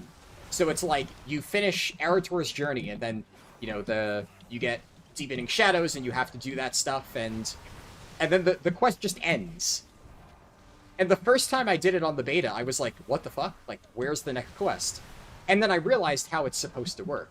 But it's so weird to do it that way. And in reality, I mean, the way that I recommend doing it, and the way that, frankly, Blizzard should have just implemented, I don't know why they tried to be cute with the whole, like, the tensions are rising over time. It just ends up being so confusing, even for me the first time, like I said. But that's why, like, in my guide, I don't recommend that you do Deepening Shadows the moment you get it.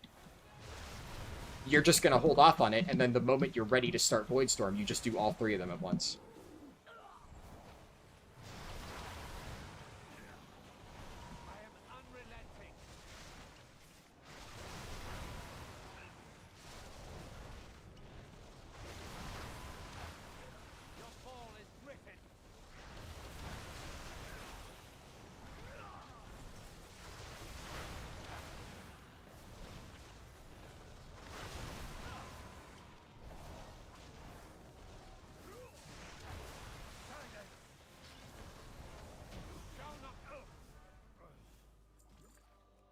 Remove the wards around the Sinister.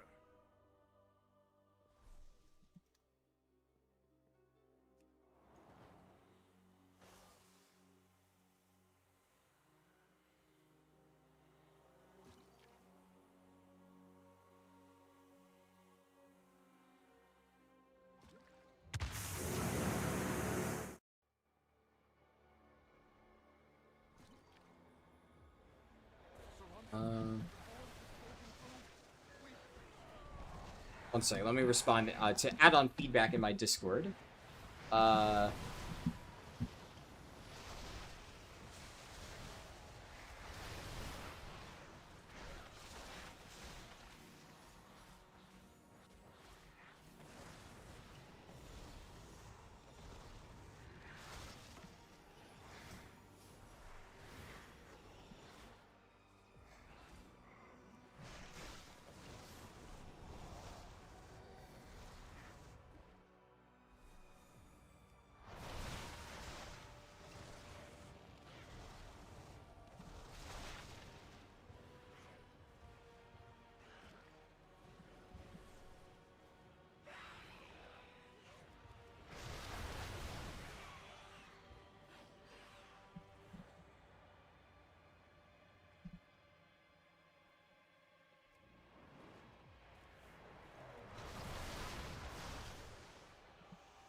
Okay, these mobs are a pain in the ass, so I need to make sure that I properly CC them.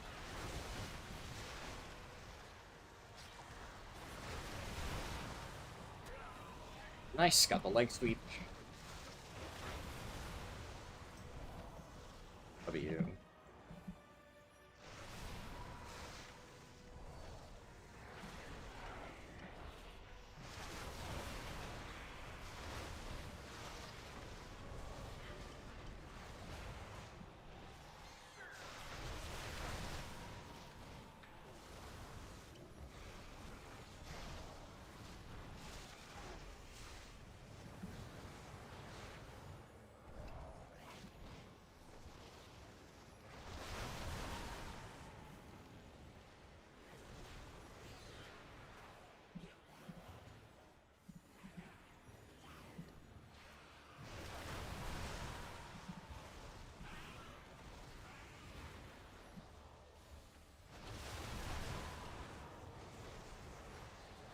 I think the boss should spawn. I don't need to do the rest.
I barely tapped back in time to type that, or to leg sweep.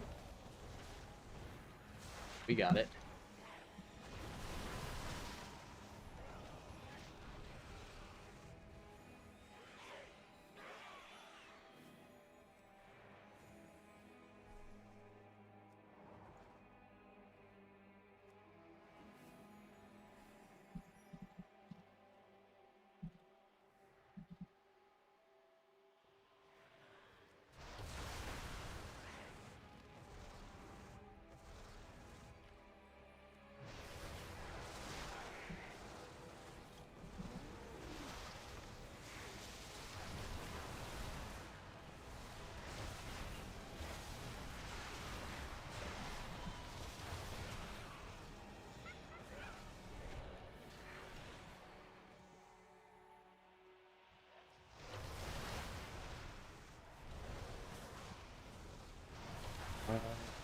What level are we? Right now, I am 86. I'm starting Voidstorm. This is the part of the intro to Voidstorm, the Magister's Terrace dungeon.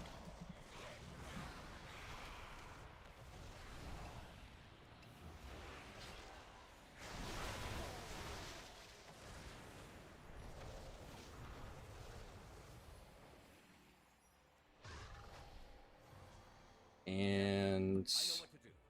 I'll need to attune the Sinister to the Voidstorm.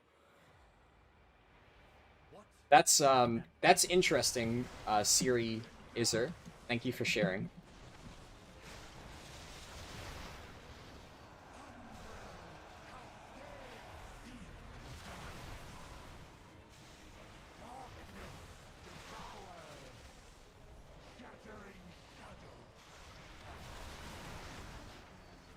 Just got that, nice.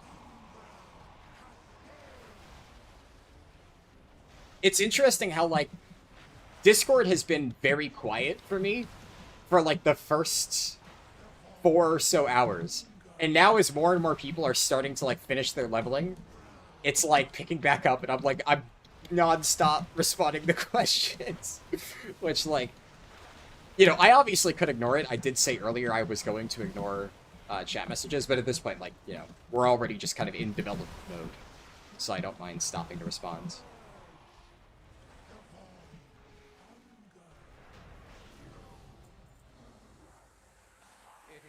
Care much about that? Alright.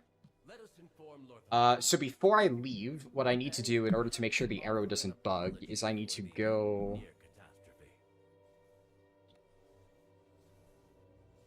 this is map 2520.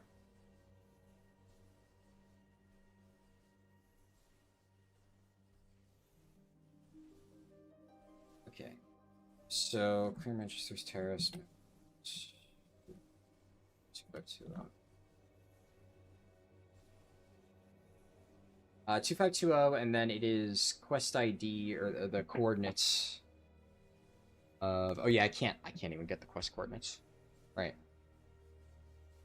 I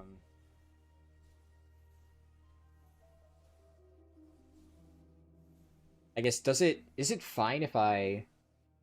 Maybe that's why I was bugging out. We'll see. Hold on. Reload. Oh shit, I've been changing the wrong.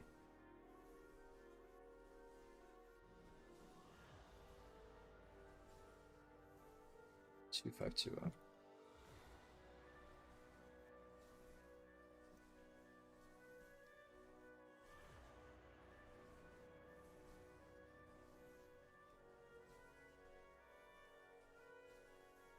I can I'll run through that and see.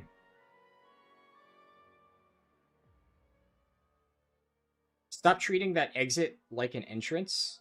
Problem solved. I don't know what that means, sorry. You just hit 82, nice. You're not that far behind, you're almost 86, very nice.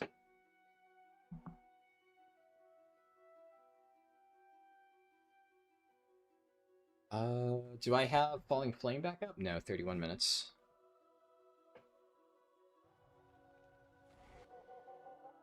Okay, let me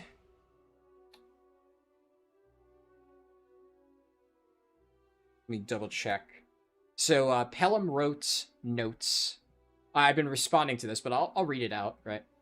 Pelham wrote notes on getting to Voidstorm where the guide ends. The arrow doesn't remember position, so this will, obviously, I need to change this. This shouldn't be too hard. Honestly, I didn't have time to add that. Arrow should have a locking option. Yep, a lot of people want that. Auto-scrolling in the list is kind of weird. Actually, I meant to ask, what do you mean by auto-scrolling in the list? Arrow stuck in Sunwell intro, arrow wrong in Silvermoon intro, guide got stuck on Amani Riddle Part 2. Yep, that much I know. I need to fix that. When picking the 1 of 3 adventures, the 3 image buttons got stuck. Yep. So, all of that is known outside of, I don't know what Pelham means by the auto-scrolling. But we'll see. Oh, okay, I get it. I see. Yes, God. I now understand your message. Yep. I mean, I suppose you're not wrong. That could definitely be one of the symptoms.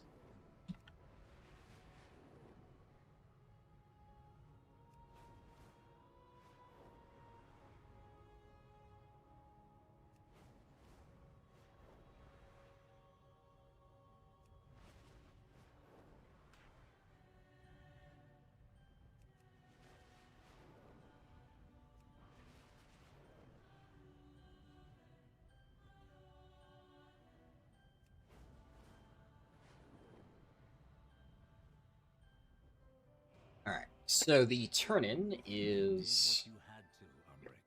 We must enter the Voidstorm if we are to stop it. Alright, let's see, this is... 35... 15... 65... 84. I'm also going to add I just realized, because a bunch of people have already asked me, I'm going to add a note to Deepening Shadows that just says, if the Voidstorm, or you can't actually enter Voidstorm until you reach level 86, if you are short XP, run some delves or side quests. Alright.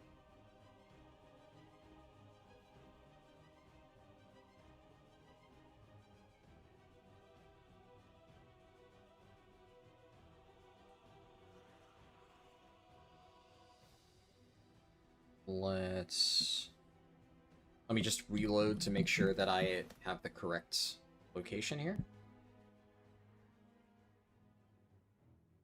Alright, yeah, looks good. Stuff doesn't matter. Here, champion. Help me align the spell. Alright, so no fear of the dark. I can copy the turn-in points for the pickup points. No fear of the dark. What is the... Let me grab my XY chords. And young Erator has more than proven his worth. Together, I hope their light will balance you within the shadow. You Endori may be our greatest weapon against the Void. I swear to protect you all. The light is our greatest weapon against the Void. Remember that, or succumb to corruption.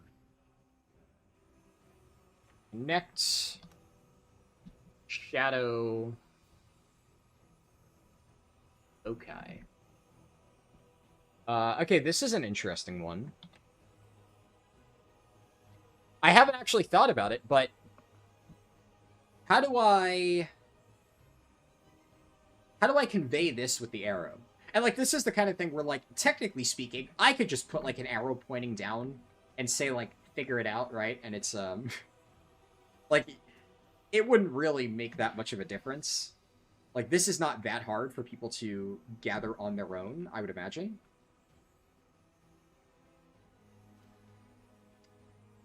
But, do we figure... Yeah, it's 86 for the last zone, for sure. So how would I do this?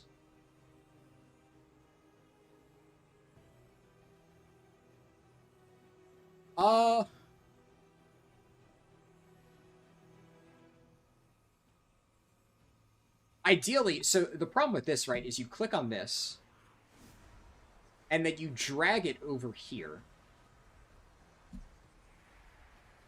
And then you get credit 1 out of 3. So I would need some way to determine that you go to an orb, right? But, like, this is the type of quest where... So when... I'll give you an example, right? In my Discord, you know, some people were saying that... sometimes the arrow would be a quest step ahead of where it should be. And... basically, when that happens, it's usually because you did something slightly out of order.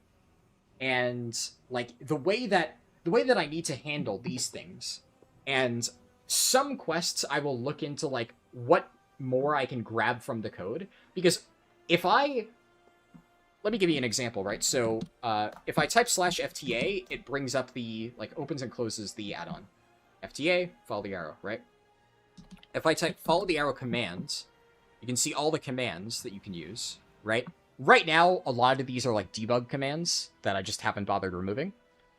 But one of the things that I like to do here is, so for follow the arrow quest debug, I can put the that's the XY chords.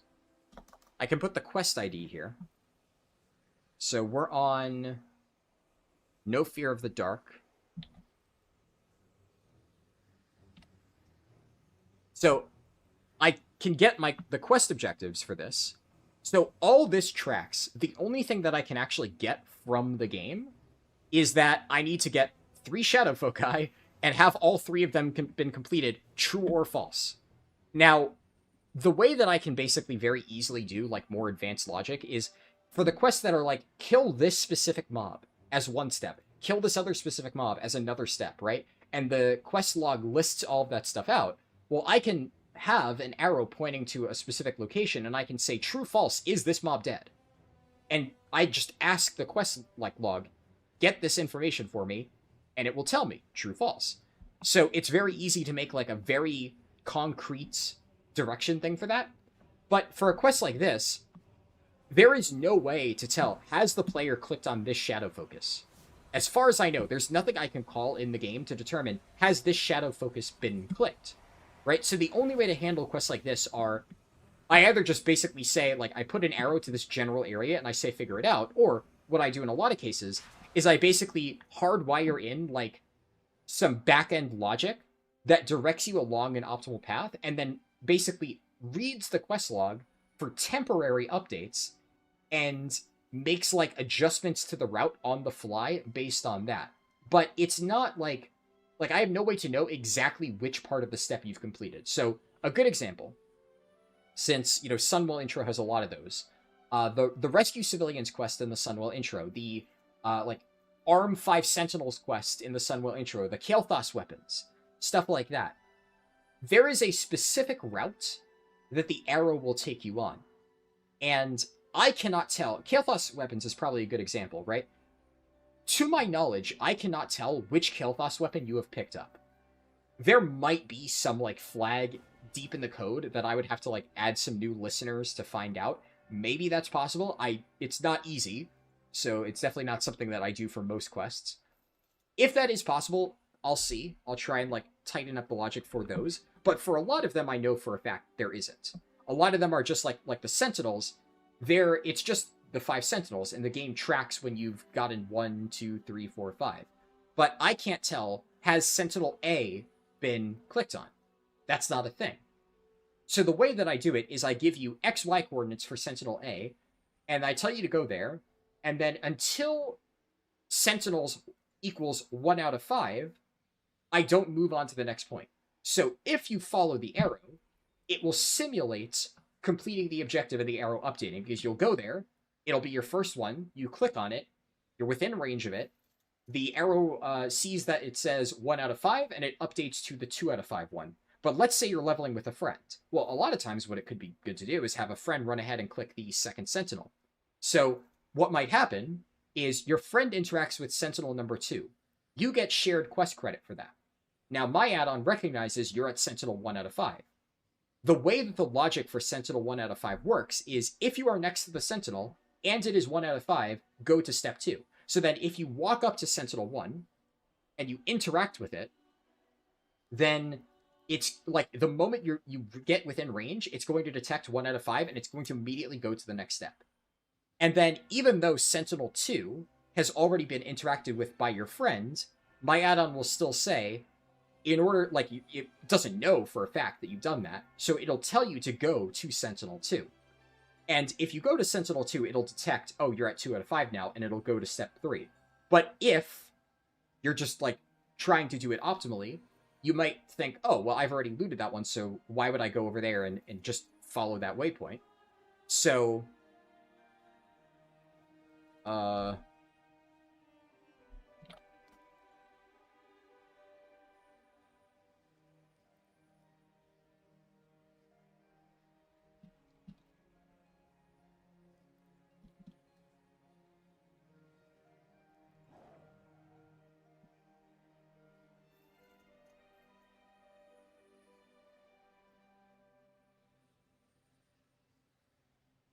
I have not messed around with... some of my guildies are asking me about Loa Blessings. I have not played around with that at all, so...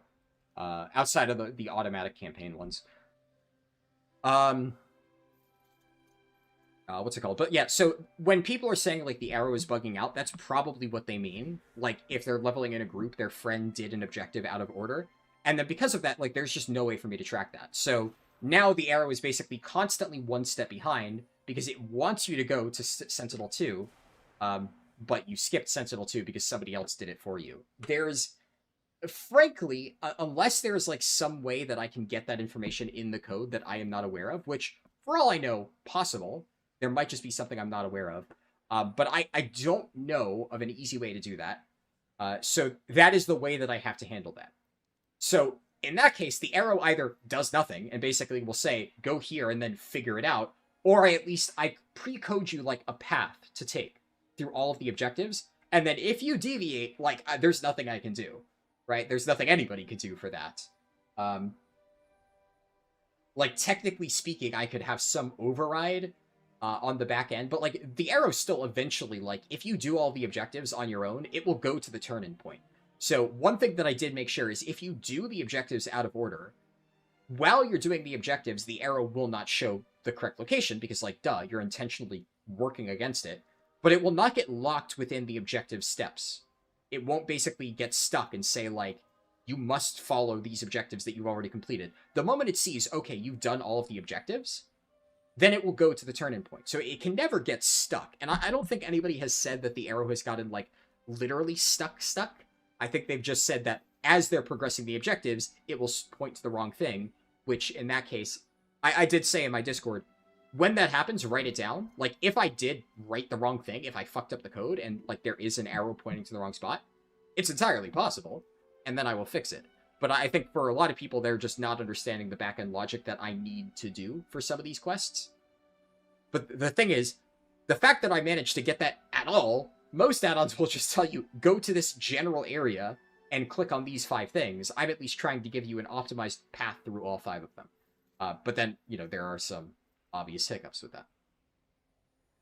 Oh shit. Brent Beholds is raiding with a party of 24. How's the add-on going? Pretty good. We're working on Voidstorm. How did your leveling run go? Did you get a good time? Just got to Voidstorm. It's telling me there's an update. Yeah, so I'm currently building it as we speak, right?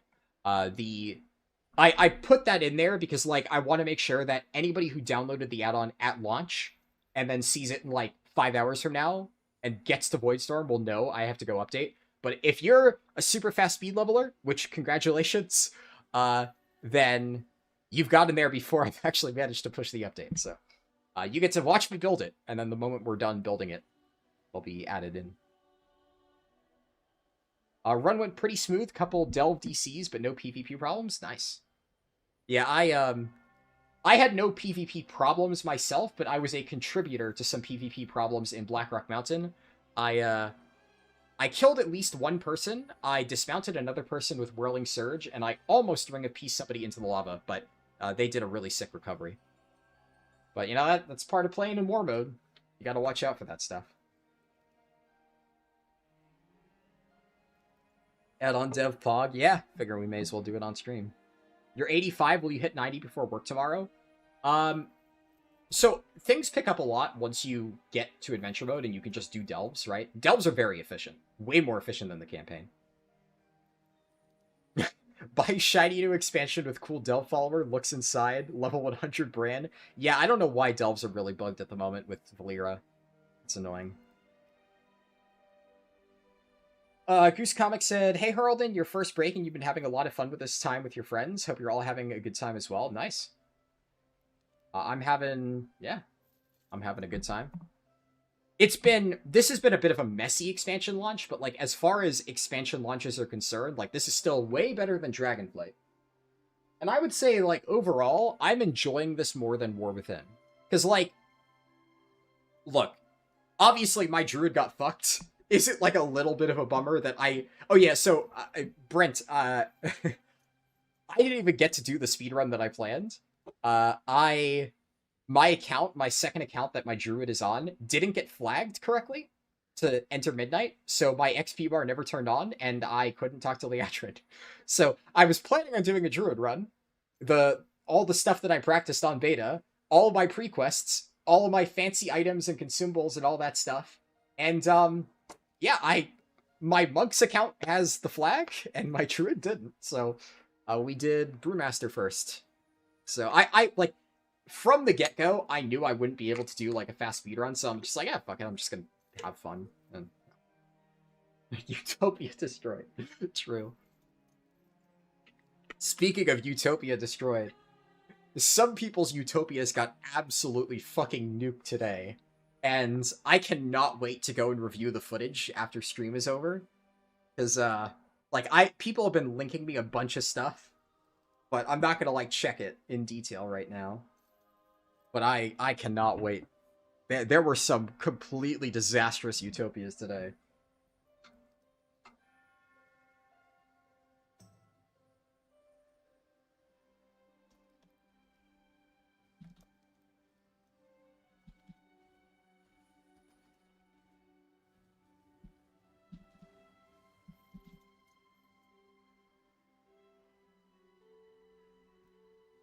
Okay, so what Pelham was saying for, like, the scroll being weird is right now if you,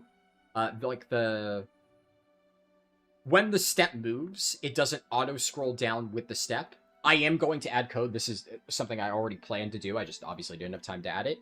Whenever it switches steps, it's going to recenter in the panel the current step. So, like, right now, where No Fear of the Dark is, by default, this should be where every single current step is, but, like, if you have completed a bunch of them, it'll slowly basically drift off. You can manually use the scroll wheel to, like, reposition it, but by default, I want it to snap to the center whenever you switch steps.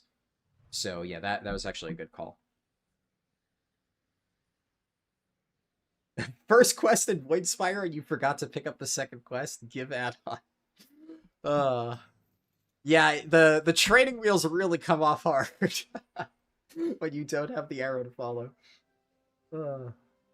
There's some bugginess for the select your pet. Yeah, that much I'm aware. That one, yeah, I knew I was gonna get some comments about that, so I understand. It's just one of those, like, I was like, I don't have time to fix this before launch. But that is, like, I'm pretty sure I know how to fix that. I just need to look into the code. I gave it a glance, and I'm like, I cannot figure this out in, like, 5 minutes. I'm going to look at it after stream. What's the fastest delve? So, when it comes to delves, just as a general rule of thumb, there is no, like, fastest delve.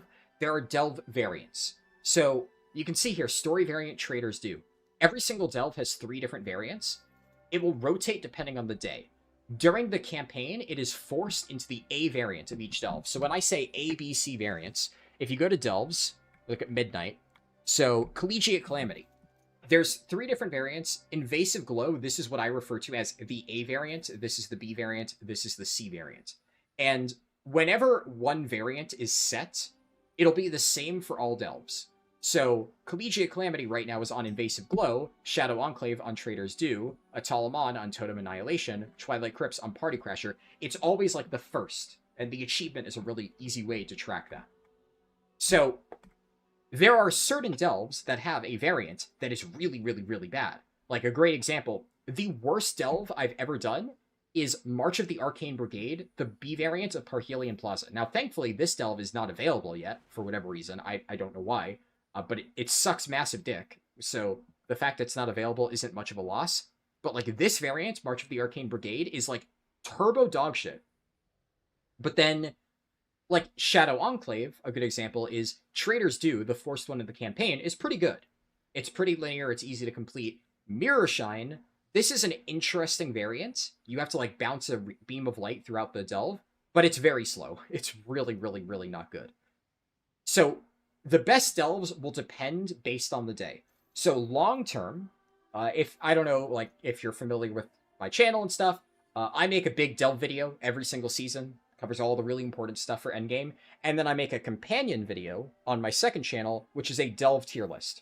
So I have a tier list of every single variant of every single delve, and I rank them.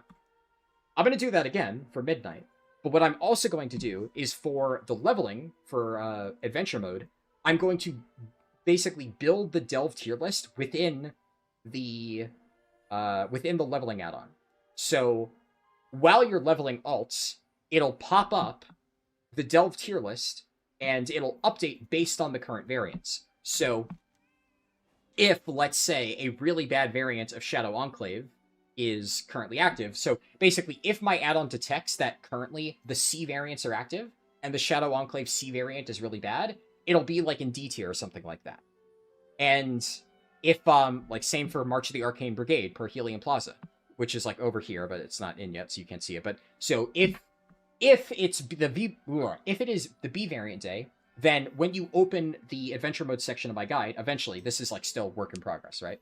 But the plan will be, you open it, it generates a tier list for you, and it says currently the delves are all on B variant, and then it'll only show the currently active variants. So it'll show, like, the best delves for the current day. That way you don't need to, like, scroll through my tier list video. I'll still make the tier list video for people who want to listen to the entire, like, 3-hour-long explanation as to why all the delves are good or bad. But that way, if you're just leveling an alt and you just want to know what delves are good for me right now, the add-on will eventually cover that. But, obviously, not yet. Any bugs in Haranir doing Zul'jin, but we'll have to leave for the whole day and night soonish? Like, bugs in the zone or bugs in my add-on for Haranir? Is there a specific A variant we should be spamming? No, the way that you level through delves, just in general, is you do all of them. So when you enter a delve, there's a Delver's Call quest, and I think I have some, or no, I turned all of mine in. Yeah, so you enter a delve, you pick up a Delver's Call quest, and it just says, complete the delve. No. There's no bugs. Yeah, I know the quest you're talking about. That got fixed a while ago. So there aren't any game-breaking campaign bugs that I know of. That happens a lot in beta, but most of those critical ones get fixed early on. But yeah, so you go into a delve, you pick up the Delver's Call quest, it tells you, finish the delve. And it gives a ton of experience. So, generally speaking, the best way to level through delves is to do a world tour. You do each delve a single time. But sometimes, if you have a lot of experience modifiers, so like if you have the 25% warband bonus, if you have war mode on, if you have Darkmoon Fair buff, all that stuff, eventually we might reach a point where you don't even need to do every single delve in order to reach max level. In War Within, we were well within that point. So at that stage, it's important to know, okay, what are the best delves to focus on and which ones can I ignore? Should you do them on the highest tier possible? No. Ideally, you want to run tier 2. Generally speaking, tier 2 is the most efficient one to run for leveling in terms of XP efficiency. And yeah, no problem, D-Purser. You forgot to loot the named ogre near Blackrock Mountain. Oh no. Yeah, that guy was getting constantly camped when I did those quests. It was a nightmare.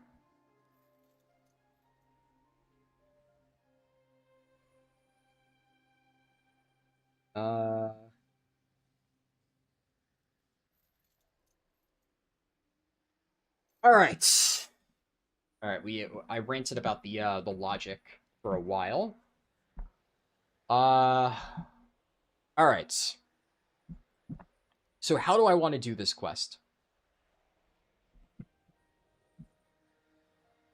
Do I have my quest ID correctly tracked, right?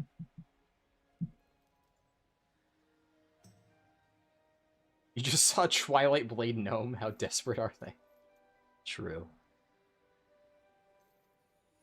Yeah, no problem, Acclamation. Sorry for pretty broad question, but generally, should we pick up side quests and or do zone quests? I would say right now, streamline the campaign.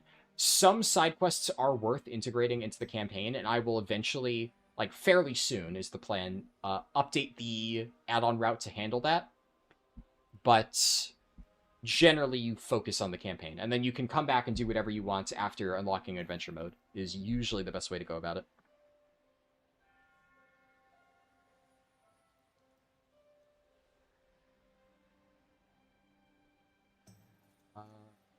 Yeah, no problem.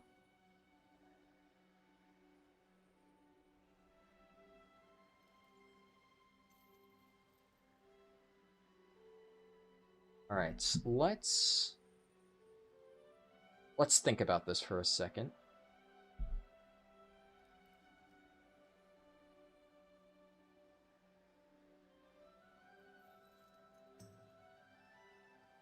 Okay, well, I definitely need to add a waypoint chain. I'm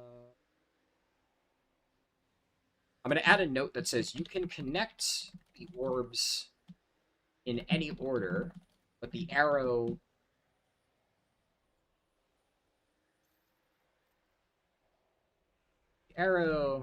is just pointing to one particular solution. Okay. Voidstorm is locked at 86. Hopefully tomorrow won't lag like crazy. Yeah, it should be much better. Good night to you as well.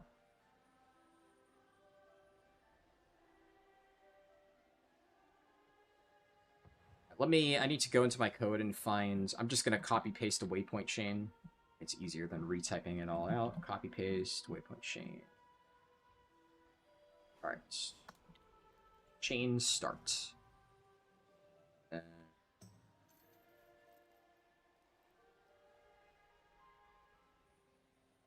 So the way that I handle like custom objectives like this, I talked about the general logic, right? But if it is specifically, if all I'm doing is tracking whether or not a specific objective has been completed, then I can just have those as line items in my code. So it'll say, like, a good example of how it looks in my code is kind equals objective, quest name equals the quest name, quest ID equals quest ID. Then I'll have, sometimes, if it has multiple steps, objective index equals 1. So, like, for instance, this Ancient Curiosity combat quest, the equip a combat curio would be objective index 2, because it's the second option here from the quest. Then I have the XY coordinates, and then I have the display text on the add-on, right? And if it is just a binary true-false of, like, the quest can tell you, has this thing been completed, then I can just add that as a block. The arrow points to it. When that step is validated, then it just moves on to the next objective in the list. But whenever it's something where you need to complete, like, quests in a different order, and the thing I just got done saying about, like, partial objectives, then I need a way to basically still track it all in one clean, you know, fell swoop, right, within the add-on, but I need to override the arrow and, like, manually redirect it to specific locations. And I have, for that, I will insert a waypoint chain into the code. So it'll be, in this particular case, the way I'm handling this is, it is quest pickup, and then the moment I pick up the quest, it reverts to the waypoint chain. And then I basically feed it a specific set of coordinates. So in this case, I'm going to have 4 steps in this chain. And I can track by, like, the objective if I need to. So sometimes, if it's a good example, right, would be the Sentinel, like the turn on the Sentinels quests in Sunwell Intro, where in that case there is a proximity step for the Sentinels where it detects, are you close to it, has it hit 1 out of 5. Proximity step, so it does Sentinel, Sentinel, then there's an objective step, and then it just detects, has Blateclaw been killed? And then it goes to Sentinel number 3, etc. And it alternates between Sentinels and the named mobs. But I need to do that because they're on separate quests, right? So I need some way to basically force the arrow to alternate between objectives of different steps while not interfering with the way that it's displayed on the actual panel. So I have, like, override code specifically for that. And what I'm going to do here is I'm going to make it so I'm going to have a proximity step for one of these orbs, so it'll tell you to go here. And all it's going to do is it's going to say, okay, you've stepped on top of one of these orbs, and then it's going to assume the arrow will point here, and it's going to just say, drag this orb here. And then when you drag the orb here and, like, make the first line, it should update to 1 out of 3. And then I progress, and I tell you to drag here, and then I tell you to drag here. I think that's, like, realistically speaking, that's the best way to do it. Now, are people going to need to follow the arrow for a quest like this? Not necessarily, but I want to be thorough. So I feel like it's better to just have some logic in here to help people. If they look at this and they're like, oh, I immediately know how to solve this, well, then they don't need to follow the arrow anyway. But I want to at least have the ability for people to brain off and say, oh, okay, I'm just going to do this, right? So this is probably the closest orb, so we'll start here. So I'll get the XY coordinates of this orb. I also need to make sure I have the quest ID set up correctly. I swear to protect you all. The light is our greatest weapon against the void. Remember that. We succumb to corruption. Orbs.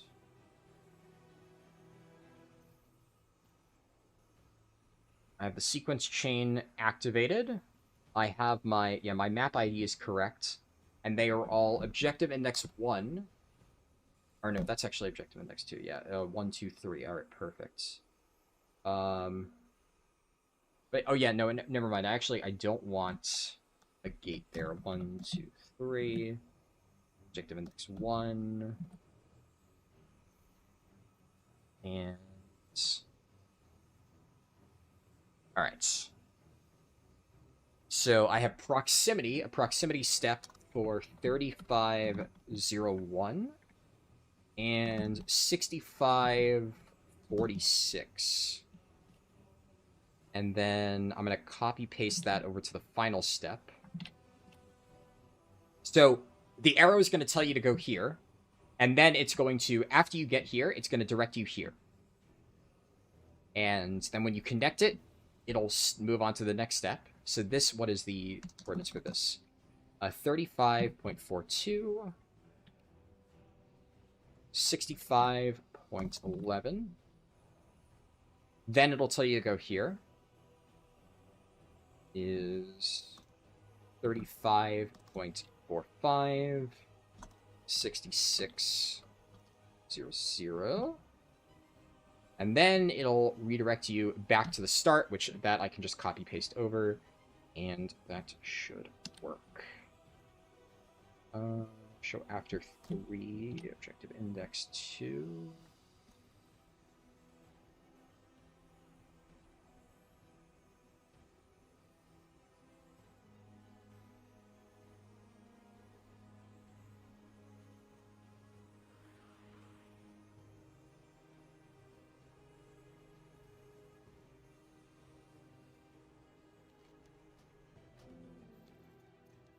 That should work. I forgot a comma. Where did I forget the fucking comma? God damn it. Line 91. Fuck.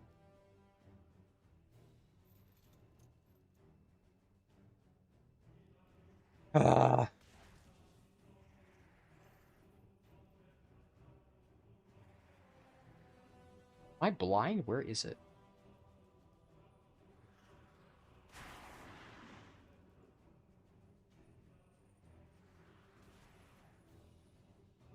Interface, data modules, void storm. Did I forget a...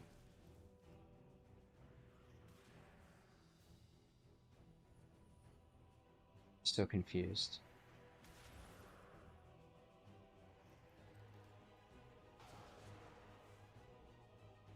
Man, this is the most exhausting part of coding. Of like, alright, where's the missing fucking semicolon, or comma, or whatever the fuck. I'm used to it being a semicolon. I cannot for the life of me find out. Okay, I'm gonna...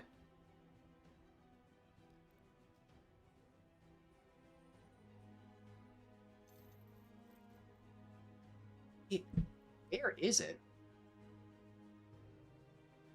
Do I remember what the breadcrumb for the Valera quest killing Cultist near Zul'jin? Yes, that is over here. Yeah, or where is it? Regent's Request. You go here, you talk to Lord Thamar at the docks, and then you go down there. I don't know if it is as efficient as a lot of people seem to think, because there is, like, a decent amount of roleplay on this quest. You have to go over here, go over here. It's not bad, but I honestly... I've seen a lot of people say it's really fast. It's good. It's not, in my opinion, worth including. Personal preference. I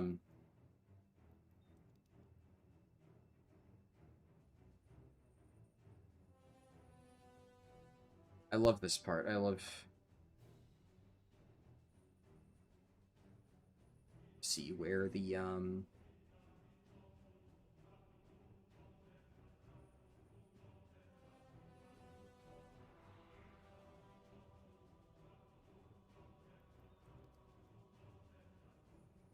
It looks like I'm missing a bracket somewhere, but I suppose that's just the closing bracket for something wasn't placed correctly. But then what I need to figure out is where the fucked up closing bracket is.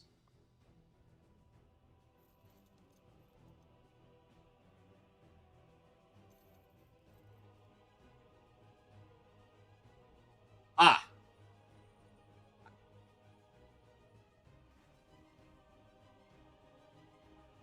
Oh, I found it. I found it. Okay.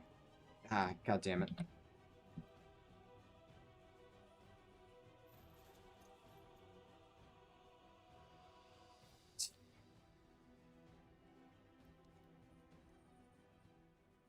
There we go.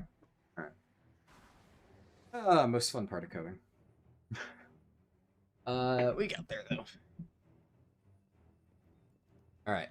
So let's see if this works. Pick up No Fear of the Dark. And then the notes, you can connect the orbs in any order, but the arrow is pointing to one particular solution. Oh yeah, actually, before I do this, I need to manually override the radius. Radius equals 3. I'm gonna reload, just to make sure that's correct. And then the default radius is going to equal 5. So actually, we're gonna reload again. J. Pete gifted a sub, thank you.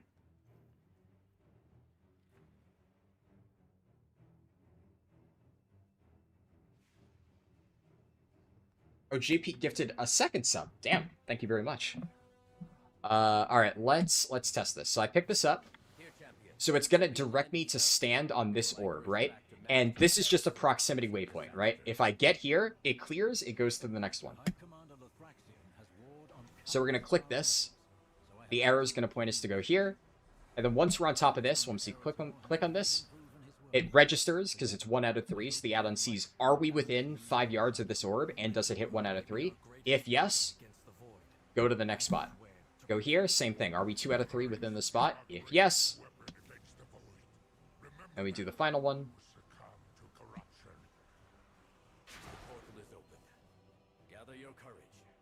Okay, we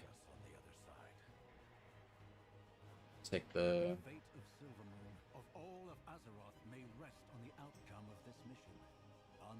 Take the portal. Objective index equals 3.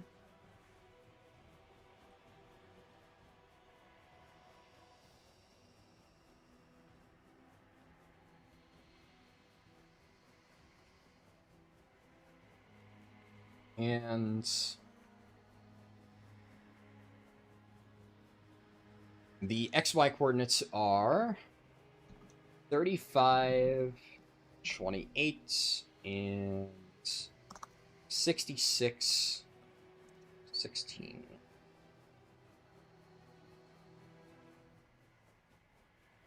Yeah, that looks good. And then we're going to have to manually do the Voidstorm map. Reload here just to make sure it's working correctly. J. Pete said, "You're welcome, thank you for the content." No problem. Glad you enjoy it. Programming is 99% frustration? Yeah. I'm not going to make a habit of doing this. Why are we pointing over here? Did I make a typo? 35, 28, 66, 16.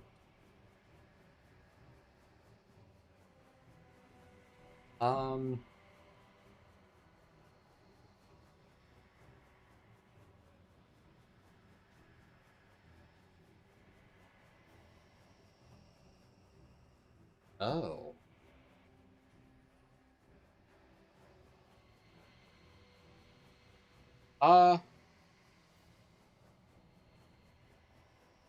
Interesting. Why is it doing that? So it's saving the shadow foci waypoints.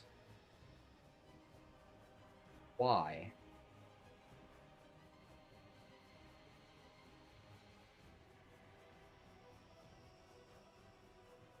I wonder if that's just because I reloaded, but it's not supposed to do that, which is weird.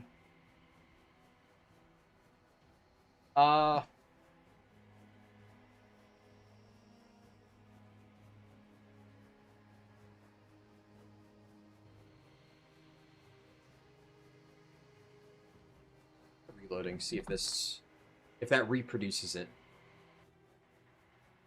I mean, now it's working.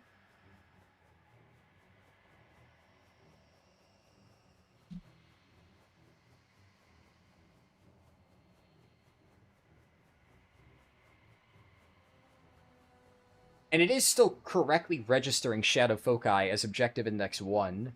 So, like, it disappears from the log, but I wasn't sure if, like, maybe it overwrites objective index 1, but no, it is correctly displayed. Oh, shit, I just realized you guys can't see chat, so you can't see my debug commands. It's not that important. I've been reading them out loud. I'll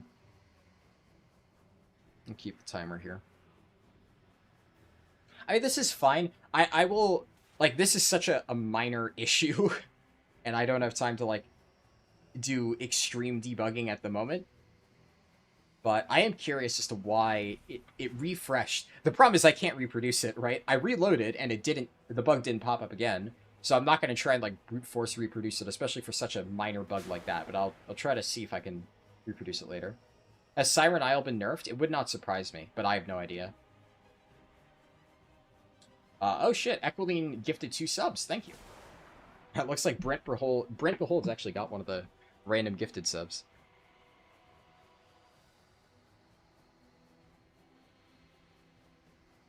Praying people find a fast way to level. I mean, delves are pretty fast. Can't really go wrong with that.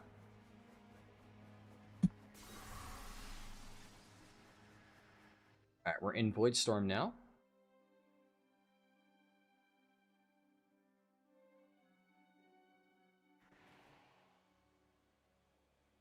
So much void.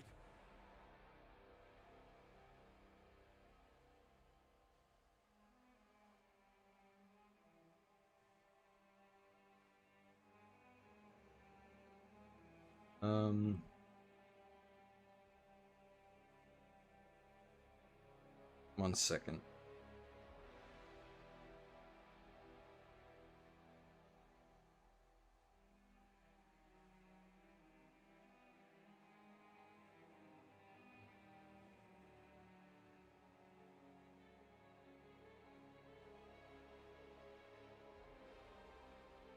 Alright, oh, interesting. So, this is a funny case where I don't know if I have logic to handle this. As it currently stands, this is the first quest I've seen that does this, where technically it is complete. I can turn this in. But I would like to add some way to basically say, press the extra action button to overcome. Wait, is this because I'm a Void Elf? I was about to say, I don't ever remember this being a thing. Do only Void Elves get this? If so, that's crazy.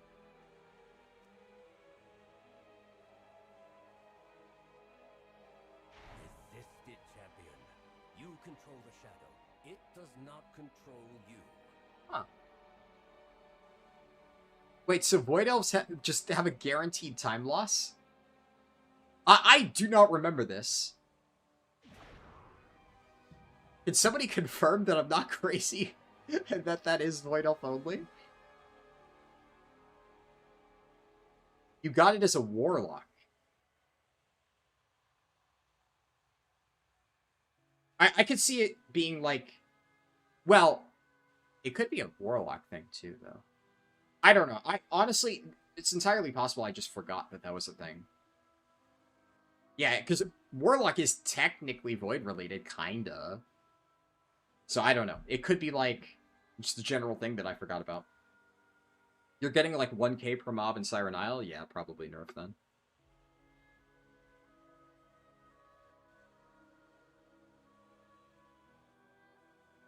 Either way...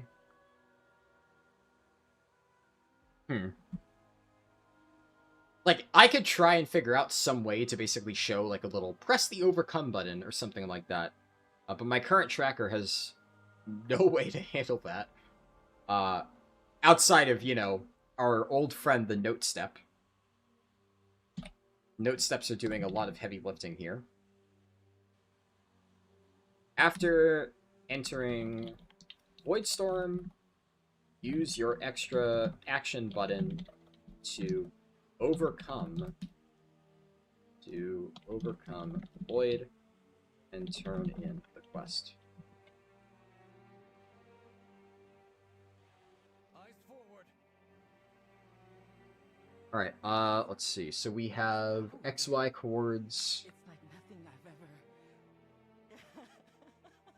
34, 25, 60, 45. And I need to do...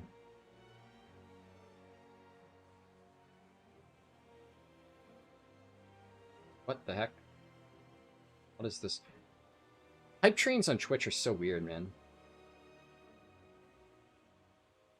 It does this big pop-up of like, open your hype chest to earn your reward of this random fucking emote. It's like, dude, I don't care. Why are you giving me this big pop-up? I mean, I care, like, thank you for the people who, like, procced that, right? But I don't care on Twitch's end of, like, congratulations, you earned this random dumb fuck emote. Like, thanks, Twitch. Not really a concern. Okay.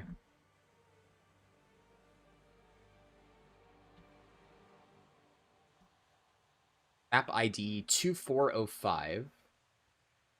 Yeah, so you can't see what I'm doing, but basically there's a string that I can run. /run print map get best map for unit player, and it provides the map ID in chat. So that's the easiest way to get my map IDs. There's like, I'm sure I could literally look for it in the files, but...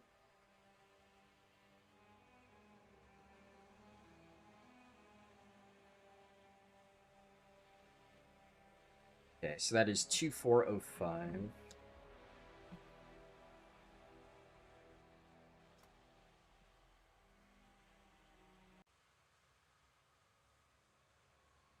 Yep, that works. And then we have the extra note of after entering Voidstorm, use your extra action button to overcome the void and turn in the quest. Perfect.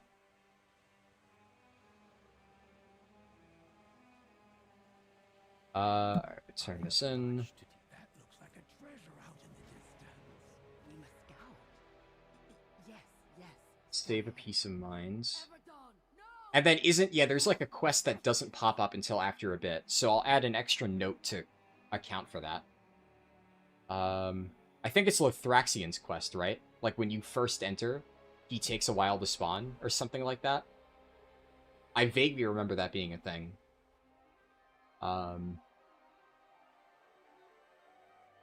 Unfortunately, I wasn't paying attention when I entered, so I would have to double check. Can I go back? Like, if I go back and then run in, will Leatrix's RP start again so I can confirm that it works that way? Do we know who officially got World First 90? Yeah, it was Monkey Law. Like, the official leaderboards got finalized, and he won.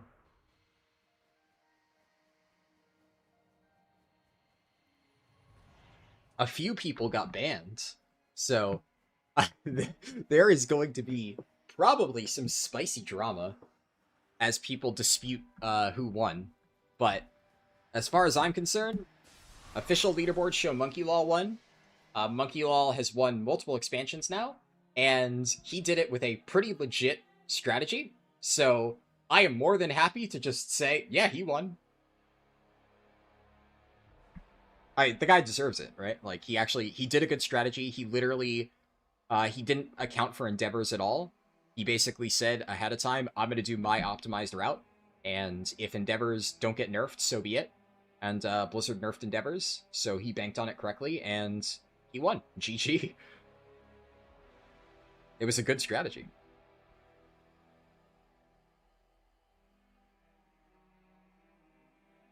And I may have played a small role in ensuring that endeavors got nerfed.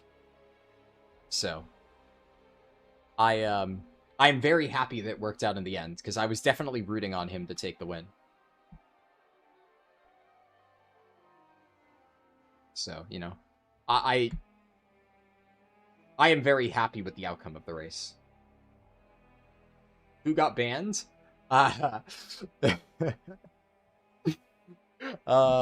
You're gonna have to go figure that one out for yourself. I'm not touching that. I am not touching that at all. We must get a lay of the land. Come. But it's pretty funny. It's really fucking funny.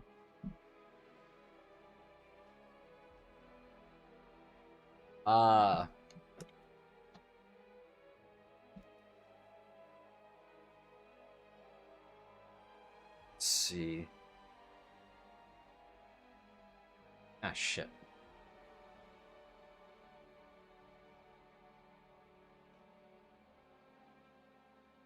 Okay, I think I've gotten everything set up correctly. I need to copy-paste. And now from here on out, I can just, like, have the default map ID for every step to be 2405.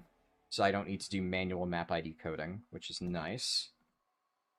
It's really, like, doing some of these steps can be a massive pain in the ass because you have to do, like, manual selection for every single map if it alternates. Like, the last few steps have been, like, in and out of Silver Moon and now into Voidstorm and stuff.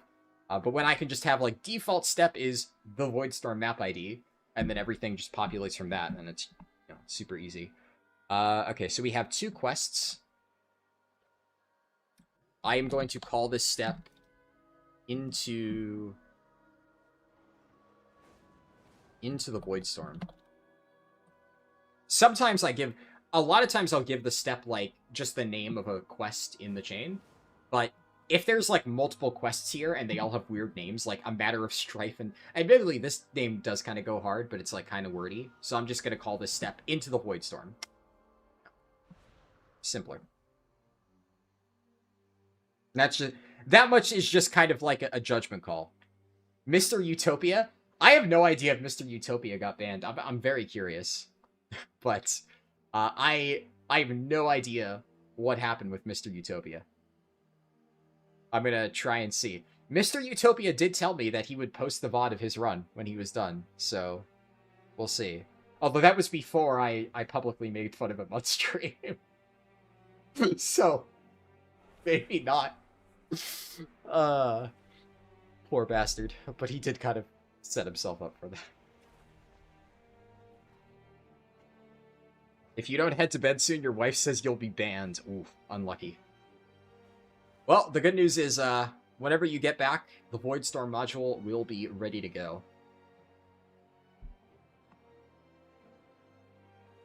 You're stuck at 85, you finished the campaign. Well, if you're at 85, then you still have Voidstorm left to go. So if you're stuck at 85, just go do random delves and stuff to get to 86. And then once you're 86, you can do Voidstorm. You a-hole, you nerfed the Netherstorm? Look! If you were paying attention, if you were active in my Discord, and you saw, I have been saying for days now, I have informed Blizzard of endeavors. They know. I did like a multi-pronged attack, right? I wanted endeavors to get nerfed. There are so many different things that I did to try and make Blizzard aware of endeavors. For one, I leaked the information to Archvalder. One of my friends is in Archvalder's Patreon. I gave him a detailed step-by-step instruction of how to do all of the Endeavor stuff and said, give this to Archvalder. Guess what? Archvalder made a Patreon post. I had another person write a forum post, which Blizzard responded to and confirmed that it was one of the leading reasons. So that person made their own forum post. Is this person going to kill me? Or no, they're probably turning in the vaccine. So, I'm responsible for Archvalder getting the info. I'm responsible for the forum post that got a direct blue post response, right? At least responsible for handing those people the information. And a friend of mine also knows a Blizzard developer in one of their guilds, and they passed along the information as well.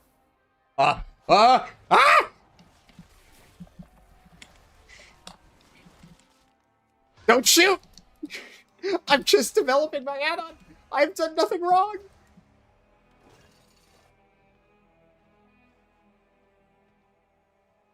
Get the fuck out of here.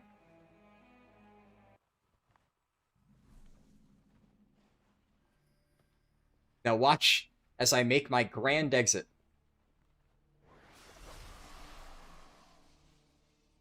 Ha ha ha! They never saw it coming!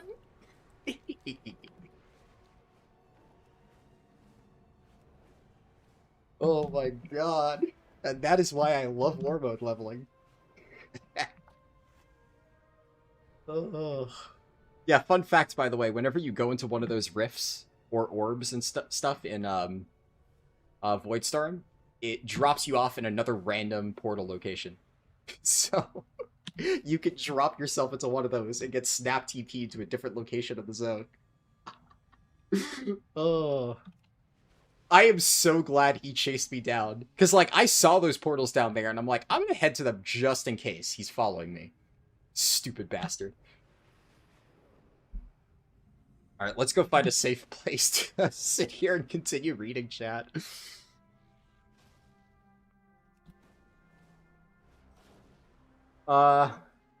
Finished Arator, I guess Harrandar next? Yeah. I'd recommend it. Just tested the add-on all the way through until the Voidstorm step. Thanks for the hard work, it has been quite enjoyable. Awesome. I'm glad to hear it. That's why you farm wife brownie points before launch. True. Developing an add-on in war mode, life limit choice? Dude, I like to live on the edge, what can I say? It's more fun.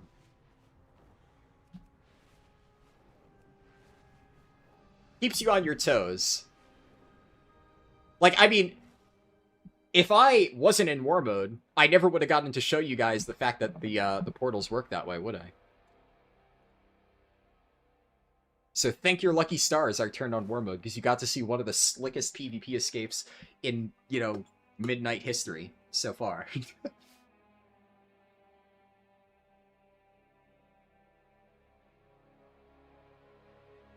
Alright. You make a feature request minimize button? Define minimize button. Because, like, I mean, you could just do that. Right? And then if you want to bring it up again...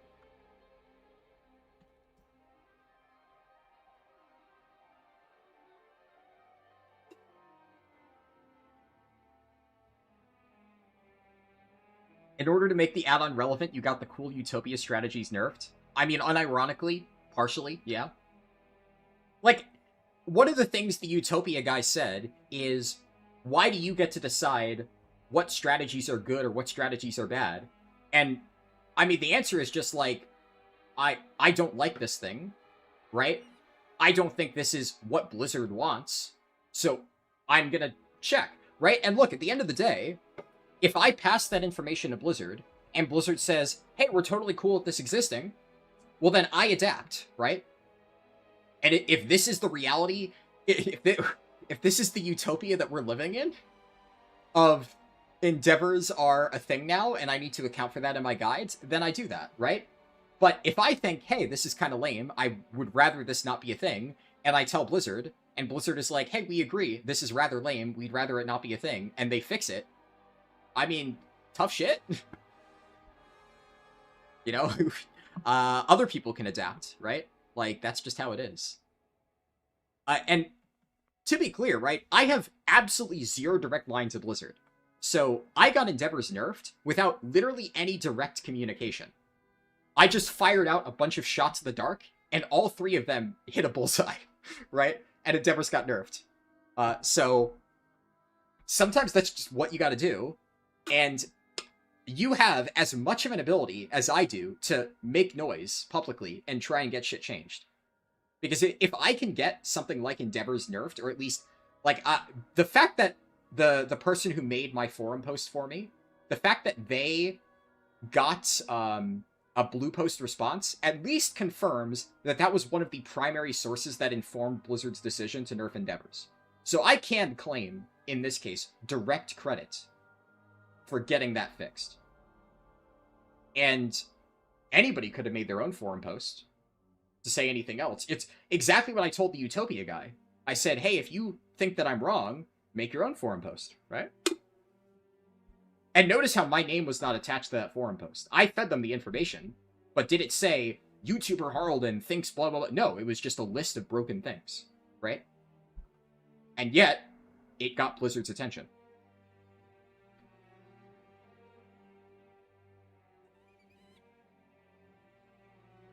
Like the quest tracker top right. Oh, like this?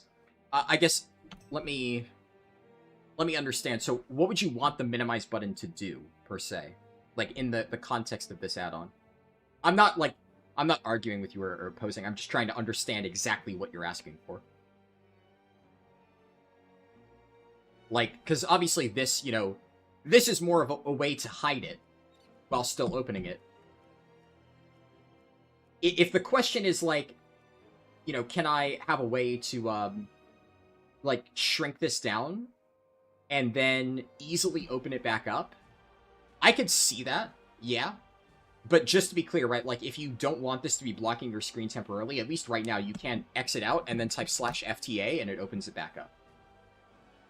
Which, like, so I didn't think about adding a minimize button because, like, that solution works.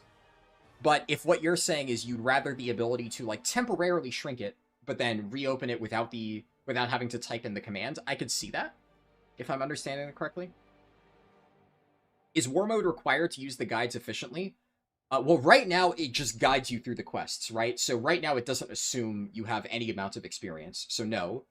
Eventually, when the entire thing is complete, war mode still won't be required because I'm going to take you through the campaign, and then I'm just going to give you a list of different activities that you can do to fill in your remaining experience. And most likely, there's going to be infinitely more bonus stuff at the end that you will possibly need, as is tradition with my guides.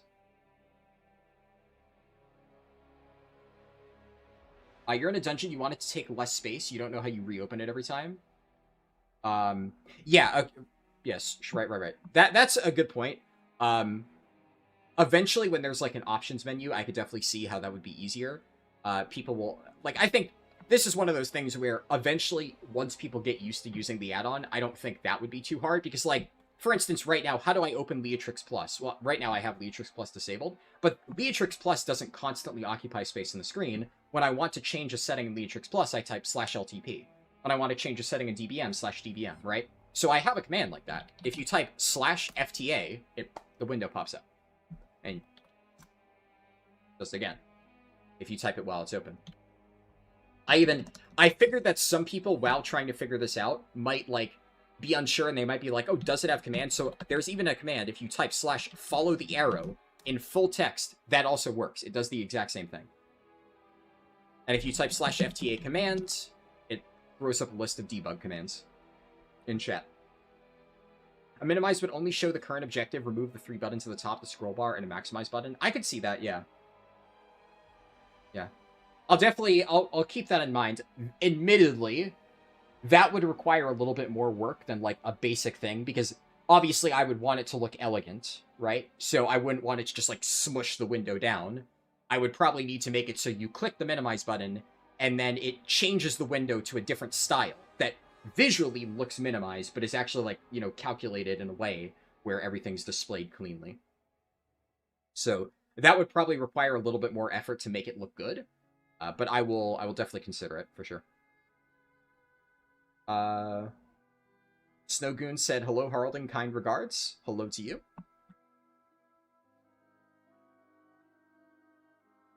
You wrote it in Discord. You think Blizzard was aware a while ago and tried to fix it properly. The fix now seems like an emergency fix if they can't do it in time. Yeah. Yeah, that definitely seems to be the case. Because the thing that my friend told me, who talked to his Blizzard friend, he told me that their plan was to cap the XP. So at 80 or higher, you can't get any Endeavor XP. And I'm guessing they couldn't manage to figure out how to do that cleanly, so they just entirely disabled Endeavors while they work on that fix. Which, frankly, is the correct way to go about it, right? Like, the fact that they did it at all is, like, good, right? That's how you solve this. Okay, this is a problem. Let's just make sure it's fixed in time for launch, and then we can do clean solutions later on. That's what matters. You need that on a sound... What did I say that you said you need on a soundboard? On that hand of feature requests, the maximize of the picture on the riddle in Eversong, can we close this with escape key? Like, so, to be clear, you can exit out, but you're saying, can you hit escape and close it in addition to, like, clicking the X button? I can try to figure out how to do that, yeah. Nice reaction clip for that gank. Yeah, if you guys want to clip it, you're welcome to.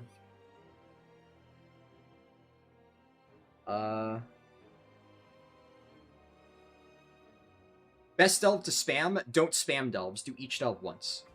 So if you have not done Collegiate Calamity, just run Collegiate Calamity a single time. The Delver's Call quest will give you a ton of XP. If you're still not 76 or 86 after that, then just pick any other Delve that is available and do it once, do the Delver's Call quest, and that is more efficient. Do not spam Delves.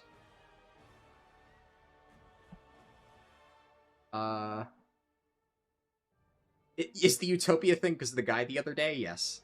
Yeah. After I told that story, a lot of people started using Utopia, and I mean, what can I say? It goes hard, so it's a staple now. I like it.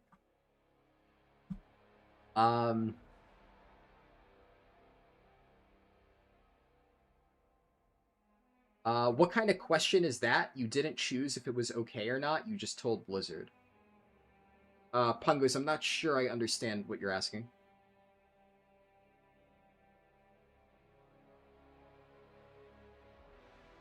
Maybe some people want the minimap icon too. Yeah, that I don't know how to do, but I'm sure I can figure that out. I mean, a bunch of add-ons have it, so I would figure out how to add that. But I could definitely do that. You're fine with /FTA is the way to deal with it for now. Awesome. What to do 85 to 86 if you run out of quests? Just run delves. Don't spam delves. Just run each delve once and do the Delver's Call quest. And that will be the best way to get to 86. All right, let's... I got a little bit sidetracked, but let's finish coding this thing here. Let's see. Locus.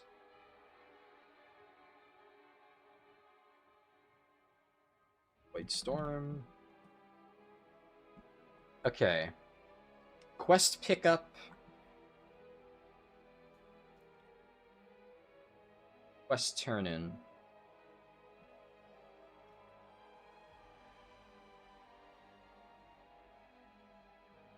And then we have 2 objectives, so... yeah, it'll be both Objective Index 1 and...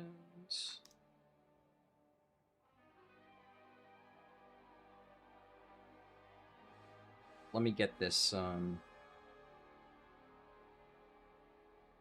there any bonus XP items you can get to level from 1 to 80 fast?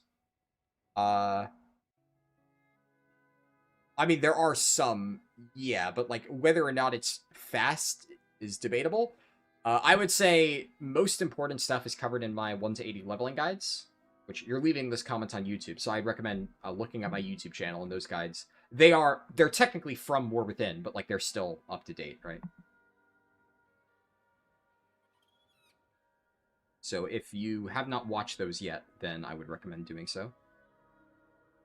Okay, we are on A Matter of Strife and Death and Save a Peace of Mind. So I'm going to do Save a Peace of Mind first. Save a Peace of Mind. We're gonna update that, that.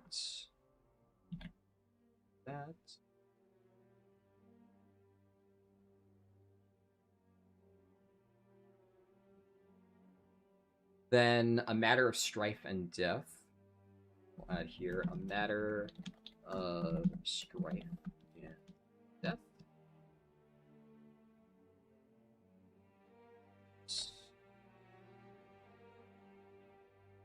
And then what's the quest ID for that? Alright, there we go. Control C, Control V.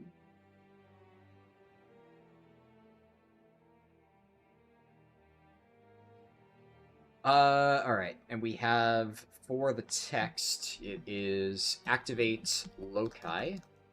Activate loci. That's the plural of locus, right? Loci? Wait, Google. What is the plural of locus? Loci. W. Then step 2. Kill ingress monsters. 0 out of 12.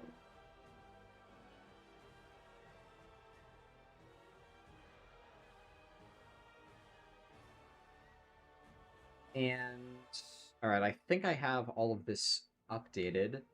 Currently, I don't think there's... Actually, yeah, there was a note that I wanted to add.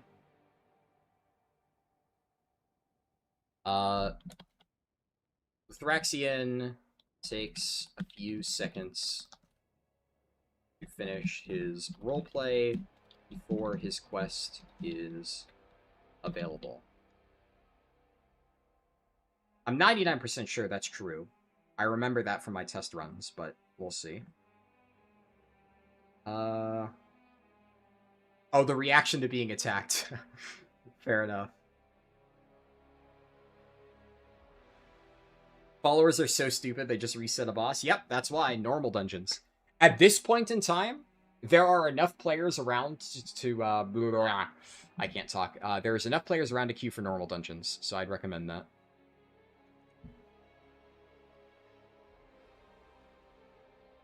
Definitely recommend. Oh god, I'm yawning. We gotta speed this up. Thankfully, Voidstorm is not that long. Especially if I stop spending like 30 minutes per quest. But we've had a few complicated ones. So like for this one, I need to make an index for it. So alright, can I update my add-on without getting assassinated, please? I'm gonna stay mounted just in case these guys want to start throwing hands. Alright, so this is save a peace of mind, right? Yeah. Alright, so that is 34.25 and 60.45. And then the Thraxian is at 34.37, 60.53. All right. We must get a lay of the land. We must scout. Yes, scout ahead. There's the loci up here. Okay. All right. Let's add this. So we have. I can remove this node. Radius equals 8. Quest ID. Save a piece of mind. Copy paste that over. Objective index is 123. I'm going to put this as 34.67. 58.78. And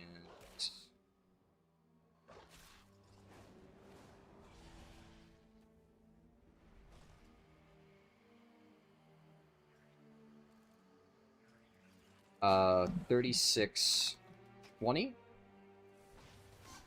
57.98.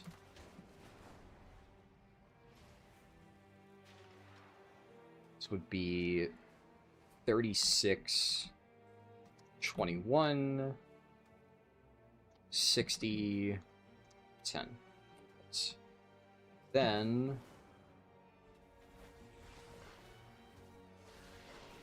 radius equals 100. Fine-tune that number. And it's 35.47. 59.32.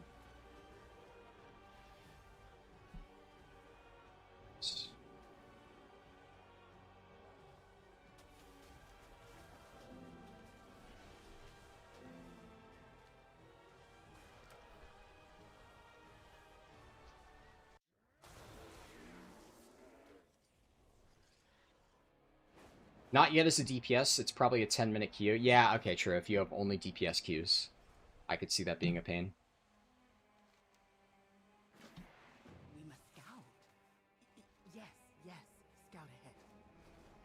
us get a lay of the land. Come.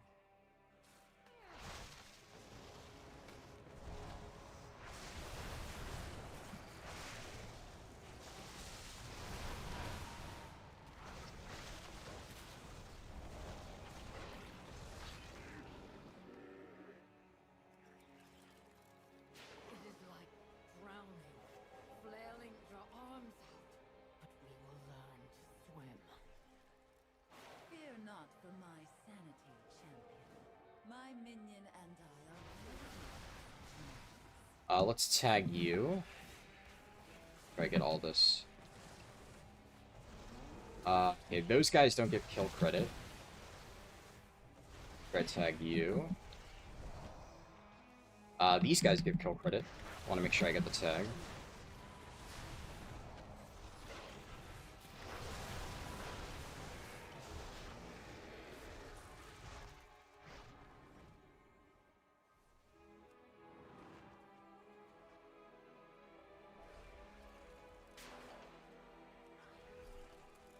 It's worse. Worse even than when we were first transformed by the void into Leatrix. But I'll get through it, Hiron. I'm gonna slightly up the radius, 115. Should be good. What's the most efficient level of Delve? Tier 2. Tier 2 is the best in terms of time versus XP efficiency.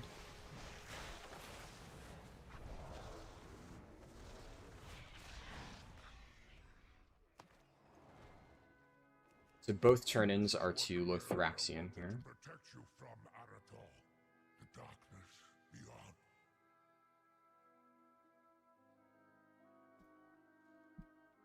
$36, $96, $58, $65.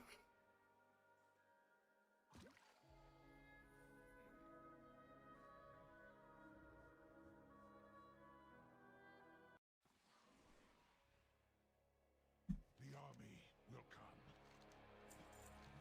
Careful of the void's tricks.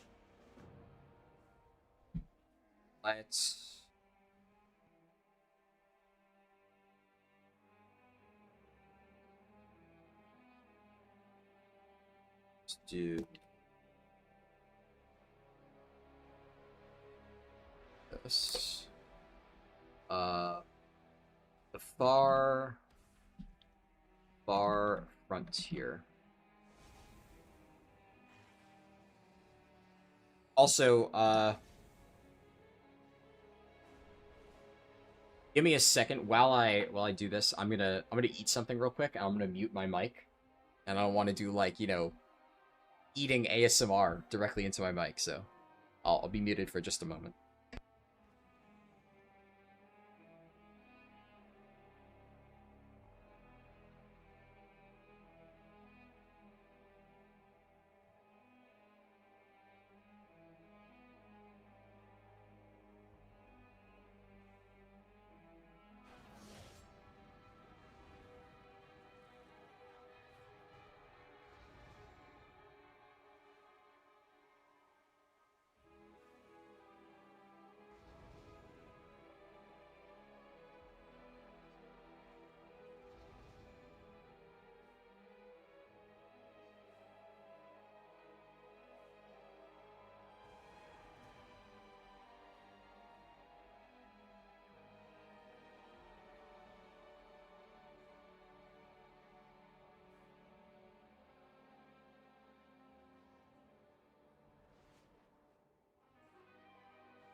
place for pleasantries.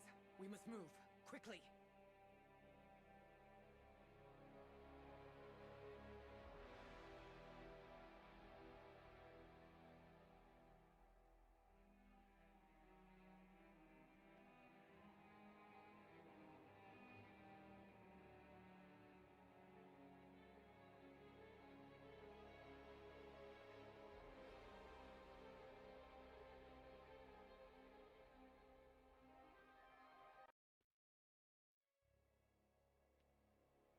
You have found me. Understand, Ilaria, that I lead this mission, but your aid is welcome. Good, since you will likely die without it. Now listen. Powerful entities called Domina command the host in Xal'atath's name. One monitors a nexus point nearby, but I haven't gotten close.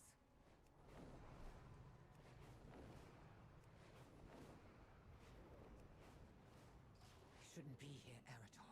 The void is too powerful. Then we'll fight it together. I'm not leaving you.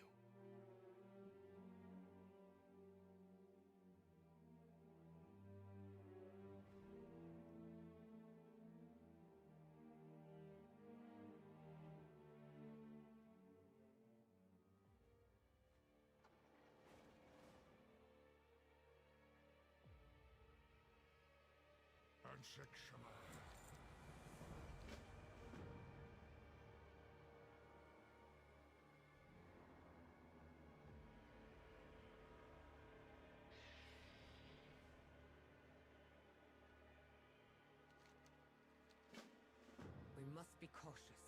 My attempts to infiltrate this place alone have been thwarted. The time for caution has passed.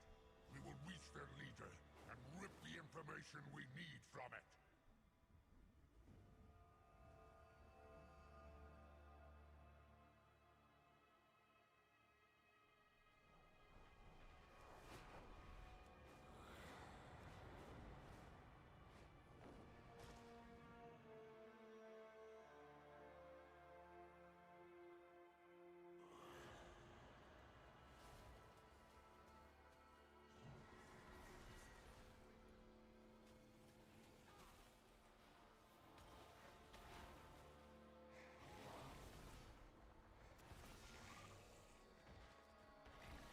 Take the early advantage and get your spoils.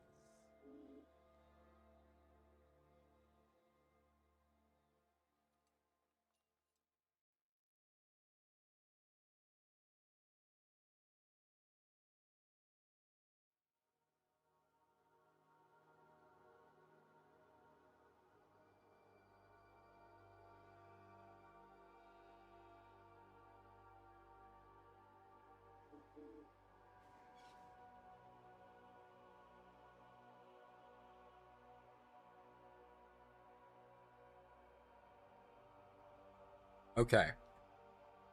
I had some like crackers basically.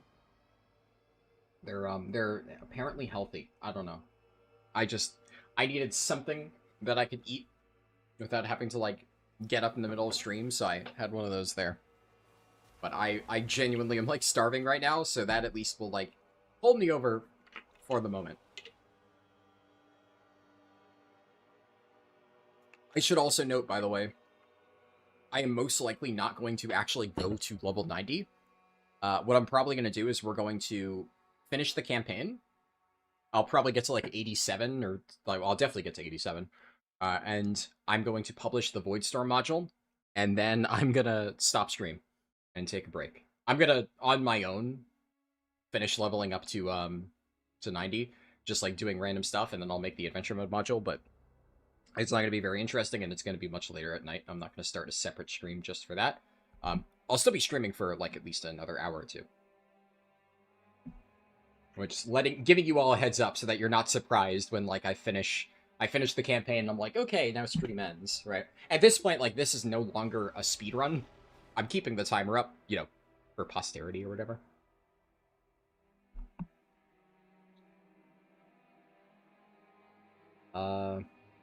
After using a curio, it still shows Brand's interface? Yeah. It's a weird bug. Surprise Pikachu face. Alright, so let's update this. So, Dancing with Death. The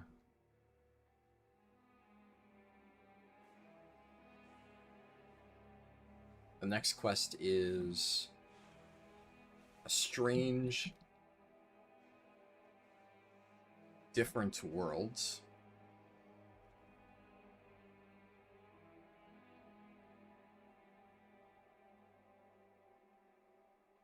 And, okay. Let's grab my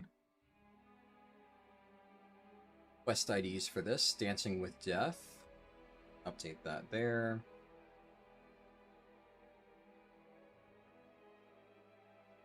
And then a strange different worlds.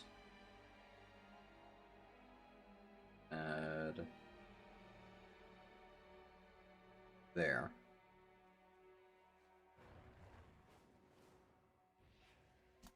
Temporary reload. And then this is kill blank. And then I copy paste that 3 times. Objective index 1, 2, 3. And then I need to figure out the optimal order, right?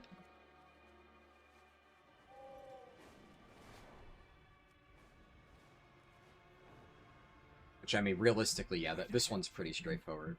Technically, I mean, you could do this in any order. But, like, this is one of those things of, like, for this type of quest, right? There is a certain element of, like, you need to be able to adapt. Obviously, in a perfect world, you go here, you kill this, you go there, you kill that, you go and kill the final one. But when there's a lot of people here, if you go here and this is dead, well, the arrow's still going to point here.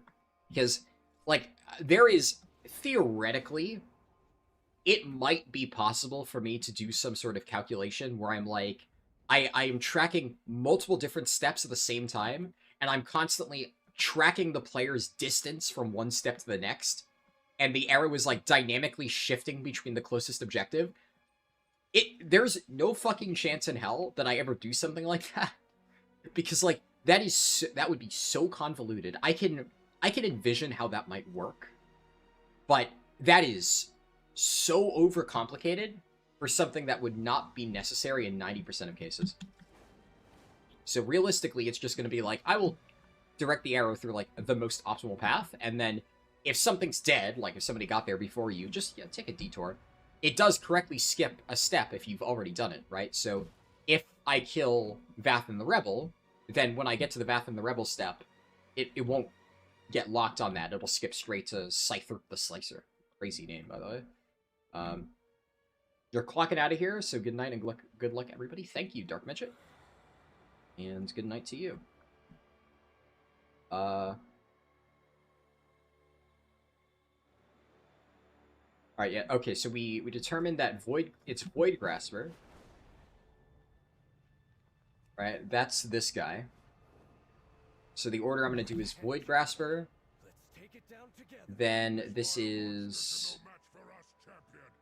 Yeah, and Vathan is last, okay. So we do Objective Index 132 for this quest. So 132. I do kill Void Grasper. Kill...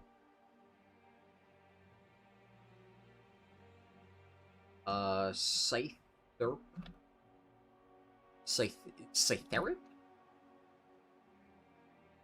The Slicer. And then kill Vathan Rebel. Cool. And because, like, so for something like this, I don't need complicated tracking logic. I can just basically say, point to Objective Index 1, point to Objective Index 3, point to Objective Index 2. And because the game is telling me exactly when these have been completed, it's very easy for me to implement in my code.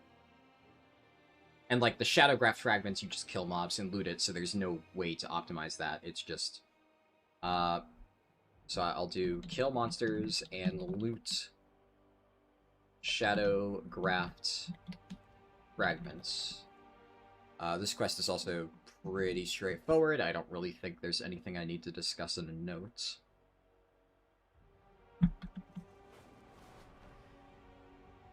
Let's see. This is a rather large zone area. I'm gonna put radius 250, shrink that if needed. And we'll go here. This is like a relative midpoint. 2884 and 5213.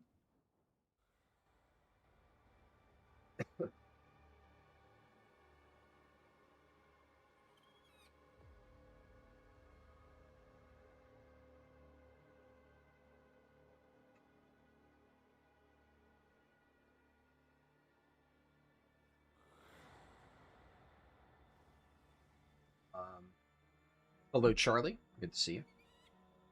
Random question. How much rep do you have with each of the factions? Good question, actually. I haven't checked. See? Decent amount, right? So, remember when I've been saying for a while that people are, like, massively overcomplicating Renown, and it's really not hard to get? In order to get the piece of gear, you only need to get to Renown 9. And I'm already Renown 5 just by doing the campaign. I have not done any of the side quests. It is trivial to get this piece of gear. Everybody should do this.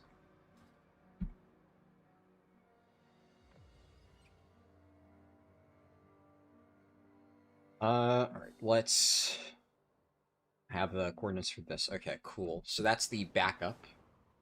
If you don't manage to get it. Right ahead, champion. Let's take it down together.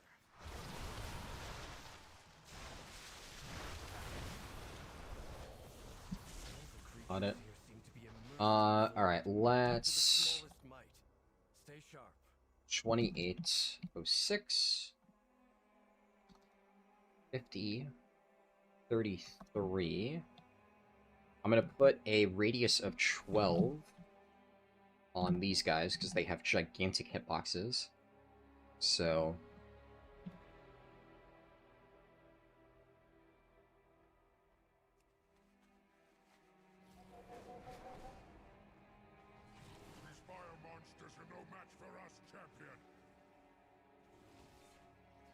let's see here. 27 84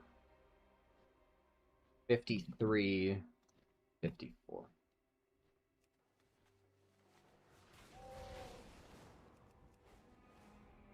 They will even shackle their own kind? Interesting. Some even seem willing. 26 10 53 17.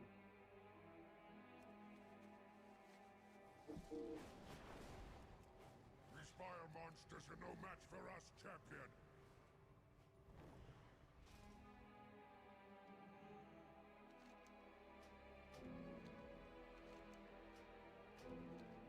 Let's... So... Lothraxion is Dancing with Death.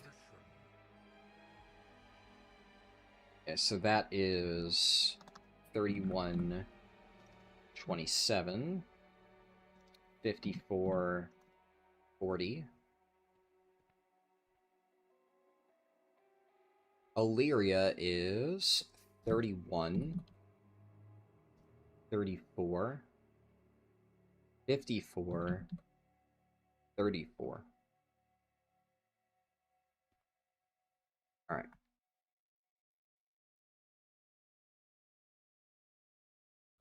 Asking because you're at 4 with the Amani and just now got the dungeon quest, but since you're selling stuff in the other account, you think you're getting double rep on some quests?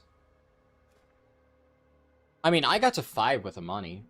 If you're on Den of Nalarak, like, Den of Nalarak is basically within 10 quests from the end of the chain. So, if you're Renown 4, and you are there, that sounds about right, because I'm Renown 5. And I haven't done any side quests in Zul'jin, so I don't think it's bugged for you. I obviously have no way to know for sure, but That sounds normal to me. What's up? What's up? We must be cautious. My attempts to infiltrate this place alone have been thwarted. The time for caution has passed. Nah. Champion, let's take it down together. Right ahead, champion. I kind of need to wait because I want to make sure the arrow is working properly. But it's fine. I mean, I can go and collect fragments while I wait, right?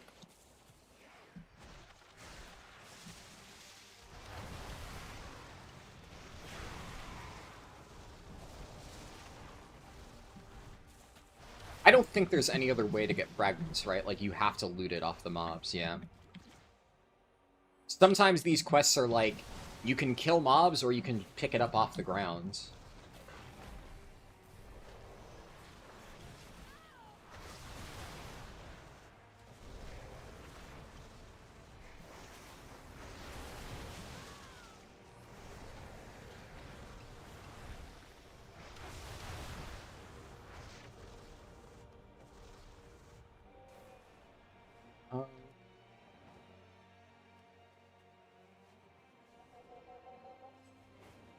Let's see. Is this guy up? I'll have to wait on the respawn. Oh, it is up. Alright, perfect. Yeah, actually 12 is a pretty good radius to have for that as default. It's like the exact, roughly, of like the edge of that thing. Right, and then the arrow correctly points to here. Which, you know, Cycler is dead, but...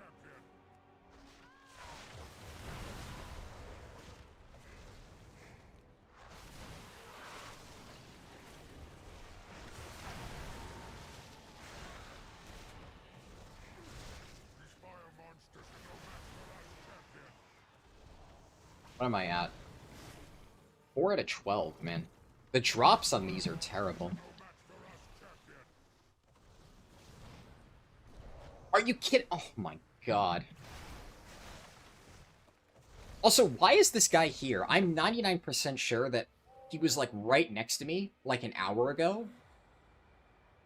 But I've been sitting here, like, typing code. How is he still on the same quest as me? Pick up the fucking pace, buddy.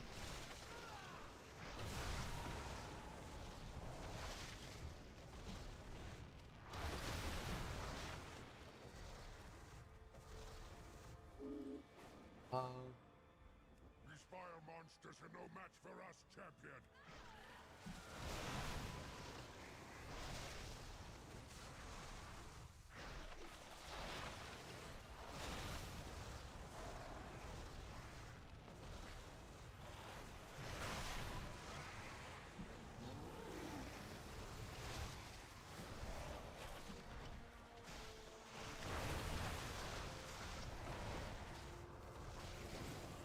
Where are we at for fragments? Alright, I'm gonna wait at 10 out of 12 because I want to make sure that my default waypoint for the final quest is in a good spot. So we're just gonna sit here and wait. I haven't refreshed food buffs in a while. Not that it matters particularly, but I can do that.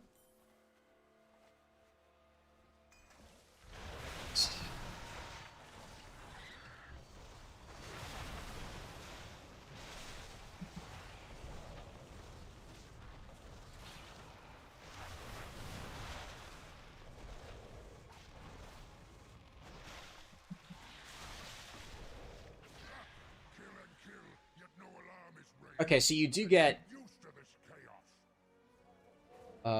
you can loot Shadowgraph fragments off the actual mobs themselves, so... I would say it's definitely worth doing these first, just in case, like, each one of them drops a fragment. That's less you need to farm after. I don't really see any other obvious way to optimize the fragment drops. This quest just seems to have a terrible drop rate.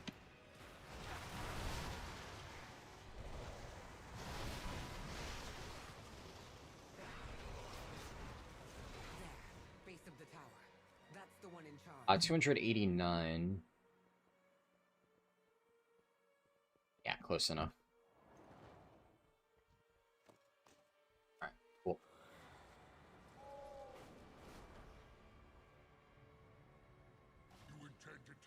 Are both of them... It looks like both of them are handed in at Lothraxian here. So we will go to the turn-in step. 27... 44... 50... 96... What's that?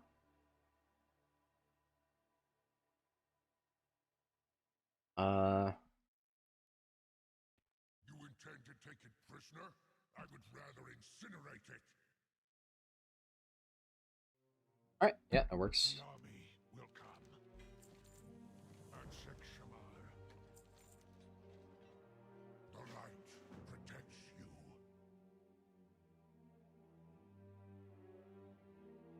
Alright. No prayer for Wicked. You like goods, don't you? Then find them.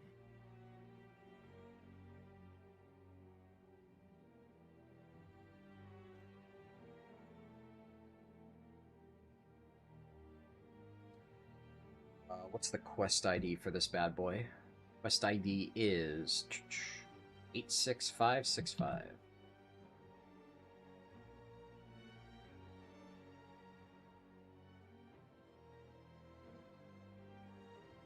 To remove the bonus radius off that.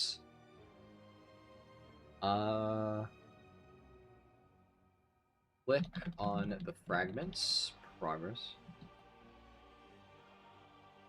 The start point is the same as the previous quest endpoint. And over here, this is 27, 44, 51, 03, 03.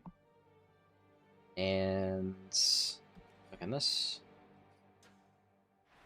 Light and shadow. Two sides of the same coin. With enough of a push, light can become shadow. Yapping. And shadow can become light. I see, Mother.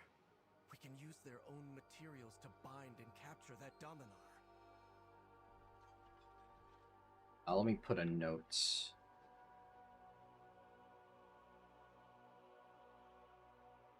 Unskippable roleplay after clicking on the fragments. Have another objective. Sinew Shredder. Objective index 2. Show after equals 2.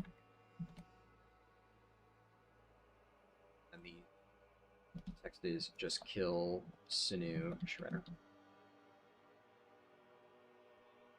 Crown mounts are not allowed here. Alright, Blizzard. Dude, brother, what the fuck? Can I mount, please? How wide is this anti-mounting radius? What the fuck? Hello? Okay.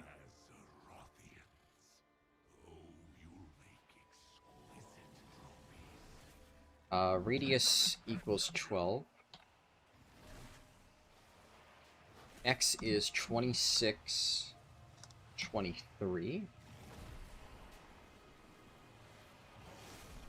2.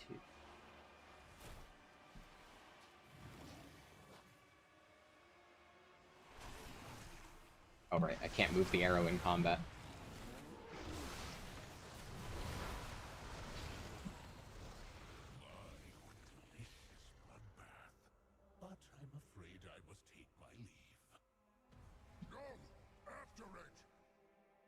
Okay.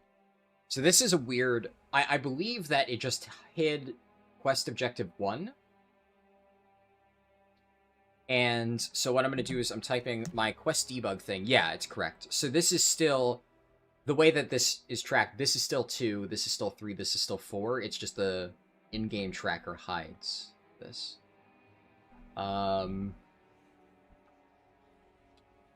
Okay. So I'm going to add another step. Objective index 3, show after 3. Radius equals 8. 26, 40.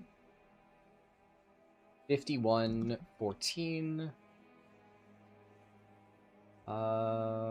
Click on the vortex.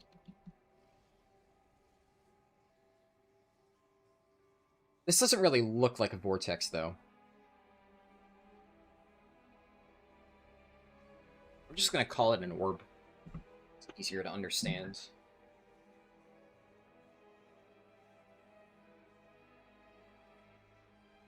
Click on the orb.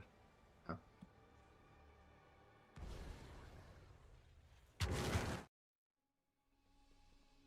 One wrong move, and I will sear you with the light fiend. Such strength and wisdom. Clearly. You're done with the campaign? How many delves does it take to get from 87.5 to 90? Not sure. That was about where I left off in the run that I did on YouTube during beta, but that was with a better war mode buff. You'd probably, as it stands, need to do all of the delves if that's what you're just trying to do, but you could also do like some good delves and then some Eversong side quests. You're supposed to do the side quests and treasures with a 10% bonus. Yeah, I mean, that you could do that too, for sure. There's multiple options.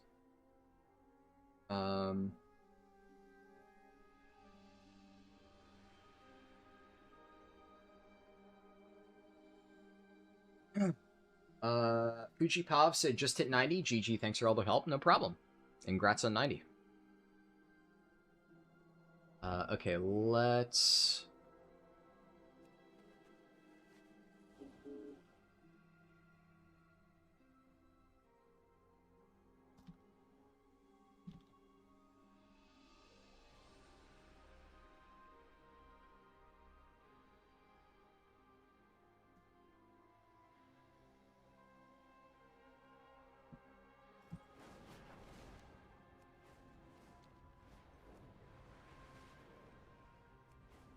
Let's fire in the endpoint.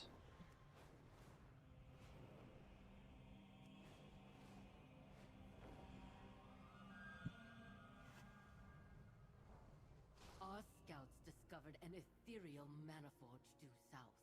Not sure what they're up to, though. Let's do 35. 37 for this. 59. 08. Okay. Just want to confirm that all the steps, because there's like multiple sub-steps, want to make sure that these are working correctly.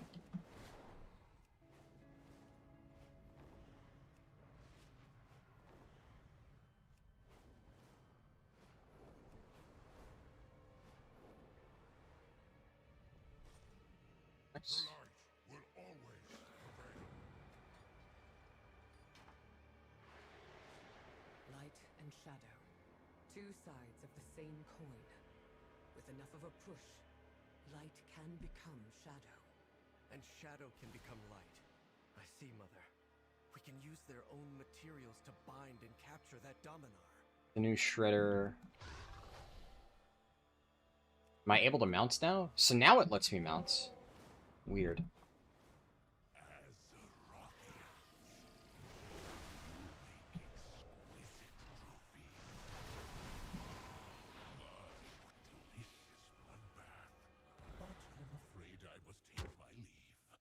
Now the real question is, can you just wait? Because I sat here waiting for the RP.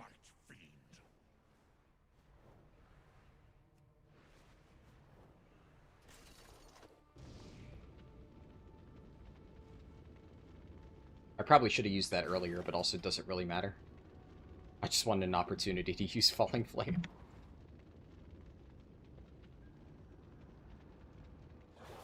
Oh, shit. Yeah, you can just go straight to the end. Okay, you don't need to wait on the roleplay. Remember, you will tell us how to break the storm.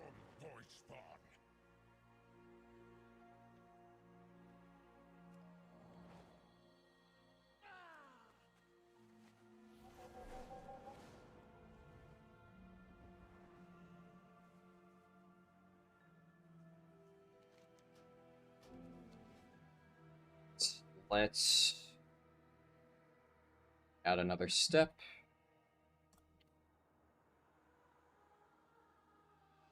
Reliable enemies.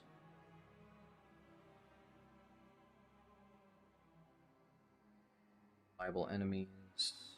1, 2, 3.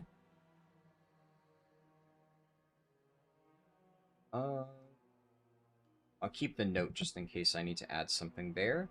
What's my quest ID? Reliable enemies. 6.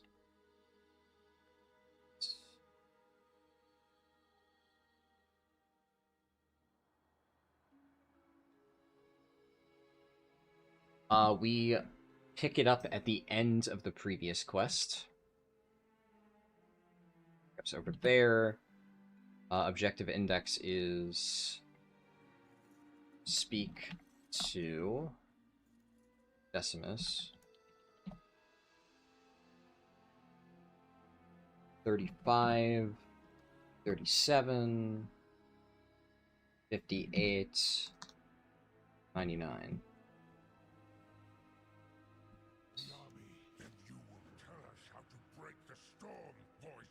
Take the Decimus and skip the conversation.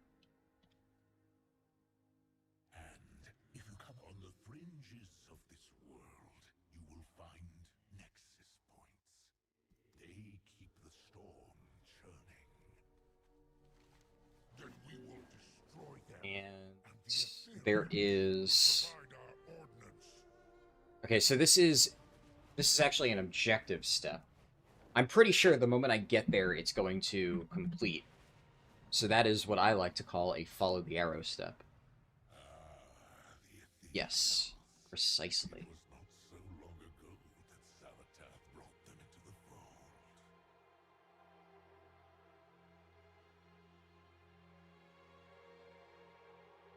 Alright, so we do add another step. Objective index 2. Show after equals 2. 36, 69, nice. 72, 93. And I'm going to add a radius equals 10. Objective text is follow the arrow.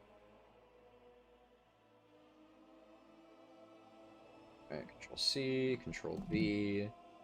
Objective index equals 3, show after equals 3. Default radius. Speak to Decimus.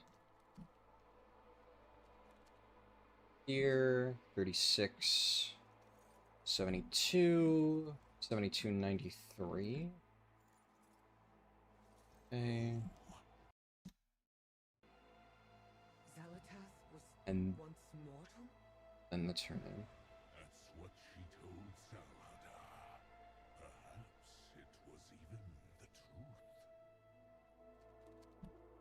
72, 97.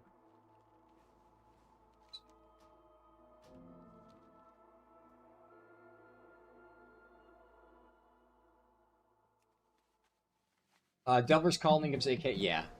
It seems like you figured it out, but yeah, it's just a visual bug. When you turn in the quest, it gives the correct amount. Speaking of 69, I have exactly 69 viewers on Twitch right now.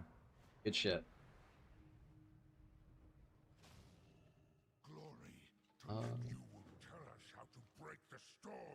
Skip. And then arrow points in the right direction.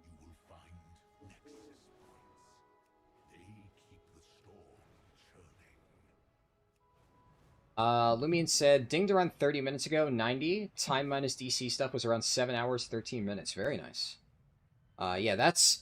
I mean, I don't know if you did any practice in the beta, but, like, my beta test run was around 6 hours, so that's, like, very close.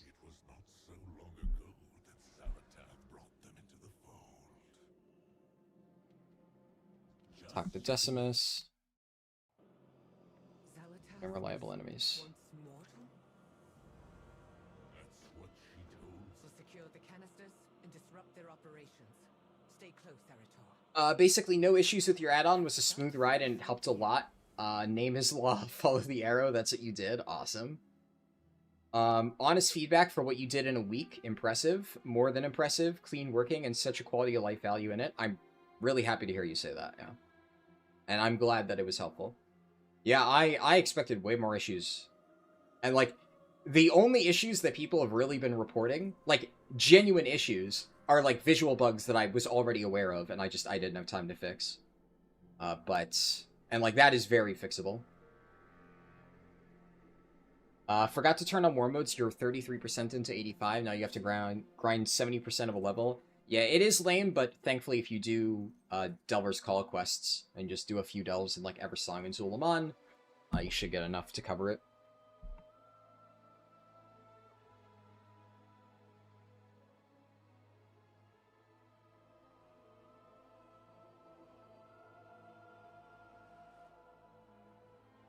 Alright, so I want to do a new step. This one has 2 quests.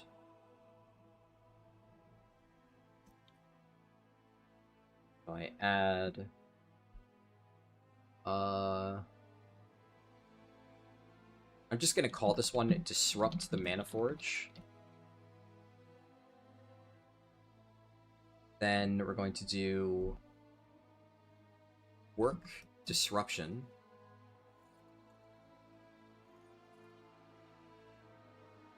Then I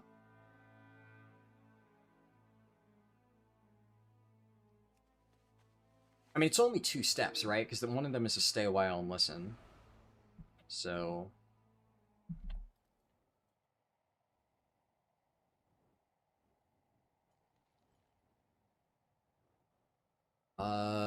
first, comma, the shells.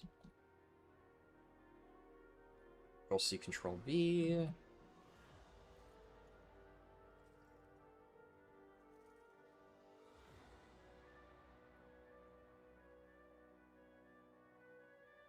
And now I need to grab my quest IDs.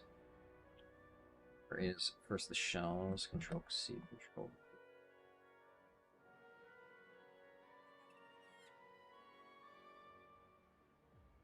And then Work Disruption. Oh, shit.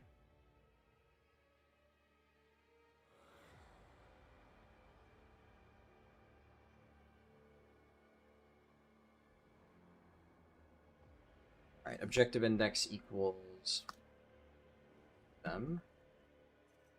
First the shells is collect mana cells.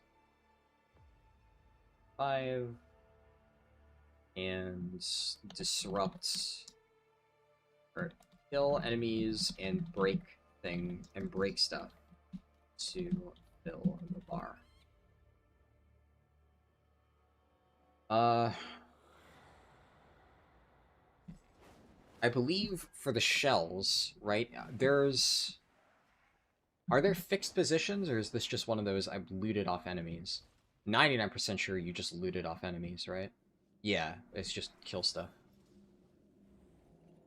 So I'll make the text more clear. Kill and loot enemies to collect mana cells.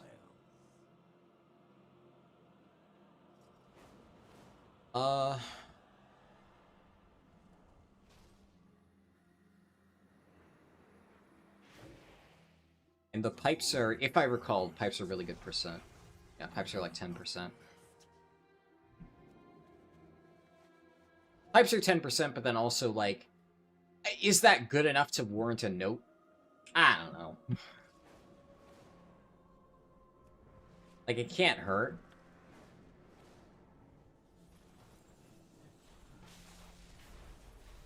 Because, like, normally I would say, like, okay, the fastest way to do this is by interacting with pipes and pylons, but you need to kill enemies anyway to loot the 5 mana cells, so like, realistically speaking, this is one of those quests where, like, there's no best way to do it, especially because, like, other people could steal your tags. So, what's the best way to do this? It's to just fly in, see where's the largest cluster of enemies, round them all up, blow them up, loot them, and then move on. And then if you're passing by, like, a pipe, be like, oh, hey, detour, grab the pipe. And as far, like, in practical terms, right, in, like, how is the arrow going to help you with this quest? The answer is it's not. It's just going to point you in, like, the general direction and be like, hey, do stuff here. Gestures vaguely to here. So I'm going to give this just a radius of, like, 200. And then we'll set the coordinates to the center here. 36, 41, 76, 23.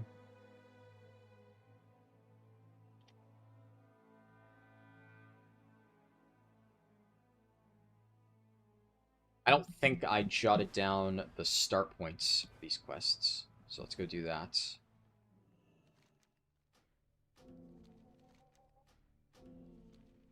So, work disruption, we start here. This was the end point of the last quest.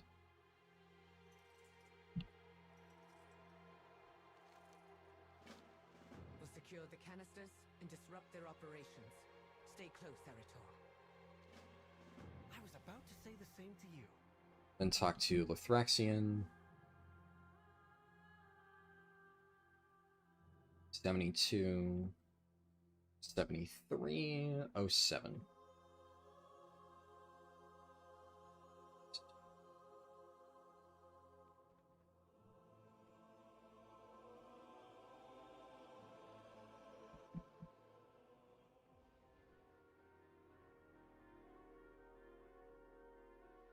That is, but that...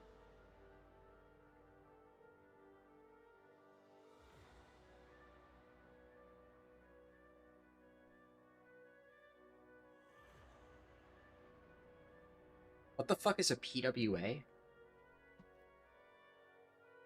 Progressive web app?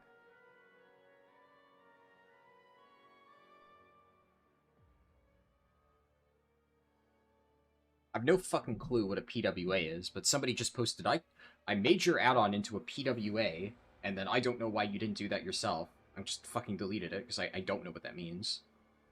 That's also just weird and cringe.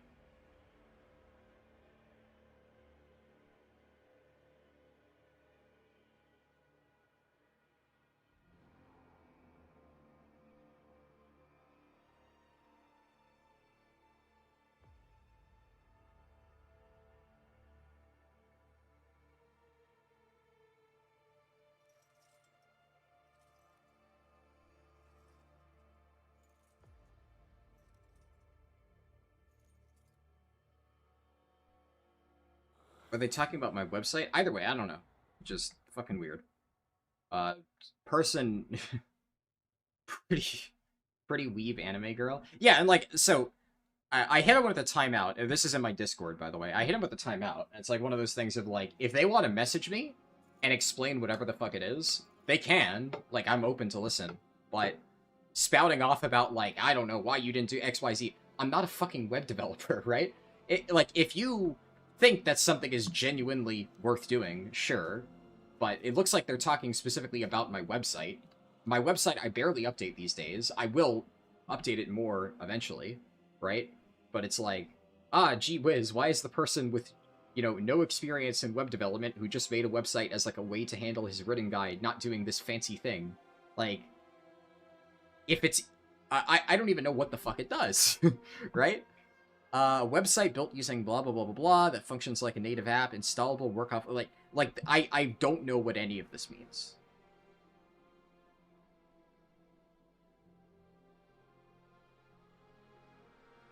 I'm sure there's, like, some technical reason why this is good.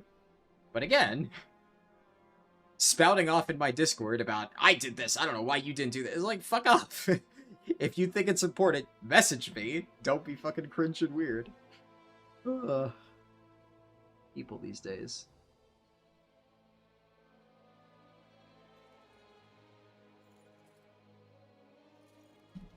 Have suggestions. You're welcome to DM me.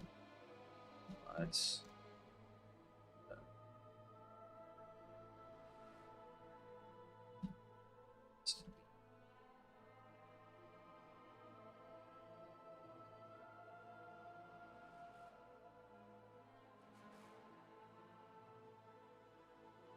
The big guys seem to have a 100% drop chance in the cells, but the small guys have a low chance. I'll check that. That's probably worth a note, if true. I'll take your word for it. Bayubut said thanks to the add-on, no problem. You got a one-time desync where the guy jumped one step further. I did notice, I thought that happened at one point, but I couldn't tell for sure if I, like, fat-fingered it or something. But we'll see. You got 100% of yours from the big guys? That's good to know. Yeah.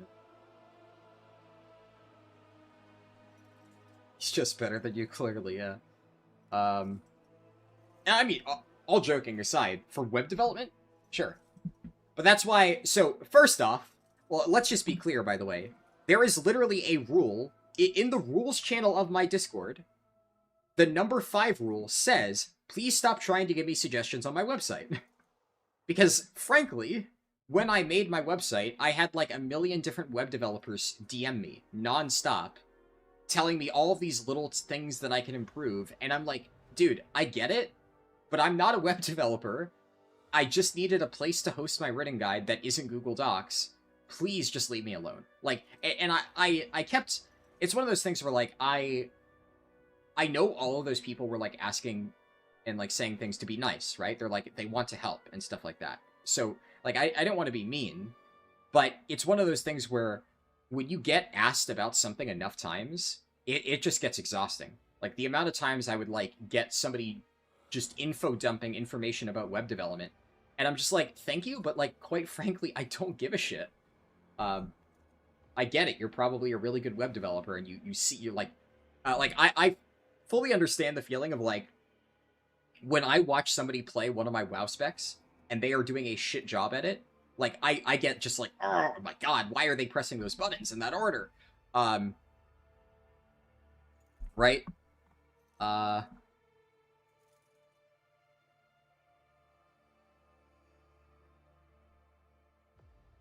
You know, it's frustrating, I get it. So I can understand how to somebody with, like, a web development background,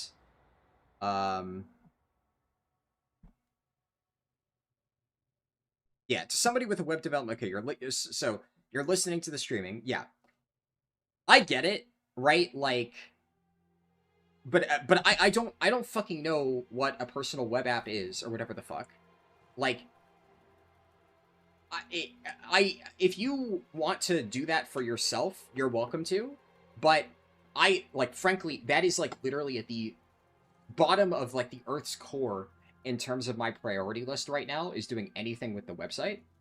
So get back to me about that in, like, a month, and I'll consider looking at it, frankly. And the honest reality is, if I don't know what the fuck it is, you are not linking it in my Discord server.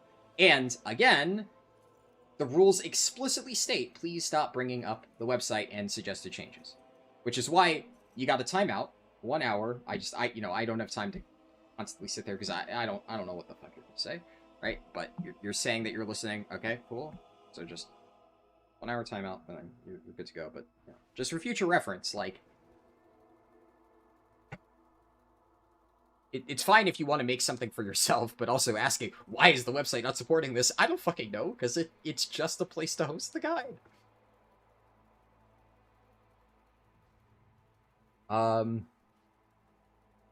You did one test run to get basic muscle memory. Yeah, even just one run just for that, to have a general idea where all the quests are, that is huge, for sure.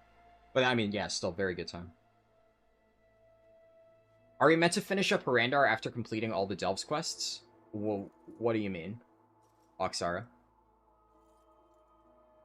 Lumion said, a personal web app makes no sense to you. Personal web app is basically install your website as if it were an app on your phone, so you can do limited native functionality like notifications, but that's a guide page. Yeah, I mean, I genuinely, like, at a glance, right? I Googled it, and I'm like, I do not see at all how this is, like, adding functionality to my website, right? You like my website's GeoCities vibes? I've heard that from a few people, yeah. Post-campaign, is Delve 2 or 3 more efficient? What does that mean, Delve 2 or 3?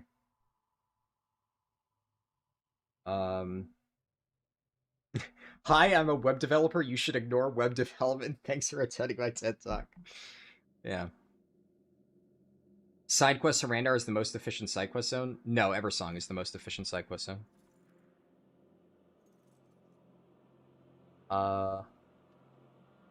At least I think so, right? It's possible that I have not tested every single side quest hub in Harrandar, but the ones in Eversong are generally pretty good.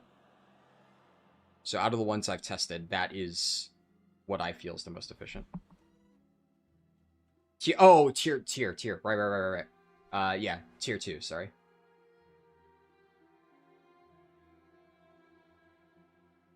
Anyways. Random tangent. Well, not really random. I got pinged or whatever, so I had to respond to that. Where were we? I think I got all of this set up. We'll secure the canisters and disrupt their operations. Stay close, Arator. Just need to double check what to do now that you have some stuff to kill. Gotcha.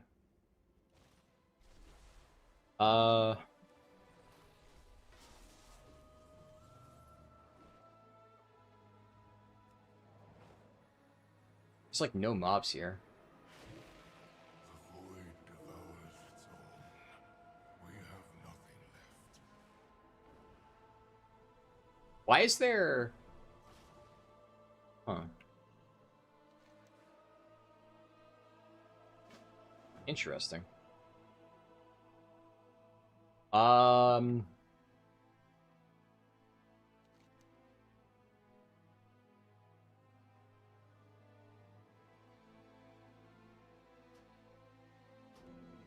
I forgot that was a separate quest that you have to pick up on the grounds. Okay, so the mechs, you were saying, the mechs are guaranteed to drop an energy cell? Right. Yeah, that's definitely worth a note. Good comms.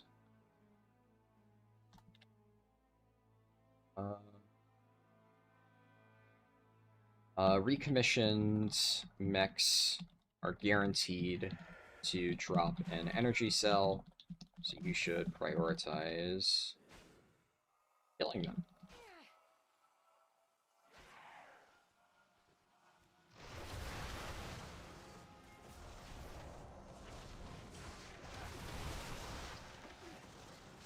And, like, I feel realistically, by the time you've gotten 5 cells, you should be fairly close to 100%, so, like, I don't need to do anything super fancy for the logic there. Is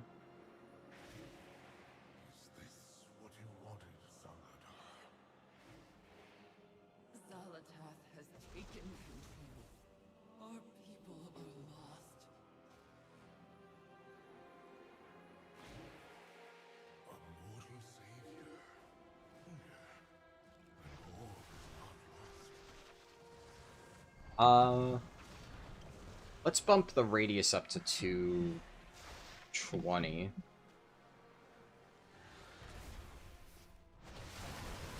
Since there are mechs that spawn out here, and I want to make sure that people don't, like, turn back.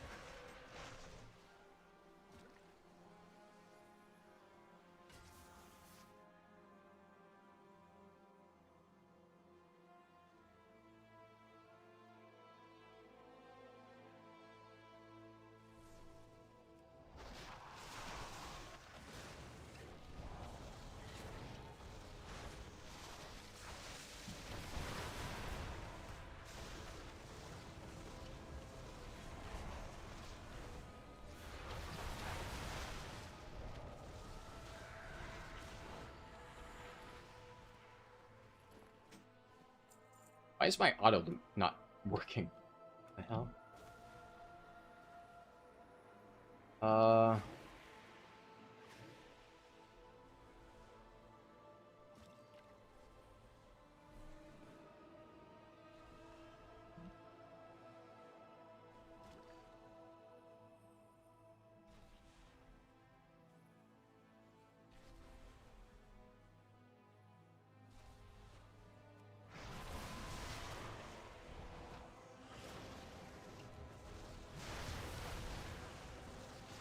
Voidstorm module is still work in progress. Yes, I am building the Voidstorm module right now on stream.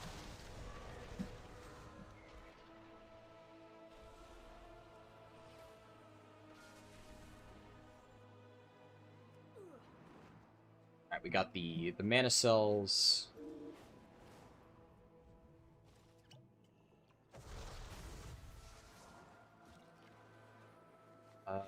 I just need this. Are you fucking kidding me? Alright.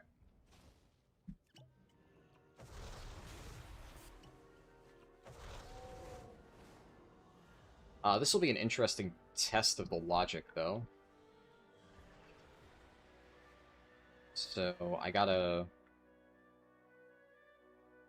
Midway through my segment chain, I need to add a pickup, then a turn-in. It's called a cracked hollow key, right? Yeah. A cracked hollow key. Spell that right. And then I need to add a turn-in for it.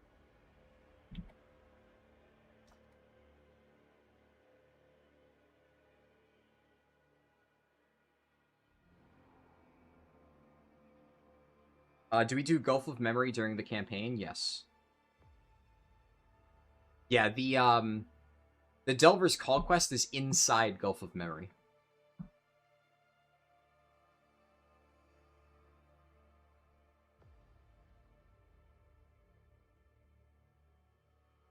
There's a cracked hollow key, okay. Hollow key.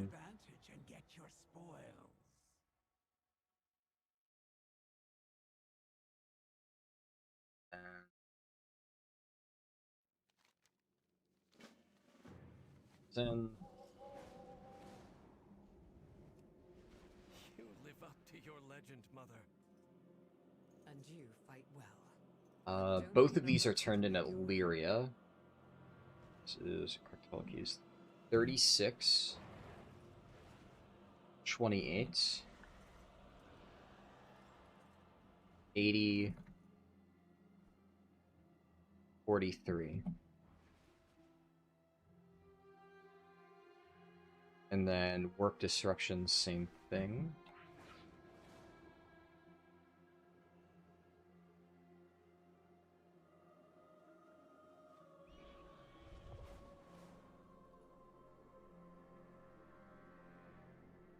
Then first the shells is at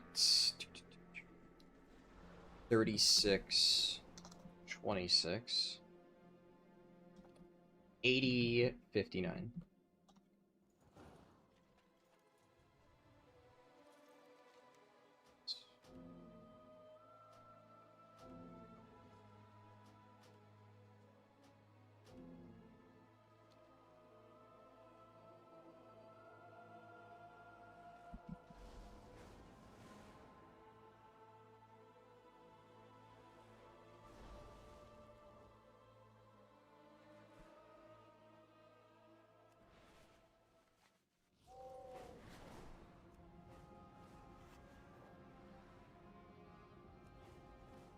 Yeah, one thing that I'd like to be able to do is, because, like, it never really comes up outside of rare edge cases like this, where you have to pick up a quest in the middle of an objective area. There are cases where I'm going to want to make it so I can hide this. So, I can, like, hide multi-step objectives on the tracker until I think it's ready. But I think when I declare, like, a pickup step, I'm pretty sure I forgot to add the ability for it to accept show after, and I think that logic is specific to objectives, so I should be able to just reuse the code I did for objectives with pickup, but right now I don't think it works for it, so I'd have to go and change that. It's good you are here. But, I mean, that's fine for now. We'll secure the canisters and disrupt their operations.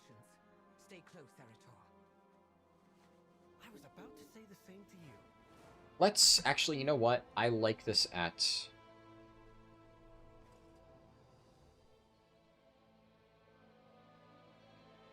I want to keep it at 200. Please.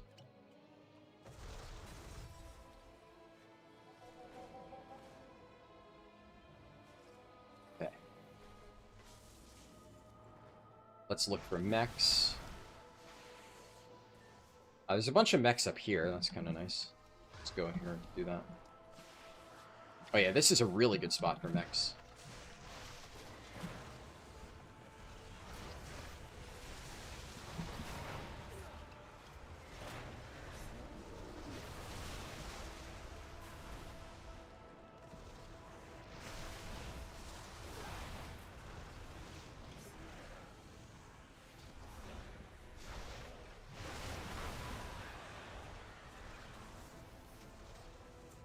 Alright, 3 cells, nice. The void devours its own. We have nothing left.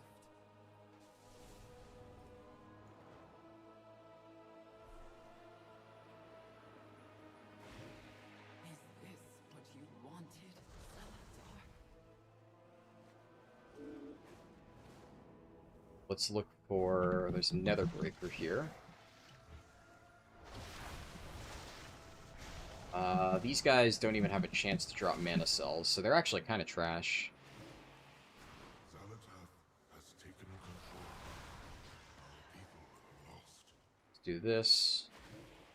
A mortal save. Let's look for... yeah, mechs. That's what we want, because we still need 2 mana cells.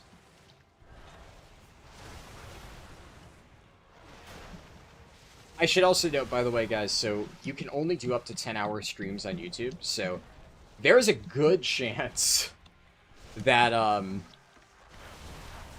am not done with this within the next, like, hour and a half. So when that happens, I will have to... I'm just gonna end the stream. I'll tell you what, you know, I'll keep it running on Twitch, I guess, because I can do that, right?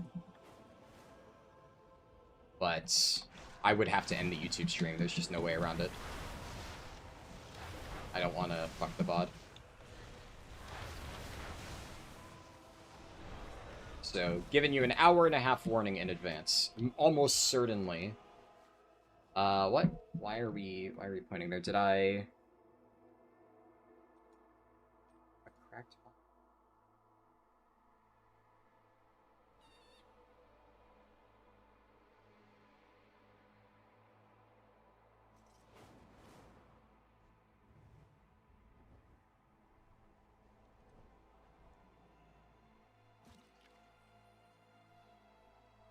Oh. Let's see. Did I thought I... Maybe I'm going fucking crazy. I know for a fact I wrote this down.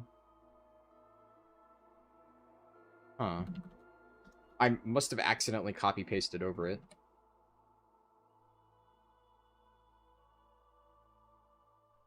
I mean, as long as it works now, yeah.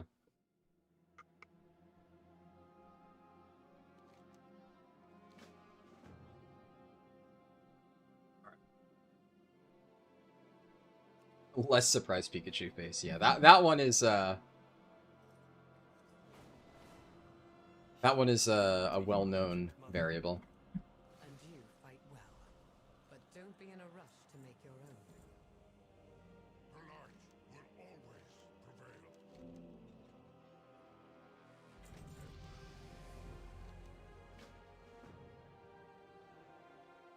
Second, the fuel.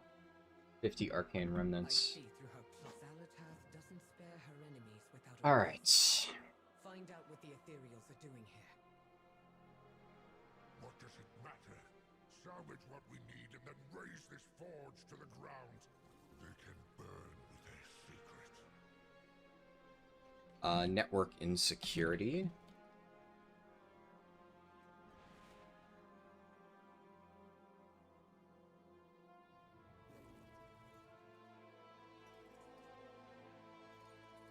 Okay, this is going to be a fairly involved step, I already know. I believe I can handle this relatively easily, though.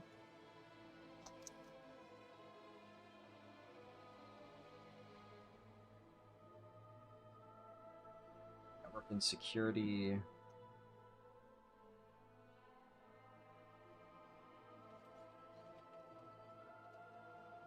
Second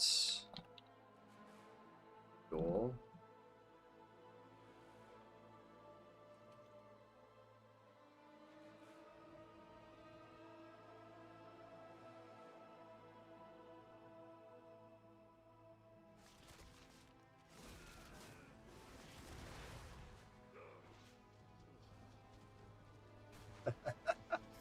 Unlucky.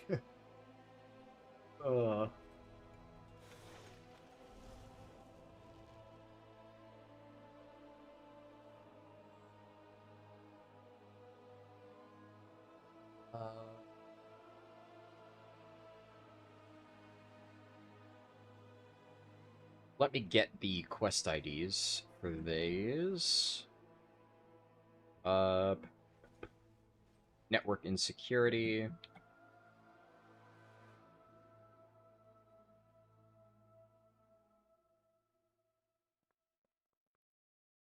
Then second, the fuel.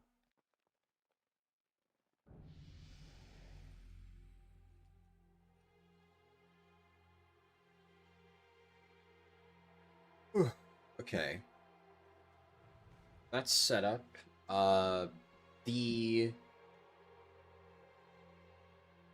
The pickup points are the same as turn-in points.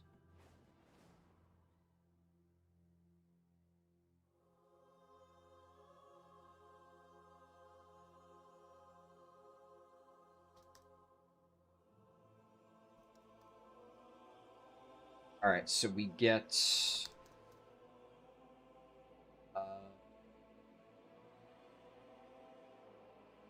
click on the console progress and then kill enemies or kill and loot enemies to collect arcane remnants. Yeah, that seems good. Radius equals 150. Alright, let's get the, yeah, 150 seems like it'll be fine. Just eyeballing it, that seems good.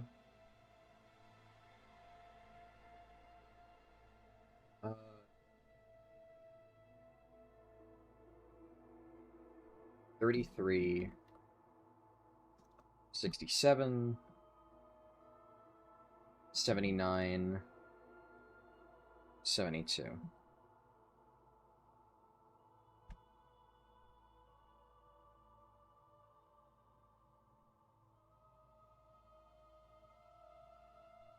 Or pick them up off the ground. This is a long objective, so let me just... How does this look?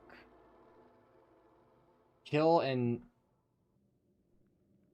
Let's just do...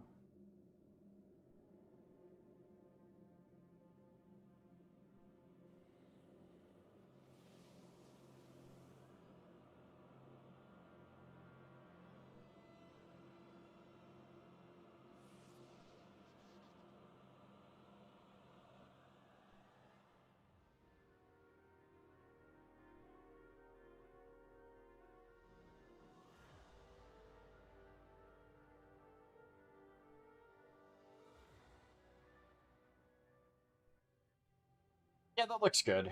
I just want to make sure that it's clear that this objective can either come from enemy kills or from, like, picking stuff up. Generally speaking, you're gonna do, like, a mass AoE pull, and then blow everything up and loot it. It's just generally more efficient. But if it can come from, like, random shit in the ground, I want to make that clear. Alright. Hey, Lars. I heard you had a good run. Somebody in my chat was like, oh, Lil's Toll TV is already 89 or something a few hours in. I'm gonna have to go and check your VOD, though, to see what tech you did. Because I was curious about it, but I'll be honest, I did some digging on my own to try and, like, figure out what you were doing. Even if I figured it out, just to be clear, I would not have leaked. But I had no idea. For the other tech that you had mentioned. So I'm very curious to see what it was.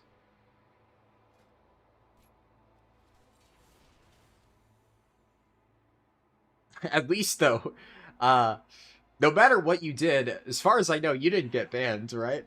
So,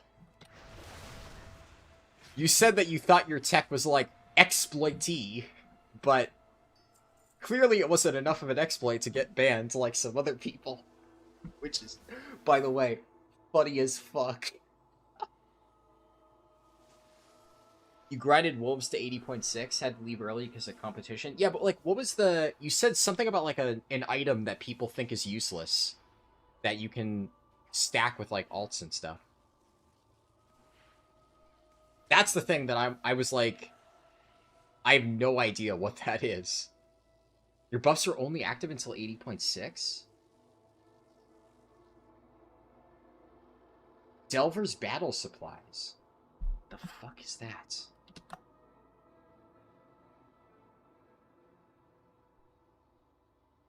I'm assuming that's one of, like, the generic Delve trash items.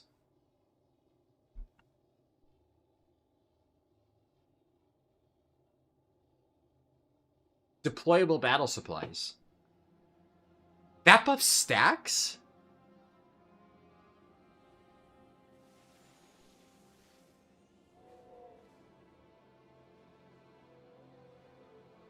Oh my god. There's a Wowhead comment.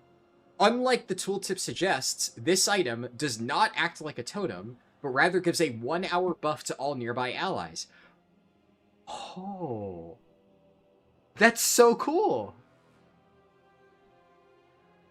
See, man, when you said that, the first thing that came to my mind is, like, it's gotta be some sort of, like, delve item. But I looked at this, and I assumed it was like the Wrangling Spire, where you deploy it, because of the wording. And then I didn't scroll far enough down to read the Wowhead comment. You planned 200 of it on 5 accounts, but you got it before the squish, and it was not squished down. Yeah. Oh, it disappears inside Sunwell. Oh, I guess if it only works in Kazalgar. That's still pretty cool, though. Yeah. Should you trust Decimus? I don't know. I mean, Decimus kind of makes a lot of sense. All I'm saying. He speaks truth. Yeah, that's awesome. I'm glad your run went well. Honestly, I think, like, all things considered, although the launch was a little bit messy, and, like, I got shafted with some various stuff, like, overall it's been a solid launch. I think everything that all of us wanted to happen kind of happened. And, like, even if I didn't get a super fast speedrun, like, I literally couldn't play my druid, I've been chilling. I'm having fun, I'm building the Voidstorm module. That's what matters. But definitely grats on your run. And it is really satisfying finally, like, knowing the solution of, like, what was the thing.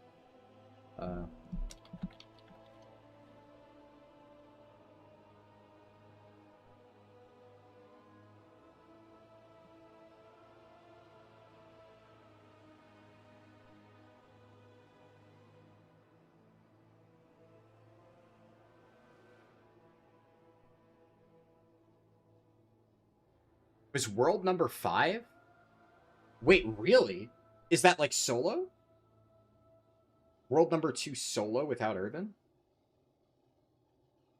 Or world number 2 period?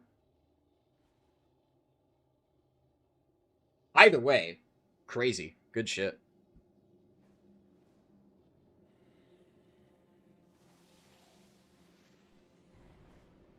I saw somebody posted the leaderboards in Discord. 100% solo, even crafting in 3x summon accounts. Oh, so it is world number 2 solo or world number 2 generally? Is there somewhere to check world placement? I don't know if Lars is able to. I don't know if Twitch lets you link stuff, but if you are able to post a link, Lars, you're welcome to post it in Twitch chat. For the I don't know the website like off the top of my head, but I'm sure you probably have a link to it. Drafting was really easy this time, yeah. I'll probably do it to like get some extra XP at the end. Yeah, it looks like it works. Here, you know, we're not in a rush. I'll pull it up. Data for Azeroth.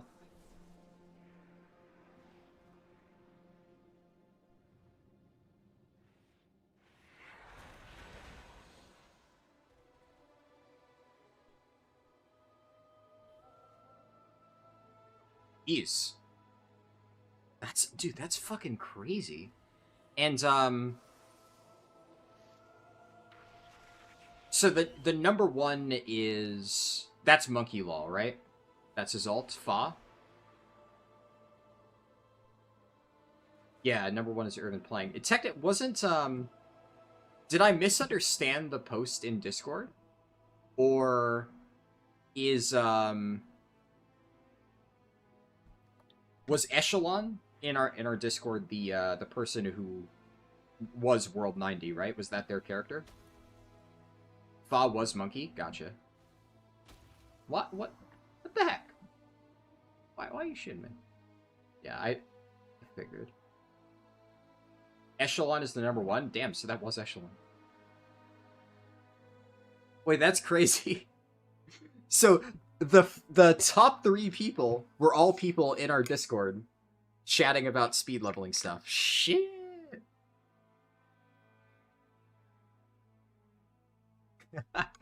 Dude, can you imagine paying for a guide for something that then gets nerfed an hour before launch when you could instead just like listen to the world top 3 people discuss it completely for free, right?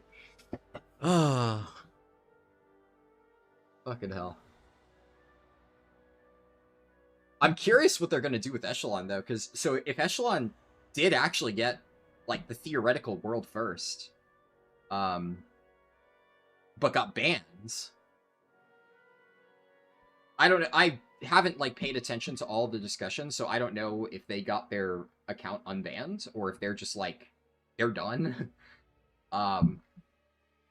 Unfortunate, though, if that is the case.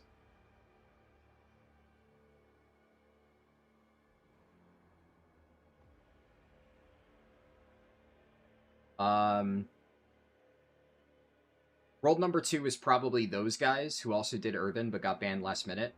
Well, to be fair, we don't count them, right? The add-on doesn't, or the website doesn't count them either. Look, Echelon lucked out and made it through in time. But hey. Sorry for interrupting. Oh, no, do not apologize at all. This is not at this point a leveling run. I am in add-on development mode. I've left the timer running, but like, yeah, we're in chill mode at this point. Echelon got banned 15 minutes after dinging. Damn. I'll have to ask that if they don't post an update later, like tomorrow. I'll message them and ask, like, you know, what happens. You got World 44? Nice. World number 3 had a power outage and still got World 3? God damn. That's crazy. I'm seeing some other names on here that I recognize, like BV.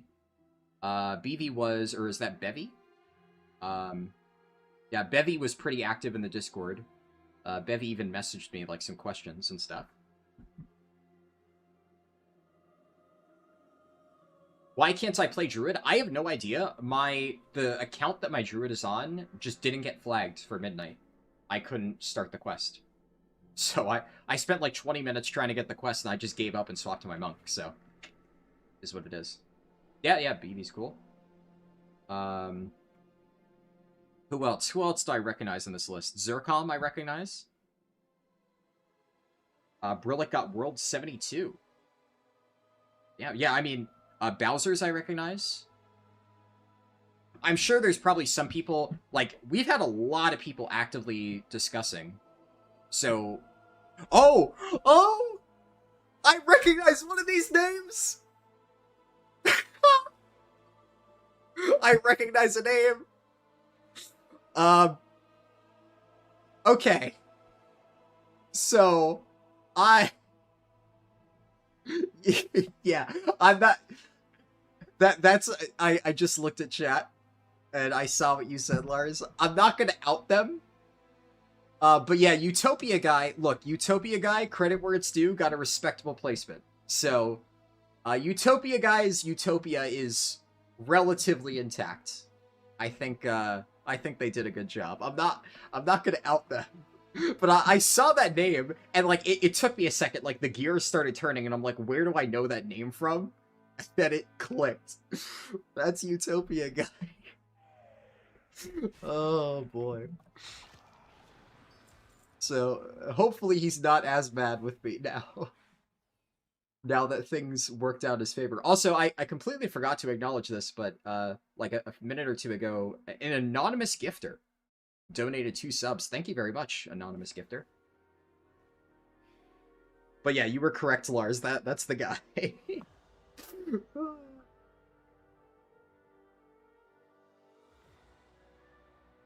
Hydra from my WeMix speedruns here.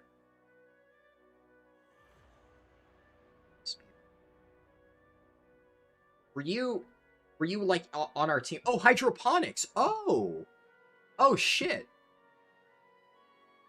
Nice. Yeah, good to see you. And yeah, no, my so far I think everybody's reporting that the add-on is working perfectly fine. There's some like minor visual hiccups that I was aware of, but I can very easily clean those up after we get Voidstorm out. But yeah, good to see you.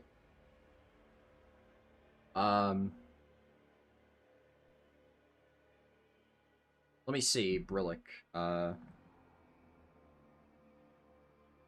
And yeah, that's where, like, I'm pretty sure there's some people on here who, well, I recognize Carrie. Carrie was, where do I know Carrie from? Oh yeah, wasn't Carrie one of the people, like, actively posting on the forums? Recognize that name. Kanagiri, I recognize that name. They're not, like, in the Discord, but I know who they are. Waloshal's popped into my chat a few times. Obviously Gingy, right? Know him. I've never spoken to him. Who else?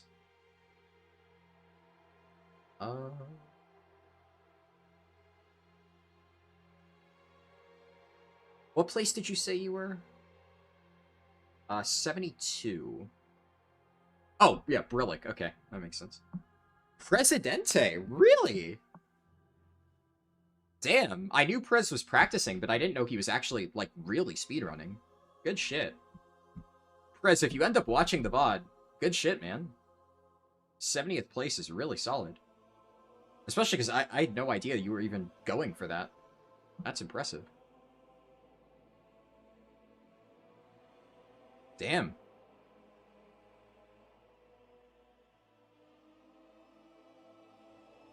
We had some really good placements from our little community, huh?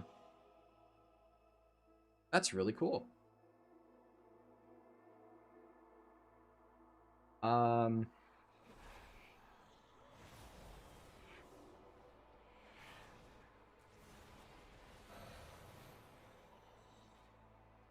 Yeah, I mean, it's a shame that I didn't get to do my fancy speedrun, but, like, you know, I'm not too concerned about it. At this point, the add-on is my priority.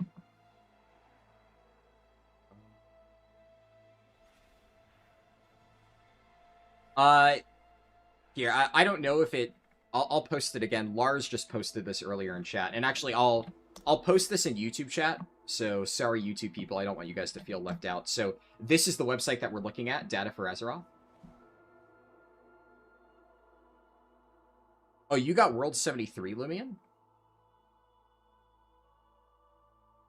If that's you, then yeah, good shit. You fought Prez's pet for like 30 seconds straight in Hammerfall? Yeah, by the way, Prez is my former guildie who said that he messaged a Blizzard friend of his. So that's who I was talking about. I had no idea that he was also speed leveling. That's very, very cool.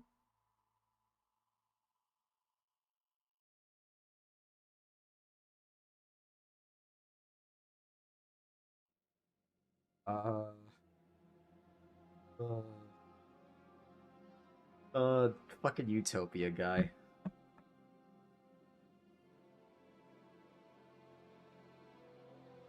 It really is. The earthen stuff is very interesting.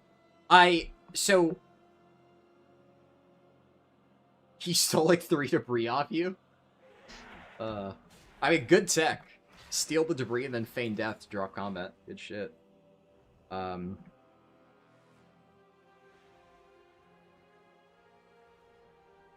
Tankern said at Harldan. Hi, Tanker. Are you just saying hi? If so, hello. Is there a list of dungeon quests and delves? What do you mean a list of dungeon quests and delves? The delve quests you just pick up within the delve itself, if that's the question. Would top 250 be doable of you? You're almost 87 now. I have no idea. Maybe. Right? Am I going to go for it? No, not really. Like, look, I'm happy with, like, my leveling. I got to Voidstorm very fast. Like, I was cruising. If I wanted to just blitz it and get to max level, I would have. That's why, like, earlier in the stream, I said I have made a decision, and I'm not going to say it just yet, but I made up my mind.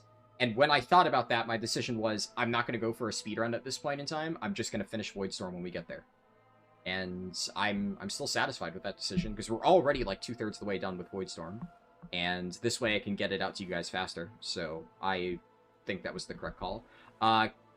Caledoni Images? I don't know if I said that right. Gifted a sub. Thank you very much. Is delve spam still going to be the fastest way for alt? Yes, but just, you know, asterisk by that. It's not delve spam, it's delve world tour. That might seem pedantic, but it is an important distinction, because a lot of times when people hear delve spam, they say, like, what's the fastest delve to spam? And then I have to go, no. You do a world tour of all the delves for Delver's Call Quest. Oh, I see your message now. How do you make your add-on pop up again? /FTA. /FTA close, /FTA open. FTA. Or follow the arrow. You can type the full thing. That also works. How do you add you character to that thing? What do you mean? Oh, it's not like how do you add it. It auto-detects. So data for Azeroth just auto-tracks, I believe, correct me if I'm wrong, auto-tracks the, like, characters whenever available. I am very curious what's going to happen with the earthen stuff, though. Thanks to the asterisk, because you were just going to spam one. There you go. The fuck is going on with NG? You need a PhD to explain what's going on here? Why? What's happening with NG? I'm not familiar. I honestly haven't looked into professions that much. So...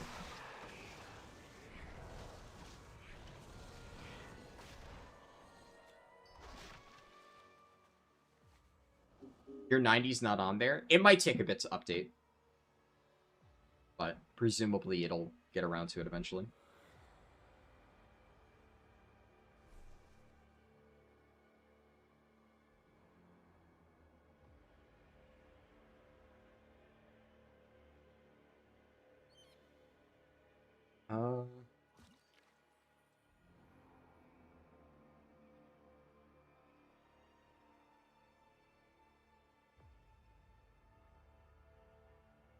You think you dinged at like 620? Yeah, I'm not sure. It's not a website I am personally familiar with. Lars linked it. I linked it again because, you know, I think, well, you asked, yeah. So I just wanted to make sure you saw. But I don't know how it works. You're almost 83 on second and third character. Nice. Is the key from the Eridor questline basically a 1-minute Hearthstone of Silver Moon? Yep, pretty much exactly. The first delve did not show a quest. Well, it's a bug, but like, how do I phrase it? It's an intended bug, or a known bug. Yeah, in theory, the Delver's Call quest should be showing up, but it has been bugged for the entirety of the beta, and they never fixed it, so... they will likely fix it, because the same bug happened for Earthcrawl Mines with that Delver's Call quest, and they did eventually fix that. But, you know, what's the beta for, if not for suggesting changes to Blizzard that get completely ignored, as is tradition? I think you should manually sync your character on the site. The site knows the correct time, you just have to prompt it. Ah, that makes sense. You posted a screenshot on Discord of your leveling simulator. Oh yeah, I remember you mentioned that.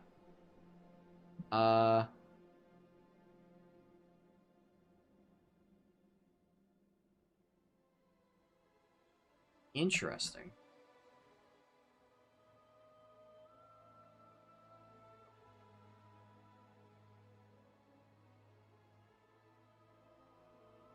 I'm looking over it. Obviously, it's hard to tell at a glance exactly how it would work. But...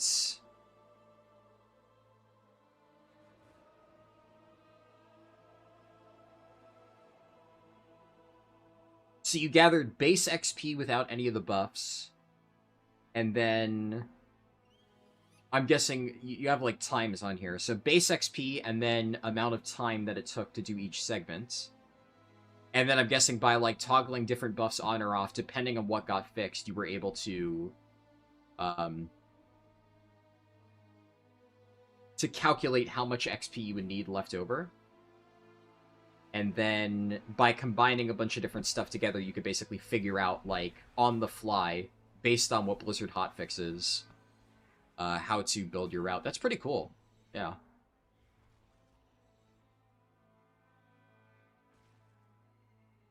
Yeah, and that definitely...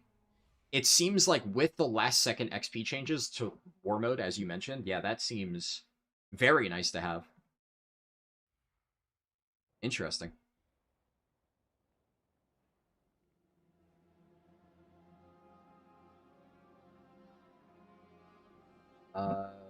You just combine that and cook something up? Yeah, it definitely looks like it works. That's pretty sick. Black Jesus 1990 said, "Hey man, I have a question." Shoot, what's your question? You've got to scrap all your shit at a 5-to-1 ratio, sometimes 5-to-3, and it's 15-to-1 ore to output on the items you need 5 of, and you just need random amounts of things. Also, scuffed it and can't learn recipes because you grabbed the wrong spec. Huh. That does not sound fun. I'm not looking forward to doing that. I usually set up engineering, but that doesn't sound super good.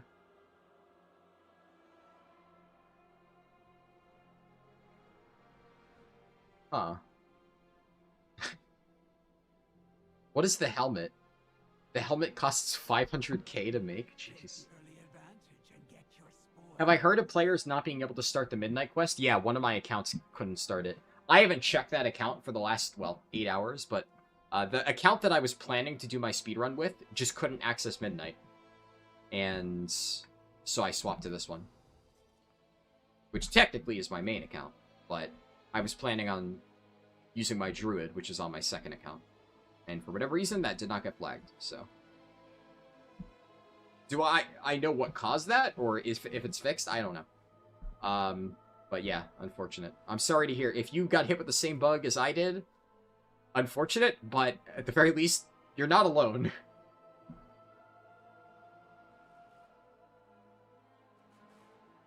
How much does crafting give? At least a level? I believe it's about a level, yeah. I have not messed around with it, though, but I believe from what people were saying, it was around 1 level.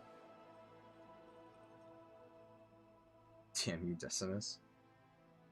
Once you finish all delves, you'll be like 89 and some change. Is crafting how you finish? Almost certainly, yeah. If you have less than a level to go, crafting is probably the best thing to do. You've been going crazy for a few hours? Yeah, honestly, I'm really glad that you asked, because when that happened to me earlier, everybody was like, oh, it's probably just an isolated issue on your end, which, like, thank God at least one of my accounts was able to access it. It would have really fucked me over if I just couldn't play the fucking game. That would really suck.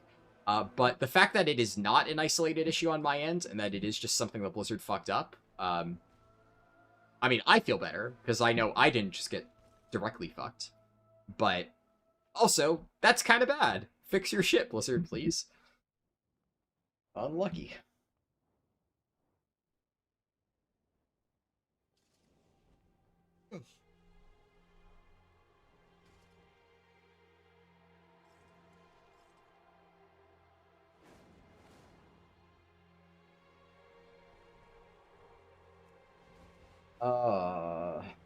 Okay.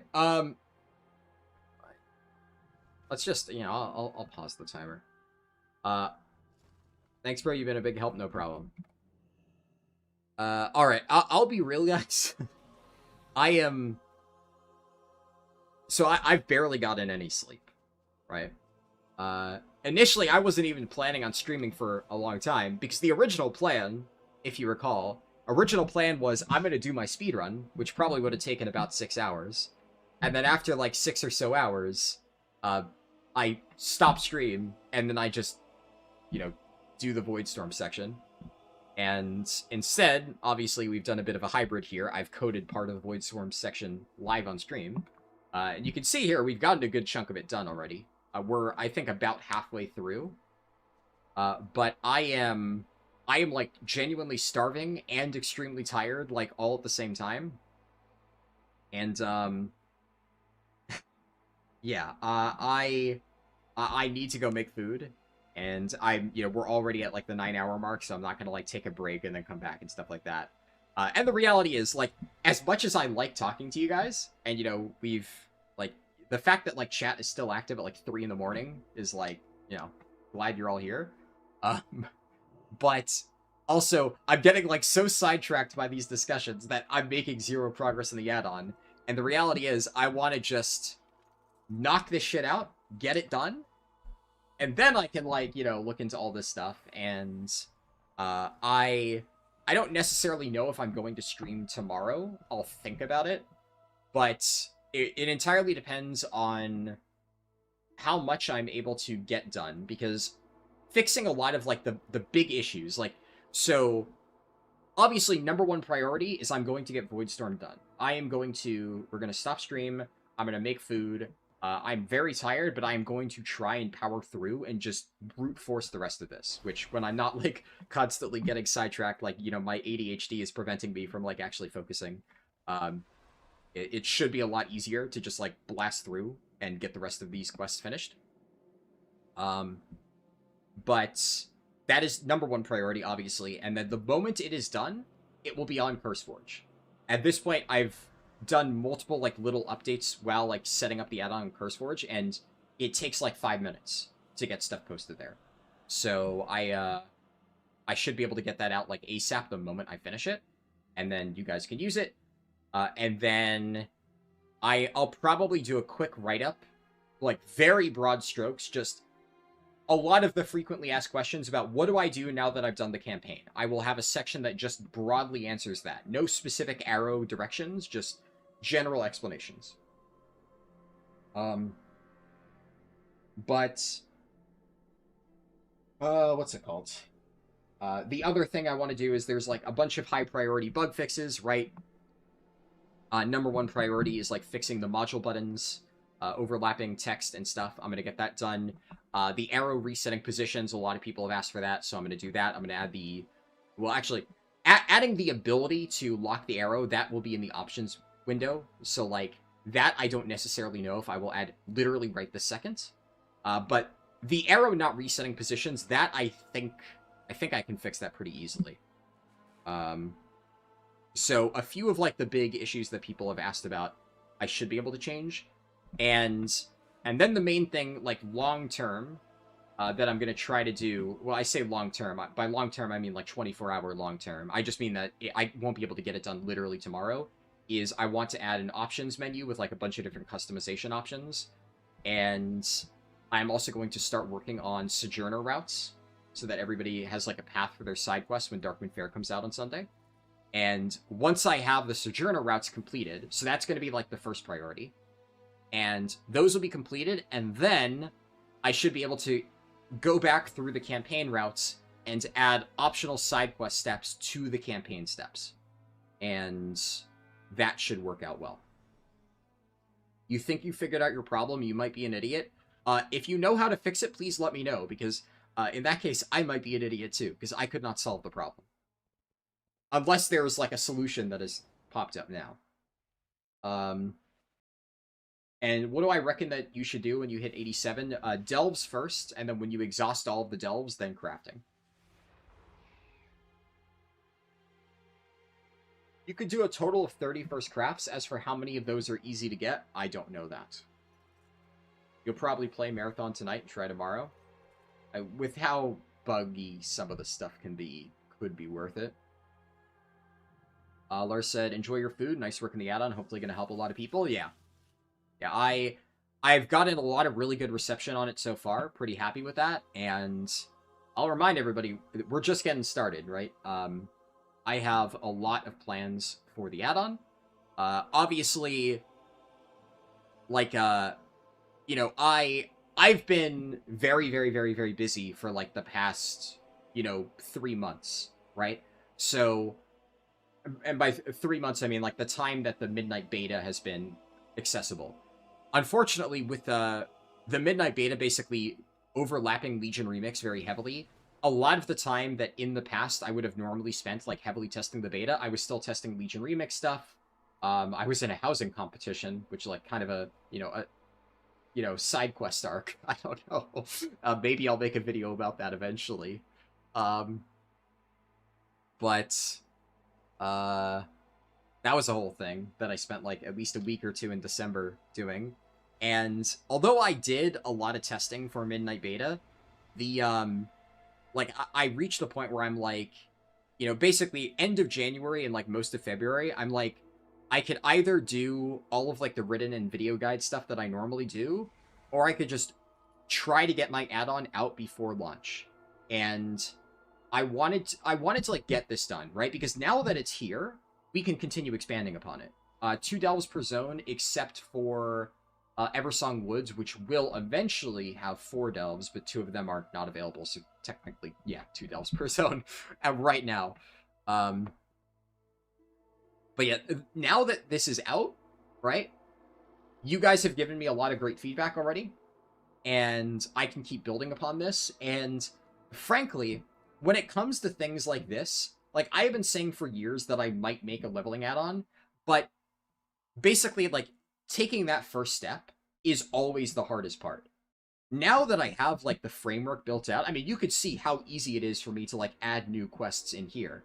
I've, like, built a structure where I can just basically say, like, okay, here's the information, boom, boom, boom, boom, boom, and then we have, like, steps and stuff like that. And, like, the code is flexible enough that I can make changes to, like, how some of this stuff works, right? I've built it in such a way where it is pretty easy for me to update this. And, like, some of the stuff that, like, you know, people were asking about, you know, like, for instance, when you finish Sunwell Intro, it doesn't, like, automatically load Eversong Woods. Like, I could make it do that if I wanted to, but that is, like, a deliberate design choice. I don't want it to, like, immediately switch the guide. I want you to have the ability to do this. And there's been, like, a few things people have asked about that, like, in terms of automation and, you know, optimization with, like, fancy consumables and stuff. Long term, in, like, when we have, like, the options menu and all that stuff, I will probably add a setting called speedrun mode, because enough people have asked about it. Now, speedrun mode will never be the priority, because the reality is, and this is why, like, certain add-ons that advertise themselves as speed leveler guides are just using that as, like, a marketing buzzword. Because, as I always say, 90% of the time save comes from just doing the route correctly. And the add-on already gives you that. So the thing that I always say saves you 90% of the time of just knowing the best quest path to go and knowing how to optimize, like, you're traveling throughout a quest hub, that is already the bulk of it. So when people say, oh, is this going to help me like speedrun in the game? Yeah, this is the bulk of speedrunning right here. It's knowing how to efficiently navigate a set of quests and how to like path throughout the world, like which side quest do you do. Obviously that will eventually be added in here. So all of that will just be handled by the add-on no matter what. Because the problem with conveying that information in a guide is it's very easy for me to like talk at you about like the most optimal thing to do, but obviously without the arrow, it's very hard to just know that, and no matter what happens, somebody who's going through it the first time won't be able to just automatically know where to go unless they have the arrow. So effectively what I'm trying to do with the arrow logic and stuff is take my knowledge of like optimal speedrun routing and just slam it into your face so you can glue your eyes in that thing and it'll direct you into the best possible route just by watching that. And that should already get you 90% of the time saved. So when I say that in the future I might add a quote-unquote speedrun mode, that is specifically the remaining 10% of like bonus stuff, of micro optimizations of like use Radinax here, where it's like an actual recommend like thing, something that will like set your Hearthstone for you, where and that's why when I implement this, to be clear, you got 6-7 to 90. What does that mean? But so what I'm probably going to do is I'm going to like bury the speedrun mode like deep into the options menu. It is going to be intentionally hard to find because whenever I add that, I know there's going to be some people who think, I want to level fast. I want to speedrun. I'm going to click speedrun mode, and I'm going to put like a big disclaimer that is like, this is not for beginners. Do not think that you are going to click this button and magically level faster. In fact, if anything, the steps of that guide are going to be designed in such a way where it's like, if you know the route and you're using the arrow as like a crutch, right? Then this will be the perfect way to like fall back. Okay, let me just remember exactly what I do here. Okay, cool. A good example. Oh, you got rank 67. Nice. You got the meme number. There is 8 Delver's Calls now. Yes, correct. But like when the speedrun mode basically gets added, it's gonna do things like micro optimizations that. A good example, right, is instead of the way that this is currently structured, which is intended to be user-friendly, of like, you go Eversong, then it tells you to pick a zone, right? I would have one path that is just the forced Eritor into Harrandar into Zul'jin. So that optimized speedrun route that I've been telling you about, that saves 2 minutes if you do it perfectly, would be like a forced path that the add-on would guide you along.